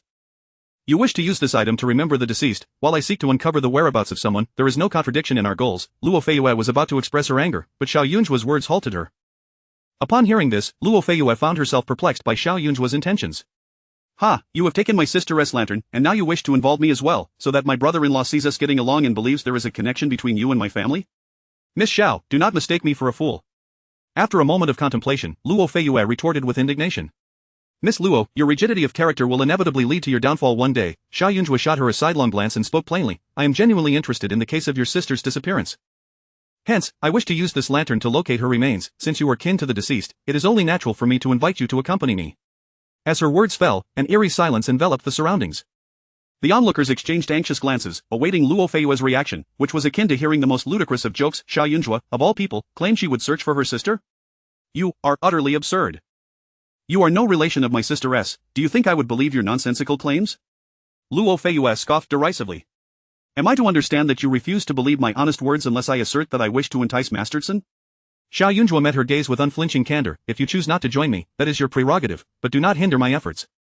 Luo Feiyuan was exceedingly displeased with her obstinate demeanor, her anger flaring. She contemplated rushing forward to smash the lantern, but before she could take a step, Meng Yangxi lunged to restrain her. Stop, Miss Luo, she can do it. Miss Xiao truly can find the remains. Meng Yangxi exclaimed, visibly agitated. Qiyuer felt a twinge of regret for not restraining Meng Yangxi in time. The latter had been so bewitched by Xiao Jiayun Zhuo's words that even without a prompt, she charged forward like a mindless soldier, escalating tensions. Having previously criticized her fiancé, she now dared to boldly proclaim that Xiao Jiayun Zhuo could locate Luo Feiyuan. Luo Feiyuan, the authorities had searched for 2 months without success. Did she truly believe Xiao Jiayun Zhuo could succeed where they had failed? Luo Feiyuan had never been this furious before, wishing fervently to tear Xiao Jiayun Zhuo apart.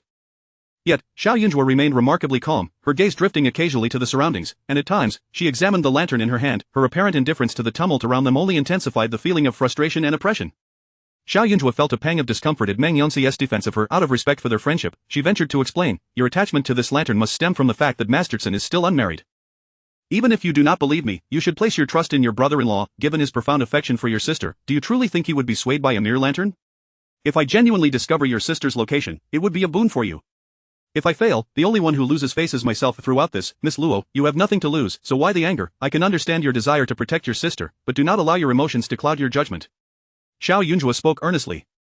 The fate of the Luo family daughters was indeed tragic. Luo Feiyuan had been unjustly slain, her remains lost, yet Luo Feiyuan's countenance was equally grim. The ominous air around her suggested impending calamity. Luo Feiyue struggled to comprehend her. She was well aware of her brother-in-law's temperament. For years, the Luo and Sun families had exerted considerable effort to find him a suitable match, all to no avail. And as for Xiao Jiayun Zhuo was quite striking, with elegantly arched brows and bright, expressive eyes, her complexion fair and luminous, exuding an air of refinement and grace akin to a gentle breeze under a bright moon. Such beauty was not inferior to others, yet, there was one flaw: she lacked the decorum and restraint often favored by gentlemen, exuding a certain languid nonchalance. With such a disposition, it was unlikely that her brother-in-law, who had encountered many beautiful women— I do not want anyone to exploit my sister's tragic story for their own gain or to draw attention. Luo Feiyue articulated her dissatisfaction with precision. To her, Xiao Jiayun was the very embodiment of that peculiar individual. Her eagerness surely must have an ulterior motive. Miss Luo, Meng Yangxi, sensing her stubbornness and urgency, feared that Luo Feiyue might miss the opportunity to find her sister. She urgently whispered, "Miss Xiao is acting out of kindness. My brother was possessed previously, and thanks to her assistance in summoning his soul, he has since recovered. This matter is not to be publicized, hence the pretense of having taken her medicine. I have personally witnessed her fortune-telling abilities. You must trust her, do not let your anger cloud your judgment." What a remarkable opportunity, yet Miss Luo remained obstinate. It was as if a precious gem had been placed in her hands, and she mistook it for a mere stone to be discarded. Chapter 75 of The Lampmaker. Meng Yangxi's urgent voice left Luo Feiyue in a state of astonishment. Possessed, fortune-telling, Meng Yangxi implied that Xiao Jiayun was a charlatan, and thus, when confronted with such peculiar occurrences, she sought to intervene? Such an explanation was, indeed, utterly perplexing to her. After all, Xiao Jiayun was, at the very least, a young lady of considerable wealth. Luo Feiyue regarded Xiao Jiayun with a complex gaze, feeling a momentary confusion, uncertain whether to believe or dismiss the claims. However, the reason why the girls playfully referred to Xiao Jiayun as Judge Xiao was due to her audacity in reporting to the Ministry of Justice, unequivocally asserting that a false monk had committed murder. Miss Luo, instead of wasting words with her, Miss Luo lifted her hand, hesitating for a moment, before resolutely stating, "Miss Xiao, I wish to accompany you. Whatever you do tonight, you must not conceal it from me. Of course, if you are genuinely seeking my sister, I will do my utmost to assist you. I am more familiar with this place than you." Given her status, it was indeed not difficult to evict someone, but as night fell, her sister had vanished just outside this manor, and such a The others following Luo Feiyue were somewhat bewildered, yet they could not obstruct her intentions. "Where are you headed now?" Luo Feiyue pressed insistently. Xiao Jiayun's gaze drifted, seemingly lost in thought as she regarded. She had encountered numerous wandering spirits and malevolent souls, yet Luo Feiyue appeared to be one of the most heart-wrenching lost souls, resembling a living person who had lost her way, devoid of any resentment, maintaining the delicate beauty of her former self, albeit somewhat soiled. "Miss Luo, do you recall the exact day your sister went missing?" Xiao Jiayun inquired, focusing intently on Luo Feiyue. "Of course, it was the 4th day of June 6 years ago," Luo Feiyue replied without hesitation. "I was there as well, but I insisted on watching the sky lanterns. My sister was not fond of them. The flowers outside were beautiful, and there were many fireflies. She promised to catch one and bring it to me if she encountered any, but after waiting for quite some time, she never returned." Recalling this matter, Luo Feiyue's voice grew sorrowful. "She was accompanied by 2 maidservants, who were found dead when they searched for her, yet my sister remains missing." Xiao Jiayun concentrated, promptly retrieving a copper coin from her bosom to divine a reading, meticulously calculating as she did so. Luo Feiyue observed with a mix of skepticism and curiosity. The seriousness with which Xiao Jiayun approached this matter did not seem like mere jest or folly. If she truly understood these things, perhaps there was genuine hope of finding her sister? Years had passed, and the family had long since accepted her sister's death, but the inability to find her remains haunted their mother with relentless nightmares of her daughter's suffering. Did the authorities only search outside the manor? Xiao Jiayun suddenly opened her eyes and queried. At that time, there were many families in the nearby villages, and numerous merchants and travelers, so the search primarily focused on the exterior. As for the interior of the manor, it is government property, and all personnel within are registered, thus only a cursory investigation was conducted. Additionally, my sister went missing outside, and no one saw her return to the manor, Luo Feiyue explained, clearly knowledgeable about the matter. However, as soon as she finished speaking, she suddenly realized something, looking at Xiao Jiayun in shock. "Could it be that you mean my sister's remains are within this manor? Based on my calculations, the ghostly grave lies at the second line, indicating that a body is indeed concealed here. I have just cast a fortune based on the date of Miss Luo's disappearance and found that her spirit has suffered harm, indicative of dire misfortune. The ominous hexagram corresponds to the southwest direction, with her fate entangled with blades of metal, suggesting a catastrophic end." As Xiao Jiayun began to speak, Luo Feiyue found herself lost in the complexities of her words. Xiao Jiayun then glanced toward the southwest direction. "Given Miss Luo's status, it should not be difficult to mobilize the guards of this manor, correct?" "Certainly," Luo Feiyue affirmed, though she was uncertain of the implications, yet seeing Xiao Jiayun's composed demeanor, she felt an undercurrent of anxiety. "Miss Xiao, please wait." Luo Feiyue was unsure whether her decision was wise, but she recognized that Xiao Jiayun had no reason to deceive her. She promptly instructed her maid to summon assistance from nearby. They were already in the front courtyard, where Master Sun was not far away. With Luo Feiyue's request, it was not long before Sun Jian arrived, accompanied by several others. Xiao Jiayun cast a glance toward Master Sun. His fate was marked by solitude, destined to remain unmarried throughout his life. He was indeed a stubborn individual, having remained steadfast in his affections since youth. Such determination was rare, and his prospects appeared bright, as he would surely thrive in officialdom. However, his entanglement with Luo Feiyuan had left him disheartened, resulting in a loss of ambition. Upon Masterson's arrival, his gaze was immediately drawn to the lantern in Xiao Yunzhuo's hand. However, he merely paused briefly before turning his head to Luo Feiyue, inquiring, "What has transpired?" Luo Feiyue hesitated to reveal the full truth, summoning her courage to say, "Brother-in-law, I wish to borrow the guards of the manor, but I cannot approach directly, so I must trouble you." "Very well," Masterson replied succinctly. "Miss Xiao, where shall we follow you?" Luo Feiyue's heart raced with anticipation. Xiao Yunzhuo stepped forward, heading toward the southwest, which led to the artisans' quarters of the manor. This manor was unclaimed, and the government utilized it for monetary gains, thus housing various craftsmen who were responsible for repairs and maintenance, as well as tending to the flora and furnishings. Once Xiao Yunzhuo had determined the direction, she retrieved a piece of talisman paper from her bosom. Lighting the talisman, the spirit of Luo Feiyuan surged toward the southwest, the paper floating momentarily before disintegrating into ash. With this, Xiao Yunzhuo had pinpointed both location and direction with greater precision. At that moment, the others refrained from speaking, as they were all aware that Luo Feiyuan's fate was intertwined with that of Master Cen. His soul had been lost since her disappearance, and should he learn that they were searching for the remains of Miss Luo, it would undoubtedly drive him to madness. The entire manor was enveloped in the soft glow of the lantern, and the group proceeded unimpeded. Shortly, Xiao Yunzhuo halted before a cluttered courtyard. "Here, Miss Xiao, do you truly believe your calculations are correct? If word gets out about what occurs here, even if I forgive you, my brother-in-law will not." Luo Feiyue's voice dropped considerably, her tension palpable as she gazed at the small courtyard, gripped by an overwhelming sense of trepidation. Masterson had accompanied them along with the manor's steward. The steward, perplexed by their presence, remarked, "This is where the manor's lampmaker resides. All the lanterns in the estate are crafted by him and his mother. This lampmaker is quite unsightly, and I fear the noble patrons may be frightened by his appearance." Chapter 76. "Will kill you." Young Masterson was perplexed, yet he understood that Luo Feiyue was the younger sister of Feiyuan, akin to family. Therefore, whatever his sister wished to do, he felt no need to question the rationale behind it, he would simply comply. "It matters not, summon the person over," young Masterson spoke calmly. The steward promptly obliged, thinking perhaps the recent lanterns had turned out splendidly, thus prompting the nobles to seek a glimpse of the artisan behind their creation. The steward entered first and spotted the lantern maker busily working within the room, even cheerfully exclaiming, "Fan Lizzie, fortune smiles upon you. The esteemed nobles outside are eager to meet you. I told you, as long as you diligently craft lanterns, you shall reap the rewards. Do behave yourself when you go out, do not look up, lest you frighten them. If they offer you silver, accept it graciously. By the way, do you have any rare lanterns in your courtyard? Remember to show them to the nobles." At this, Fan's mother accidentally grazed her finger with the bamboo strands, causing her to panic slightly. Fan Lizzie glanced over, then nodded and followed the steward outside. Upon emerging, he was taken aback by the multitude of onlookers. Fan Lizzie obediently knelt to pay his respects. "You have served in the military?" Xiao Yunzhu scrutinized him and inquired directly. "Indeed.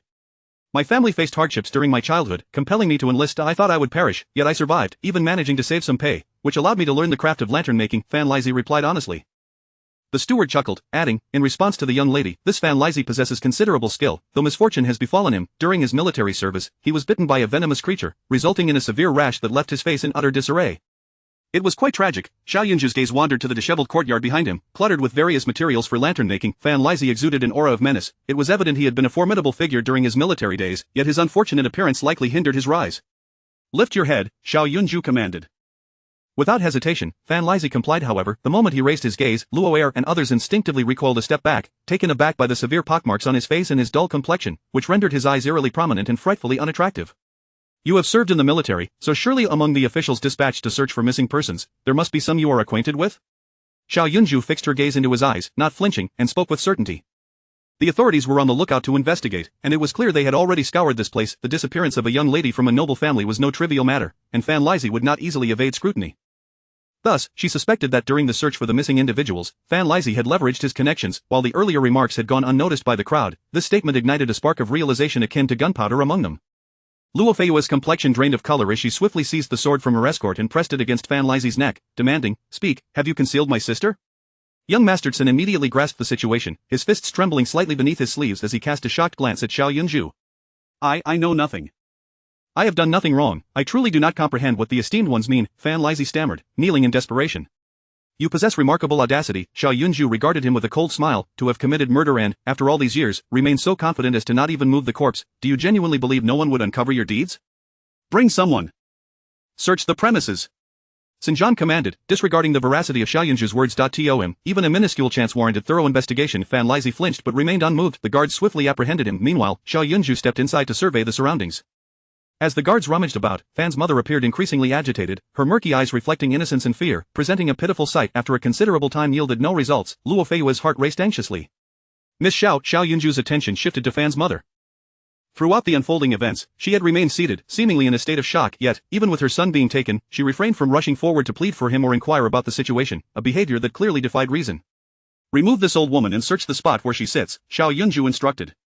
Upon hearing this, the elderly woman's expression changed dramatically as she lunged forward, exclaiming, "My lord, what crime has my son committed? We are innocent. For years we have toiled to craft lanterns, committing no wrongdoing. Why must you dismantle our home? Though this courtyard may not belong solely to you both, you have resided here for many years. Uncovering a hidden cellar would not prove difficult, especially considering your daily lantern making, which generates considerable refuse that would not invite scrutiny during your comings and goings. You possess the means to discreetly transport someone without raising alarms," Xiao Jiayun stated with unwavering conviction. She could discern the nuances of every corner of the courtyard. The elderly woman, lacking strength, was swiftly pulled aside.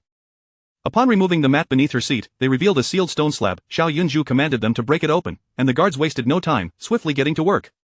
Before long, the stone slab yielded to their efforts, unveiling a gaping hole beneath. "This cellar indeed exists," the guards exclaimed in unison. Xinjiang felt a chill run down his spine as he beheld the loathsome mother and son duo, unable to fathom the despair Xuanmen must have endured if she were indeed down there. "I must descend," Xinjiang uttered through gritted teeth, his eyes reddening. "Brother-in-law, I wish to go as well," Luo Feiyue pleaded urgently. Xinjiang regarded her, shaking his head. "Your sister cherishes her beauty. If you were to witness her in such a pitiful state, it would surely distress her." The true nature of what lay below remained uncertain, and given Feiyue's youth, witnessing such a scene would likely be too much for her to bear. The Luo family had already lost one daughter. They could not afford to traumatize another. Xinjiang, somewhat gaunt, soon lowered himself into the abyss, forbidding anyone else from following. Below, silence reigned, lingering for what felt like an eternity. It was precisely the length of this silence that led Luo Feiyue to conclude, with grim certainty, that the bones lay just beneath in a frenzy. Luo Feiyue dashed before Fan Lizzie, her foot striking him forcefully. "Why? What grievance did my sister cause you that you treated her with such cruelty? I will kill you, I swear I will." Fan Lizzie's gaze turned resentful as it shifted toward Xiao Jiayun Zhuo. He had not anticipated that, after all this time, he would suddenly be discovered without warning. "The feet of the esteemed ones are indeed soft," Fan Lizzie's voice dripped with malice, "and so is your body. You were born into privilege, looking down upon the masses. You regard us mere ants with disdain, yet what of it? You still require my service, but if there is blame to assign, let it fall upon her for being too virtuous, too kind. She did not shun my ugliness. Did she not wish to marry me? I know the world would not tolerate such a union, hence I concealed her. What of it?" Chapter 77. You are not as good as her. Fan Lizzie, undeterred by fear, even reached out a hand in an attempt to grasp Luo Feiyue's foot. Luo Feiyue, filled with disgust and trepidation, was haunted by memories of her tragically deceased sister, and she longed to see this man torn to shreds. "Who exactly has incited you?" Luo Feiyue hissed through clenched teeth, and in the next moment, commanded her guards to drag Fan's mother forward. "If you confess honestly, I shall grant you and your son a swift death. Otherwise prepare to face the most excruciating punishment." At that moment, a piece of cloth was shoved into Fan's mother's mouth to prevent her from taking her own life in despair. Upon hearing this, Fan Lizzie's expression flickered slightly with emotion. "If the noble wishes to know, I shall tell you the truth," he scoffed, his face becoming even more menacing. "No one has directed me. It was I who took a liking to her. I have been here in this estate, tending to this small courtyard, laboring day and night at lantern making for over a decade. You nobles come and go, year after year." His skill in lantern making was exceptional, with an array of designs, yet due to his unseemly appearance, he preferred to remain here, undisturbed, albeit in profound loneliness. During the festive seasons, people would praise his lanterns, and when the nobles were pleased, they would toss him a few coins, but after layers of exploitation, only enough for a meager drink would reach his hands.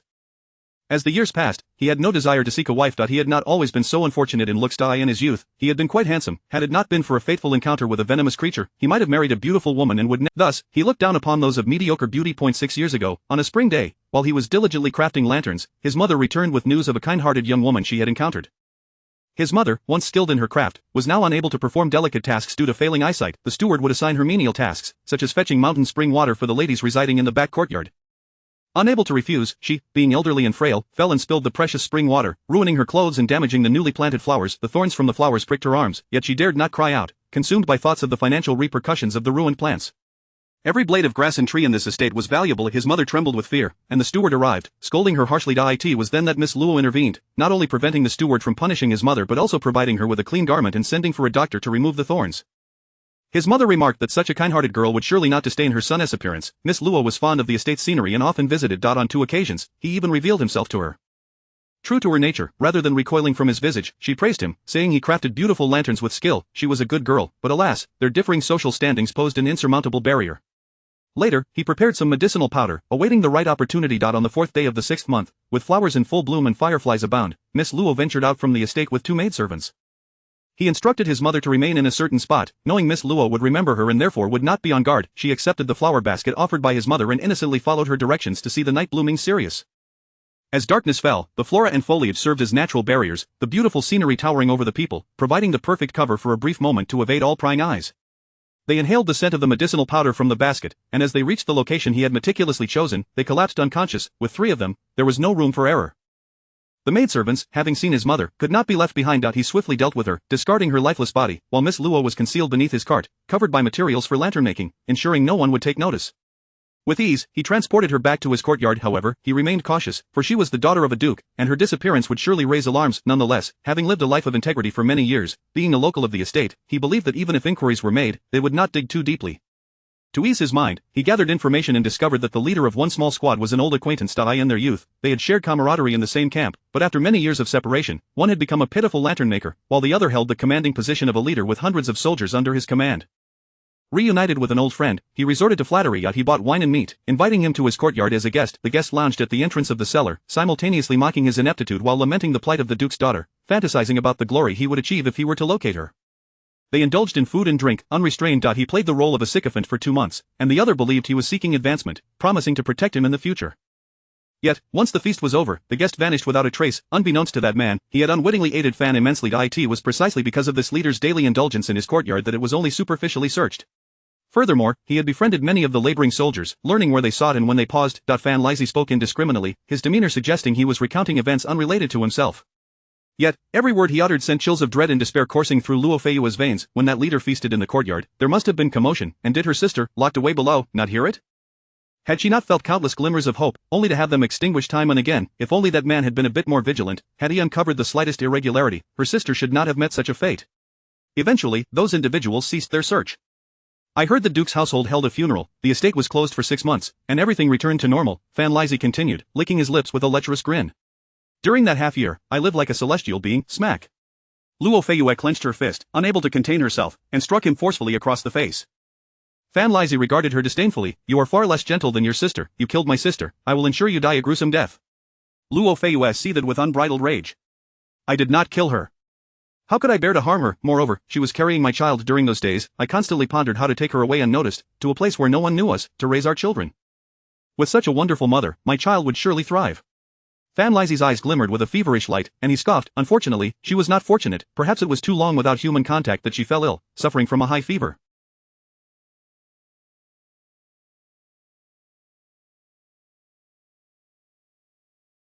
I could not find a doctor for her, and in her delirium, she became unrecognizable. Eventually, she succumbed to her illness, and with her, my child perished too. Alas, my fate has been cruel. The heavens seem to take pleasure in my suffering. Luo Feiyue trembled, her body freezing with horror, and upon hearing this, she broke down in tears. Her sister, such a good person, if only she could have lived to see this day. Fan Lizzie made no attempt to resist. Xiao Jiayun Zhuo looked upon him and the elderly woman beside him, feeling utterly repulsed. Chapter 78. Is she doomed? This individual exhibited an utter lack of fear, remaining audacious and arrogant even with a sword poised at their neck. At that moment, Xinjiang emerged. The grand cloak that had originally draped over his shoulders was now unfastened, carefully enveloping the remains that he cradled in his arms. His complexion was ashen, as if all vitality had been siphoned away. His hands trembled slightly, and each step felt as though he were burdened by an immense weight. He slowly made his way into the courtyard, momentarily stumbling, nearly losing his balance, prompting a nearby guard to rush to his aid. Xiao Jiayun Zhuo ignited another talisman, and the ghost that had vanished moments prior floated forth from the remains, fixated intently on the lantern. Initially, Xiao Jiayun Zhuo had assumed that Luo Feiyuen's spirit clung to this object due to its connection to her in life, but it now appeared that her attachment stemmed from the creator of the lantern. Even in her amnesiac state, remnants of awareness lingered within her. Perhaps she still believed that possessing this lantern would result in her capture, thereby disliking its contact with others. Xiao Jiayun Zhuo hurled the lantern to the ground, and soon the flame within ignited, illuminating the entire lantern. It's on fire! It's on fire!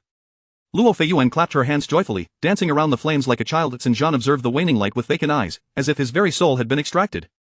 Thank you, Miss Xiao, for locating my wife, Xinjiang said as he approached the gathering, suddenly pausing to kneel before Xiao Jiayun Zhuo. Your immense kindness is beyond repayment. In the next life, I shall serve you as a humble beast. There is no need for such vows. Young Master It would be wiser to refrain from making promises too readily. Miss Luo has endured much suffering. Should there be a next life, may it be filled with ease and your companionship, Xiao Jiayun Zhuo replied, startled, stepping aside slightly. Indeed, your words ring true, Xinjiang replied bitterly. If only such a fate were possible, he too wished to indulge in the notion of a future life where he could protect her, but when Luo Feiyuen emerged, her reaction to Fan Lizie's capture was equally muted. Perhaps due to her memory loss, she bore no resentment towards anyone, yet the brutality of her demise rendered her incapable of relinquishing her concealed obsessions, but if her memories were to return. Xiao Jiayun Zhuo was reluctant. Such an innocent soul should not harbor the vile memories of Fan Lizhi. She approached Xinjiang and spoke in a tone meant only for their ears. Miss Luo suffered greatly in life and must have harbored many regrets, which is why she struggles to enter the cycle of reincarnation. To remain as a wandering spirit may hinder her from becoming human again. Therefore, when young Masterson lays her to rest, could you kindly inform me? I wish to perform a rite for her, to guide her on her journey. Luo Feiyuan had forgotten everything. If she lingered in this realm, in a few years, she might simply dissipate. Very well, you are her benefactor. With your farewell, she shall surely find peace. Xinjiang acquiesced without hesitation. He was unaware of how this Miss Xiao had discerned the truth or what her intentions might be, but such details mattered little. The important thing was that his wife had been found. Young Masterson, do you possess any of Miss Luo's belongings from her lifetime? Xiao Jiayun Zhuo inquired further. Xinjiang cautiously laid down the remains before retrieving a butterfly-scented sachet from his garments, presenting it to Xiao Jiayun Zhuo. This was a gift she bestowed upon me during her life. Xiao Jiayun Zhuo accepted it, placing a talisman within, murmuring incantations before returning the item to him. I would appreciate it, young Masterson, if you could keep this close to you. At this moment, Luo Feiyuan obediently followed Xinjiang, appearing somewhat dazed. As he carried the remains of his beloved, the bond between them, both in life and death, was profound. It was likely that her spirit would linger near him for some time, and the presence of a wandering soul could affect the living, necessitating protective charms to safeguard him, while simultaneously soothing the deceased spirit. Agreed. Xinjiang's voice was faint. Xiao Jiayun Zhuo hesitated, aware that her talismans required payment. However, this was not the appropriate moment for financial discussions. She decided to wait until they had mourned their loss. She said nothing further, allowing Xinjiang to carry the remains away.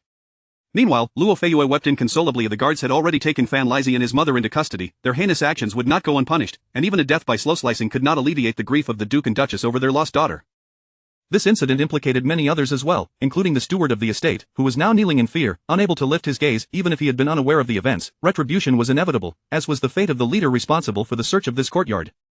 Among those present were several young ladies, all of whom were filled with trepidation. Some comforted Luo Feiyue, while others stood frozen in shock, unable to comprehend the situation. As Xiao Jiayun Zhuo approached them, the girls instinctively parted to make way, their eyes filled with astonishment and respect. Shall we take our leave? Xiao Jiayun Zhuo asked Meng Yangsu. Meng Yangsu nodded, still in a daze. Yes, yes. Wait. Luo Feiyue, her eyes swollen, gazed at Xiao Jiayun Zhuo and declared, Miss Xiao, I was in the wrong earlier. I apologize and hope you can overlook my transgressions. I, Luo Feiyue, am not one to be ungrateful. You have found my sister, and for that, our family owes you a great debt. From this day forth, anyone who opposes you shall be opposing the Duke's household. The three young ladies accompanying Luo Feiyue quickly nodded in agreement, vowing never to trouble Xiao Jiayun Zhuo again. After all, she had effortlessly reached the location of Luo Feiyuan's remains. Only someone with a serious lack of judgment would dare to cross paths with the formidable Judge Xiao. Divination comes at a cost. I have utilized some talisman paper today. Since young Masterson is your brother-in-law, might I trouble you to contribute to the fee? 200 taels should suffice and can be delivered to my residence. Moreover, I may need to visit your estate later for the rite, which will require a separate payment, Xiao Jiayun Zhuo stated with utmost politeness, recognizing the other party as a guest and noting her newfound amiability. Luo Feiyue was momentarily taken aback, clearly unprepared for Xiao Jiayun Zhuo's accommodating demeanor. Could it be that she was only requesting money for such a significant favor? Very well, upon my return tomorrow, I shall dispatch someone to deliver the funds to your residence, Luo Feiyue replied, her voice hoarse. Xiao Jiayun Zhuo paused, turning to Luo Feiyue to add, remember my words, act with caution and avoid engaging in needless disputes, lest you attract misfortune. However, should you encounter insurmountable troubles, ensure you have sufficient funds, and you may seek my assistance. Luo Feiyue felt a sudden chill run down her spine. What did Xiao Jiayun Zhuo mean by that? Was she foretelling her misfortune? An uneasy feeling settled within her. As Xiao Jiayun Zhuo departed alongside Meng Yangsu, Qiyu lingered for a moment before hastily following suit. Once they were out of earshot of Luo Feiyue and the others, Qiyu burst into tears. Yangsu, did Xiao Gij truly do something to betray me? What am I to do now? Chapter 79. The destruction of a marriage. Suddenly, a piercing wail startled both Xiao Jiayun Zhuo and Meng Yangsi. Meng Yangsi cast a sympathetic glance at Qiyu, her expression tinged with regret. I understand your deep affection for your Qiu brother, but if Miss Xiao says he is unworthy, then there must be truth to it. It is better to endure a brief pain than to suffer a prolonged one. This matter is not insurmountable, Xiao Jiayun Zhuo interjected, gazing at her intently. Qiyu paused, her voice faltering, how can it be resolved? Xiao Jiayun Zhuo, no, Sister Xiao, please enlighten me. Though Qiyu was of a similar age to Xiao Jiayun Zhuo, perhaps even slightly older, she could not afford to dwell on such trivialities at that moment. It was as if she had grasped a lifeline, her eyes reflecting genuine sorrow. You seem to share a strong bond with your childhood sweetheart. If you are reluctant to sever this connection, you could endure it with a heavy heart. Your features are quite pleasing, you might muddle through life without too much discomfort, Xiao Jiayun Zhuo replied candidly. In this world, many men take multiple wives and concubines, especially among the noble families, where it is rare to find one without concubines. Therefore, if Qiyu truly felt reluctant to part ways, she could still follow that path. However, while outward harmony may exist, the inner turmoil of resentment would remain unaddressed. It was up to her to decide whether she would accept such a fate. If it were her, Xiao Jiayun Zhuo believed that her possessions, be they people or objects, should not be tainted by others. If they were to be sullied, she would no longer desire them. Unfortunately, society is often excessively harsh toward women once married and with children. They are usually bound by societal norms, their happiness hinging on the approval of others, a thought that incites a certain indignation within her. Xiao Jiayun Zhuo furrowed her brows. Qiyu pondered, her thoughts swirling. She had known her fiancé for many years and trusted him implicitly, never once considering that he could betray her. Just as Xiao Jiayun Zhuo had mentioned, should she remain unaware of the truth and marry him, the Qiu family, along with her Qiu brother, would likely treat her with even greater kindness out of guilt. Yet, the thought of being deceived by the one she trusted most made her feel nauseated, and she could hardly bear it. Qiyuer's complexion paled as if stricken by a grave illness. After a moment of struggle, she gritted her teeth and declared, I would rather marry a stranger and carefully navigate my life than ever lay eyes on him again. I am not the jealous type. If after marriage he wishes to take a concubine, I would not stand in his way. I would even arrange it for him, but to learn that he has a child before we are even wed, what am I then? With my family background, I could marry someone of equal standing without enduring such humiliation. Why should I subject myself to such a grievous injustice? In noble families, even if a man had a mistress before marriage, he would never dare father a child with her. Not only did he have a child, but he also kept it a secret, intending for her to bear the ridicule of others once she married into his family. Such treachery was intolerable. Moreover, her family only deemed the Qiu family suitable because her Qiu brother appeared honest. If that honesty were a facade, then all that had transpired would be rendered false. Meng Yangxi patted her back, saying, It is good that you think this way. The Qiu family is not as virtuous as you believe. You would be marrying beneath yourself. To endure further suffering would be utterly unjust. Qiyuer understood, yet her heart ached. However, in front of Xiao Jiayun Zhuo, she felt that weeping was beneath her dignity. Thus, she fought to suppress her emotions, her expression a comical mix of tears and laughter. As they returned to the front courtyard, the atmosphere remained lively, indicating that the news had yet to spread. Qiyuer soon encountered the young master of the Qiu family. He appeared rather simple-minded and, upon spotting Qiyuer, approached her with evident delight, his gaze seemingly fixated solely on her. Such a demeanor explained Qiyuer's trust in him, yet, as soon as he made his appearance, she thrust the lantern she was holding into Qiu brother's hands, declaring, Upon returning, I shall have my parents call off the engagement. Qiu brother stood frozen, a hint of panic in his eyes. Are you angry? Is it because I could not find you earlier? I searched everywhere and even inquired with many people. Stop pretending, you clearly have a child. Why did you not confess? This deceitful act of marriage could lead to your ruin if my family takes it to the authorities. Qiyuer's fury erupted, her voice laced with indignation. From this moment forth, keep your distance from me. I would rather remain unmarried for life than ever marry you again. She was acutely aware that calling off the engagement in front of so many would undoubtedly tarnish her reputation. In the future, it might be challenging to find a suitable match, yet she could no longer contain her outrage. Upon hearing Qiyuer's words, Qiu brother's expression shifted, and he anxiously replied, You know? Yuer, I never intended to deceive you. She is merely the daughter of my wet nurse, who has been infatuated with me since childhood. Upon learning of my impending marriage, she threatened to take her own life, and I, feeling pity for her, took her in. Though she inadvertently bore a child, she has not yet been acknowledged as a concubine. I intended to resolve this matter after you entered my home. Xiao Jiayun Zhuo was astonished. Why did Qiu brother still believe himself to be the victim? The woman who bore his child remained merely a mistress, and he felt justified in his actions. This spectacle was truly enlightening. Qiyuer's face flushed crimson with rage. Be silent. Especially in front of Xiao Jiayun Zhuo, reflecting on her earlier confidence in defending her fiancé, she now faced his disingenuous arguments. Qiyuer cast a sidelong glance at Xiao Jiayun Zhuo, who was observing Qiu brother with an almost gleeful curiosity, as if she were witnessing an intriguing spectacle. Suddenly, Qiyuer felt utterly humiliated, her childhood friendship now a source of embarrassment. Unable to bear it any longer, she covered her face and fled. Meng Yangxi cast a worried glance after her. You should go check on her. She is quite upset and needs someone to help her through this, Xiao Jiayun Zhuo said with understanding. There are many people here today. I wish to wander a bit and observe. With so many individuals around, each with... Furthermore, after today, she might never return to this estate, and she wished to savor the final beauty it had to offer. All right, but do not stay out too late, Meng Yangxi replied, glancing at the maid following Xiao Jiayun Zhuo, feeling reassured. Once Qiyuer and Meng Yangxi departed, Qiu brother grew anxious and hurried after them. However, he was soon blocked by guards. Men were not permitted in the women's quarters, and he could not approach them at all. Frustration surged within him, and he turned his gaze toward Xiao Jiayun Zhuo, a wave of anger boiling inside. Earlier, as he searched for Qiyuer, someone had informed him that a girl from the Xiao family was urging her to call off the engagement. Given Qiyuer's earlier demeanor, it was evident that this woman was the cause of his troubles. Why must you meddle in our affairs? Yuer and I share mutual affection. Had it not been for your interference, she would never have treated me this way. Miss Xiao, if you are unwanted by anyone, must you take joy in thwarting others? Qiu brother strode forward, blocking Xiao Jiayun Zhuo's path, his fury palpable, as if he were about to strike her. Chapter 80 of The Young Lady Bestows Upon You. Xiao Jiayun Zhuo furrowed her brows, casting a glance at the man before her, a hint of annoyance etched across her face. It was no wonder that Qiyuer had reacted so strongly earlier. After all, she had just encountered someone else's childhood companion. In comparison to that scion of the Tsin family, the man before her was merely distinguished by a facade of seeming honesty. At this moment, Luo Feiyue and the young lady accompanying her had just exited the artisan courtyard upon noticing Xiaoyun Zhuo being cornered. Their expressions turned furious, and they were quick to call for assistance. However, just then, the maid behind Xiaoyun Zhuo took action. Song Chui stepped protectively in front of her mistress and declared sternly, "You shall not bully my young lady." Bullying her, your young lady possesses beauty, yet her heart is exceedingly malicious. Over the years, Yuer has never spoken harshly to me. If it were not for her, would Yuer have been so incensed today? Qiu Gongzi, feeling aggrieved, seized the opportunity to vent his frustration. Your Xiao family's children are not even worthy of matchmaking. How dare you meddle in others' affairs? If I do not teach her a lesson today. As he spoke, Qiu Gongzi raised his hand, pointing at Xiaoyun Zhuo of Mississippi. Song Chui was eager to take action. Go ahead, Xiaoyun Zhuo replied nonchalantly, make it a bit more forceful. Understood. Song Chui's eyes gleamed with determination as she swiftly seized Qiu Gongzi's pointing finger, twisting it mercilessly.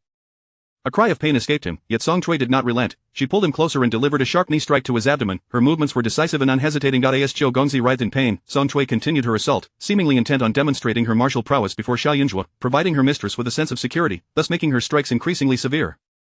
After Qiu Gongzi withdrew his hand, intending to retaliate with his arm, he found himself outmatched. Song Chui, having undergone training, swiftly rendered him helpless, reduced to cowering and crying out. There's no need to go. Luo Feiyue hastily called back her maid. Sighing in relief, the other two young ladies behind her glanced at Xiaoyun Zhuo, caught between words. Without the consent of the Xiao family maiden, the maids lacked the audacity to act. They had seen Xiaoyun Zhuo only a few times, from the Qin gathering to this moment, perhaps 2 or 3 encounters. At first glance, they found her somewhat at odds with the rumors surrounding Judge Xiao. She appeared fair-skinned, dressed simply and casually, exuding a slight chill, yet not evoking any sense of aversion. On their second encounter, she had insisted on searching for Luo Feiyuan's corpse. In that moment, they had felt a mix of astonishment and skepticism, even pondering that this Xiao maiden must be deranged, her actions vexing and infuriating. However, when she ultimately found Luo Feiyuan, they regarded her with a sense of mystery and dread, as though she were shrouded in a veil of fog, obscuring her true nature. As all ill feelings dissipated, curiosity took their place, tempered by a reluctance to provoke her. In the brief time since their separation, she had transformed once again. Her maid was now fiercely attacking that young master, while she herself observed with calm composure, neither fearful nor ostentatious, as if engaged in an ordinary, mundane task. The cool detachment she exhibited was utterly captivating. After a while, Qiu Gongzi lay on the ground, bleeding profusely from his nose, hardly moving. Unfortunate for you, I have pent up frustration, and you happened to cross my path. Xiaoyun Zhuo remarked bluntly. Next time, possess a bit. Even if my Xiao family has fallen on hard times, we shall not be subjected to arbitrary humiliation. Nevertheless, today's thrashing may have been excessive on my part, so I shall not let you suffer in vain. Here is a tail of silver. I believe it will suffice for some medicinal ointment. Xiaoyun Zhuo felt a pang of regret over the expenditure, yet she understood the importance of not allowing others to suffer without recompense. This was a matter of cause and effect. My young lady bestows this upon you. Accept it, Song Chui asserted, thrusting the money into his hands. Qiu Gongzi glared, his eyes aflame with indignation, yet he dared not resist. Behind him, his attendant, belatedly realizing the situation, approached, aghast and speechless upon witnessing his master's plight. Without a moment's hesitation, Xiaoyun Zhuo turned to leave, her departure decisive and unencumbered. The confrontation had concluded, and compensation was given. It was likely that Qiu Gongzi would refrain from directing his ire toward her in the future, yet, how laughable this man was, groveling before Qiyuer while wielding contempt toward her, openly insulting her, clearly a bully who preyed on the weak. Did her reputation, now tarnished and vulnerable, render her so pitiable? Did they all presume she ought to be timid, meek, and obsequious? However, Xiaoyun Zhuo pondered her own shortcomings. After the fall of the Xiao family's title, their standing in the capital had indeed diminished significantly. Had she possessed kin like Luo Feiyue's brothers, even Qiu Gongzi would scarcely dare to be so brazen. Indeed, her family's support was insufficiently formidable. Moreover, there lay her own cause. She appeared too unthreatening. Even though she had instinctively sought to protect her reputation. For instance, Mang Yangxi seemed genuinely concerned she might remain unmarried, transforming her talent for summoning spirits into a means of concocting medicine. Previously, she had thought such external matters inconsequential, yet in this moment, she realized she had been mistaken. Skill and support, power and wealth, each was indispensable. This was the capital, not a remote place where imperial authority was distant. Here, imperial power reigned supreme. Should she possess only ability without influence or backing, she would still have to bow her head in submission when confronted by authority.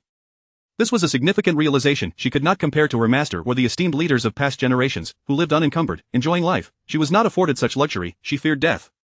The memory of being trapped in a coffin, desperately clawing at a narrow crack to escape, lingered vividly in her mind. She had vowed to her master that she would not share the fate of other short-lived and pitiful leaders. She would seek longevity and prosperity, determined to live her life to the fullest. Song Chui, are my father and brothers excessively indolent? Xiaoyun Zhuo murmured. If I were to urge them to strive for improvement, would I be overstepping? After all, it was not her own affair. She ought to maintain some distance, should she not? Yet Song Chui did not share this sentiment. Today, she had witnessed her young lady being wronged. The looks cast upon the eldest young lady were laden with sympathy and disdain. They regarded her as a fallen noblewoman, unversed in propriety. Eldest young lady, those are your blood relatives. Family should support and rely on one another. That is what constitutes a home, is it not? To be frank, I too believe the general has grown somewhat lethargic. I heard from my mother that the general possesses remarkable martial skills, having trained under the esteemed duke in his youth, yet all these years without refinement, merely serving as a minor general, is indeed a waste of the duke's efforts. Song Shui spoke candidly, yet my mother is also my blood relative. Does that not negate the notion of reliance? Xiao Yunzhuo struggled to comprehend. Her master had never instructed her on such matters. Her mother had lulled her, shunning her proximity, leading her to believe that her father and elder brother, while not detesting her, would not favor a close relationship either. Chapter 81. Only death is interesting. Xiao Yunzhuo felt that her relationship with her father was quite amicable at present, with neither party impeding the other. However, the prosperity of her family would also contribute to her longevity. If the family thrived, the feng shui of the entire residence would become more conducive to well-being, not to mention, the incense in the ancestral hall would burn more vigorously, and the blessings of their ancestors would be even more potent. Song Shui was aware of her mistress's temperament, yet it was not the moment to voice her thoughts. After pondering for a while, Xiao Yunzhuo contemplated her course of action. Meanwhile, after Xiao Yunzhuo returned home, young Master Qiu struggled to rise from the ground, his bones feeling as if they had been shattered, each movement sending waves of excruciating pain through him. In a nearby concealed corner, Jiang Wan gazed at the ineffectual young Master Qiu, her brows furrowed in disbelief. She had never anticipated that her uncle would assign such a formidable maidservant to Xiao Yunzhuo. Nonetheless, Xiao Yunzhuo's arrogance was truly excessive. With so many witnesses present, did she not fear the Qiu family confronting her to settle the score? Observing young Master Qiu's pitiful state, Jiang Wan silently rolled her eyes. It was indeed fortunate that Xiao Yunzhuo's maid had exercised restraint, inflicting only superficial wounds. Were he to have been killed, that would have truly been a spectacle. Unbeknownst to them, the night wore on, and the guests in the front courtyard gradually. It was not until the following morning that others learned of the discovery of the remains of the Luo family's eldest daughter, which had been hastily removed during the night. Everyone was utterly astonished. Even more incredulous was the revelation that her remains had been concealed within the villa, and the perpetrator was a mere lantern maker. The thought that the carefully chosen lanterns they had selected were crafted by such a vile and repugnant individual left a wave of nausea washing over them. Although the guards and the steward maintained a tight-lipped silence regarding the specifics of Miss Luo's tragic fate, the crowd could surmise that it was likely a case of lustful intentions, with Luo Feichuan suffering indignities before her demise.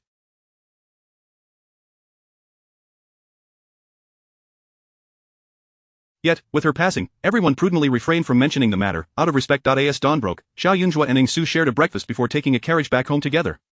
I only heard yesterday that you have recently returned to the Xiao family, master. Would it be convenient for me to visit? If it poses any inconvenience, I can certainly find a residence nearby to stay, Ning Su said, her eyes brimming with tenderness as she regarded Xiao Yunzhuo. Being over a decade older than Xiao Yunzhuo, she found herself perceiving the girl as soft and endearing, almost yearning to pinch her cheek. She had long been curious about what the enigmatic leader of the Divine Hidden Sect might be like. Her former mentor had once stated that members of the Divine Hidden Sect were mysterious and elusive, shunning the mundane world and residing in seclusion, akin to beings of a higher realm. It was said that the sect leader was among the most extraordinary, not only proficient in the arts of music, chess, literature, and painting, but also possessing the ability to manipulate the elements of yin and yang, and even the rare ability to influence the fate of a nation without their awareness. At that time, she imagined such a transcendent being would exude an aura of authority and celestial grace, entirely beyond reach. However, upon closer inspection now the leader appeared youthful, her mystery imbued with a touch of charming innocence, occasionally displaying a deliberately righteous demeanor. Yet, throughout their conversation, Ning Su recognized that the leader was indeed remarkably astute. It seemed she possessed a smattering of knowledge on various subjects and could articulate surprising insights, though her youth limited her further development. Nevertheless, it was certain that if given sufficient time, she would undoubtedly evolve into the otherworldly figure Ning Su had envisioned. Ning Su's heart raced with excitement. It had been many years since she had felt such anticipation. The leader's musical skills warranted refinement, and at that moment, she wished to impart all her abilities to the leader immediately, in order to hear the ethereal melodies that her former mentor had described, those tunes unattainable by ordinary folk. Ning Su's gaze was fervent, causing Xiao Yunzhuo to feel somewhat uneasy. However, as the leader, she could not display any signs of weakness, thus, she mustered her composure and faced everything with a steady demeanor. Upon returning home, I shall inquire with my father. If he disapproves, I will make alternate arrangements. Rest assured, I have the means to support you, Xiao Yunzhuo assured her with utmost seriousness. The Divine Hidden Sect had restrictions concerning the fated destinies of its disciples.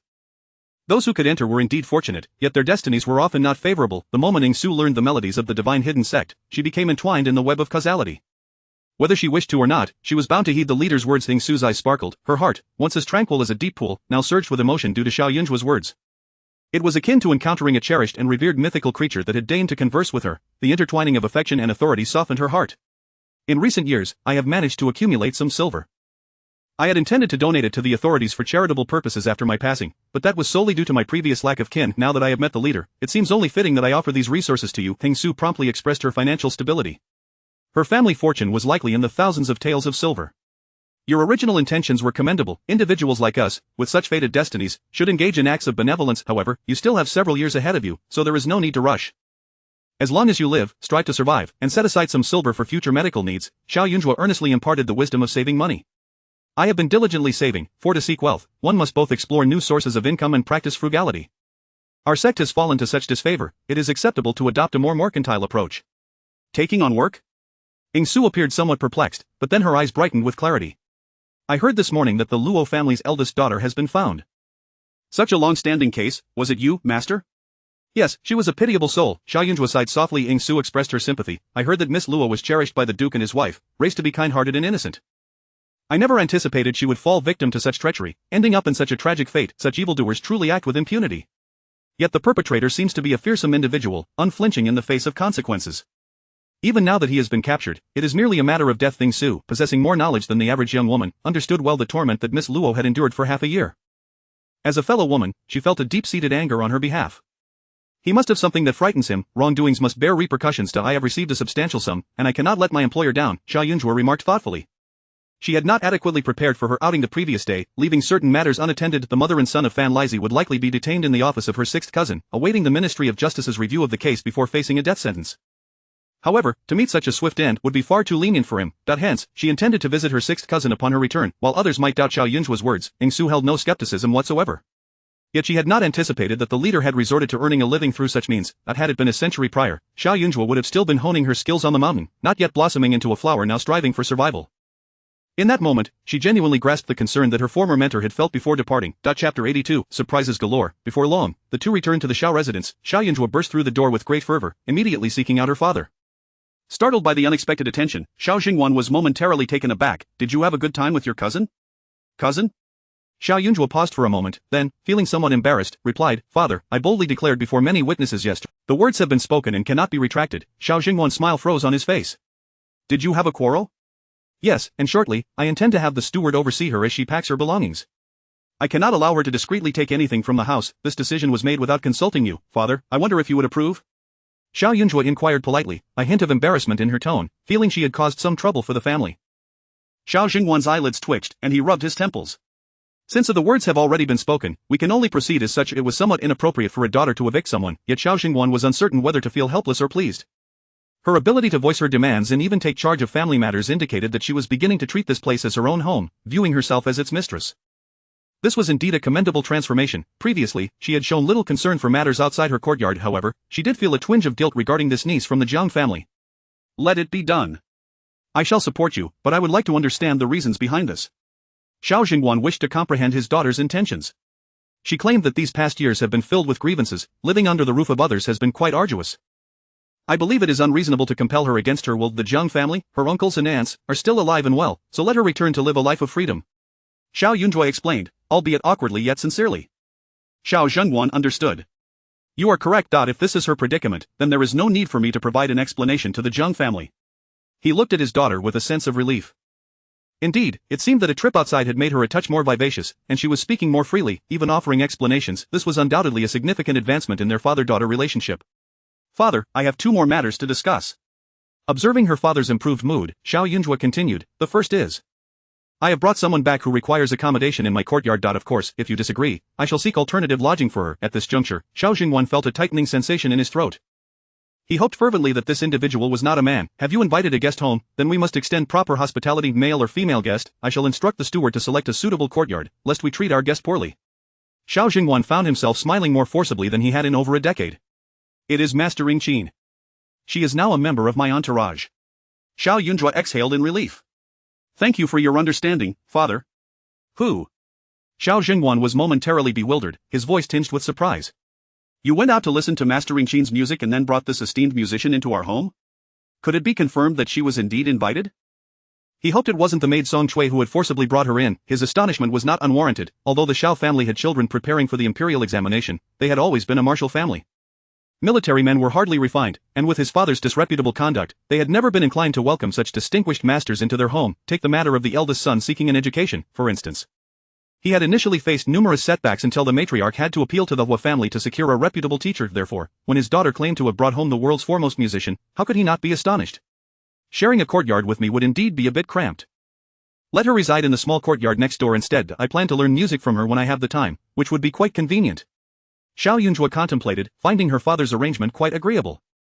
She feared imposing on the family and had not intended to claim more space. Xiao Jingwan felt his inner excitement become increasingly difficult to contain. His daughter intended to learn music from Master Ring Qin. This indicated her talent, a tremendous stroke of good fortune. The dynasty had been established for less than a century, and the populace had only recently escaped the ravages of war. In order to diminish the prevailing animosity among the citizenry, a peaceful atmosphere had to be cultivated, thus, the court held great respect for all masters. Anyone possessing a unique skill could earn the admiration of the people. Excellent news. Zhuang'er, you must study diligently with the master. By the way, where is Master Ringqin? I shall summon your grandmother to join us in welcoming her personally. Xiao Jingwan's voice rose with enthusiasm. No need. I have already sent Song Chui to lead her to my courtyard for a rest. She will be residing here permanently, and excessive enthusiasm might be inappropriate. I will take her to meet grandmother later. Xiao Yunzhuo quickly interjected. Xiao Jingwan found it increasingly difficult to remain seated. He may not have understood the intricacies of music, yet it was precisely because of that ignorance that he found it all the more impressive. What thrilled him further was the sudden clarity regarding his daughter's future. It was truly an unexpected joy. Moreover, there is a second matter. Previously, my sixth cousin from the Hua family promised me that I could frequently visit the yamen to observe. I wish to go tomorrow. Do you have any instructions for me, father? Xiao Yunzhuo inquired sweetly. Her father had treated her well, even going so far as to appoint a steward who was quite compliant with her wishes.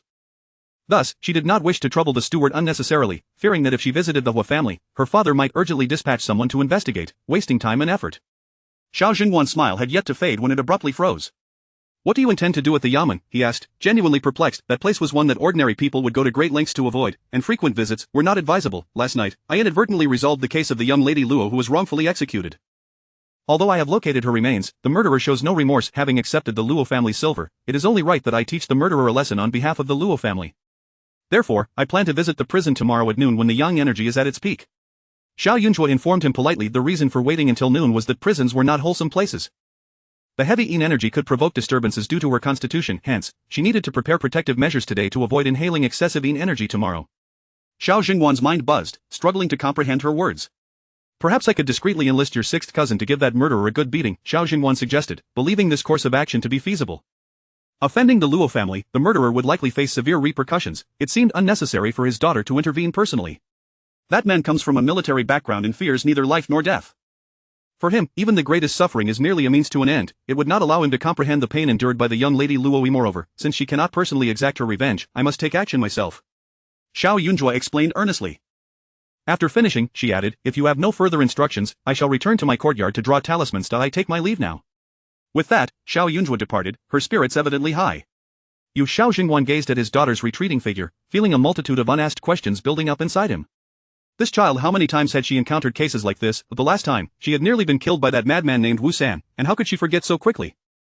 That case was still unresolved, and now another had emerged. That was her connection to the yamen, perhaps too profound. Chapter 83. Excessive deceit. Xiao Jingwan was enveloped in profound melancholy, feeling as though, during his leave of absence, he might sprout white hairs atop his head.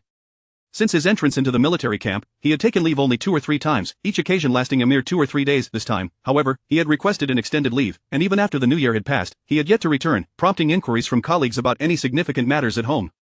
He hastily conjured an excuse to deflect their concerns, yet he found it increasingly difficult to remain at home. The thought of what mischief that girl might engage in during his absence was daunting.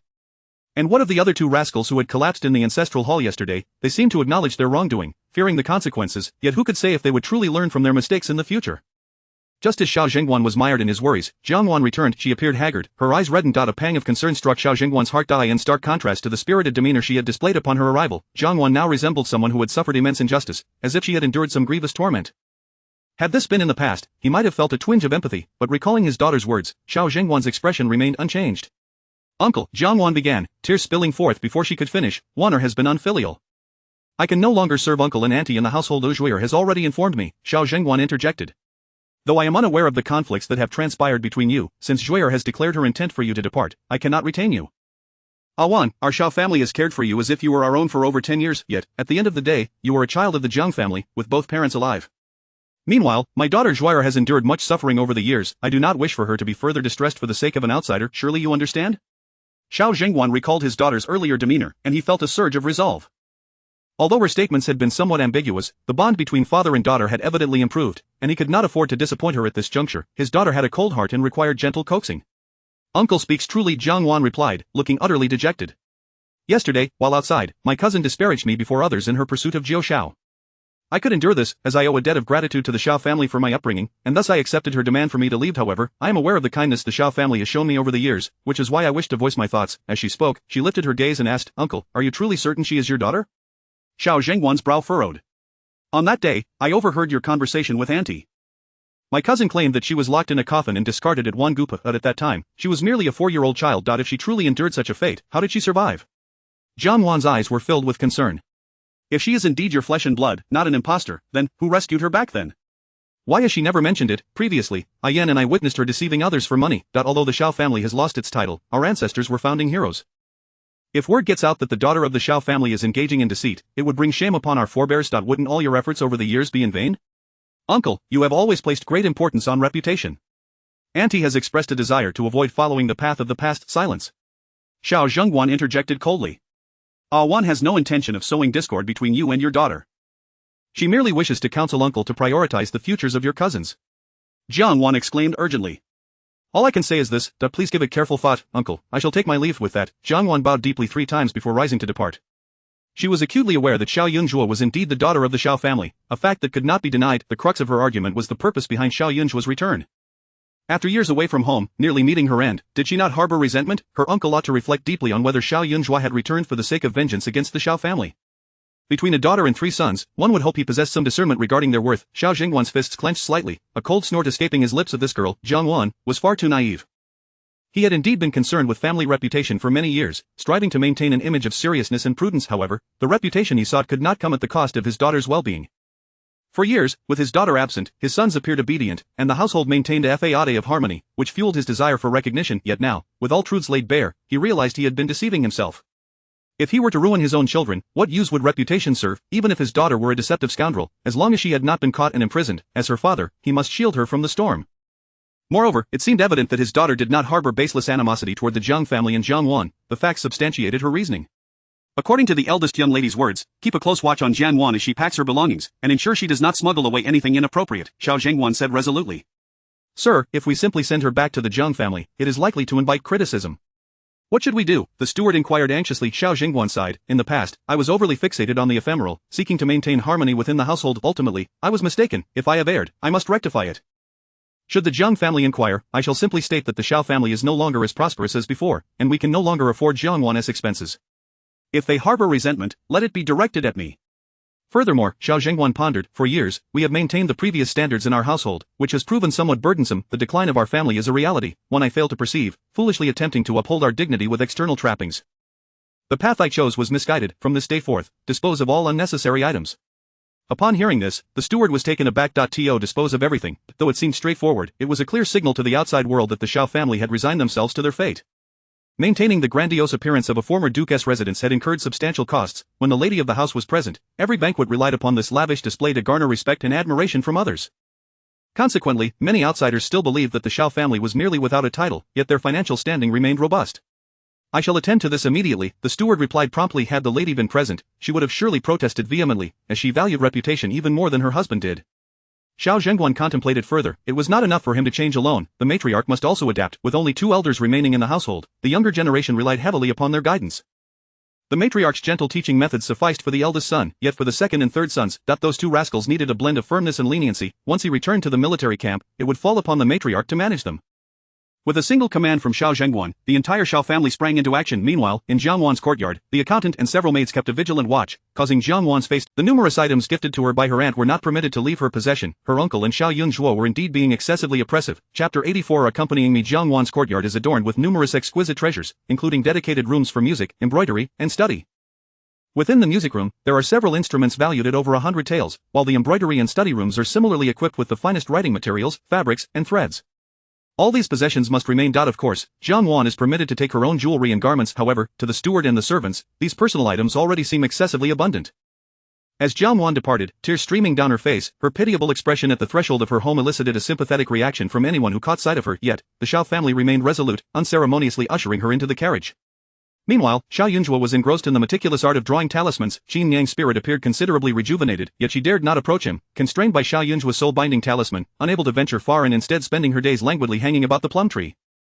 Her emotional turmoil had nearly unraveled, and on the morrow, Xiao Jiayun Zhuo would visit the magistrate's office, where she could inquire if Wu San was willing to confess. Once the case was adjudicated and Wu San's fate sealed, the spirit would finally be laid to rest. It was only in the evening that Xiao Jiayun Zhuo paused her work, fatigue etching her features. Dong Qi arrived to inform her that Jiang Wan had departed and shared the unfortunate tale of her second brother and younger sibling collapsing from exhaustion in the ancestral hall. Is father merely intending for my second brother to reflect upon his actions? Xiao Jiayun mused, even if he acknowledges his mistakes, it would merely be a capitulation to father's pressure. I have seldom encountered those with ill intentions who readily recognize their errors. Moreover, her second brother was a clever man, one who, despite his misdeeds, managed to keep his hands clean. Indeed, the second young master is rather stubborn, and he even received a whipping from the master, Dong Qi remarked. Xiao Jiayun contemplated for a moment before making her way to her second brother's courtyard. It was the first time she had ventured here, the closest courtyard to the main residence. In her childhood, her second brother would often wait outside the Ji hall for her, secretly producing various treats and toys, yet each time he would compare himself to the eldest brother. Especially after she received something, he would expect her to feign delight. Should she not express overwhelming surprise, he would sulk, becoming particularly difficult to appease. Upon entering the courtyard, memories of her childhood flooded back. This place she had always been averse to visiting. Indeed, she had once perceived her second brother's room as a prison. He was confined here to study and endure their mother's lectures, finding it arduous to escape for even a brief respite. While the eldest brother was surrounded by a lively group of young attendants of similar age, her second brother's environment felt starkly different, populated by older servants who were reticent and solemn. As these memories surfaced, an uncomfortable sensation gripped Xiao Jiayun's heart. Xuanmen had awakened, his complexion still somewhat pale as he sipped on kanji. The sudden appearance of Xiao Jiayun startled him. Nonetheless, he maintained his usual unappealing demeanor, his tone laced with sarcasm. Oh, what brings the esteemed young lady to my humble abode, afraid of tarnishing your precious feet?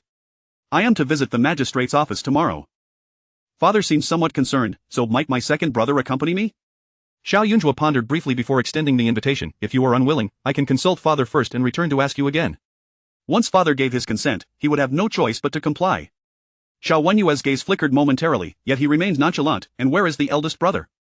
He has been preoccupied in the side courtyard, entertaining scholars. With the examinations approaching, it would be inappropriate to disturb him, Xiao Jiayun replied candidly. Indeed, I possess the most leisure in this household.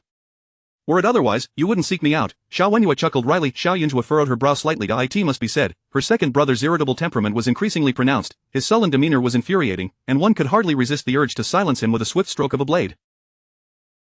Observing him in his frail state, she remarked, I intend to visit the prison. Considering your health, it may be prudent to procure a cane in advance to aid your stability tomorrow. You wish to visit the prison? Xuanmen replied, somewhat. He had assumed she was going to meet their cousin from the Hua family. Indeed, Xiao Jiayun confirmed without denial. Let us agree on this, do not forget come morning. Xiao Jiayun arrived swiftly and departed just as quickly, her demeanor remaining distant. This sudden shift left Xuanmen perplexed, for he had been kneeling in the ancestral hall for days, unaware of the happenings at home. He promptly summoned someone to inquire about the situation. He had been punished to the ancestral hall due to the Meng Pingzhang incident, and there were many matters he had yet to grasp. For instance, he was oblivious to the fact that his unfortunate sister had been pursued and assaulted by a man. Since she intended to visit the prison, it was likely she sought to confront the perpetrator who had nearly brought about his demise. It was rumored that a thief had encountered the daughter of the Luo family, resulting in her murder. Xuanmen found himself curious. Now that the criminal had been apprehended, what could his sister possibly gain from visiting the prison? Did she intend to take advantage of the situation further? Accompanying her to witness the proceedings tomorrow might not be such a bad idea. Meanwhile, at the Qiu residence, young Master Qiu had yet to be carried home when the Qi family preemptively sought to annul the engagement. The Qiu family had long been aware that their child's premarital child was a scandal to be concealed, and they had exercised extreme caution in recent days to avoid any gossip. Now, with the Qi family arriving to break off the engagement, they immediately surmised that the Qi family had discovered the truth. The Qiu family was not a powerful clan, yet they had gained the favor of the Qi family due to their ancestral ties and the steadfast character of Qiu Huaiji, who had always been earnest and devoted to Qi Yuer. It was this loyalty that had led the Qi family to consider marrying off their daughter to him. Without such past connections, the Qiu family would hardly capture the Qi family's interest. Thus, when the Qi family seized upon this misstep to annul the engagement, the Qiu family, despite their dissatisfaction, dared not refuse. To do so would invite accusations of fraud, tarnishing their reputation and standing. With the engagement dissolved, a pall of despair enveloped the Qiu household when they saw Qiu Huaiji being carried back. His parents were understandably alarmed. That Qi Yuer, who once appeared so gentle and docile before me, turns out to be a shrew. She even dares to strike you. Thank goodness she was not wed to us, otherwise, our household would be in disarray. Qiu's mother fumed. The family matriarch seethed with indignation. Her son was a failure, and his prospective bride was a troublemaker. Were it not for their indulgence in the child's affairs, this calamity would never have arisen. In her eyes, the beating was well deserved. If it could serve to vent the Qi family's frustrations, a heavier blow would not be amiss. It was not Yuer who struck me. It was the Xiao family, that daughter of the former Renan Duke, who has fallen from grace. She was the one who laid hands on me. Qiu Huaiji gasped, Mother, you are pressing on my wound. Chapter 85. Deception. Xiao Mu hastily withdrew her arm and then looked at her son with astonishment. The Xiao family, the clan, is known for their high moral standards. Although they have lost their title, they have never associated with families like ours, having no grievances or animosities. Why would she strike you? Xiaomu was thoroughly perplexed. The Xiao family, though diminished, was still of a stature that far exceeded theirs. Xiao's grandfather had been a successful scholar, serving as an official for decades before being recalled to the capital for just a few years before retirement. During his tenure, he had neither distinguished himself nor incurred any blame. Xiao's father, being the eldest son, fared even worse. He was already of considerable age when he had. However, Xiao Huaizhi had a younger uncle, a clever man who currently served as a governor in a distant province, and appeared to have a brighter future than the previous generation. At that moment, Xiao Huaizhi was seething with anger, his normally innocent demeanor twisted into a semblance of ferocity. It was this woman who spoke ill of me in front of Yuer, prompting her to insist on breaking off our engagement. Mother, without Yuer, what am I to do in the future? Why did she strike you? Did you commit some indiscretion? Xiao's grandmother inquired urgently. Gigi is an honest boy. Over the years, he has maintained a cordial relationship with that girl from the Qi family, yet he has never overstepped any boundaries. How could he possibly have offended the young lady from the Xiao family? Xiaomu quickly defended her son. Xiao's father nodded in agreement. Seeing their reactions, Xiao's grandmother felt her heart ache with anger. How could a respectable young woman resort to violence without just cause? In a moment of anger, I confronted Miss Xiao to discuss the matter. My words may have been somewhat uncivil, but I never expected her to incite her maidservants to strike me. I am in excruciating pain all over. How could she be so arrogant? Xiaomu was infuriated. The Xiao family may have once been of noble lineage, but that is no longer the case. Why do they act as if they are above others? I will certainly seek justice for you. After all, it was he who offended her. Xiao's grandmother attempted to interject, but Xiao's father would not be swayed, stating, although the Xiao family has lost their title, their wealth remains substantial, perhaps even surpassing that of the Qi family. Son, this woman seems intent on ruining your prospects for marriage. Could it be that she has seen you before? Your engagement with the Qi family is already dissolved. If it were to turn to the Xiao family, it might not be an impossibility, father. That Miss Xiao is nothing short of a she-devil. Having grown up in difficult circumstances, she lacks any sense of propriety. To marry such a woman would surely bring disaster. Xiao Huaizhi disagreed vehemently. What do you know? Xiao's father scolded. Women tend to be fiery before marriage, but once they become your wife, their happiness will depend on you, and they will undoubtedly become gentle. Moreover, do not underestimate the Xiao family. I hear that the matriarch of the Xiao family has regained her health. She hails from the esteemed Hua family, which is no small matter. And as for Miss Xiao's father, Xiao Xingguan, he was nearly a companion to His Majesty in his youth. Xiao Xingguan's father was a scoundrel, shunned by the late emperor, which is why the Xiao family has been neglected. Nevertheless, Xiao Xingguan once played with His Majesty in his childhood, fostering some camaraderie. As long as he does not make any grave mistakes, he will certainly have a place in the capital. Furthermore, Xiao Xingguan has a son, a lad of both literary and martial prowess, who is set to take an examination soon. It is said he has been performing admirably. The grievances of the Xiao family's ancestors are long past. If Xiao Xingguan's son catches His Majesty's eye, do you think His Majesty would not favor him? Xiao's father analyzed the situation with utmost seriousness.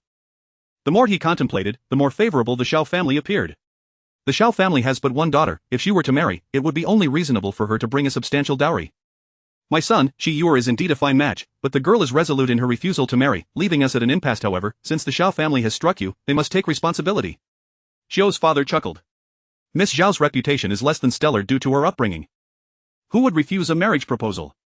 With his son's marriage prospects in jeopardy, it was imperative that they secure a suitable replacement. Upon hearing this, Xiao's grandmother's eyes widened in disbelief. She had initially thought her son was somewhat misguided, but viewed her grandson as a decent young man. However, after discovering he had fathered a child out of wedlock, she realized her error, but it was too late. The marriage arrangements were already underway, with the eldest son's family pressuring her to ensure proper treatment of Qi Yuer, which was why she had refrained from cancelling the engagement with the Qi family. This had already caused her considerable distress, making her feel guilty towards the Qi family, yet she never anticipated such a turn of events. Xiao's grandmother was furious. Xiao Xingguan is a man of martial standing. Do you think they will simply endure this? You all are colluding in this disgrace. I can no longer stand idly by. From this day forth, you must fend for yourselves. She could no longer remain in this household and decided to seek out her younger son. In the past, her grandchildren had been young and obedient, knowing to follow the right path, but now, as they grew older, they became increasingly reckless, especially her eldest son, who, perhaps aware of his own shortcomings, sought out dubious means. Xiao's grandmother stormed off in a fit of rage. Your grandmother is growing old and confused. She fails to realize that without careful planning, what will become of your future? In a few years, you two will have to take the imperial examination, right? Your grandfather was so focused on being an upright official that he never considered accumulating wealth, which has led to my insignificance. If I had money to facilitate connections, would I be in this situation? My life may be settled, but you are my only son. I must think of your future. Xiao's father spoke plainly. Xiao Huaizhi felt conflicted. He truly did not favor the Xiao family's daughter. Her temperament was exceedingly fierce, and who could know what she had endured in her tumultuous upbringing, yet, upon further reflection, she was indeed quite attractive. Son, just listen to your father, Xiao's father urged. Very well, Xiao Huaizhi. The Xiao family must provide a satisfactory resolution. Xiao's father's eyes glimmered with determination. Early the next morning, he would promptly go to the Xiao family to demand an explanation. However, he could not help but think that his son was truly naive, frightened by a mere young lady. How fearsome could the Xiao family's daughter truly be? She was merely a toothless little tiger. Soon, a night passed, the Zhou family prepared themselves and made their way to the Xiao residence. However, at that moment, Xiaoyun Zhuo had already left with her second brother towards the magistrate's office, leaving only Xiao Jingguan to vaguely welcome the guests. The Xiao family rarely entertained visitors, and even more so, they were not connected to the Qiu family at all. Xiao Jingguan was utterly bewildered, yet recognizing that guests had arrived, he could not refuse them entry. Thus, he treated them politely and invited them into the main hall. Qiu's father and mother had come in person, both sitting with expressions that appeared grave and angry. Do you have business with us? Xiao Jingguan inquired without preamble. General Xiao, may I inquire where your daughter might be? Xiao's father began, adopting an authoritative tone. Upon hearing about his daughter, Xiao Jingguan's demeanor shifted. He scrutinized the couple before him, sensing their menacing presence, which suggested they were not here with friendly intentions. My daughter recently experienced some distress while out and is currently resting. As her father, I do not wish to disturb her. May I ask what your purpose is in seeking her? Xiao Jingguan spoke, his words a tangled web of evasion, his stern visage suggesting he was not to be trifled with. Chapter 86 Justice without mercy. Xiao Jingguan was unaware of the incident involving Xiaoyun Zhuo. He only thought that since his daughter had gone to the yamen, it would not be prudent to make a grand announcement, so he merely sought a pretext. Even if the Zhou family had pressing matters, they could not possibly coerce his daughter, who was currently recovering, to make an appearance, could they? However, upon hearing this, Mr. and Mrs. Qiu were Qiu's voice rose in pitch. It was she who assaulted my son, and yet she has the audacity to hide at home and play the victim. Madam Qiu, I advise you to watch your words. Upon hearing this, Xiao Jingguan also became furious. Mrs. Qiu was taken aback, sitting up straight, and then immediately continued, "We are not speaking falsely. Your daughter assaulted my son in the villa, and many witnesses can attest to it. There is no fabrication here. Furthermore, my son had an engagement with the Qi girl, but who could have known that your daughter, feeling discontent, would meddle and incite the Qi family to annul the marriage? General Xiao, were it not for my son lying bedridden and unable to move due to his injuries, would we, as a couple, have dared to visit so recklessly?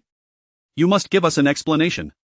Mr. Qiu added promptly. With their words, Xiao Jingguan began to comprehend the situation. His daughter had indeed struck someone. Let us be clear, who exactly was it that assaulted this person? Was it my daughter or her maidservant? Knowing this was not the moment for righteousness, he immediately inquired. Naturally, it was her maidservant, Mrs. Qiu replied without hesitation. Indeed, my daughter is frail and incapable of lifting anything heavy, let alone assaulting someone. It must have been the maid who acted. In that case, what does this have to do with my daughter? You would do well to inquire about your son and ascertain what the maid who struck him looks like. I will investigate on my end as well, and should I uncover the truth, I shall certainly provide you with an explanation. Does that sound agreeable? Xiao Jingguan immediately resorted to evasion. His daughter had been chased by a criminal just days ago, nearly having her skull smashed. She merely had a passing interest in various cases. To think she would strike someone was utterly implausible. Song Chui, the maid he had dispatched to protect her, was not reckless or thoughtless. She acted with discernment. It was clear that this Zhou family's son must have provoked her, leading the maid to intervene. Thinking further, he suddenly realized, what exactly did your son do to provoke the maid into taking action? Xiao Jingguan's expression shifted to one of anger as he gazed at them. No wonder my daughter returned home unable to eat, trembling with fear. She must have endured tremendous injustice at your hands. The Qiu couple could hardly contain their laughter, both furious and incredulous. General Xiao, you are being utterly unreasonable. Even if it was your daughter who instigated the maid to strike my son, he heard it with his own ears. How could there be any mistake? Mr. Qiu's eyes bulged with fury. Was she afraid? She was enjoying herself at the time. If you refuse to acknowledge this, then let the authorities handle it. I want to see if your daughter from the Xiao family can withstand such disgrace. Do not attempt to intimidate me. Xiao Jingguan's expression turned cold. You claim your son is gravely injured, yet it is only after I have summoned a physician that I will accept this as fact. I have trained in martial arts since childhood. Examining bones and muscles is no challenge for me. Since you both care so deeply, why not bring your son here? I shall personally assess his condition. As it stands, we have yet to see him, and we know not what your son did at the time. You expect me to accept this slander against my daughter? You are overstepping.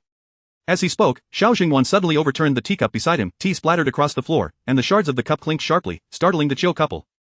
Xiao Jingguan, typically mild-mannered, was now a formidable figure, his anger radiating a palpable aura of menace that instilled fear. Over the years, he had maintained a neutral demeanor towards others, never seeking conflict. However, he now understood that he could not simply concede under pressure. Mr. And Mrs. Qiu trembled, incredulous at the transformation of Xiao Jingguan. Previously, he was regarded as a cautious and prudent man, yet now he appeared as nothing short of a brute. His fierce demeanor suggested he was ready to devour them whole, simply incomprehensible. Is this how your family treats guests? My son has been injured, and you refuse to acknowledge it. I shall go to the yamen at once, and you shall not find it amusing when the truth is revealed. Mr. Qiu's hands shook with anger. I never claimed I would not resolve this matter. Why the urgency? Xiao Jingguan scoffed. He did not even know this Zhou gentleman personally. There were countless officials in the capital. How could he possibly remember them all? Let us do this. Once my daughter has recovered, I will inquire about the incident. If she admits her fault, I will undoubtedly come to apologize and offer compensation. However, if she claims she did nothing wrong, what do you mean, nothing wrong? It was indeed her. Mr. Xiao exclaimed, indignant. My son has suffered not only physical injury but also the loss of his engagement. Our family does not pursue vendettas without cause, and our purpose in visiting today is to discuss reason. Here to discuss reason?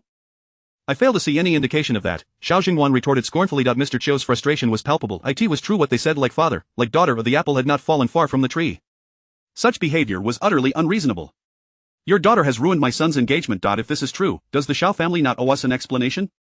Mr. Qiu boldly asserted. Xiao Jingwan remained silent. My son is not young.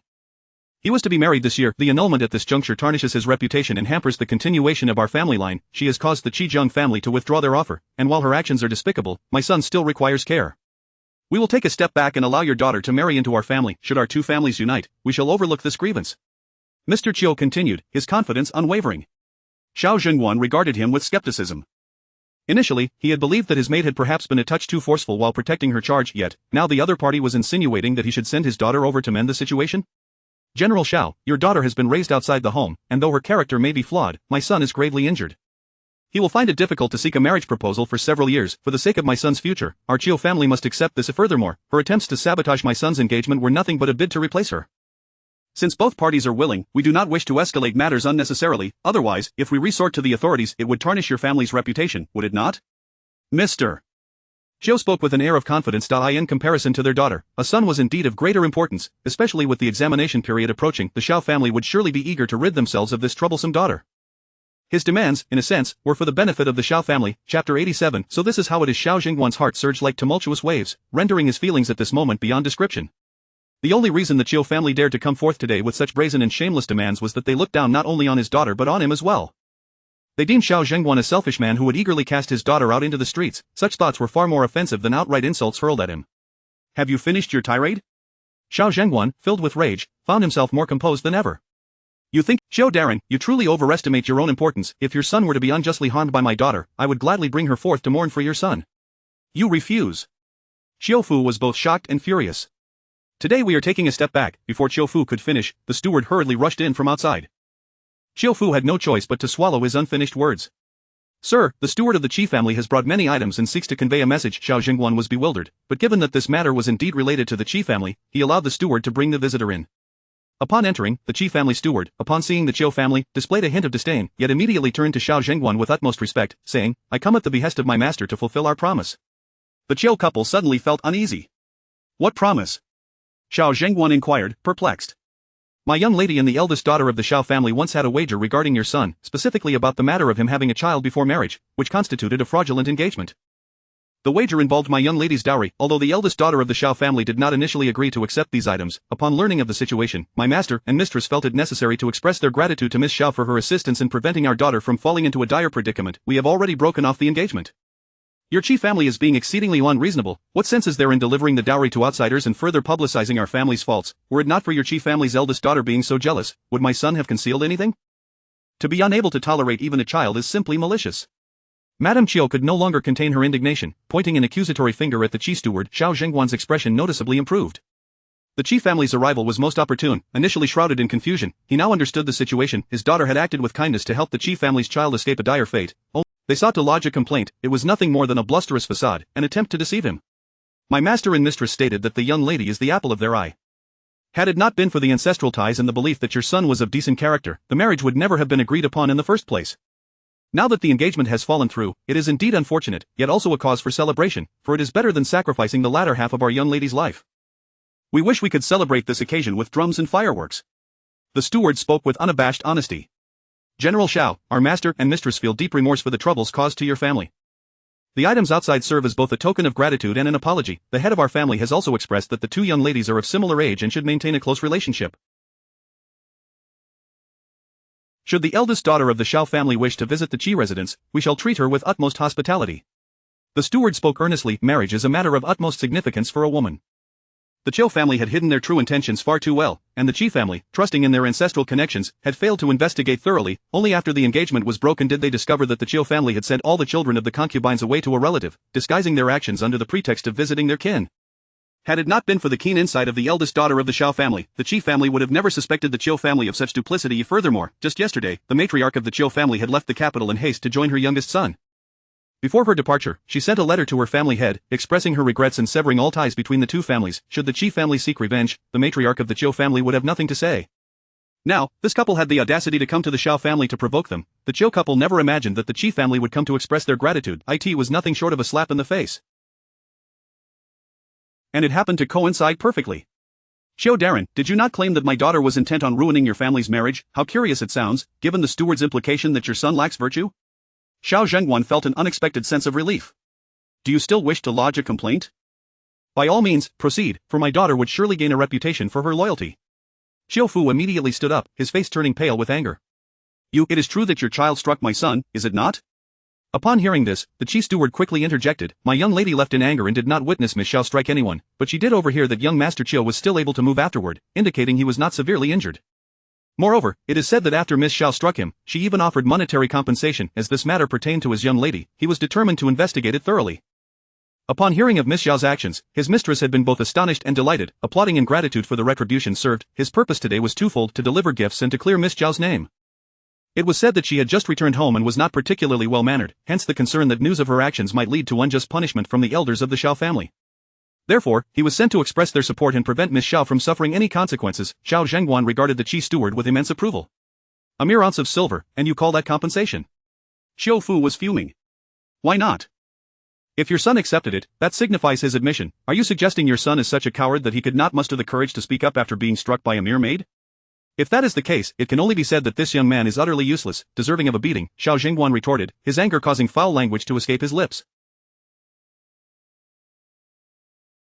Though surrounded by rough company, he prided himself on being educated and rarely resorted to such speech. Yet, in that moment, he felt a strange satisfaction in expressing his feelings, no matter how vulgar. At that moment, Xiao Fu felt utterly humiliated. His confidence in demanding reparation stemmed not from a desire to confront the Xiao family but from the belief that he was merely seeking a poorly raised maid, not attempting to seize Xiao family wealth. How could the Xiao family possibly refuse? Yet, unexpectedly, Xiao Zhengguan was unwilling to concede. Indeed, it is not that my family failed to provide an opportunity. Your daughter is so fierce and devoid of feminine grace that I wonder who would dare to marry her. Xiao Darren felt a twinge of shame internally, yet outwardly he feigned anger as he stormed away, his sleeves fluttering.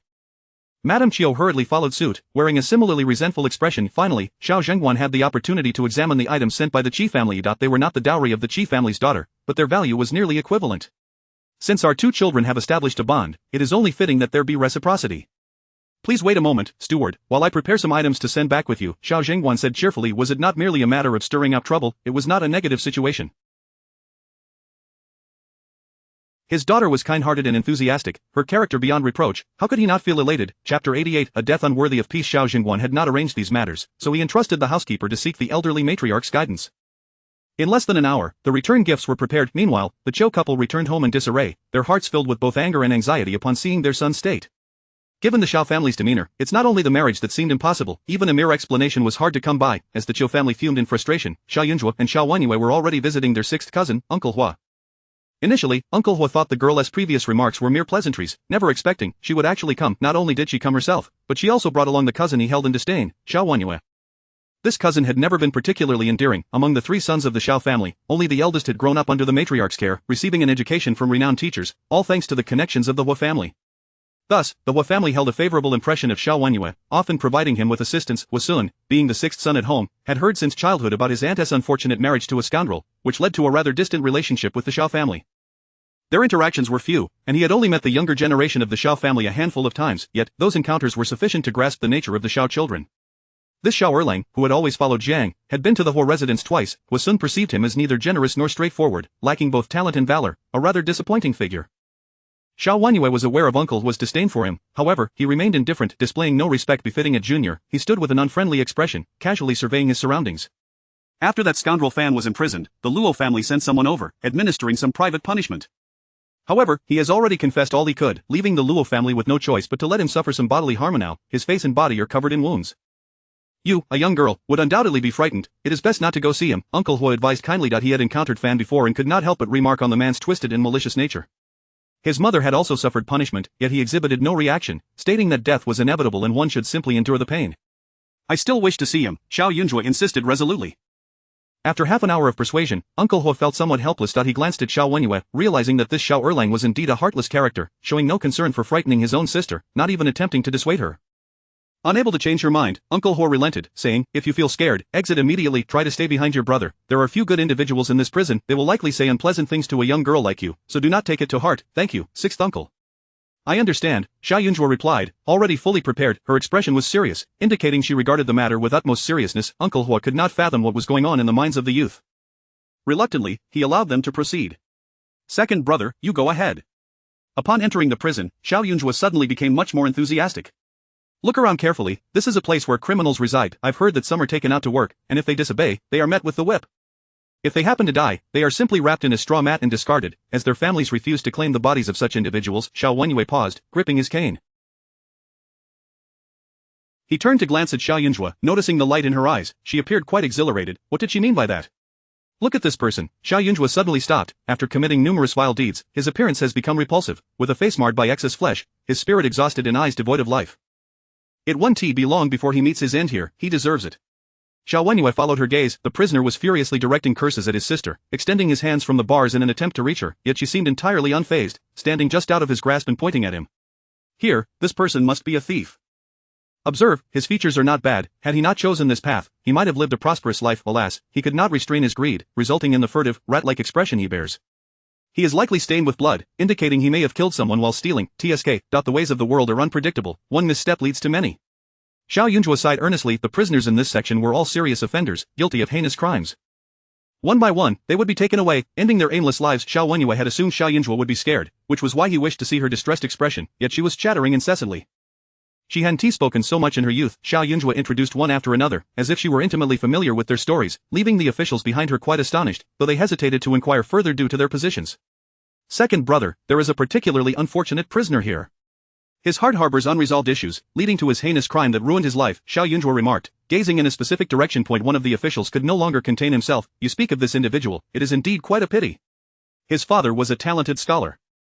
One night, inebriated, he returned home, forgetting to close the door, thus inviting a thief. This thief not only broke into a neighbor's house but also committed an atrocious act against a neighboring girl.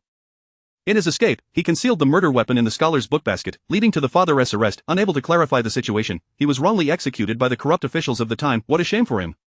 Losing his father at a young age, he faced a tumultuous upbringing. After finally marrying, thinking his hardships were over, who would have guessed, during the new year, he discovered his father's lost belongings at his in-laws' home, only to realize he had married the daughter of his father's enemy. Consumed by rage, he sought vengeance, burning down his in-laws' home, sparing neither wife nor children. The officials were at a loss to decide whether this prisoner was to be pitted or condemned. Yet, the Xiao girl was remarkable. How did she know everything? Though he sought revenge, the fire ultimately ensnared innocent lives of the authorities, even if they wished to be lenient, could not. Now that he has been captured, it is not unjust. If his father were aware from beyond the grave, he would not wish for his son to sacrifice his life, Jiayun Zhuo said, casting a glance at Xiao Wenyue. "Thus, one must not engage in murder and arson, correct, second brother?" Xiao Wenyue felt it was enough. "You summoned me here to show me my potential fate?" He understood now. Jiayun Zhuo pressed her lips together and spoke candidly. To prepare for the future, Xiao Wenyue felt genuinely annoyed. "Do you wish for me to end up like them, ultimately meeting a tragic death? You are well now, but should you persist in harboring malice, you will end up just like them," Jiayun Zhuo replied earnestly. "This place is filthy, reeking, devoid of sunlight, filled with ominous energy. It is utterly uncomfortable. Reflecting on it, second brother, you have given me many delightful treats and enjoyable experiences in the past. Though your temper may be fierce, you have treated me kindly. Therefore, I do not wish for your demise, nor do I want to personally send you to your end.so. Would you consider changing your ways?" Chapter 89. How cruel it is. Jiayun Zhuo's demeanor was exceedingly earnest. She had specifically invited her second brother to the prison today to illustrate the dire consequences of misguided thoughts. Of course, she did not perceive cunning as a negative trait. It could be beneficial if wielded appropriately. However, her second brother teetered on the brink of criminality, and should he harm any innocent souls in the future, regret would come too late. Xiao Wenyue gazed at her in silence, bewildered. No wonder he was caught off guard by her sudden invitation. It was clear she had been waiting for him here all along. Her words now were even more infuriating, knowing that he cared for her yet incessantly pursuing their elder brother. Now she claimed she wished for his survival, but the way she animatedly described the prison environment made it seem as though she were extolling its unique qualities, as if she anticipated his residence here. "Are you perhaps afraid that I might truly send you out to do me a favor?" "Rest assured, I have no interest in the likes of Meng Pingjiang," Xiao Wenyue retorted, feeling a knot of frustration in his heart.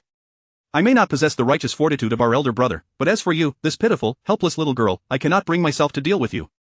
"I know you did not acquiesce to Meng Pingjiang's outrageous demands," Jiayun Zhuo replied candidly. After I return home, if you look down upon me, you would naturally be indifferent to my plight. My anger then stemmed from your association with lowly individuals, which belittles your worth. Given your closeness to Meng Pingzhang, you must be aware of his character and how many concubines he possesses, as well as the countless unborn lives he has harmed. His attitude towards me that day was indicative of someone who typically abuses his power, such a morally bankrupt individual, so vile and despicable. How can you not find that revolting? Xiao Jiayun Zhuo was genuinely perplexed by his thought process. Isn't the character of one's friends a primary consideration? A white robe, hanging by a mire, will inevitably lose its cleanliness over time, Xiao Jiayun Zhuo asserted with conviction. Second brother, your white robe has a white robe. In the eyes of their family, he had long since become akin to Meng Pingzhang, the mire itself. I truly do not comprehend how you have managed these past years, estranged from our parents and brothers, wandering in the wilderness, yet developing such a clear sense of right and wrong. It is indeed astonishing, Xuanmen remarked, slightly bending down to look at her, then added with a smile, this prison is indeed a place for deep contemplation. I shall remember this lesson today. Xiao Jiayun Zhuo furrowed her brow, feeling a headache coming on. Her second brother's thoughts were indeed difficult to grasp. You overestimate me, second brother. I am not as clear-cut as you believe. I merely possess certain boundaries. My boundary is that I cannot allow anyone or anything to hinder my ability to live well. You are my kin, but should you ever harm me, I would send you here, Xiao Jiayun Zhuo sincerely threatened. Such bravado, and what of her? She has harmed you too, yet she remains unharmed, Xuanmen mocked. You think blood ties are so easily severed? If it were that simple, then his voice trailed off, leaving the thought unspoken. Xiao Jiayun Zhuo's tone became ethereal, knowing her second brother referred to Jiang Shi. She was surprised by his quick wit in uncovering the truth of Jiang Shi's departure. Contemplating for a moment, she replied earnestly, she cast me into the valley of 10,000 bones, wishing for my demise. The peril I faced that time was already my repayment of her debt. Should she seek to harm me again, I shall not relent. Her life now was a gift from her master, unrelated to Jiang Shi. Thus, she could indeed maintain her composure. The truly soft-hearted were her father and brothers. Xiao Wenyue's body trembled, his pupils constricting, the grip on his cane tightening slightly. The valley of 10,000 bones? Though he had surmised that their mother had abandoned his sister, he had merely thought she had been cast away far from them, never to return. He had never considered that she intended for her to perish. All mockery was suddenly silenced, replaced by a sensation akin to being stung by serpents and ants. How cruel their mother was, to all of them. Indeed, Xiao Wenyue fell into silence, no longer speaking, his gaunt, bony face shrouded in shadows as he walked past the prison cells, realizing that those imprisoned were not merely heinous criminals, but reflections of himself. After a while, the constable led the two to their destination. Wu San is in this cell. It seems he has suffered some fright, speaking nonsensically, constantly claiming that Miss Xiao wishes to. He occasionally mentions Qin Yang. The magistrate has interrogated him several times, and from his fragmented words, we can almost ascertain the heinous crime he committed back then. Cases like this will not linger long. It will be resolved swiftly, the constable explained respectfully. Upon finishing, the constable approached the cell door, striking it twice, and called out to the occupant, Wu San, someone has come to see you. Behave yourself. Wu San, disheveled and wild-haired, gazed vacantly in Xiao Jiayun Zhuo's direction. Ghost, a ghost. Wu San suddenly screamed. Wu San, entangled with Qin Yang, was already steeped in negative energy. After arriving in this prison, he was in a state of panic, his spirit unsettled, likely able to sense the lingering spirits around her. So many had perished within these prison walls, many of them heinous criminals or those with unfulfilled grudges, unable to reincarnate smoothly, trapped here, unable to escape. These spirits would gradually dissipate into negative energy, yet some, who had died recently or harbored deep-seated obsessions, would temporarily retain their ghostly forms, drifting about. He usually acts mad, claiming that Qin Yang is here to collect his life, but he appeared somewhat lucid when he first saw us, the constable remarked, quite astonished. It was said that Wu San had been apprehended for attempting to harm Miss Xiao. Surely the ghost of Qin Yang would not be attached to Miss Xiao, would she? With this thought, the constable shivered and shook his head. Xiao Jiayun Zhuo had not brought Qin Yang along, fearing her presence would exacerbate the resentment. At that moment, gazing at Wu San, she spoke calmly yet earnestly, you must quickly confess the evil deeds you have committed. Otherwise, if Qin Yang refuses to leave, you will suffer greatly before you can die. How tragic is that, is it not? Xiao Wenyue furrowed his brow. The constable felt a chill creeping over him. Xiao Jiayun Zhuo believed her talismans were unnecessary for Wu San. He was already mentally shattered and could not withstand any longer. Her ghost of Qin Yang would soon attain liberation. With this thought, a radiant smile involuntarily graced Xiao Jiayun Zhuo's lips. However, at this smile, Wu San became utterly terrified, resembling a frenzied beast. Let me out, I don't want to stay here, can't you see, she wants to harm me. Chapter 90. The weakness of human nature. Wu San suddenly erupted in rage, startling Xiao Jiayun Zhuo, yet, before Wu San could lunge at her, he collapsed to the ground, desperately clinging to her leg. My leg. Brother, spare me, I do not wish to die, Xiao Jiayun Zhuo clicked her tongue. Is it too late to admit your faults now? Wu Di had met a tragic end, poisoned after sustaining injuries to his leg, and now, influenced by Qin Yang and plagued by his guilty conscience, Wu San felt an intense pain in his own leg. This man has lost all dignity, Xiao Jiayun Zhuo remarked with satisfaction as she turned away, making her way towards Fan Lizhi. Xiao Wenyue cast a glance at Wu San, finding his madness eerily strange. Could it be that he truly had seen a ghost? Especially when he laid eyes on his sister, he appeared as though he had seen the king of hell, his face paling in terror. Yet, his sister was hardly frightening, was she? Fan Lizzie was imprisoned not far from Wusan, though the conditions of his cell were significantly worse. The ground was damp, exuding a foul odor of decay and mold. In the adjacent cell was Fan's mother, while the other cell stood empty. To prevent the mother and son from taking their own lives, they had been suspended, their hands and feet bound in iron chains, their mouths gagged. Their eyes drooped as if in slumber, until the sound of the cell door stirred them awake, slowly opening their eyes to the newcomer. Upon recognizing Xiaoyun Zhuo, Fan Lizie's gaze revealed a flicker of malice. The jailer approached and removed the gag from his mouth. "It is you," Fan Lizzie rasped, his voice hoarse and unsettling, more ominous than a wraith wandering in the dark. "I had yet to inquire about the lady's origins that day." Xiao Wenyu, astonished and shocked. Inside was her specially crafted talisman water. "Please remove his shirt, I need to draw something," she added.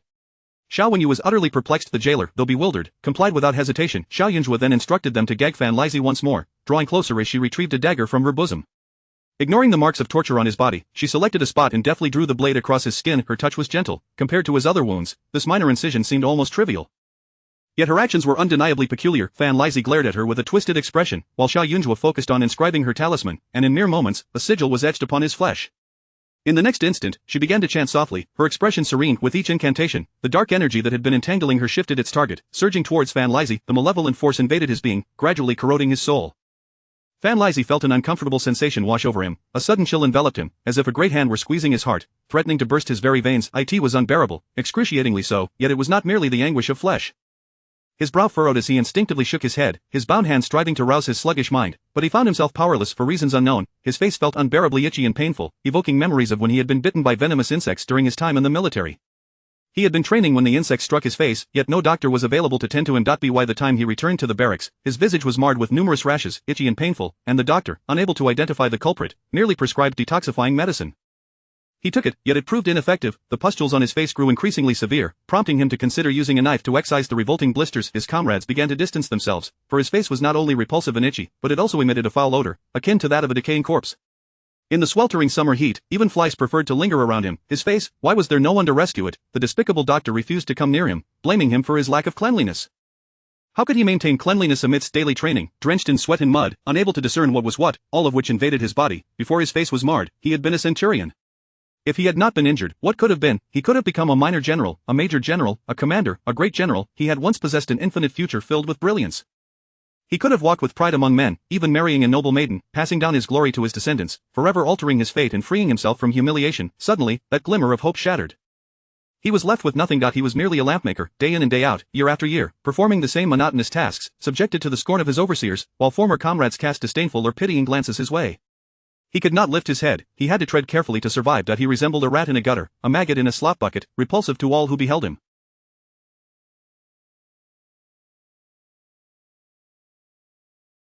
Fan Lizie's body trembled in fury. His eyes, though fixed ahead, seemed to gaze through Xiaoyun Zhuo, perceiving something else entirely. "What is happening?" the jailer mused, puzzled.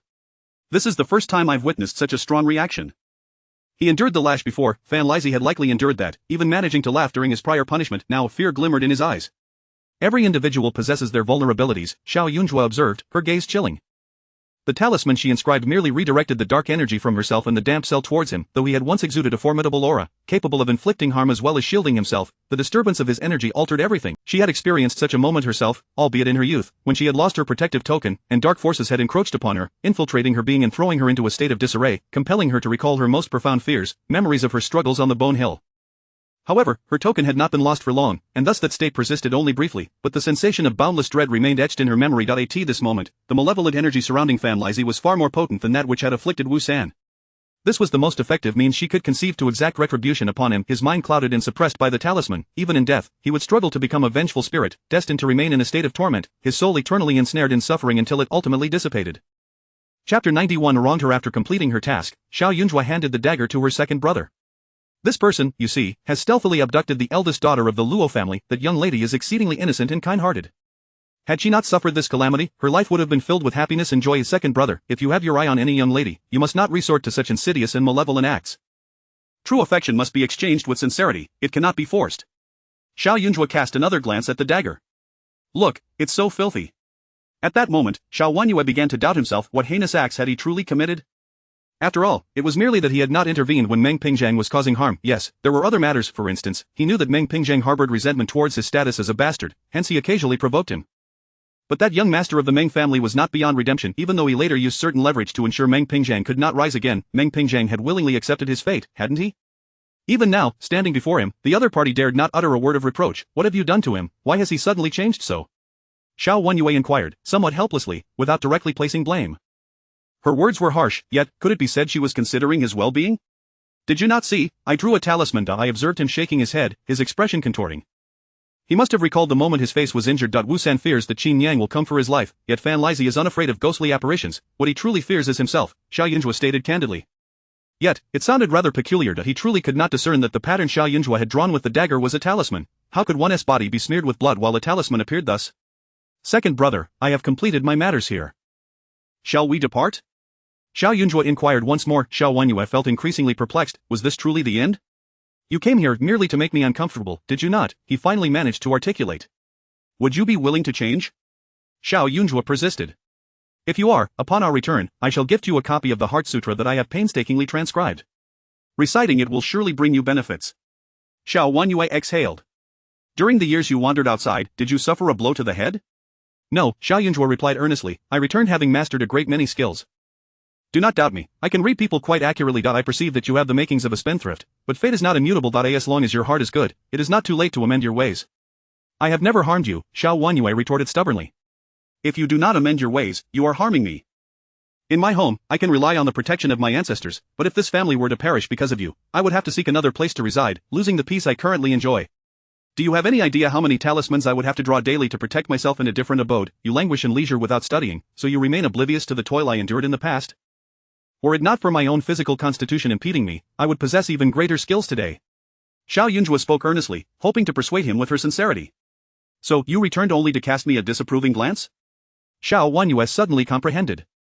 This was simply a condemnation of his lack of ambition, as if he were a burden to her. Infuriating, he ground his teeth, wishing he could slap her to vent his frustration.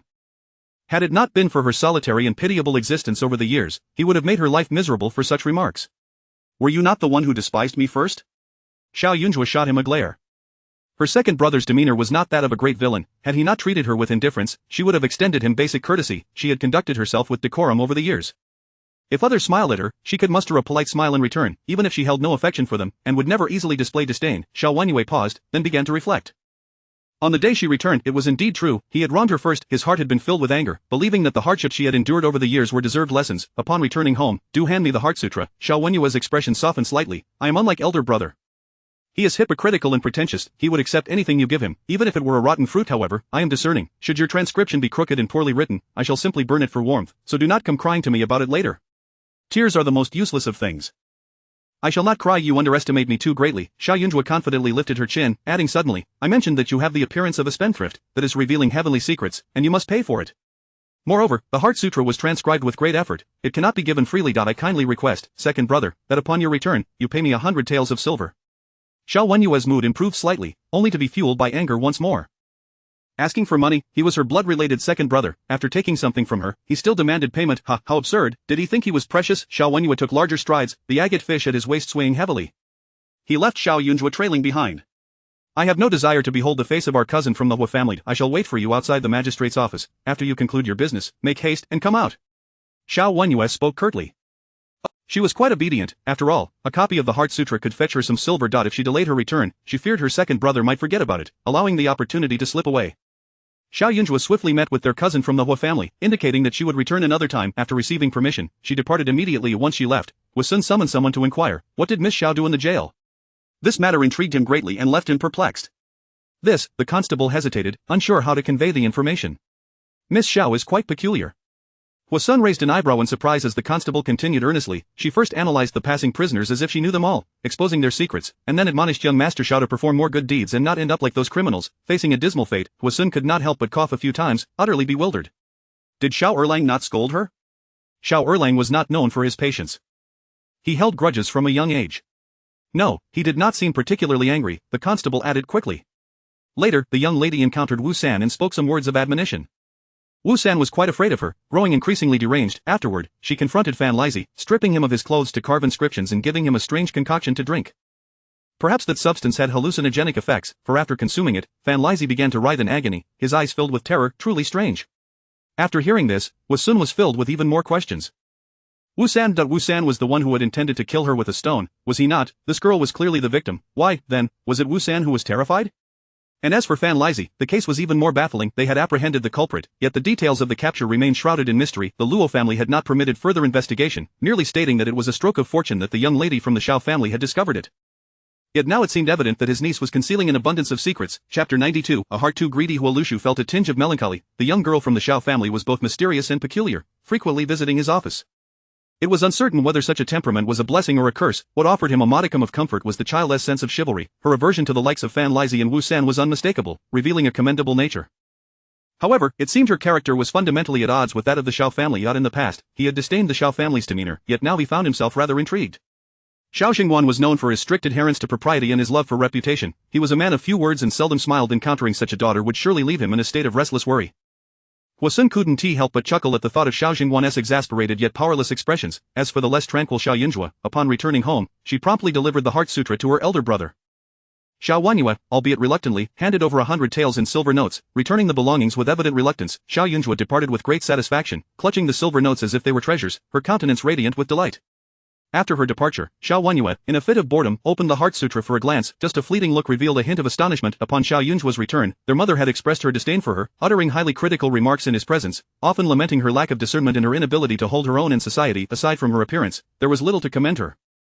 Over the years, their mother had maintained high standards for Jiang Wan, expecting her to excel in the arts of music, chess, calligraphy, and painting. She admired such talented women and would often engage in conversations with other noble women about trivialities, such as which scholar had penned the finest verses or what exquisite flowers were cultivated in the capital, or even the recent perfumes she had concocted.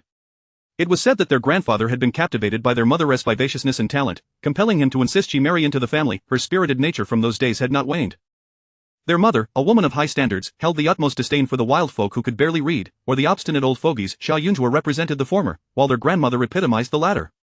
Yet, in their mother's eyes, her seemingly ineffectual daughter possessed a remarkable hand in calligraphy. The Heart Sutra was unlike any ordinary scripture. Its length exceeded 100 pages, adorned with elegantly penned characters that exuded an understated grace, akin to the gentle rustle of pine in the wind or the luminous glow of celestial pearls.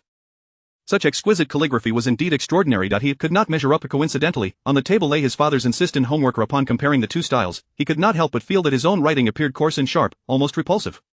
Xiao Wenyue discreetly cast his own work aside. Unbeknownst to him, a sense of shame crept in, as he felt overshadowed by his younger sister. Over the years, it was one thing to fall short of his elder brother, who was naturally mature and ambitious, but now to be outdone by his sister was indeed a bitter pill to swallow. Letting out a sigh, Xiao Wenyue observed the situation for a moment before setting the scripture aside. Just then, the commotion outside caught his attention as the servants busily moved belongings, creating a ruckus. When he inquired, he learned that his father had unexpectedly decided to dispose of excess items from their household, intending to mitigate the family's tarnished reputation. The items within his courtyard were the most extravagant, carefully curated by his mother, and in mere moments, a considerable amount had already been relocated.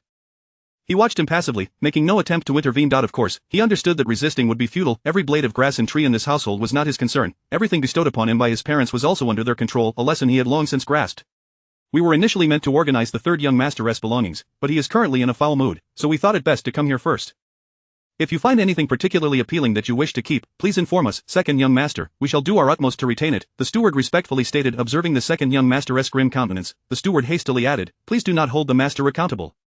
The family has been operating at a loss for years now, and with you, the eldest young master, and the young miss growing up, it is essential for you all to establish families of your own. The master is merely considering your future by attempting to reduce expenses. Has the eldest brother also cut back? Xiao Wanyue raised an eyebrow in inquiry. Yes, but the eldest young master had fewer items.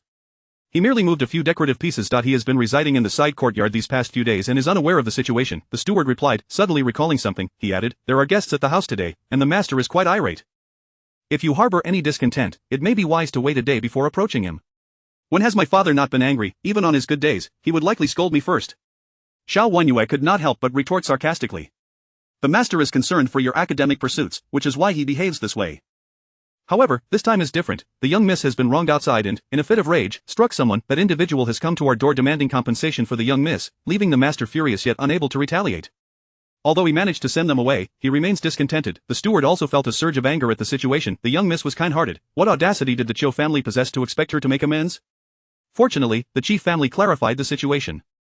Otherwise, we would have been at a disadvantage. The steward continued. Upon hearing this, Xiao Wanyue was instantly filled with curiosity and promptly inquired further. Since Xiao Jingwan had not instructed the steward to conceal the matter, he divulged all the details without reservation. After absorbing the information, Xiao Wenyue's already somber expression deepened with a hint of menace. Xiao Huaiji, he seemed vaguely familiar. Over the years, he had often frequented the same establishments as Meng Pingjiang, and they would occasionally sit idly in a tavern across from the Zhuanyuan building, where scholars would often engage in literary discussions. The patrons varied, some dull and uninspired, some ostentatious in their learning, and others merely seeking companionship. Xiao Huaiji belonged to the latter category. He was of handsome demeanor, possessing a seemingly honest visage, which endeared him to many. It was well known among acquaintances that he had a fiancée and was considered by others to be loyal, devoted, and fortunate. Such individuals caught the attention of both him and Meng Pingjiang. He had even intentionally bumped into Xiao Huaiji once, snagging a sachet from his waist. The fragrances favored by noble women were typically refined, and while the craftsmanship of the sachet was commendable, the scent inside was rather ordinary, definitely not a gift from the same person. This man had rather greedy inclinations. He sought not only a reputable name but also a wife of noble lineage, and if that were not enough, he even set his sights on his sister? Xiao Wenyue could not suppress a cold laugh. Recently, his father had been imposing so many restrictions that it felt suffocating, and just when he thought there was no one to amuse him, an opportunity had conveniently presented itself. Chapter 93. The disturbance. Upon learning of the Xiao family's stance, the Qiu couple returned home and relayed the situation to Qiu Huaiji. Alas, it seems this plan will not come to fruition, sighed Qiu's father. I had thought the Xiao family was still quite prosperous, but after visiting today, I discovered they are not as flourishing as others claim. The servants are few, the courtyard is relatively clean and tidy, yet the furnishings within are even inferior to those of the Qi family. I even saw the Xiao family's servants seemingly carrying things out. That Xiaojin, a fierce and ruthless figure, does not consent, so we must not press further. My son, I can only seek another match for you, Qiu's father remarked. Are we to simply let that wretched girl go unpunished, to suffer in vain? Qiu's mother asked impatiently. Certainly not, my son. In the coming days, venture out more frequently. If anyone brings it up, you shall speak the truth. Who would dare to marry such a fierce woman in the future? Besides, you are well connected, are you not? We need not conceal anything from the Xiao family. Once word spreads, the esteemed Xiao Dali, who is preparing for the imperial examination, will undoubtedly be infuriated and will surely reprimand this troublemaking sister of his upon returning. Qiu's father chuckled. Thinking of the suffering he endured, Xiao Huaiji found himself in agreement. The next day, he reluctantly stepped out into the world. After the new year, the number of scholars at the top scholar building had increased significantly. Students from both local and distant lands flocked there, and each day was filled with poetic exchanges, spirited debates, and heated discussions, a spectacle that occurred only once every 3 years. Xiao Huaiji, still young and not yet a successful candidate, had many friends who were preparing for this year's imperial examination. As he made his entrance, he attracted considerable attention, limping along with a pallid, swollen face that appeared quite haggard. His honest demeanor evoked much sympathy. As predicted by Qiu's father, his unusual appearance drew inquiries from many. Xiao Huaiji feigned a bashful expression, stammering as he recounted the incident of being violently assaulted by a maidservant of Xiao Jiayun Zhuo. Upon hearing this, many were immediately outraged. A mere woman, so brazen as to act in such a manner. Though you are not a candidate for this year's examination, you are still a scholar. How could she be so audacious as to nearly cripple your hands? Her heart is as venomous as a serpent. The Xiao family has lost its nobility, but if that woman were still the daughter of a duke, would she not be even more rampant? Qiu Gongzi, you possess remarkable patience. I suggest you take her to court or petition the esteemed official to bring the Xiao family to justice. General Zhao's indulgence of his daughter's misdeeds is utterly lawless. Alas, the old duke of the Xiao family dedicated his life to the battlefield, yet his descendants are all inferior. It is truly lamentable. Listening to the surrounding outcries, Qiu Huaiji felt a surge of vindication, yet, he maintained a magnanimous demeanor. There is no need for such outrage. The young lady of the Xiao family is but a child. I do not wish to drive her to despair. My injuries are superficial. As a man, how can I quibble with a young woman? Qiu Gongzi, you truly embody the magnanimity of a statesman, but do beware of fostering the spirit of the petty.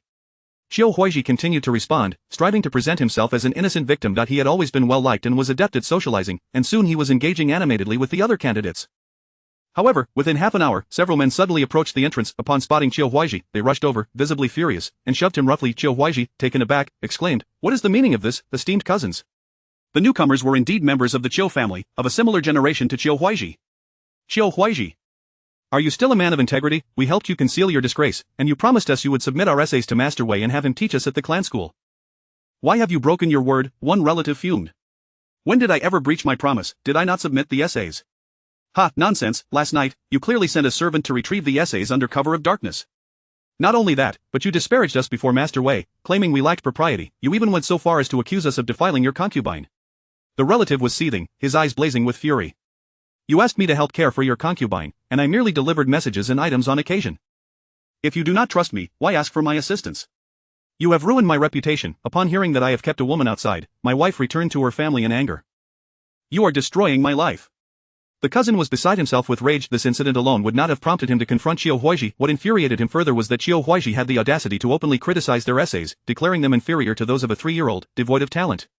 With such meager abilities, how could they aspire to study under Master Wei or surpass the main branch of the Qiu family? It was pure folly. They might as well resign themselves to serving the Qiu family as mere accountants. The Qiu clan had flourished due to the legacy of Qiu Huaiji's grandfather, who had always advocated for the education of all family children, hoping to cultivate talent for future generations. Yet, what had become of this vision? Qiu Huaiji looked down upon them, suspecting them of foul deeds, and trampled upon their dignity in anger. They were kin, not servants. The internal rage was unbearable.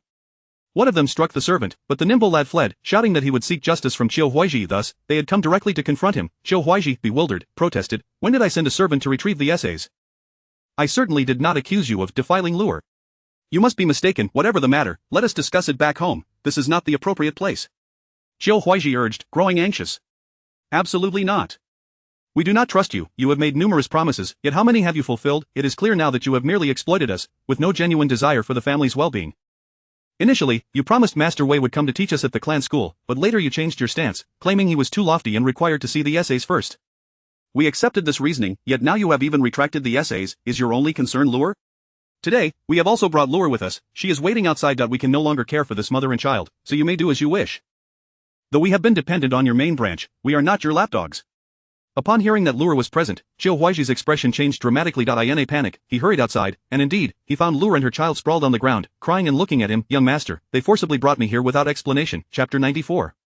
Gratitude turned to resentment. Qiu Huaiji felt as if he might faint. At that moment, among the onlookers outside, several voices emerged, mocking him. "Oh, isn't this young Master Qiu? The last time you visited our establishment, you deceived that girl who sells her skills but not her body, claiming you had neither wife nor concubine, urging her to lead an honest life with you. Thankfully, she didn't believe you. Otherwise, would you have devoured her entirely and then cast her aside for your kin? And what of the child born of such a union, whose lineage would it claim? You speak nonsense. What establishment? I don't even know you." Qiu Huaiji exclaimed, taken aback.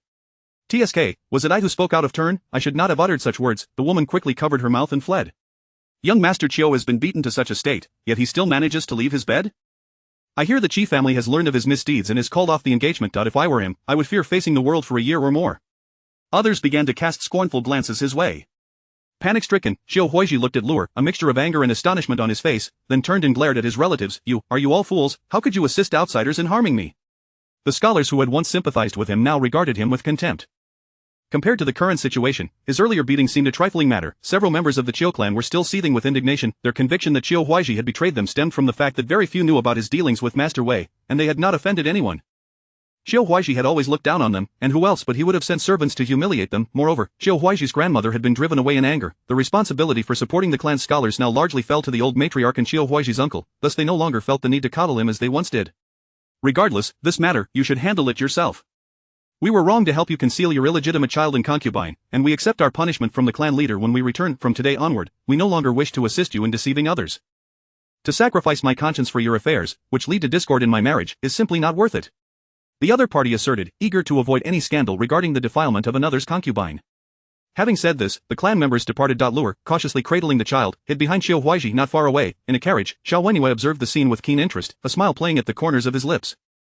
For years, he had engaged in frivolities alongside Meng Pingzhang, frequenting brothels, taverns, and gambling dens, yet he was not foolish. His frail constitution could not withstand excessive debauchery. Thus, rather than seek fleeting pleasures, he found amusement in controlling those he encountered, relishing in watching them behave submissively before him. He took great pleasure in uncovering the secrets and vulnerabilities of others. In a fluster, Qiu Huaiji attempted to explain himself but noticed that the crowd had distanced themselves significantly. His face burned with shame as he grasped Lure and the child, hastily departing. In an effort to appear more pitiable, he had not taken the carriage today. Now, in such a disheveled state, with Lure and the child in tow, he could only divert from the main road and take a side path to mitigate his embarrassment. "You are foolish too. Why did you not help me stop them? What good is crying and wailing?" Qiu Huaiji fumed. Lure shrank back. "They had several women block my mouth. It was only when we reached the entrance of the scholars' pavilion that they loosened their grip and allowed me to speak." Qiu Huaiji seethed, wishing he could unleash a torrent of curses. As they entered a narrow alley, a figure, dressed similarly and moving briskly, rushed past him, hastily thrusting a package into his arms. Before he could react, a group of over a dozen men surged from the other end of the alley, their faces fierce, and upon seeing the package in his embrace, they descended upon him like ravenous dogs. "Thought you could run after winning some money? I see you're trying to cheat." Qiu Huaiji barely caught the remaining words before feeling the wind from a punch earlier. When Song Chui had attacked, she had aimed to avoid vital areas, merely inflicting pain, but these men were different. Consumed by rage, they showed no restraint. Each blow aimed to incapacitate him utterly. After a prolonged assault, they seized the package, discovering it contained only a few rags, before realizing they had targeted the wrong person. They dispersed in a frenzy. Only Qiu Huaiji, unconscious from a blow, lay on the ground, alongside a servant who had been knocked out, and Lure, trembling as she clutched the child. Amidst the emperor's domain, how can such violence occur? Xiao Wenyue approached, leaning on his cane, gazing down at Qiu Huaiji with a chilling expression, and remarked with a smile, "My good fellow, do you require assistance in summoning the authorities?" Thank you, Qiu Huaiji gasped, feeling as if death was imminent. Ah, Xiao Wenyue crouched down, his voice softening, "But how do you know I am not here to send you to the afterlife?" Qiu Huaiji's eyes widened in terror. "I have already dispatched a servant to fetch help, and they should arrive shortly. However, my friend, your injuries seem severe. I suspect a rib is broken. Have you been gambling?" "A fine young man such as yourself, why resort to such folly?" Qiu Huaiji, gasping in pain, managed, I have not, it's a misunderstanding." "Thank you, noble sir, for your assistance. I shall repay you handsomely." "Ah, what a fortunate encounter. Let us be friends henceforth." Xiao Wenyue replied kindly. Indeed, it was not long before patrolling soldiers arrived and promptly took the injured man back. Xiao Wenyue, feeling rather bored, decided to visit the Qiu residence. The atmosphere there was chaotic. Although Qiu's parents inquired about his surname, the Qiu family was not unfamiliar with the surname Xiao in the capital. Having just offended Xiao Jingguan, they did not suspect that the one who had aided them was the son of Xiao Jingguan. Never considering this possibility, Qiu Huaiji, for his part, could not recall their previous encounter. Xiao Wenyue even showed considerable concern for this newfound friend. Lingering at the Qiu household for 2 nights. He observed the comings and goings of Qiu's family and friends, witnessing the disputes between the Qiu family and their kin, missing not a moment of the unfolding drama. His image as a lifesaver was firmly established. As he prepared to take his leave, Qiu's father finally remembered to express gratitude, hoping to maintain a cordial relationship. At that moment, Xiao Wenyue leisurely remarked, "Thank you, uncle, for your hospitality these past few days. Since you wish to offer a token of appreciation, I shall not refuse. Simply send the items to the former residence of Renan Duke. I am the second son of the Xiao family. Ah, by the way, I am also the second brother of the eldest Miss Xiao, whom you recently pressured into marriage." Qiu's father felt a chill run down his spine. Xiao Wenyue's slender brows arched slightly, maintaining a polite demeanor as he regarded him. In that instant, Qiu's father perceived him as a well-dressed beast. How had his son been injured? And yet, here was the very person who had saved him. It was entirely possible that he was responsible for the injury. In a fit of rage, he exclaimed, "So you are the wretched scion of the Xiao family?" "Was it you?" Xiao Wenyue merely exhibited mild surprise, then sighed, appearing quite hurt. "I merely rescued young Master Qiu from the hands of gamblers, not seeking any reward, yet it seems I have been met with ingratitude." "Very well, I shall take my leave, uncle. Do take care of yourself." With that, Xiao Wenyue departed decisively. However, his exit left Qiu's father as the target of public disdain. The neighboring families, of similar standing, observed Qiu's father's betrayal of gratitude and swiftly altered their opinions of the entire Qiu family. This family, not only entangled in gambling but also shamelessly ungrateful, was now seen in a poor light. The recent quarrels with their relatives were one thing, but to turn against their savior was a clear indication of their low character. Henceforth, who would dare to associate with them? Chapter 95. Her grave. Qiu Fu also felt deceived, which is why his reaction was somewhat pronounced. However, Xiao Wenyue did not afford him an opportunity to explain. By the time he regained his composure and noticed the wary gazes of the neighbors, it was already too late. The reputation of Qiu Huaiji as a gambler, lecher, and marriage swindler swiftly spread. This time, Qiu Huaiji was severely beaten, his hands were rendered nearly useless, unable to hold a pen for any length of time. As for those who assaulted him, he could not recall a single one. These gamblers frequently roamed various casinos and were known for causing disturbances, often spending months in prison each year. Even if the authorities apprehended them, they would stubbornly deny their involvement, ultimately facing only a few lashes before disappearing into obscurity. Xiao Wenyue chose not to involve himself further in the subsequent matters. Now, everyone was aware that Qiu Huaiji had been assaulted by gamblers. Even if he truly required care for the remainder of his life, the Qiu family could not bear to approach the Xiao family for a daughter in compensation. His sister, alas, was simply too straightforward. If one must resort to violence, one should find a way to extricate oneself entirely from the situation. While it may be gratifying to confront someone openly, it is also exceedingly troublesome, as the victim could very well seek retribution, leading to endless complications. However, if those little servants come to inquire, feel free to let it slip. Just ensure my elder brother is aware, Xiao Wenyue casually remarked to the servant beside him. The servant nodded obediently. Over the years, the eldest master had been well informed about the affairs of the second master, partly due to the elder's diligence, and partly because the second master was unwilling to conceal anything. He could not comprehend why, despite the second master's carefulness in the outside world, avoiding leaving any incriminating evidence, he always felt compelled to disclose certain matters upon returning home, even awaiting his elder brother's reprimands. After relaying his instructions, Xiao Wenyue made his way to Xiao Yunzhuo's side. Xiao Yunzhuo was intently focused on a drawing. As Xiao Wenyue leaned in for a closer look, he observed numerous graves depicted, albeit in a rather grand manner. "I never would have guessed you harbored such an interest. Whose final arrangements are you planning?" Xiao Wenyue remarked, his tongue slipping, pondering that such an ostentatious endeavor should rightfully be intended for their matriarch or his own father. Once these elderly figures had passed, the family would inevitably divide, and at that point, there would be no reservations. This prime piece of feng shui land caught my eye before I journeyed to the capital. The scenery is delightful, and the location is excellent. I intend to purchase it, renovate it, plant some auspicious trees, and construct several rows of graves. Once everything is prepared, I shall venture outside to see if anyone is interested, Xiao Yunzhuo said with great satisfaction, shaking his drawing with eager anticipation. Many souls depart this world in poverty, merely tossed onto a makeshift burial ground upon the simple offering of a grass mat, or their families purchase the cheapest plot of land for burial. Numerous spirits have specific requirements for their resting places, particularly those who lived in hardship. Witnessing their dwelling being so unsuitable only amplifies their grievances. In such instances, if she were willing to assist in relocating them, these spirits might seize the opportunity to vacate their current abode. A well-placed grave, with favorable feng shui, would undoubtedly attract many souls eager to claim it. Xuanmen found himself somewhat speechless. Such a splendid location, and you won't reserve a spot for elder brother? What a pity. Our ancestral graveyard is vast, could it possibly lack accommodations for the two of you? Xiao Jiayun Zhuo carefully tucked away her drawing. Xuanmen's lips twitched, suddenly realizing he ought not to have broached the subject.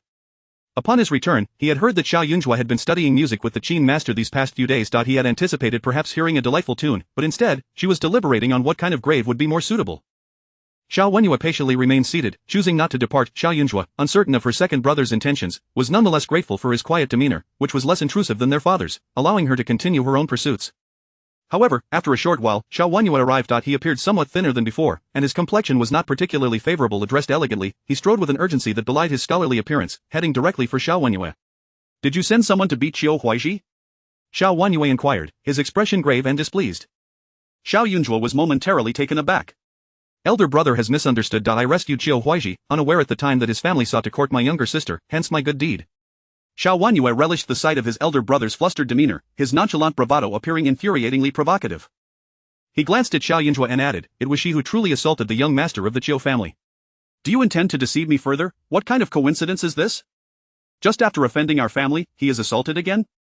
Xuanmen retorted angrily. Xuanmen raised an eyebrow. I fail to comprehend what elder brother is upset about. Are you angered that someone defended my sister's honor, or that the Xiao family has been thwarted? This outcome is the most favorable, regardless of who struck the blow. Our Xiao family has suffered no losses, have we? Elder brother often claims to be concerned for my sister, yet it appears that is but a fa. Xuanmen continued lightly, smiling as he spoke. Xuanmen furrowed his brow, gazing at his shameless brother, and could not suppress a sigh. My father and I would never obstruct your schemes, but I fear you rely solely on these underhanded tactics. Second brother, while this may alleviate momentary resentment, it cannot endure. If you do not strive for self-improvement, you will remain merely the second son of the Xiao family, destined to scheme against people like the Xiao family. This time you shielded your sister from indignity. What of the future? If the ones who wrong her are not the Xiao family, but someone of higher status than our own, what will you do? Continue to employ your underhanded methods? Xuanmen lamented helplessly. The Xiao family deserves to perish. Even 1,000 deaths would not stir his sympathy. However, his brother must not remain ensnared in such petty schemes. Xuanmen withdrew his smile. Elder brother is right. I should not resort to these underhanded tactics. Should they jeopardize your future, it would be a grave sin. Upon hearing this, Xuanmen could no longer contain himself and delivered a punch. Xuanmen winced in pain but merely let out a soft grunt. Every time I discuss these matters with you, you perceive it as malice on my part, as if I seek to harm you, as if I cannot abide you. Yet you ought to reflect on how far you have squandered your years. Do you truly believe the Xiao family requires such meticulous attention from you? Do you think yourself exceptionally capable? Xuanmen's scoff to father is not as inept as you imagine, and the connections accumulated by our Xiao family over generations are not fabricated. Before long, the Xiao family's main branch will be unable to maintain their official positions. Is that something you can orchestrate? If you were to diligently focus on your studies, you would not need to personally intervene in such petty matters. Resolving them would merely require a word. What you have done this time is not entirely wrong. I might even commend you as a good brother. However, your vision must not remain confined to this. Xuanmen continued, in the past, our mother would intervene whenever I spoke to you, and she would weep and wail. Now that she is gone, it is indeed a relief. You and I, as brothers, can engage in sincere conversation, contemplating the significance of the conflicts we have endured over the years. Chapter 96. A flood of emotions. Xuanmen was incensed, not merely by his younger brother's arrogance, but by the fact that he seemed utterly indifferent to both his and their father's opinions, even taking pride in it. Rubbing the spot on his face where he had been struck, Xuanmen found the situation rather tedious. I cannot rival my elder brother's lofty ideals, nor do I feel any obligation to confide in him, he declared, rising to his feet. His elder brother was perpetually like this, as stubbornly pedantic as an old matron. Every utterance from him was a lecture. Although he appeared to regard Xiao Jiayun Zhuo quite favorably, did he truly hold him in esteem? To Xuanmen, the members of the Xiao family, aside from their mentally unstable sister, were all glaringly hypocritical. Xiao Jiayun Zhuo observed the two brothers squabbling and fighting, initially taken aback, but soon found the spectacle rather entertaining. His elder brother fought with remarkable agility. He ought to be a soldier rather than a scholar. Meanwhile, his second brother endured the blows with a stoic demeanor. Such fortitude was unbefitting of a young master who should be preoccupied with frivolities like cockfighting or dog-walking. He should be serving as a eunuch in the palace. You two are truly loud, Xuanmen began to retort, but Xiao Jiayun Zhuo interjected. Unbeknownst to them, she had produced two blades, handing one to each brother, and earnestly proposed, why waste breath on words, why not simply engage in combat, who will take the first strike? The one who falls first shall receive an extended period of my prayers, and I shall recite scriptures daily to ensure your well-being in the afterlife. Xiao Wanyue's expression froze. Xiao Wanyue toyed with the dagger in his hand, genuinely seeming to contemplate a confrontation. However, before you meet your demise, could you kindly draft a death certificate to absolve me of any responsibility? Or perhaps you could take your quarrel outside so as not to sully my courtyard, Xiaoyun Zhuo continued earnestly. If you cannot muster the courage to strike, yet are willing to pen your last words, I could assist.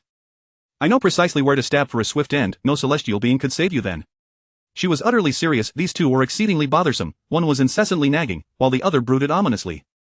Could they not engage in something worthwhile under the bright sky? Must they congregate here, disrupting her peace and hindering her cultivation? It was infuriating. It is our fault for startling you, Xiao Wanyue replied, feeling a twinge of guilt as he hastily cast the dagger aside. I heard from father that you have become a disciple of the Yinqing master and are doing quite well.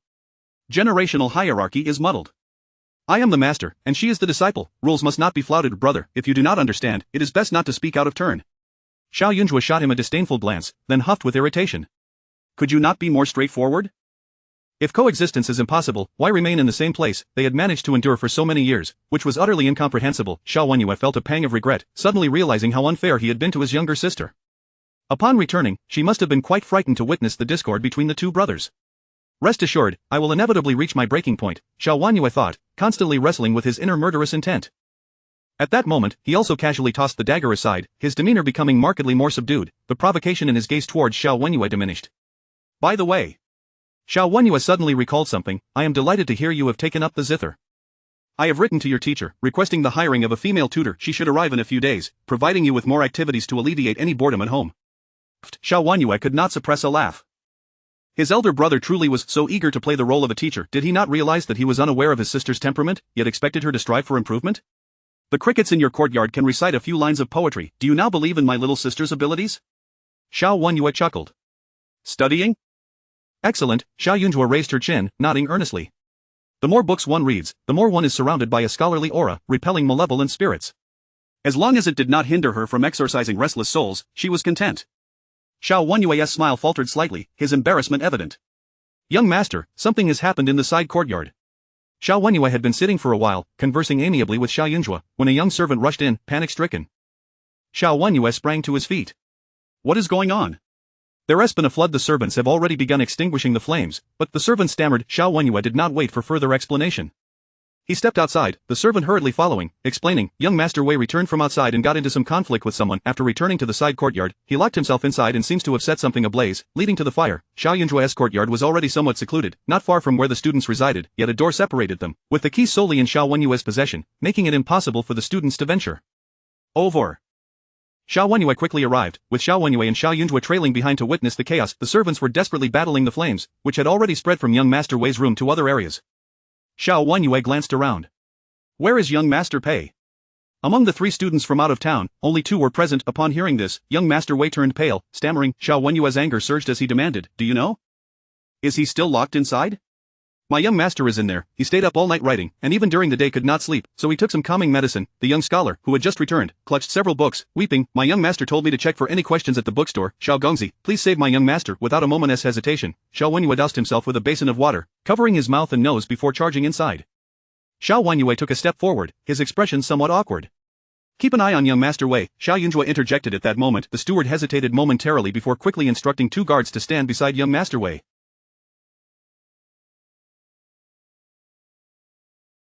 Given that he was a registered scholar, it was inappropriate to resort to violence.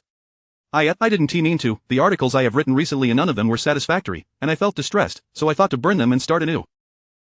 I never anticipated the fire would escalate so rapidly. Young Master Wei's voice was hoarse, his face smeared with soot. Your intentions are inconsequential. What matters is that because of you, my brother and another young master are now even indoors, there are braziers available. Today is calm, and the weather is frigid. You did not even open a window. How did the fire grow so large? Xiao Wanyue cast a surprised glance at Xiao Yunzhua, astonished that this seemingly harmless sister could observe the situation with such keen insight. A flicker of panic crossed young Master Wei's eyes. I truly didn't mean it. Chapter 97 Intentional Homicide. Xiao Yunzhua had previously assisted her elder brother in divining his fortunes, and it appeared that he had recently been beset by a series of unfortunate events that were difficult to evade.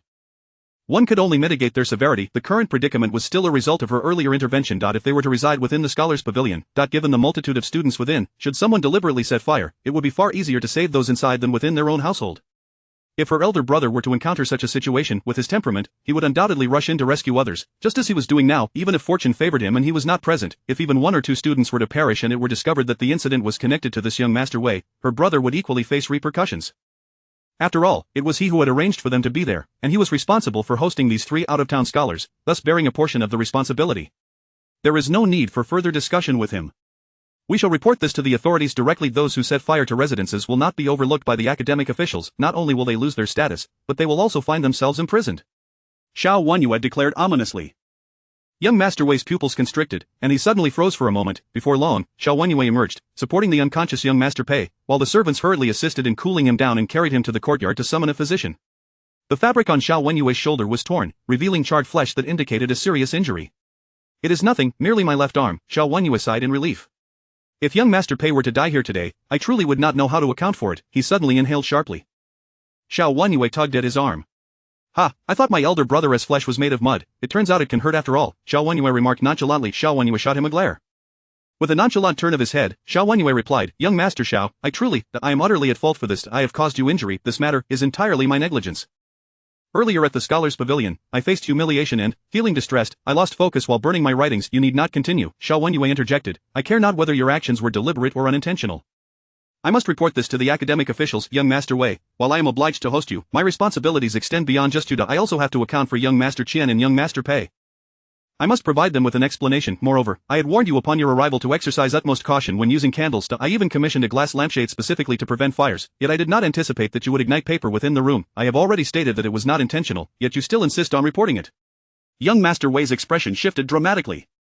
Xiao Jiayun remained resolute. Young Master Wei, suddenly losing composure, produced a shard of porcelain from somewhere and aimed it at his own neck. Young Master Xiao, I know you are a gentleman of virtue, a good person. Cannot you spare me this? I was merely incited by anger. I assure you, I will move out. The imperial examination is approaching. I promise I will not trouble you again. Put down that object. Do not act impulsively, Xiao Jiayun replied, exasperated. The 3 scholars he hosted each possessed distinct temperaments. Young Master Qian was taciturn, often immersed in his studies, showing little inclination for social interaction. His disposition made him easy to manage, requiring only proper provision of food, drink, and accommodation. Young Master Pei was more vivacious, amiable, and enjoyed making friends, possessing a warm and cheerful nature, making it easy to get along with him. However, young Master Wei was different. Young Master Wei hailed from humble beginnings, reportedly supported by the collective efforts of his village. His parents harbored great expectations for him, especially after he succeeded in the imperial examinations on his second attempt, a rarity in the locality, which significantly improved the Wei family's circumstances.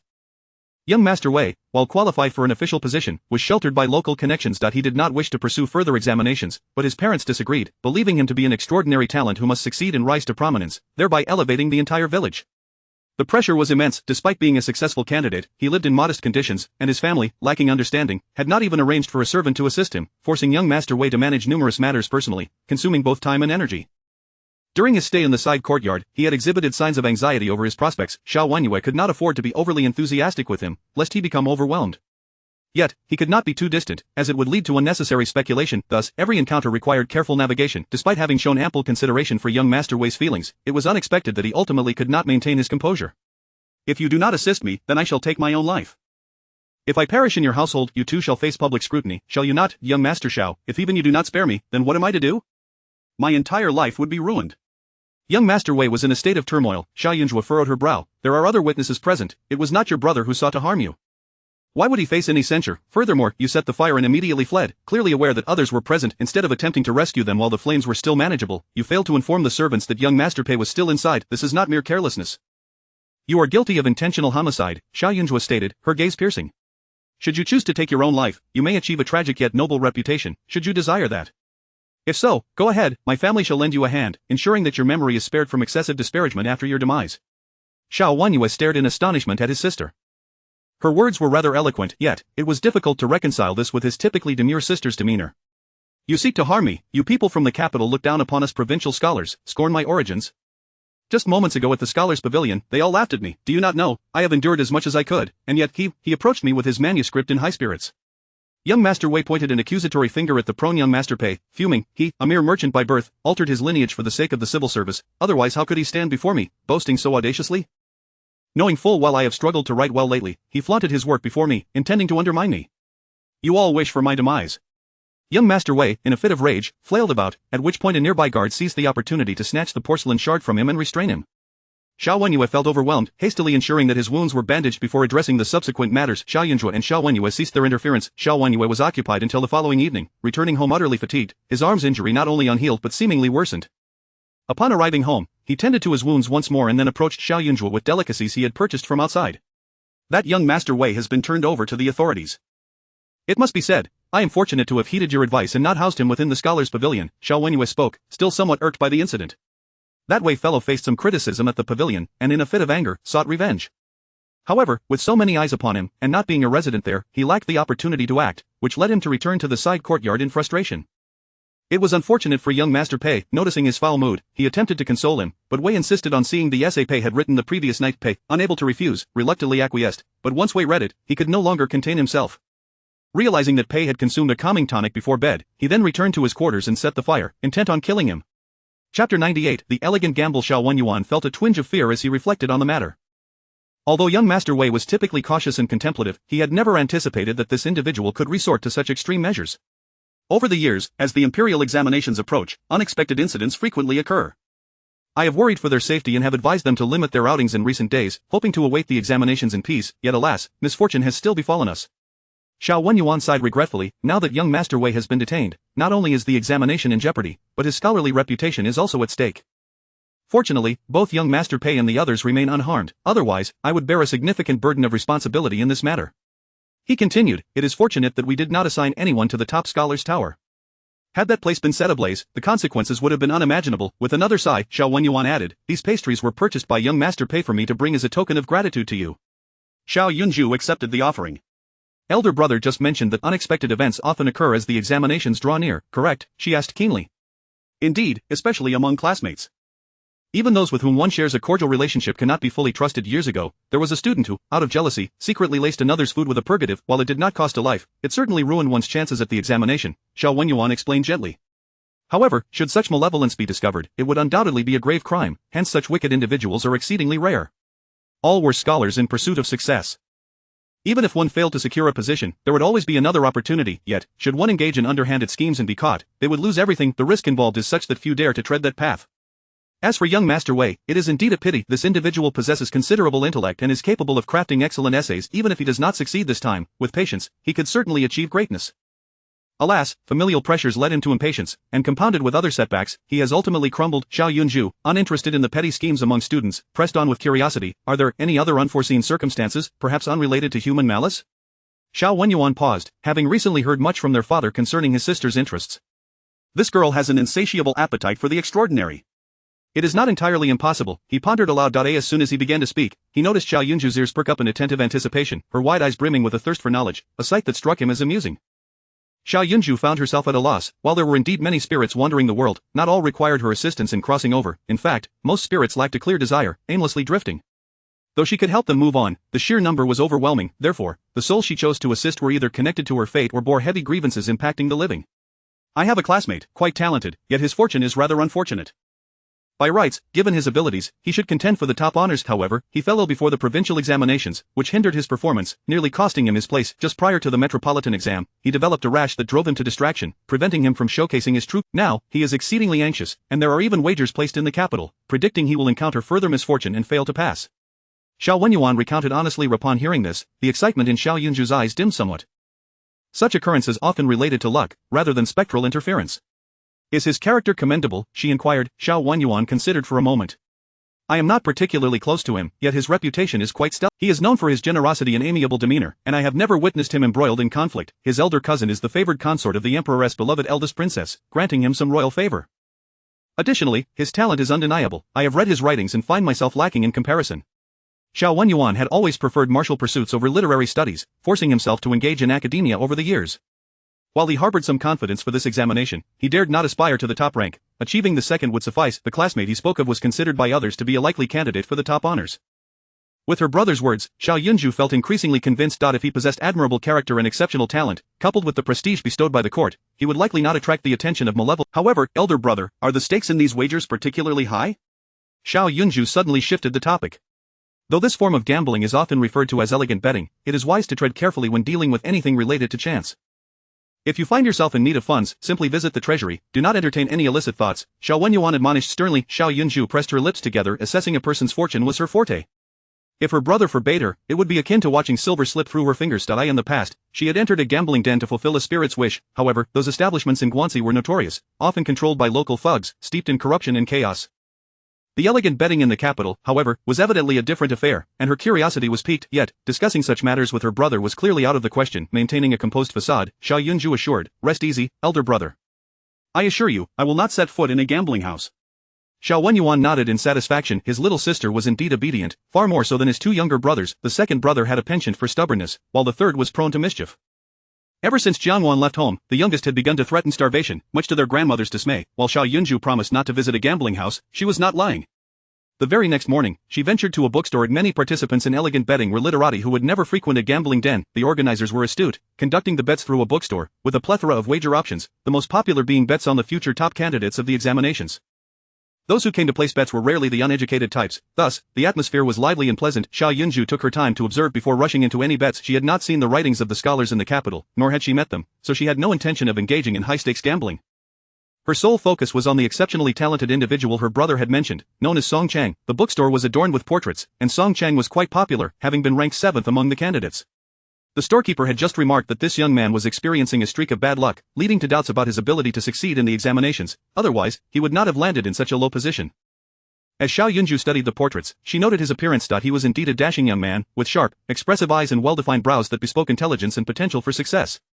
The simplicity of the portraits, however, only provided a cursory glimpse. To truly ascertain whether he possessed the fortune to excel, one would need to gauge his overall aura. Suddenly, a sharp sound broke through her contemplation, the sound of a folding fan snapping shut. Turning around, she was astonished to find none other than the third prince, clad in ordinary attire. The prince appeared no different from a well-to-do young master. Upon spotting Xiao Yunju, his eyes brightened with recognition. "Ah, it's you." Chapter 99. Trouble. The third prince, Yuan Yao, displayed a look of astonishment, akin to an old friend joyously reunited after a long separation, his fervent demeanor leaving Xiao Yunju utterly perplexed. "This prince." "I, the young master, recently heard of the affairs concerning the Luo family, and I am quite curious about you." Although Miss Luo Air is reluctant to elaborate, how could such a trivial matter possibly perplex me? "I have already ascertained that your discovery of Miss Luo's remains was achieved through deduction, rather than sheer happenstance." The third prince grew increasingly animated as he spoke. "I have long desired to make your acquaintance, for I find individuals such as yourself most intriguing. Regrettably, your elder brother is soon to take his examinations. I fear that my presence might disrupt his studies, which is why I have refrained from making any advances. Who would have thought that I would encounter you here? Truly, it must be fate." Yuan Yao scrutinized Xiao Yunju from head to toe, though his expression was not lecherous.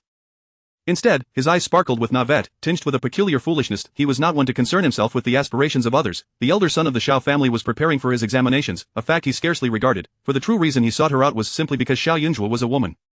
He could create chaos as he pleased, but he understood that he must not grow too close to a lady, otherwise, should his father, the emperor, be informed, he would inevitably face a marriage proposal, regardless of his innocence. Thus, he struggled with his conflicting emotions, yet, his patience was finite. At this moment, having laid eyes on her, his previous considerations were easily cast aside. If trouble were to arise, well, he would deal with it then. Xiao Yunju shifted to one side. "Does the third prince wish for my assistance in locating the remains? Your esteemed status renders my involvement in royal matters inappropriate. Should complications arise, it would entangle us both in consequences that would be detrimental." Xiao Yunju stated candidly. "You acknowledge your abilities in deduction?" Yuan Yao exclaimed, snapping his folding fan with delight. "You are indeed a forthright individual. But do not stand on ceremony with me, simply call me old third. When I am out and about, practicality takes precedence." Xiao Yunju silently lamented her own misfortune. It seemed that her recent financial gains had drawn the attention of a powerful individual, thus disrupting her grand scheme of guiding souls and prolonging life. This third prince was indeed a nuisance. She had heard tales of Yuan Yao's disregard for conventions. He did not shun mingling with common folk, often adopting various identities to experience different lives. The current emperor found his son's antics charming and endearing, thereby allowing him free rein now. Witnessing him firsthand, the rumors proved accurate. It appeared that his recent interests had shifted, and she was unfortunate enough to be caught in his web. Having recognized his identity, it was no longer prudent to feign ignorance. While he appeared amiable, the whims of royalty were notoriously unpredictable, and one could not afford to be complacent. Xiao Yunju lowered her gaze slightly, avoiding direct eye contact. The fates of those in the royal family were intricately tied to the world at large, and such matters should not be trifled with lightly, lest the repercussions be beyond her capacity to bear. "Third master, do you have any insights to share?" she inquired, maintaining a polite distance, quickly regaining her composure. Yuan Yao, too, was uncertain of his purpose in seeking her out. He stood beneath the wall adorned with portraits, contemplating deeply, as he gently tapped his fan against his palm. After a moment, he smiled and proposed, since we share a mutual interest, why not accompany me to examine the case files at Huasun's office? I have encountered several peculiar unsolved cases, and your guidance would undoubtedly lead to their resolution. The third prince was merely a year or two older than Xiao Jiayun Zhuo. If he were to stand still and maintain a dignified demeanor, he might project an air of shrewdness and authority. However, at that moment, clad in ordinary attire, his eyes gleamed with excitement, and a smile graced his youthful face, rendering him reminiscent of a simpleton, devoid of any gravitas. Your words hold merit, third master, Xiao Jiayun Zhuo replied with a smile, then swiftly added, but let us postpone this for another day. With that, she promptly turned to leave. Yuan Yao paused momentarily before hastily following her. Where are you headed? I noticed you staring at the portraits earlier. I saw no mention of your elder brother's name. Could it be you were calculating who might achieve the top rank? Upon this thought, he felt an overwhelming sense of cleverness. The young lady before him possessed remarkable insight. No wonder he had found her intriguing at first glance. A mere girl, unfamiliar with Meng Pingzhang, had spoken knowledgeably about matters within his courtyard, clearly indicating she had an astute mind. Regrettably, at that time, he had been too enamored by her audacity to think further. Even later, upon encountering her at the government office, he had been swayed by Huasun's stubbornness, perceiving Xiao Jiayun Zhuo as a well-mannered, pitiable common girl.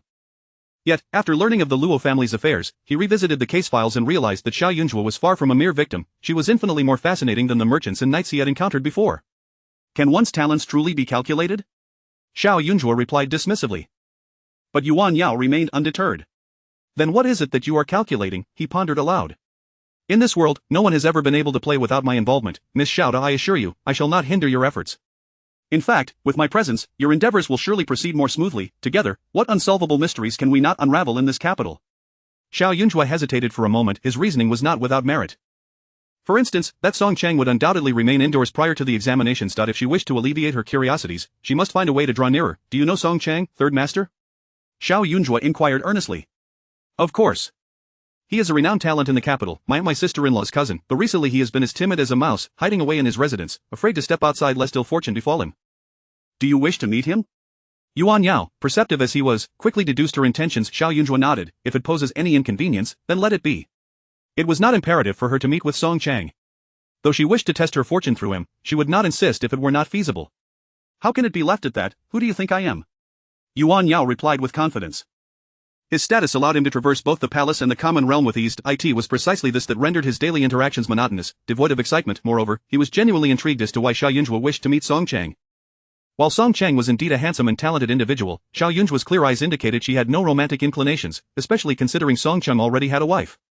Yuan Yao scrutinized her closely. It may not be appropriate for you to visit the Song residence unannounced. Very well, I shall summon him. Fortuitously, I recently acquired a fine calligraphy scroll that can serve as an excuse. At that moment, Yuan Yao felt a twinge of regret. Xiao Jiayun Zhuo was truly exceptional, yet being a woman made interactions rather cumbersome.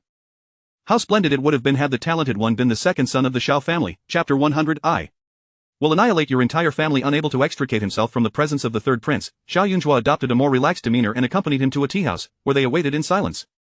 This young master recalls that you previously rejected the jade I offered. Initially, I assumed you simply lacked discernment. However, following the events surrounding the Luo family, I began to reflect, could it be that my jade is tainted? After settling down, Yuan Yao had a fine tea served to Xiao Jiayun Zhuo before inquiring with curiosity. Xiao Jiayun Zhuo cast a fleeting glance at his eyes before hastily averting her gaze. Observing the undulating tea in her cup, she replied, since the third prince has posed a question, it would be remiss of me not to respond. However, there are certain conventions to adhere to. Yuan Yao, quick-witted, immediately instructed one of his attendants to produce a silver note. I understand these conventions. I have heard that the second daughter of the Luo family has also bestowed some monetary gifts upon you, along with the Meng family and the Hu family of the Gaosheng fabric shop, all of whom are exceedingly generous. This young master lacks for nothing in terms of material wealth. You may request as much as you desire. Yuan Yao was quite loquacious. With a sigh, Xiao Jiayun Zhuo ultimately accepted the silver. During their last encounter, she had refrained from speaking, wishing to avoid unnecessary entanglements. However, now that he had broached the subject so candidly, and given his tenacious nature, it was clear he would not relent until he achieved his objective. Thus, she resolved to be forthright. The jade you possess does indeed harbor some impurities, yet wearing it will not cause harm. It has merely lost its spiritual essence. You may dispatch someone to investigate, check the quarry from which this jade was mined, the laborers involved, or even those responsible for its transport. They may have encountered misfortune, Xiao Jiayun Zhuo articulated with calm assertiveness. If the other party viewed her merely as a daughter of the Xiao family, she would comport herself as a proper young lady. Yet it was evident that he sought to unearth her secrets. Therefore, she felt no need to exercise excessive caution. Instead, she aimed to assert her own significance, thus liberating herself from the need to appease others. Yuan Yao stared at her, momentarily taken aback, his clear expression briefly clouded by seriousness and suspicion, before his irritation surfaced. Are you implying that because I received a stone from you, someone met their demise? Wang Wu, fetch the man named Liang at once. If that scoundrel dares to lie in my presence, I shall have him chopped up and fed to the dogs. The large piece of jade he had acquired was indeed a gift from a merchant named Liang, who operated several jade shops in the capital. Yuan Yao perceived the quality of the jade to be commendable, with skilled artisans exhibiting a variety of craftsmanship. Thus, when a branch store was opened, he had sent some gifts in return. He was a man who did not discriminate based on status when forming friendships. If he found someone amiable, he would not hesitate to reciprocate, whether through gifts or personal support. He was well aware that many sought to ingratiate themselves with him, and he recognized the various means by which they attempted to do so, some through jade, others through food or other offerings. The acceptance of such gifts depended on whether the individual piqued his interest and demonstrated sincerity. He had encountered all manner of fine items, a mere piece of jade held no allure for him. His association with the jade merchant stemmed from the fact that alongside the jade, the merchant had also presented him with a book on jade mining and valuation, leading Yuan Yao to regard him as a knowledgeable businessman. However, if the merchant were implicated in something nefarious, the situation would be entirely different. Xiao Jiayun Zhuo observed the third prince's flustered demeanor without intervening. This young prince, while indeed impetuous, was not lacking in intelligence. He was rather astute. His inquiry regarding the jade indicated that he had long harbored suspicions. Why not investigate sooner? His insistence on confronting her with the truth suggested he sought to test her capabilities. Human cunning often surpasses that of spirits. Xiao Jiayun Zhuo remained silent, her expression tranquil, her demeanor unperturbed, exuding an air of otherworldly composure. In that moment, the jade shop was not far down the street, and once the third prince spoke, it was not long before the merchant named Liang was summoned. Upon seeing the third prince, Liang's face registered shock, and he quickly smiled, saying, "Why does the third prince not visit my humble shop today? Just yesterday, my master carved a jade bamboo fungus hairpin, exquisite and elegant, perfect for the lady seated opposite you. Shall I fetch it for her to try?" Xiao Jiayun Zhuo cast a discerning glance in his direction. Although he bore no spectral presence, his aura was tainted. "Speak honestly, what faults does the jade you gifted me possess? Before it was delivered, did anyone perish because of it?" Yuan Yao's ire was genuine. He had harbored this frustration for several days. The merchant Liang's heart sank, startled by the accusation, and he immediately knelt, exclaiming, This is a grave injustice. I would not dare to provoke a fatal incident." Xiao Jiayun Zhuo grasped the third prince's intentions in summoning the merchant. She inquired about the date the jade was transported. Observing the merchant closely, she calculated based on the date. The omens suggest the individual responsible for transporting this jade encountered misfortune. A robbery transpired, with the omens indicating a calamity devoid of resolution. The true owner of the jade faced adversity, beset by powerful enemies, leaving them unable to seek justice. Their vengeful spirit tainted the jade, compromising its essence, and according to my calculations, the owner has a son, who, in a fit of rage, fell into misfortune, now imprisoned with no heirs in sight. Master Liang, you must have been acquainted with the original owner, no? Xiao Jiayun Zhuo's thoughts were intricate, yet her words remained straightforward. Nevertheless, Yuan Yao found her reasoning difficult to comprehend. Having deduced a substantial amount, she began weaving a narrative based on her conjectures. "Master Liang, you previously partnered with someone in business, journeying together to the quarry for selection. However, fortune did not favor you. While your companion came upon an exquisite piece of jade, should he return to the capital, he would undoubtedly profit handsomely. In contrast, your business risked ruin, overshadowed by his success, prompting you to take action on the road. Jade is valuable, and transporting it involves many individuals. Direct theft would be impractical, so the most effective solution would be to bribe local officials, thereby legitimizing your acquisition of the jade. Alas, your impetuous partner, in a fit of anger, met his demise, leaving his discontented son to clash with the official and subsequently imprisoned. With your influential connections, upon arriving in the capital, you presented the jade to the third prince, thus erasing any trace of the convoluted events. I believe my deductions are not far from the truth," Xiao Jiayun Zhuo concluded, gazing steadily at him. Yuan Yao furrowed his brow and kicked him, declaring, "Speak the truth to me, or I shall annihilate your entire family." "Your Highness, spare me." Liang hastily prostrated himself, please. In his view, the third prince must have already been aware of the reality and was merely waiting for him to confess. Thus, he dared not continue to deny it.